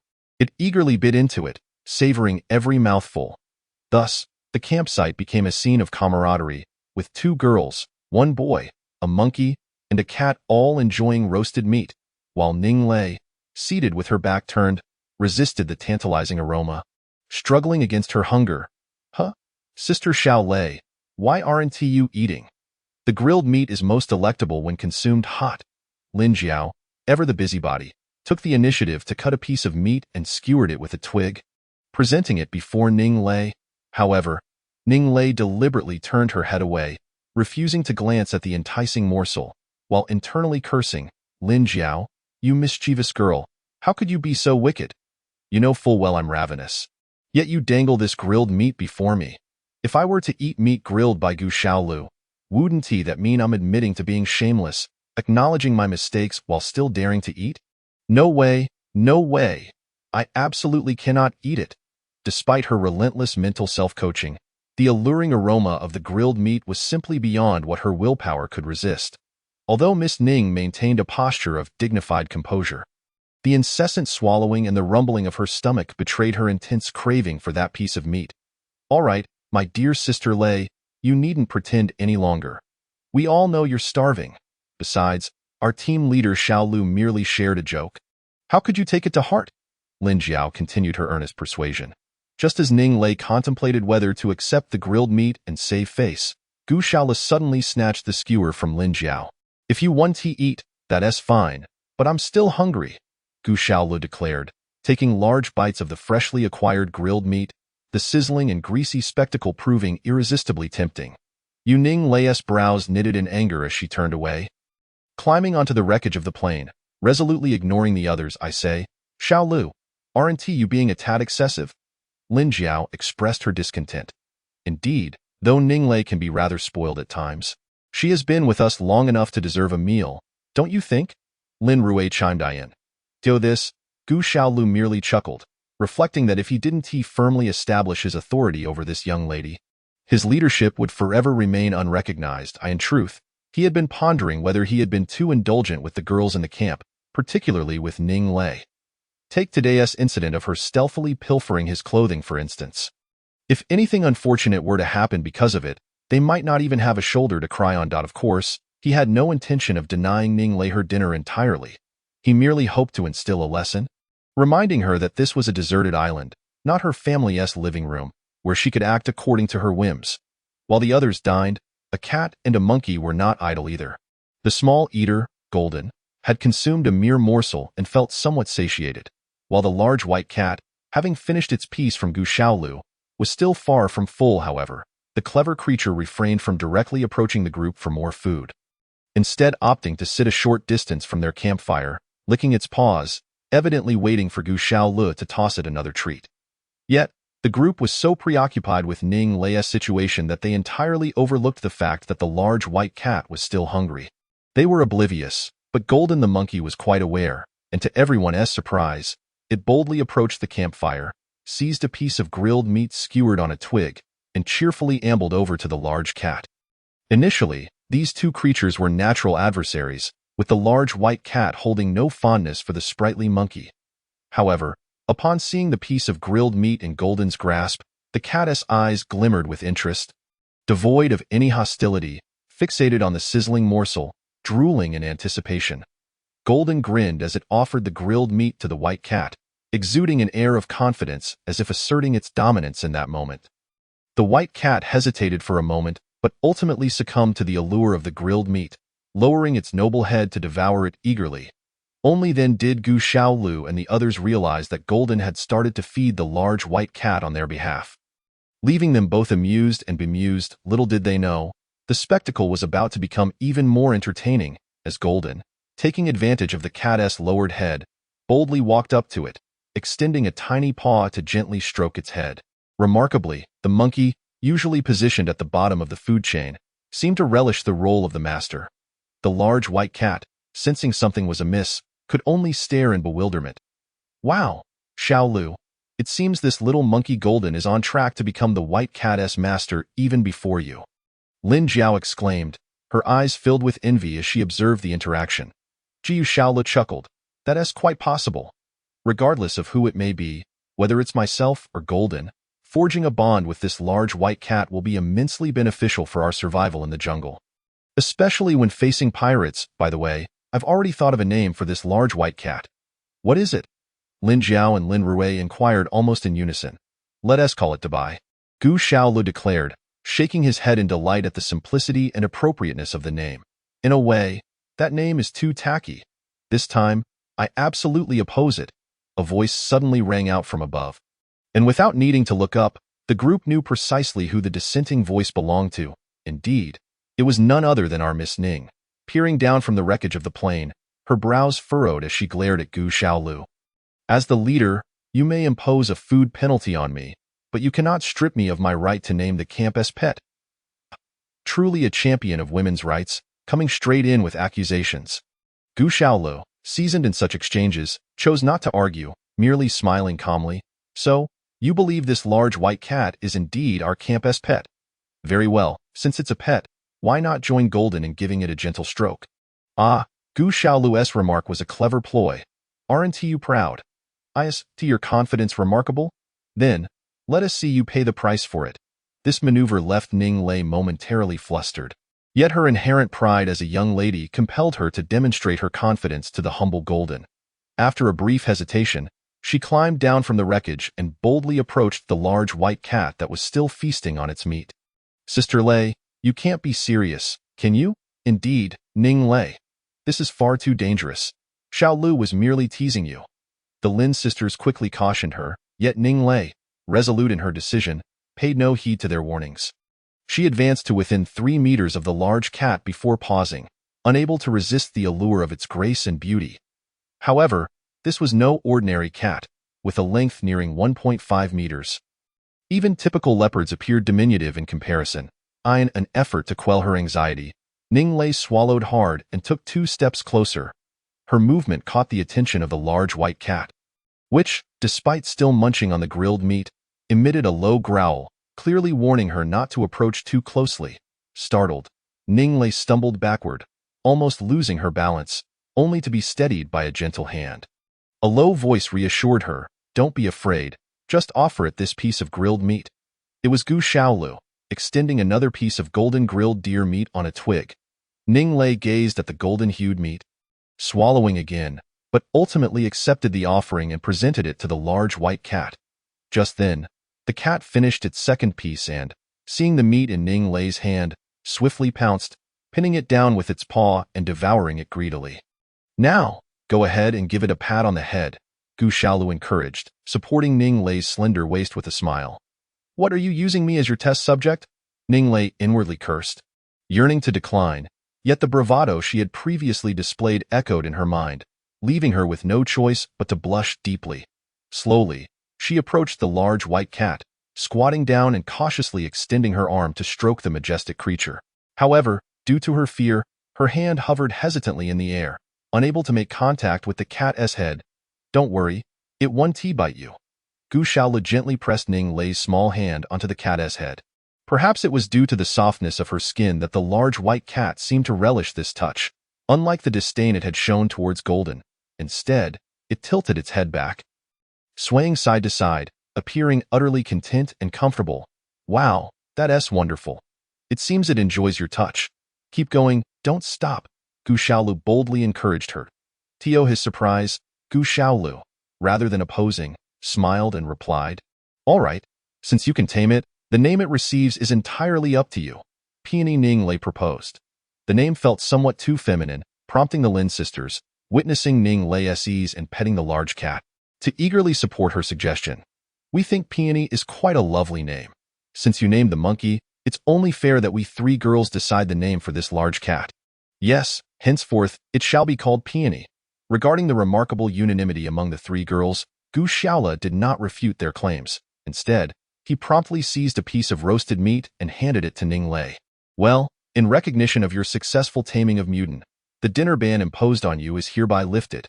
Initially, Ninglei contemplated declining, but the Lin sisters, urging her to eat, insisted, with Lin Jiao remarking that without a hearty meal, how could she possibly continue to contend with Gu Xiaolu, the captain known for his prowess?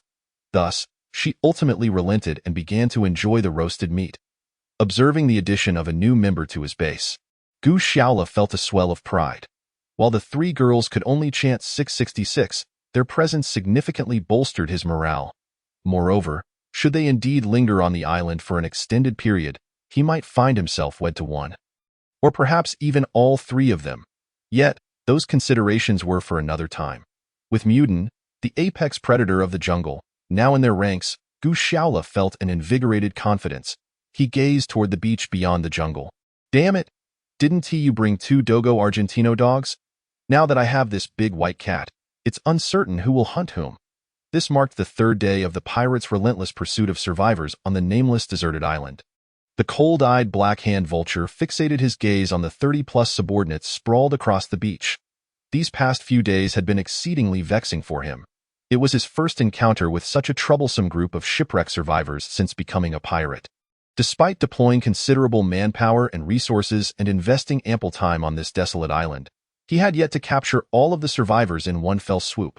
He was aware that one of the survivors possessed remarkable intelligence and extensive wilderness survival skills, even crafting balloon bombs from pepper and condoms to counter the 2 Dogo Argentino dogs he had brought along, clearly indicating a formidable adversary. However, as a ruthless and bloodthirsty pirate leader, Black Hand Vulture would not permit such a character to exist within his territory. He was determined to capture this individual and subject him to a protracted and excruciating demise. Yesterday, one of his dispatched teams managed to capture a survivor, namely Qin Wei, but this young man was oblivious to the whereabouts of the others. Thus, his fate mirrored that of old Chong, suffering the same fate of broken legs and confinement in a special wooden cage, left to endure the elements by the beach. However, not all was lost. He learned from this young man that there were at least 4 women and 1 man still on the island, the latter undoubtedly being the troublesome individual who had slain several of his subordinates. As for the 4 women, Black Hand Vulture had already devised a plan. Once he had his fill of amusement, He could offer them to his most loyal subordinates for a few days of entertainment before trafficking them to the largest underground slave market in the Middle East. Indeed, this venture appeared quite lucrative.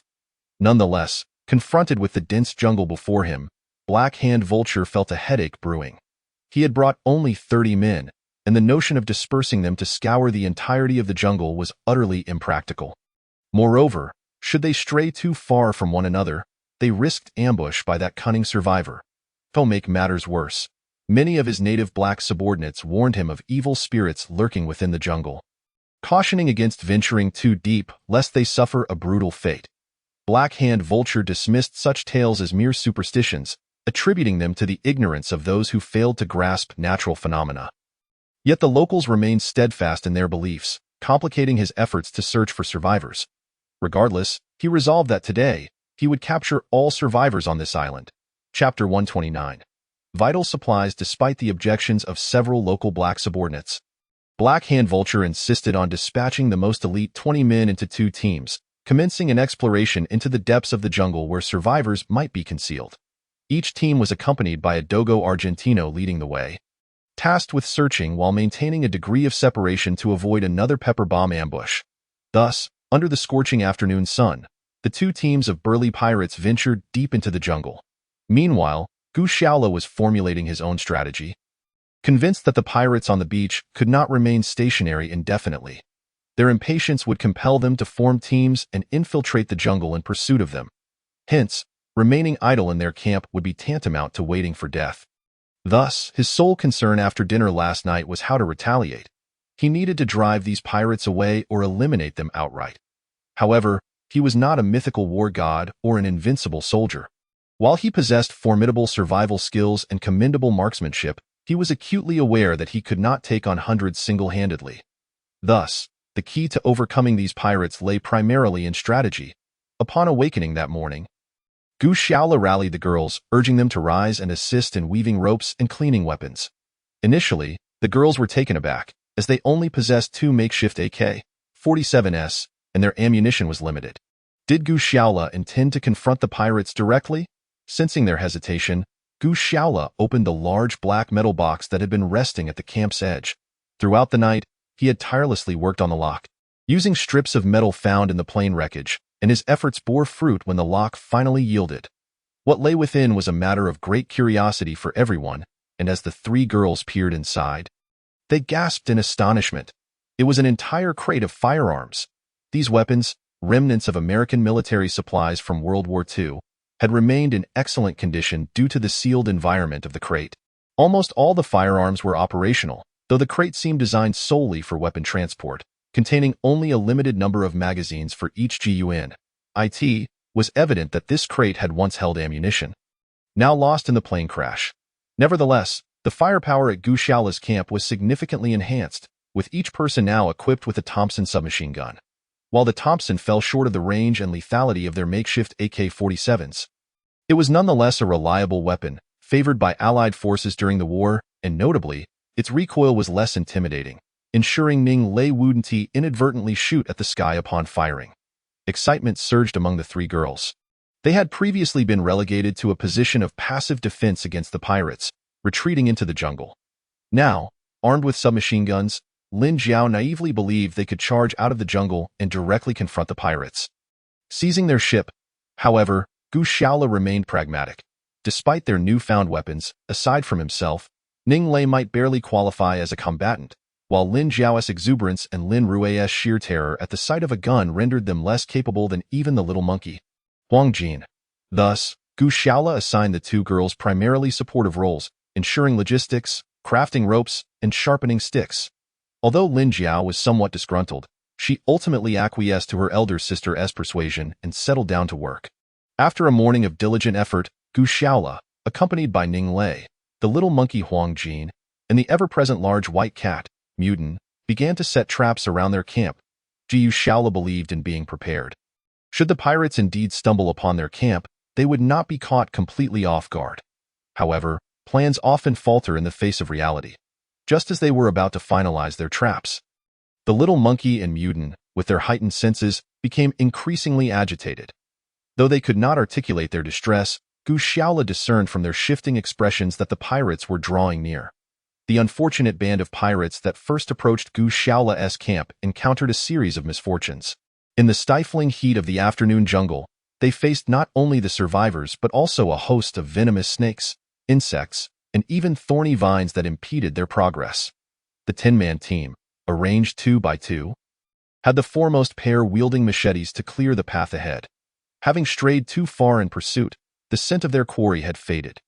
The Dogo Argentino, uncertain of its current target, ambled along at a slow pace, stopping intermittently. Despite this, the pirates trudged on, drenched in sweat and grumbling, several local natives among them muttering prayers in their native tongue, beseeching their deities for protection against the island's malevolent spirits. Suddenly, the leading Dogo Argentino appeared to catch a whiff of something, becoming inexplicably excited and bolting forward, causing the pirate holding its leash to stumble and lose his grip on the rope. The once-bound hunting dog, now liberated, surged with vigor, swiftly burrowing deeper into the jungle. This sudden burst of energy startled the pirate who had been holding its leash. To these marauders, the hounds were invaluable assets, and losing one could invite the wrath of their merciless leader, the Black-Hand Vulture, who would not hesitate to take a life. Thus, he abandoned the trailing group and frantically shouted as he chased after it. Observing the unfolding situation, the others hastily followed suit. However, the pirates were no match for the speed of the four-legged hounds, and soon the barking dog had distanced itself nearly 200 meters from the main party. The dog was invigorated by the scent of its target, a scent it recognized from days prior, before the onslaught of pepper bomb attacks. Indeed, the source of that aroma was none other than Gu Xiaola, who at that moment crouched beneath a grand tree, brandishing a gleaming machete, listening intently to the approaching cacophony of barks. As anticipated, the underbrush before him quivered, and forth sprang a nearly 1-meter-tall Dogo Argentino.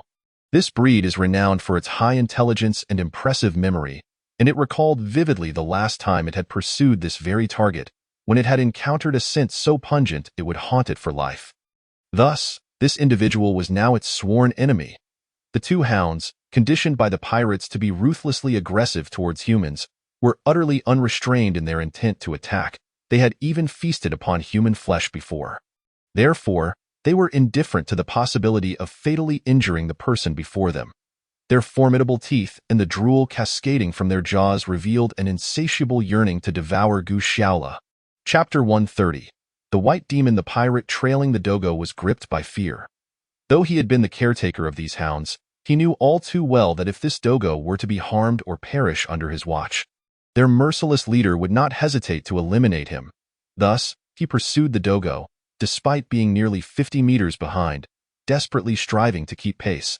Suddenly, he witnessed the Dogo burst forth from the thicket ahead, followed by a piercing yelp.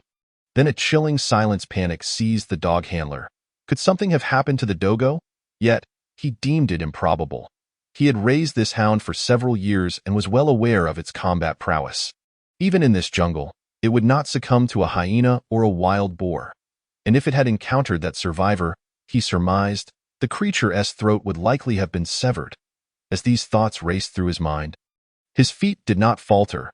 He swiftly chambered around in his AK-47 and charged forward. Upon emerging from the brush, he was taken aback by the sight before him. The Dogo he had so fervently relied upon lay beneath a tree, its robust body convulsing yet emitting no sound, for a gaping wound had been torn into its neck, blood gushing forth. What kind of beast could inflict such damage? In that moment of shock, he felt a rustle above, and a pure white form descended upon him.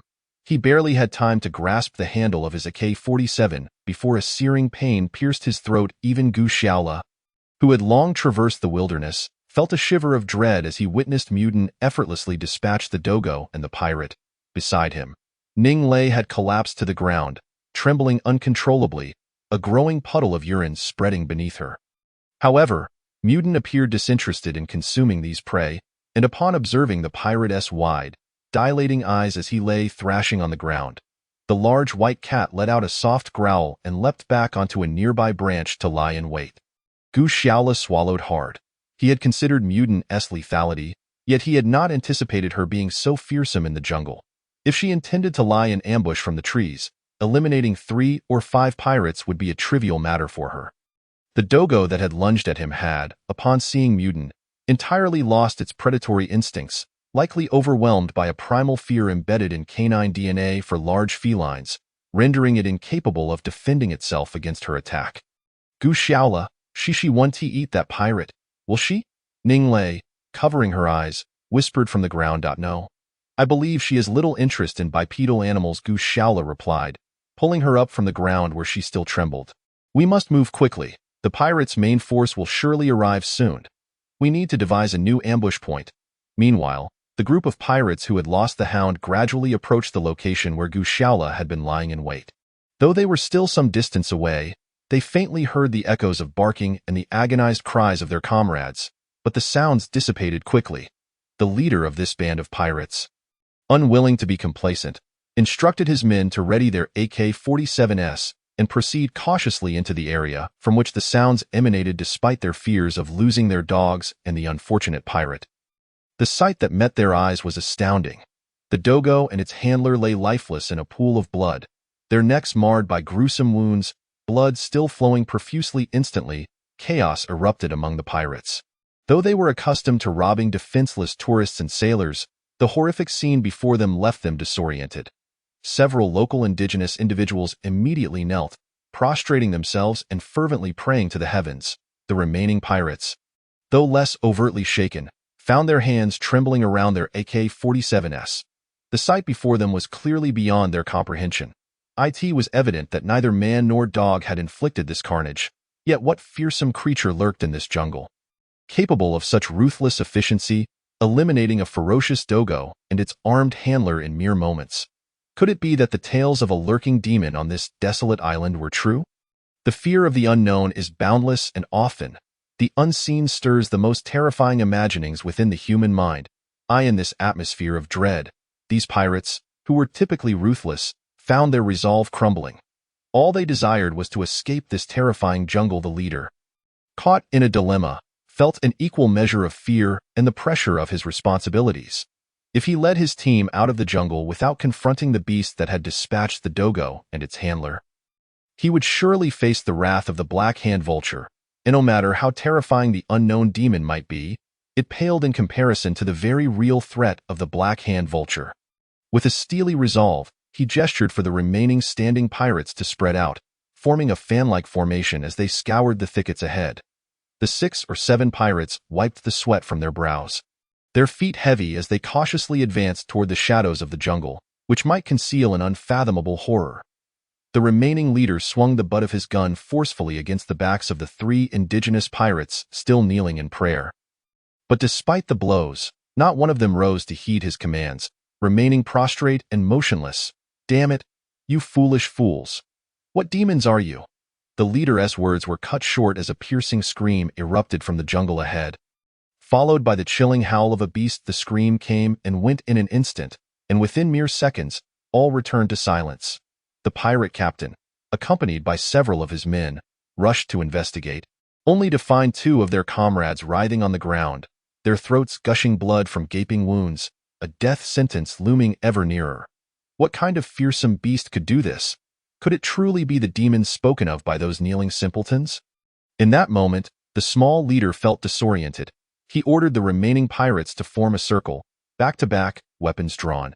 As they slowly retreated from the path they had taken, a flash of white zipped past them from less than 10 meters away among the branches. Demon!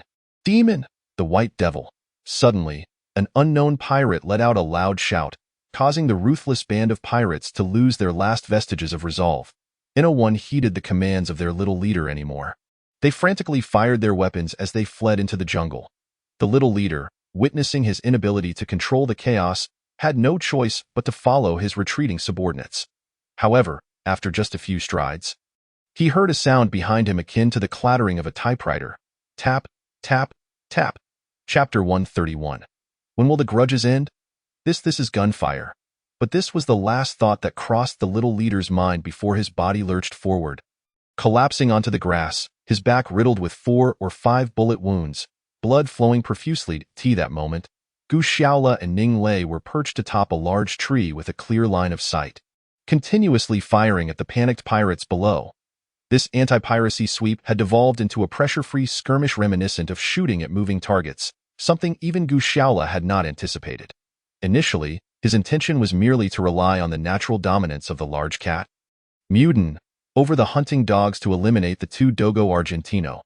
To his astonishment, the creature exhibited immense fury upon sighting the pirates, dispatching several of them with remarkable haste before Gu Shaola and his companion could intervene. The big cat possessed a keen intelligence. It understood that the AK-47s wielded by the pirates were not to be confronted directly. Thus, each strike it made was a lethal ambush after several successful attacks. The pirates, having lost all will to fight, became mere moving targets for Gu Shaola and Ning Lei. Their weapons were no longer the shoddy imitation AK-47s, but rather the authentic American-made Thompson submachine guns from World War II. Famously dubbed the Chicago typewriter due to the sound of its gunfire mimicking that of a typewriter. Though its name may sound genteel, its power was not to be underestimated. Just moments ago, the duo had eliminated at least 5 pirates, and with the 3 previously taken down by Muden, this small squad was left with only 2 local natives kneeling in prayer and truth. It would have been effortless for Gu Shaola to take their lives. But witnessing their fervent supplication, he pondered that perhaps sparing them might yield better results. More than 2 hours later, Black Hand the Vulture surveyed the few remaining pirates with a grim expression. Some local natives were animatedly gesticulating and explaining to him just how terrifying that white devil in the jungle was, recounting how it had dispatched their companions in an instant. These imaginative natives even believed that the survivors who had fled deep into the jungle had sold their souls to the demon of this deserted island, which was why those fearful beings would assist them against him. Bang, bang, bang. After 3 successive gunshots, the 3 pirates who had been extolling the horrors of the white devil collapsed into pools of blood. Damn it!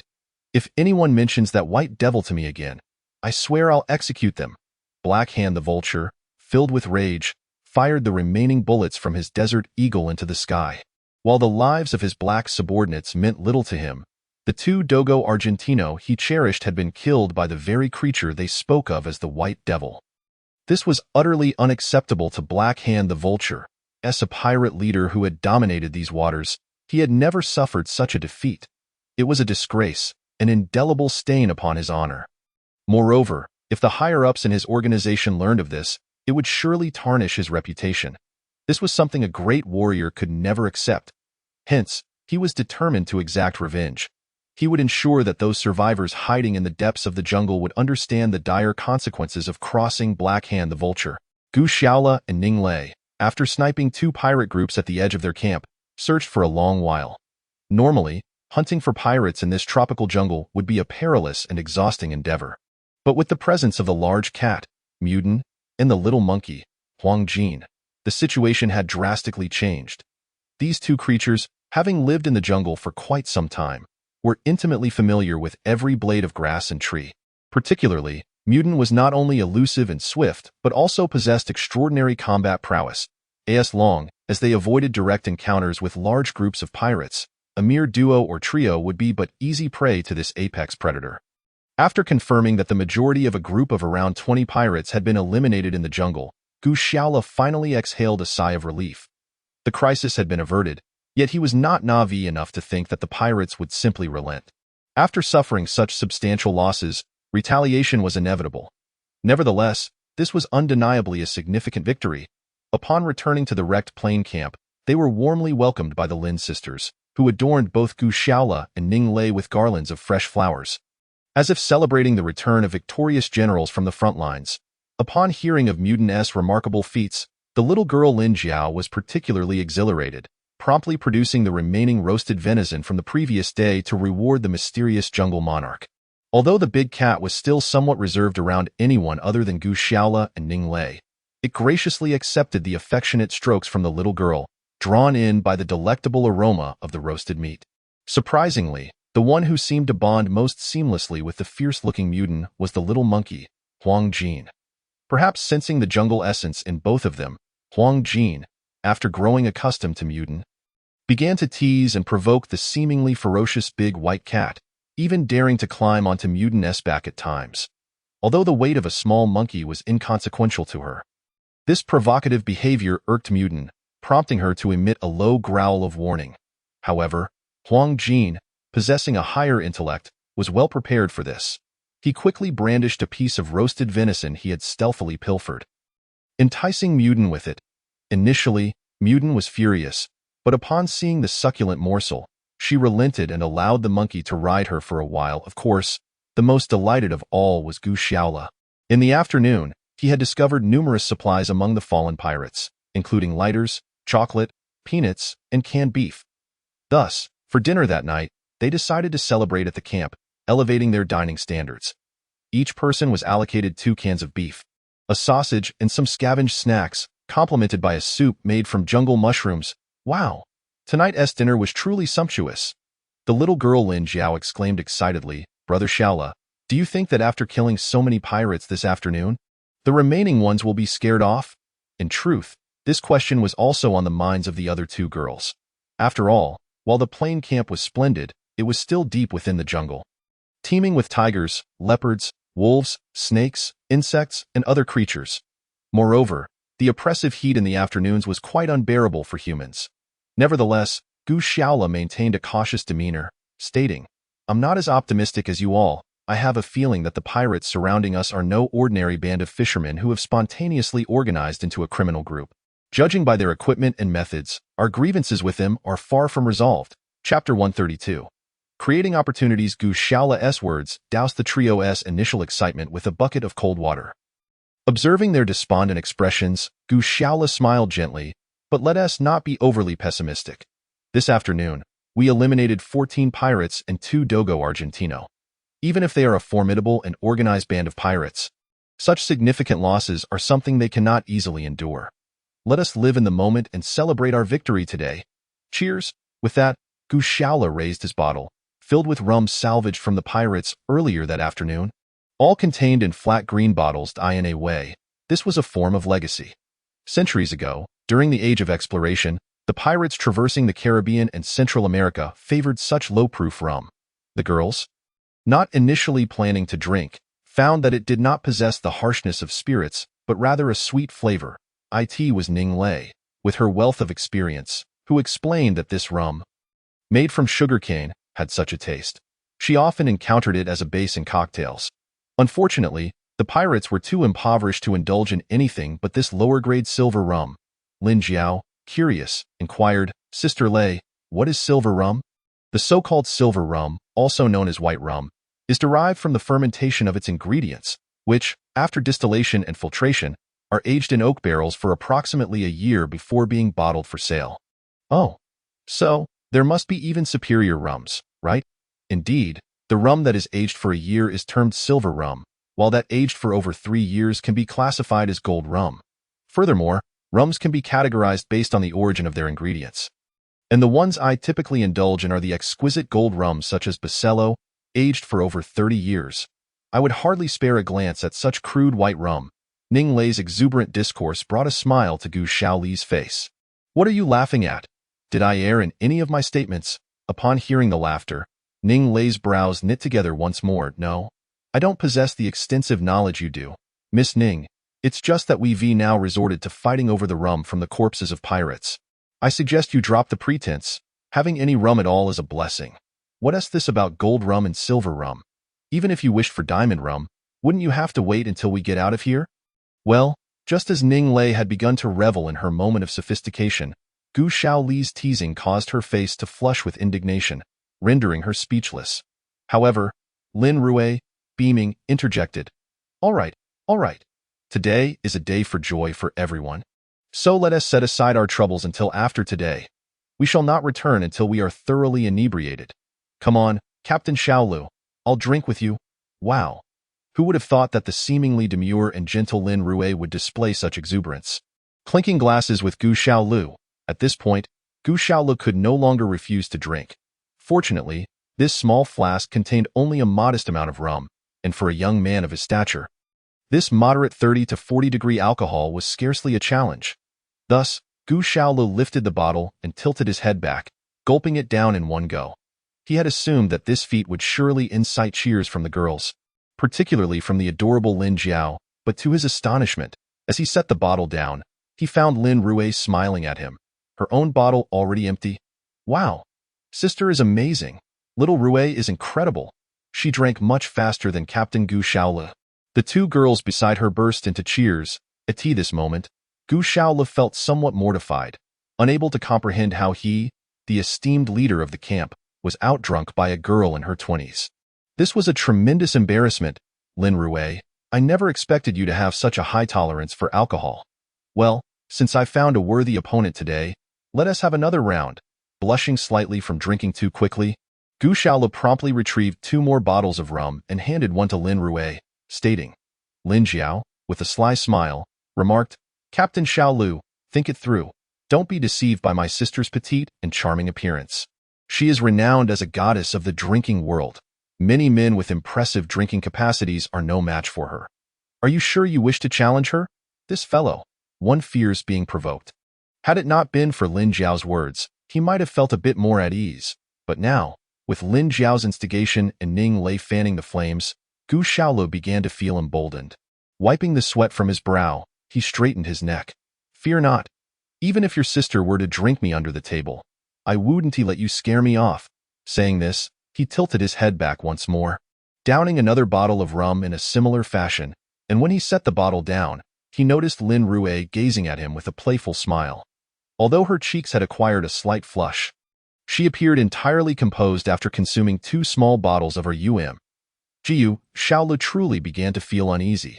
Despite being known for his drinking prowess in both university and at work, rarely did anyone outdrink him. Who would have thought he would encounter such a formidable female drinker on this deserted island, who remained unfazed even after consuming 2 small bottles of rum? Yet, he observed the 2 girls beside him. Lin Jiao continued to cheer them on with laughter, while the mischievous Ning Lei wore a smirk, clearly delighted to witness Gu Shaoli's embarrassment at being outdrunk by Lin Rue. Even the little monkey, Huang Jin, joined in, squeaking excitedly and performing flips, clearly enjoying the spectacle. Gu Shaola furrowed his brow, thinking to himself that he feared no hyenas, wild boars, or pirates, yet would today be belittled by a few bottles of rum and a group of girls. Thus, gritting his teeth, he raised the rum bottle for a 3rd time. Although Lin Rue felt a tad shy, with the encouragement from her sister Lin Jiao and Ning Lei, she shyly lifted her bottle, her cheeks tinged with red. The 3 girls realized their leader had indulged a bit too much, but they were not in the wreckage of the plane. They were gathered around a campfire beneath the trees, and sleeping here could prove dangerous. After all, the jungle harbors many snakes and insects, and being bitten could lead to trouble. Consequently, the 3 girls assisted the slightly unsteady Gu Shaolu, one pulling him while the other pushed, with one standing guard. Through much effort, they finally managed to get Gu Shaolu onto the makeshift bed atop the plane wreckage. Gazing at Gu Shaolu, who was now reeking of alcohol and drifting into unconsciousness, Ning Lei couldn't contain her amusement. Gu Shaolu, is this all it takes to put you down? Just 3 bottles of rum and you're out? You were so impressive before. What happened? A few drinks from Little Rue have rendered you senseless? Originally, she intended to say more, but Lin Rue interrupted her. Let it go. Xiaolei, I know you and Captain Xiaolu have had your little skirmishes, but he has contributed immensely to our camp. A few remarks are sufficient. Though Ning Lei felt somewhat dissatisfied, she respected Lin Rue's opinion and, with a huff, decided to remain silent. The 3 of them exerted considerable effort to place Gu Shaolu onto the army cot in the plane, and at this point, he had already succumbed to a deep sleep. You 2, go ahead and have dinner. I'll stay on the plane to look after Captain Xiaolu, Lin Rue said softly, glancing at the 2 of them.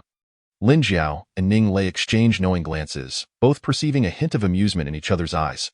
Lin Jiao even playfully suggested, Sister, are you sure you want to take care of Captain Xiaolu all by yourself?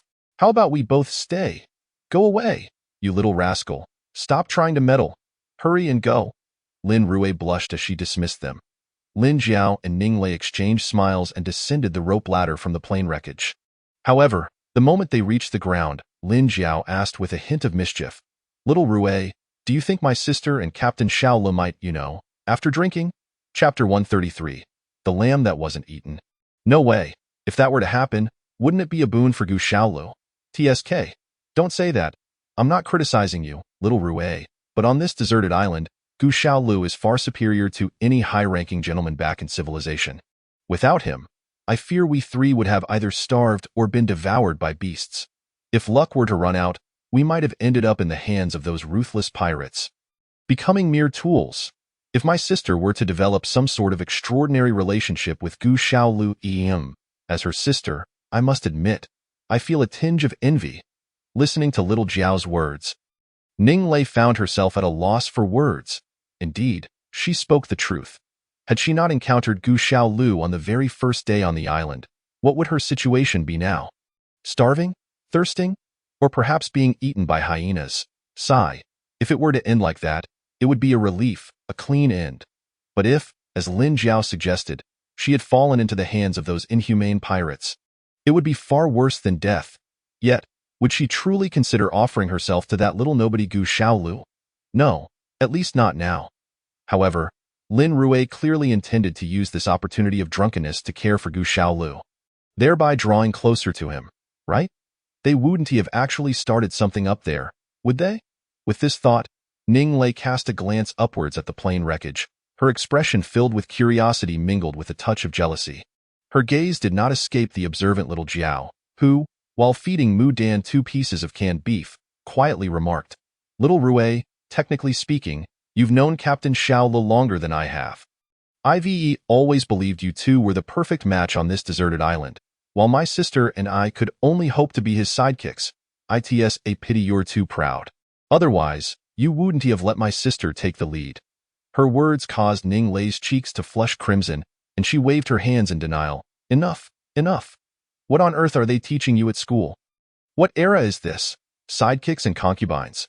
Those are outdated notions that only serve to bind people. As New Age women, how can we resign ourselves to being mere appendages to men? Why should Gu Shaola be entitled to have 3 beautiful women like us at his side?" In response, Lin Jiao let out a playful laugh. "Oh, Sister Rui, you are just teasing. In a civilized society, such rhetoric might hold some merit.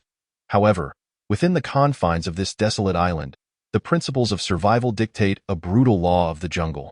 Here, the individual possessing the greatest capability to ensure the survival of the group inevitably assumes the mantle of leadership. As a leader, one naturally wields the undeniable right to propagate their lineage within the tribe. As for us women, we too desire that our offspring carry the DNA of the strongest within our ranks. Do not utter such things. We are human beings, not wolves or lions. The audacity of claiming absolute reproductive rights for leaders is beyond belief. How could a young girl like you even utter such words? It is utterly mortifying." Ning Lei repeatedly gestured for Lin Jiao to cease discussing this rather peculiar topic. Yet, at that moment, a sudden noise emanated from the wreckage of the aircraft above, as the plane, ensnared by several towering trees, emitted a creaking sound. Could it be? Were their movements so pronounced? Lin Jiao gazed upwards, bewildered. "You little girl, fixating on such unhealthy thoughts. Come, let me take you for a stroll around the vicinity," Ning Lei exclaimed, tugging at Lin Jiao's arm. What is the big deal? I've seen far worse on my computer. This is merely an opportunity for live observation. Don't pretend to be so prim and proper." "Xiao Lei, I refuse to believe you're not curious," Lin Jiao retorted, playfully sticking out her tongue. "I have no interest whatsoever." Despite her words, Ning Lei felt a surge of curiosity, her legs remaining firmly planted in place. Why has it gone silent? Could it be that our Captain Xiao is merely a decorative pillow, all brawn with no substance? Lin Jiao blinked her large eyes, fixated on the wreckage above for a while before speaking. "Surely not. I recall the last time he was in the water. He was quite—" Ning Lei muttered to herself, only to realize she had misspoken, hastily covering her mouth. "Quite what? Xiao Lei, could it be that you've been feigning decorum all along? And that you've already dealt well in the water? Wow, is it really that thrilling? This little girl's imagination is quite remarkable." Ning Lei's inadvertent comment sparked a cascade of thoughts. Infuriated yet flustered, Ning Lei playfully punched Lin Jiao. But just then, the wreckage of the plane stirred once again, followed by the unmistakable sound of a man retching. Immediately, Gu Shaolu could be heard apologizing profusely. "I'm so sorry, I had no idea you were right beside me. Let me clean this up for you." As he spoke, Gu Shaolu scrambled down from the wreckage, frantically wiping his lips. Ning Lei and Lin Jiao exchanged bewildered glances, uncertain of what to make of the situation. Yet, Witnessing Gu Xiaolu's flustered and awkward expression, they hesitated to inquire further. Gu Xiaolu, not one to waste words, despite still being somewhat inebriated and unsteady on his feet, made his way towards the small waterfall behind their camp. Carrying a bucket, the two girls, eager for a closer look, hurriedly climbed up the makeshift ladder to the plain wreckage, where Lin Jiao spotted her older sister, Lin Rue, awkwardly adjusting her clothing. It was evident that her garments bore large, damp stains, and the cabin was permeated with the nauseating stench of vomit, causing the two girls to cover their noses in disgust. What on earth happened? Lin Jiao inquired, bewildered. Lin Rue continued to wipe at her clothes. Her face flushed as she finally spoke. Actually, things were progressing rather smoothly until he suddenly woke up, sat up, and I'm not sure if I startled him, but he just vomited all over me. Now I'm reeking of it. It's absolutely revolting. Oh, what terrible luck. Upon hearing this, Lin Jiao blinked in surprise before bursting into laughter.